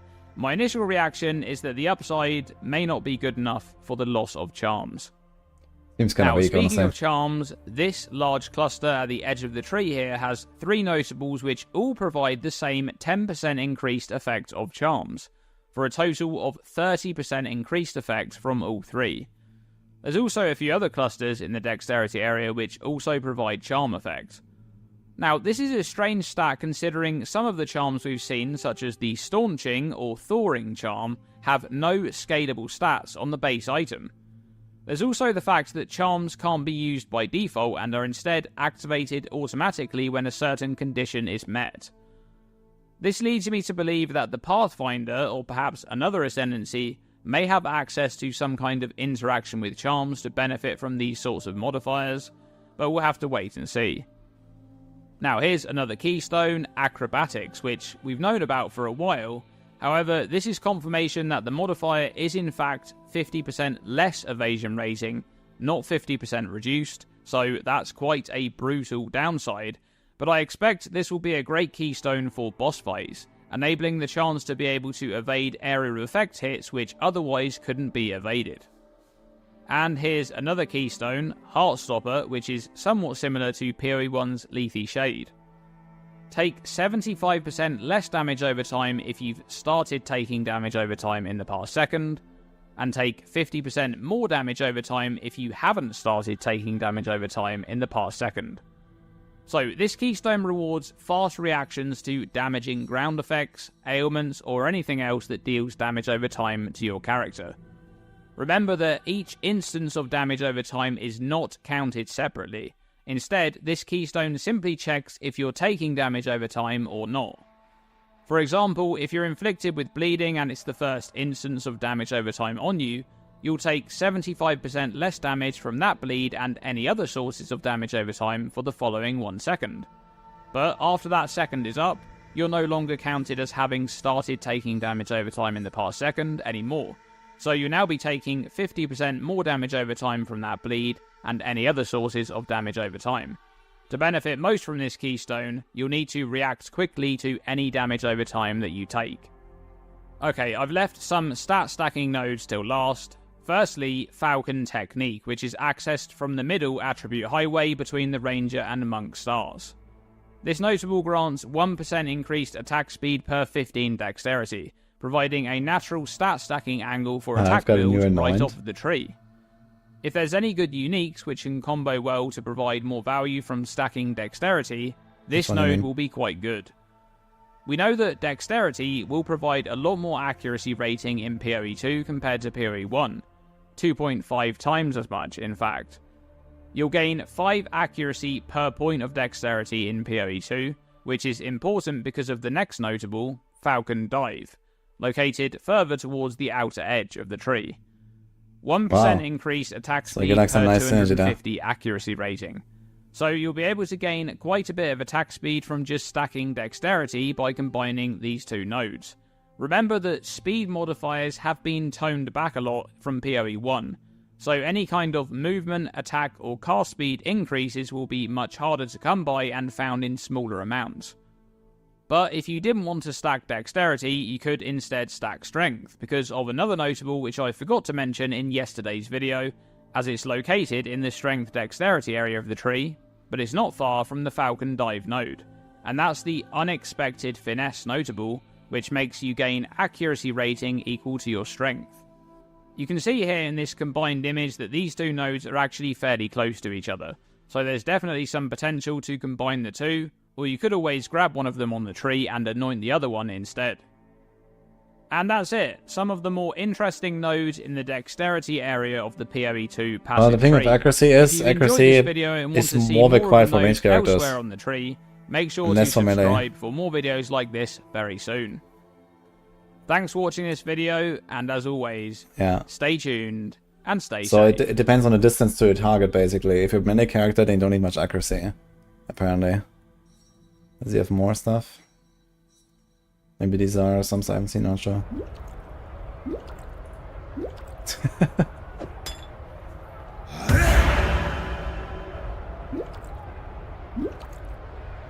Yeah, the strength of attack speed definitely seems nice. During my time playing Path of Exile 2 in LA, I was able to capture some of the passive tree, including many notables and keystones.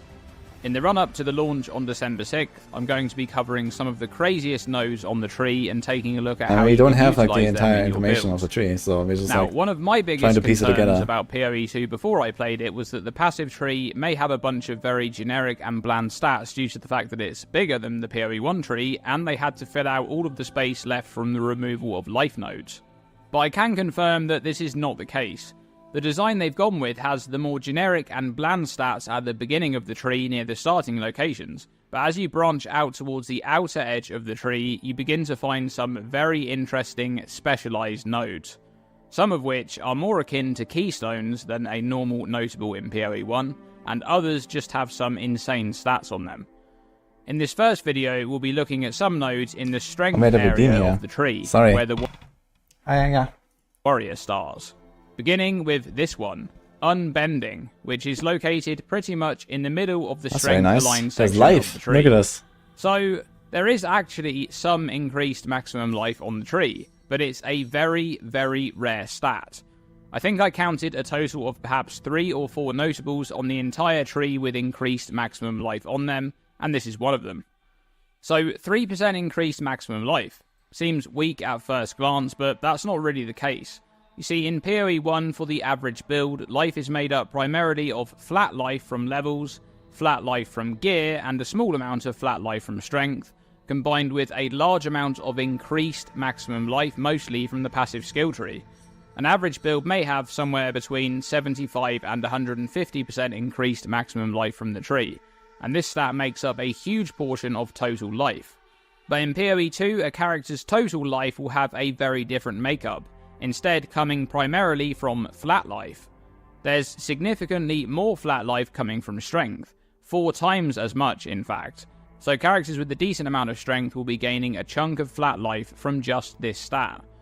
There's also still the flat life coming from levels and from gear, which could scale higher to offset the loss of the majority of increased maximum life on the tree. This means that any increased maximum life modifiers you obtain will have far more value, as they'll be multiplying against a higher base flat life total. I expect we'll see some increased maximum life on unique items too, but overall this stat will be much scarcer and more sought after, and I expect to see most warrior builds taking this node. Any life stacking builds, such as the Witch's Blood Mage Ascendancy, will also place high value on this node, but may end up anointing it or instilling it instead. Next up, check out this one, Made to Last. 0.5% of physical damage prevented from hits in the past 10 seconds regenerated as life per second. This is fucking Juggernaut Ascendancy node in PoE 1. That's a weaker version of the Juggernaut's Untiring Ascendancy node from PoE 1. I was surprised to see this one as a notable on the tree in PoE 2, but it's a fun one to have. One thing that really stood out to me during my playthrough, and the sentiment that I've heard from others, is that PoE 2, at least in the early game, is a war of attrition. Recovery of resources feels incredibly valuable, especially in those boss fights where flask charges can run out quickly. Anytime you're able to save a flask use because of another form of recovery that you have, it feels really good. And recovery generally pairs nicely with the dodge roll, being able to avoid hits while recovering over time from any chip damage you take. It will be interesting to see how much armor a character on this side of the passive tree will be able to reasonably achieve, and whether modifiers that provide additional physical damage reduction will still be available, to see just how effective this node can be. Skull Crusher is located on the outer edge of the tree, and I wanted to highlight this one because of the Titan Ascendancy reveal, which has the same modifier on the Ascendancy at a higher value of 40% more damage on the surprising Strength notable. These modifiers will multiply together to provide an effective 68% more damage against heavy stunned enemies as long as you're using a mace.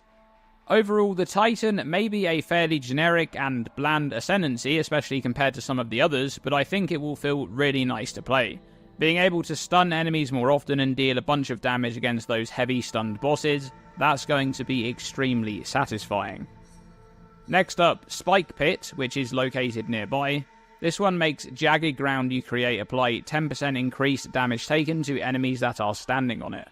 Now, I discussed the potential of jagged ground in a previous video, and I think having a bunch of ways to generate and explode jagged ground will be really powerful, and this node only acts as another multiplier to damage, and pairs quite nicely with the aforementioned Titan Heavy Stun combo. Strong. Alright, let's discuss the good thing about this is it applies 10% increased damage taken to enemies, so it's not just increased damage, it's increased damage taken, which is what makes it so good.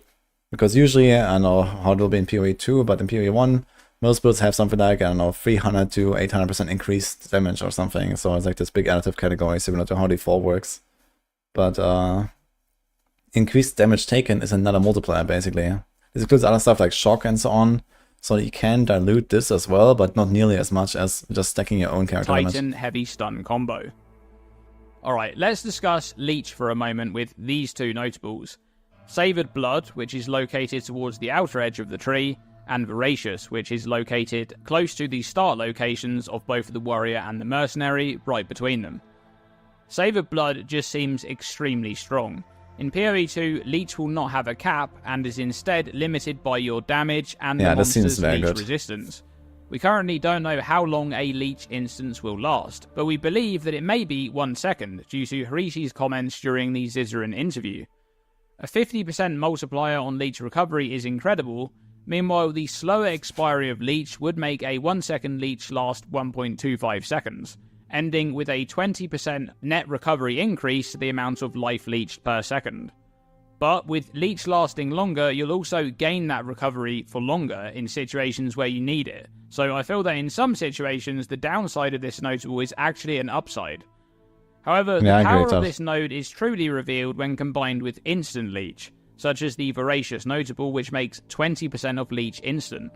This portion of instant Leech fully benefits from the 50% increased amount of life leeched modifier, and is unaffected by the expiry modifier. I think this will feel really nice, having a decent amount of instant Leech and slower recovery Leech on top. Okay, I've left these two nodes till last because they're really interesting. Heatproofing is located towards the outer edge and makes 25% of armor also apply to fire damage taken from hits.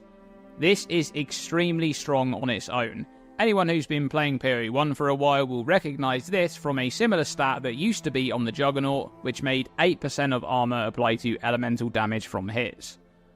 Armor applied to elemental or chaos damage is calculated post-resistance mitigation, and since armor is more effective against smaller hits, is extremely powerful at mitigating damage that has already been filtered down by resistance. This node is only for fire damage, but it's still very strong regardless.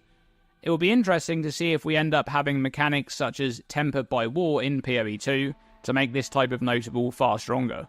Now, speaking of fire damage, Unnatural Resilience is located nearby on the outer edge of the tree. This one grants 2% to maximum fire resistance per 40% uncapped fire resistance. Uncapped resistance is any resistance you have above 0%. So by just having 80% fire resistance, you can take this node to increase your maximum fire resistance from its 75% default maximum up to 79%, which, just like the previous node, is incredibly good value to improve your defense against fire damage. But this one gets significantly stronger when used with Cloak of Flame, a unique body armor that we know exists in PoE 2.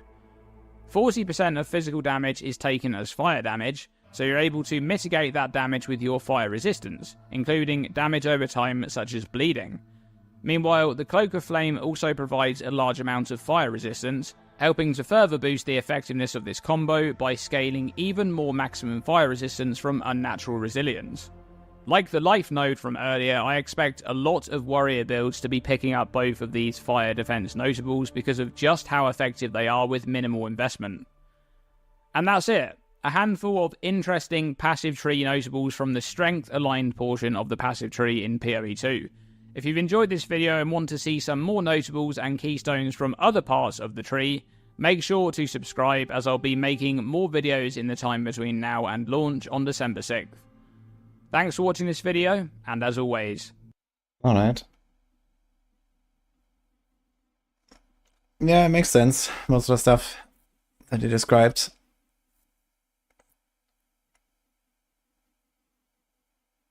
I didn't see those notes in this video yet. I'm not sure where they came from, I guess.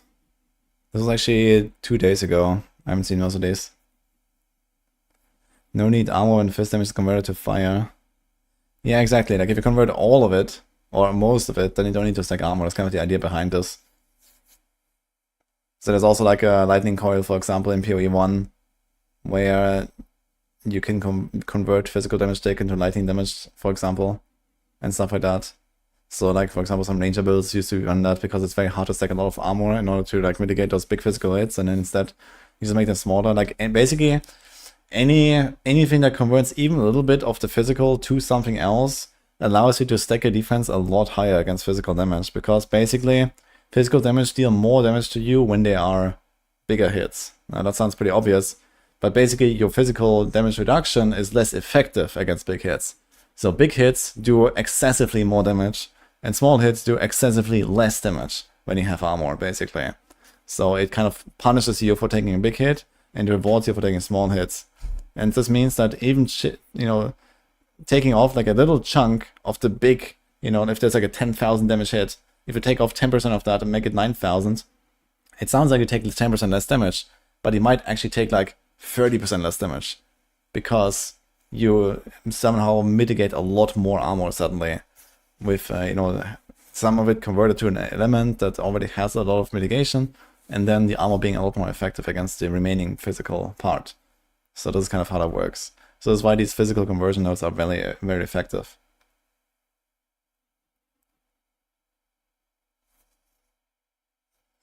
There might be more fist to fire and other items and jewels. Yeah, there might be all kinds of conversions, right? They talked about there's gonna be lots of uniques and stuff. Fist taken as a stonks. Yeah, exactly. And this is the main reason. Because they haven't actually changed how armor works, which honestly surprised me. I'm very surprised that armor still works as unintuitively as it does in PoE 1. But I think it's literally the same system, right? Maybe they tweaked the numbers a little bit, but they didn't really change anything.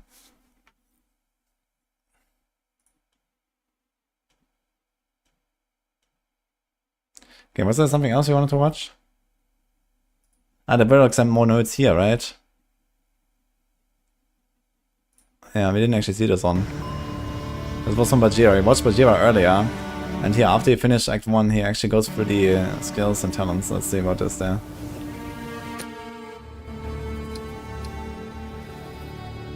Is armor close to how it works in D2? Oh, I don't remember right now how it works in D2, actually. What, wait, in D2 it's just like a chance to not get hit, no? Yeah, this is not it.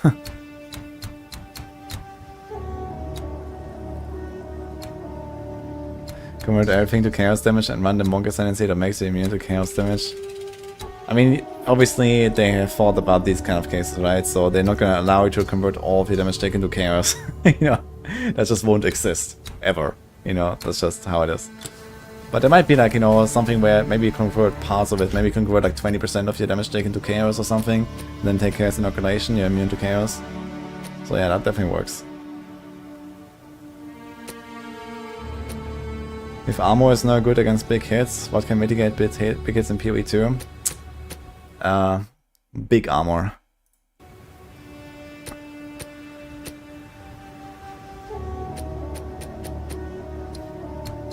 Convert all damage to no damage. I mean, the philosophy is actually very good behind it, I think. It's like, for like, melee characters with like big armor and shield and stuff, you take a lot less damage from like melee attacks, which is usually physical damage. So, the idea behind that is kind of reasonable. And then like a, like a less armored like witch or ranger takes like a lot of damage from like the big hits and has to try to avoid the one-shots and so on. So that's the idea behind the system. So I think it does that actually relatively well and, you know, logically. But still, it's like a very unintuitive system to understand as a player, you know. And people have no real idea, like, how much damage are they going to take in reality, right? Because they don't know the exact values of how much damage does this monster do to me at any given moment, and how much of that will I mitigate. You can only feel it out, and that's it, right? There's like no numbers really that can attach. Like if you have 75 lightning rats, you know you have 75 lightning rats. You know everything is going to be reduced by 3/4, and that's it. But you can't say the same for armor, which makes the system extremely unintuitive.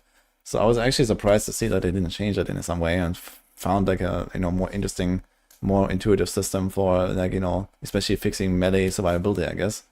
But I guess it is what it is.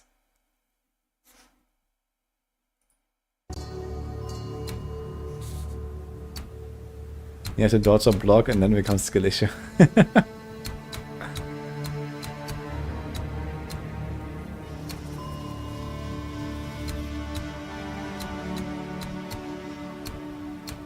Just going through all the notes real quick. These are actually some of the notes that we have just seen in the video, so this is where you're talking from, I guess. This is a very strong note here, by the way. That seems insane. 50% reduced enemy chance to block sword attacks. Now, I'm not sure if like monsters have generally block chance, but there's certainly monsters that have some, you know. Probably like some shield dudes, and, you know, certain monsters probably have block.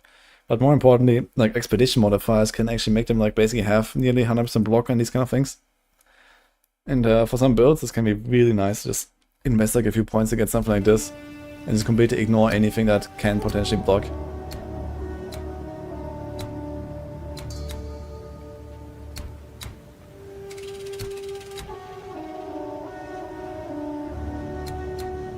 %2 increased damage per 5 of your lowest attribute.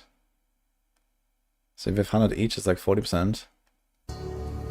Terrible.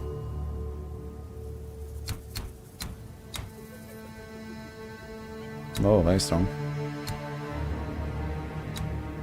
That's also very strong. Notables are actually pretty interesting in this game. They really beefed up notables quite a lot.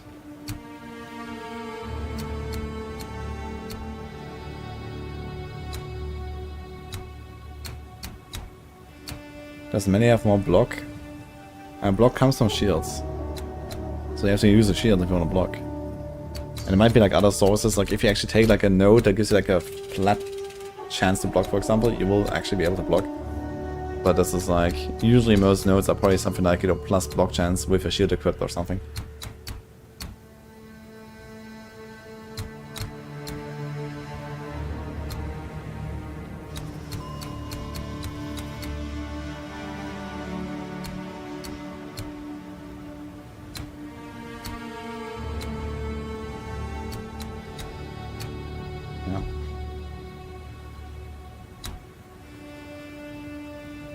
Spirit shields are gone, no caster, block offhand.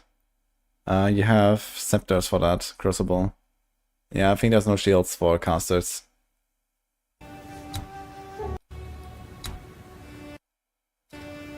want to see that one here. Increase the amount of life leech and armor and evasion rating while leeching. That's pretty nice.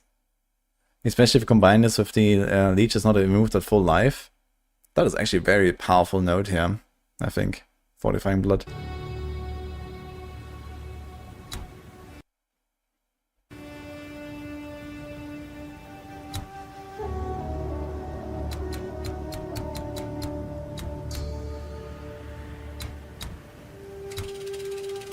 I wonder how good a knockback could be here.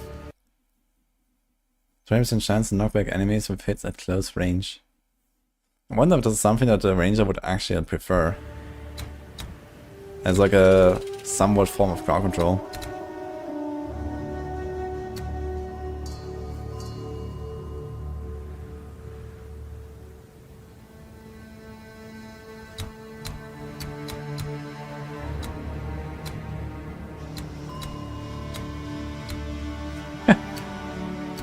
Can't get too notable. This is insane. This is so good, actually.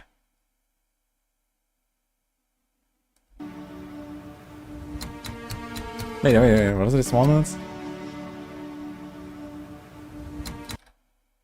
Yeah, they have the smaller nodes as well, 15%.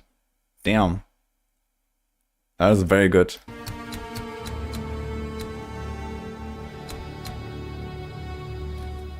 What's the armor break thing?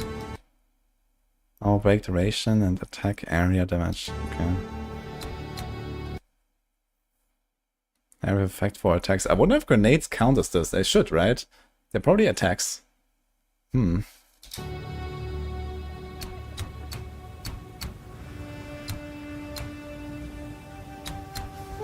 know why it has pierce, because pierce overrides chain.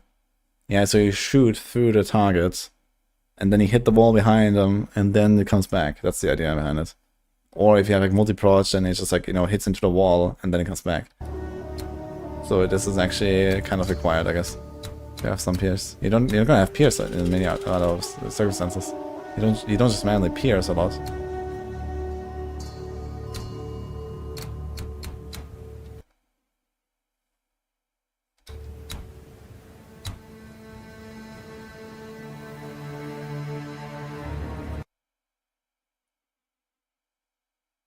Wow. What? This is one node.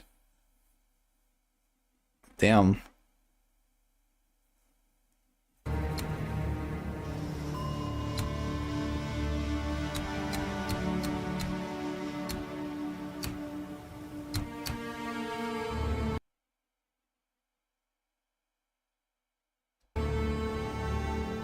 Doesn't seem that crazy.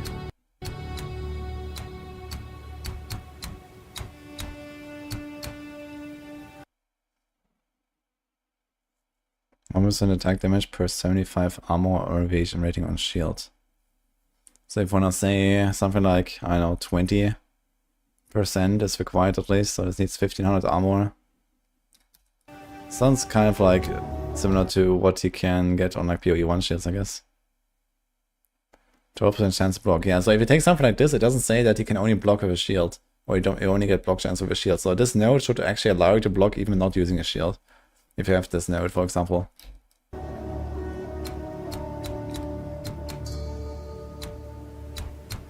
Not sure how stun and block recovery works though in PoE 2 exactly.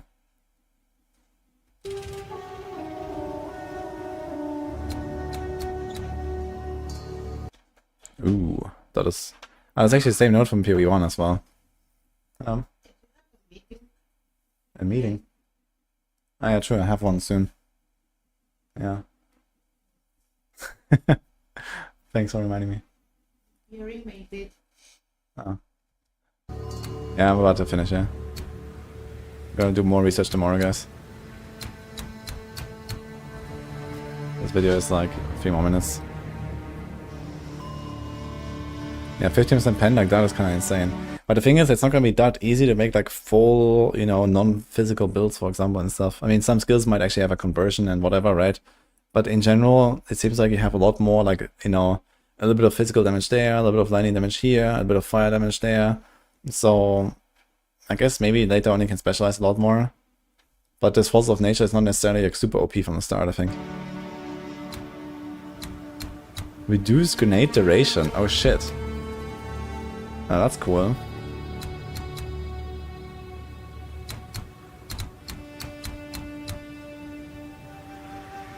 Dude, I'm gonna make a Witch Hunter. I'm gonna take this Decimating Strike thing. I'm gonna take the... what was that? There was like another notable that I really wanted, the Explosion. There's like an Explosion node on the Witch Hunter. And then he's gonna run around, make a pull, throw a grenade in there, kaboom. And it's gonna feel so good, man. And then you have like this insane like extra damage against bosses. You have the Decimating Strike against bosses. The Reverse Cull. Like, it seems crazy.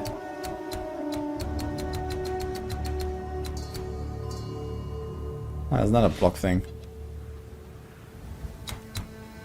Dark Monks can be very defensive. They can. But they also want to deal some damage, I think. Yeah, almost done, yeah.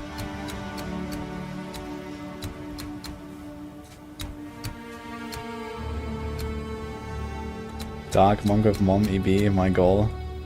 It kind of sounds like a cool idea, but I don't think it's going to do any damage. But we'll see, I guess. I mean, maybe defense is just like so much more required than offense, and you don't really care.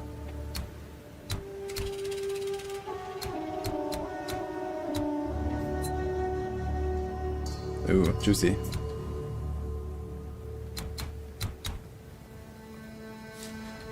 30% more critical damage bonus when on low life.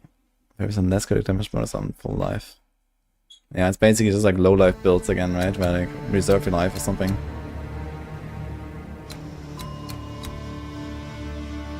I didn't get the build planner. Monk ass.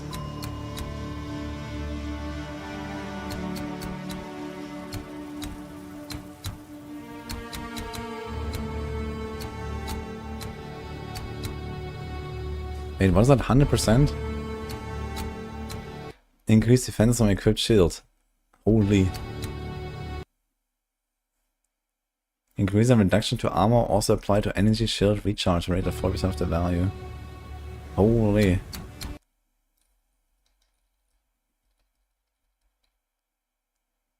Oh shit. Recover energy shield equal to 1% of armor when you block. There's actually like the Aegis Aurora node. But I think Aegis Aurora is 5%, right?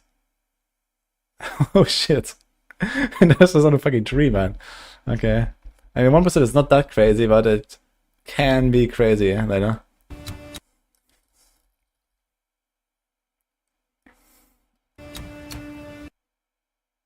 Access life recovery from regeneration is applied to energy shields. Energy shield does not recharge. Okay.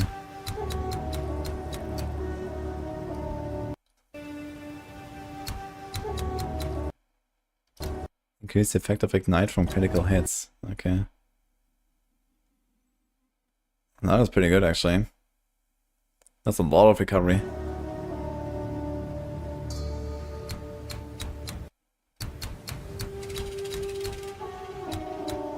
Warcry, okay.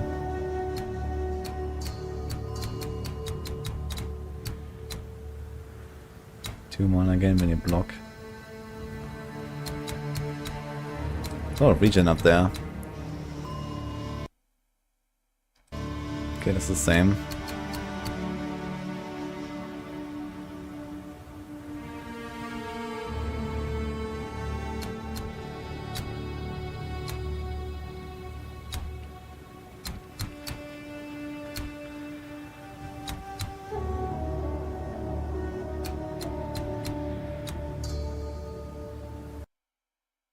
Yeah, this is insane. They actually put so many crazy notables all over the tree. Like, they took a lot of like PoE 1 ascendancy nodes and like put them here. And stuff like that.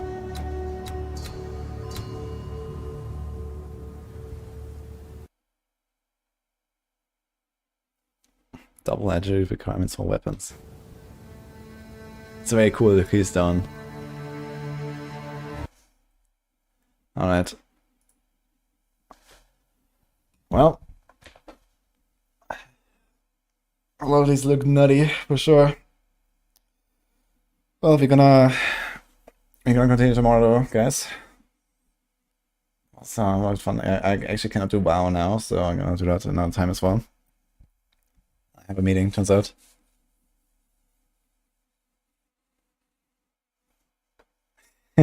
Minus 1 day wait. Yes, let's raid someone, guys. Who do we raid?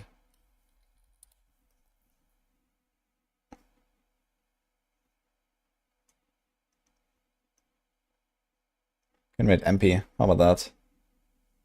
Let's go. Sending some love, guys. Yeah, I'll be back tomorrow. We're gonna do more PoE stuff, and then we'll see.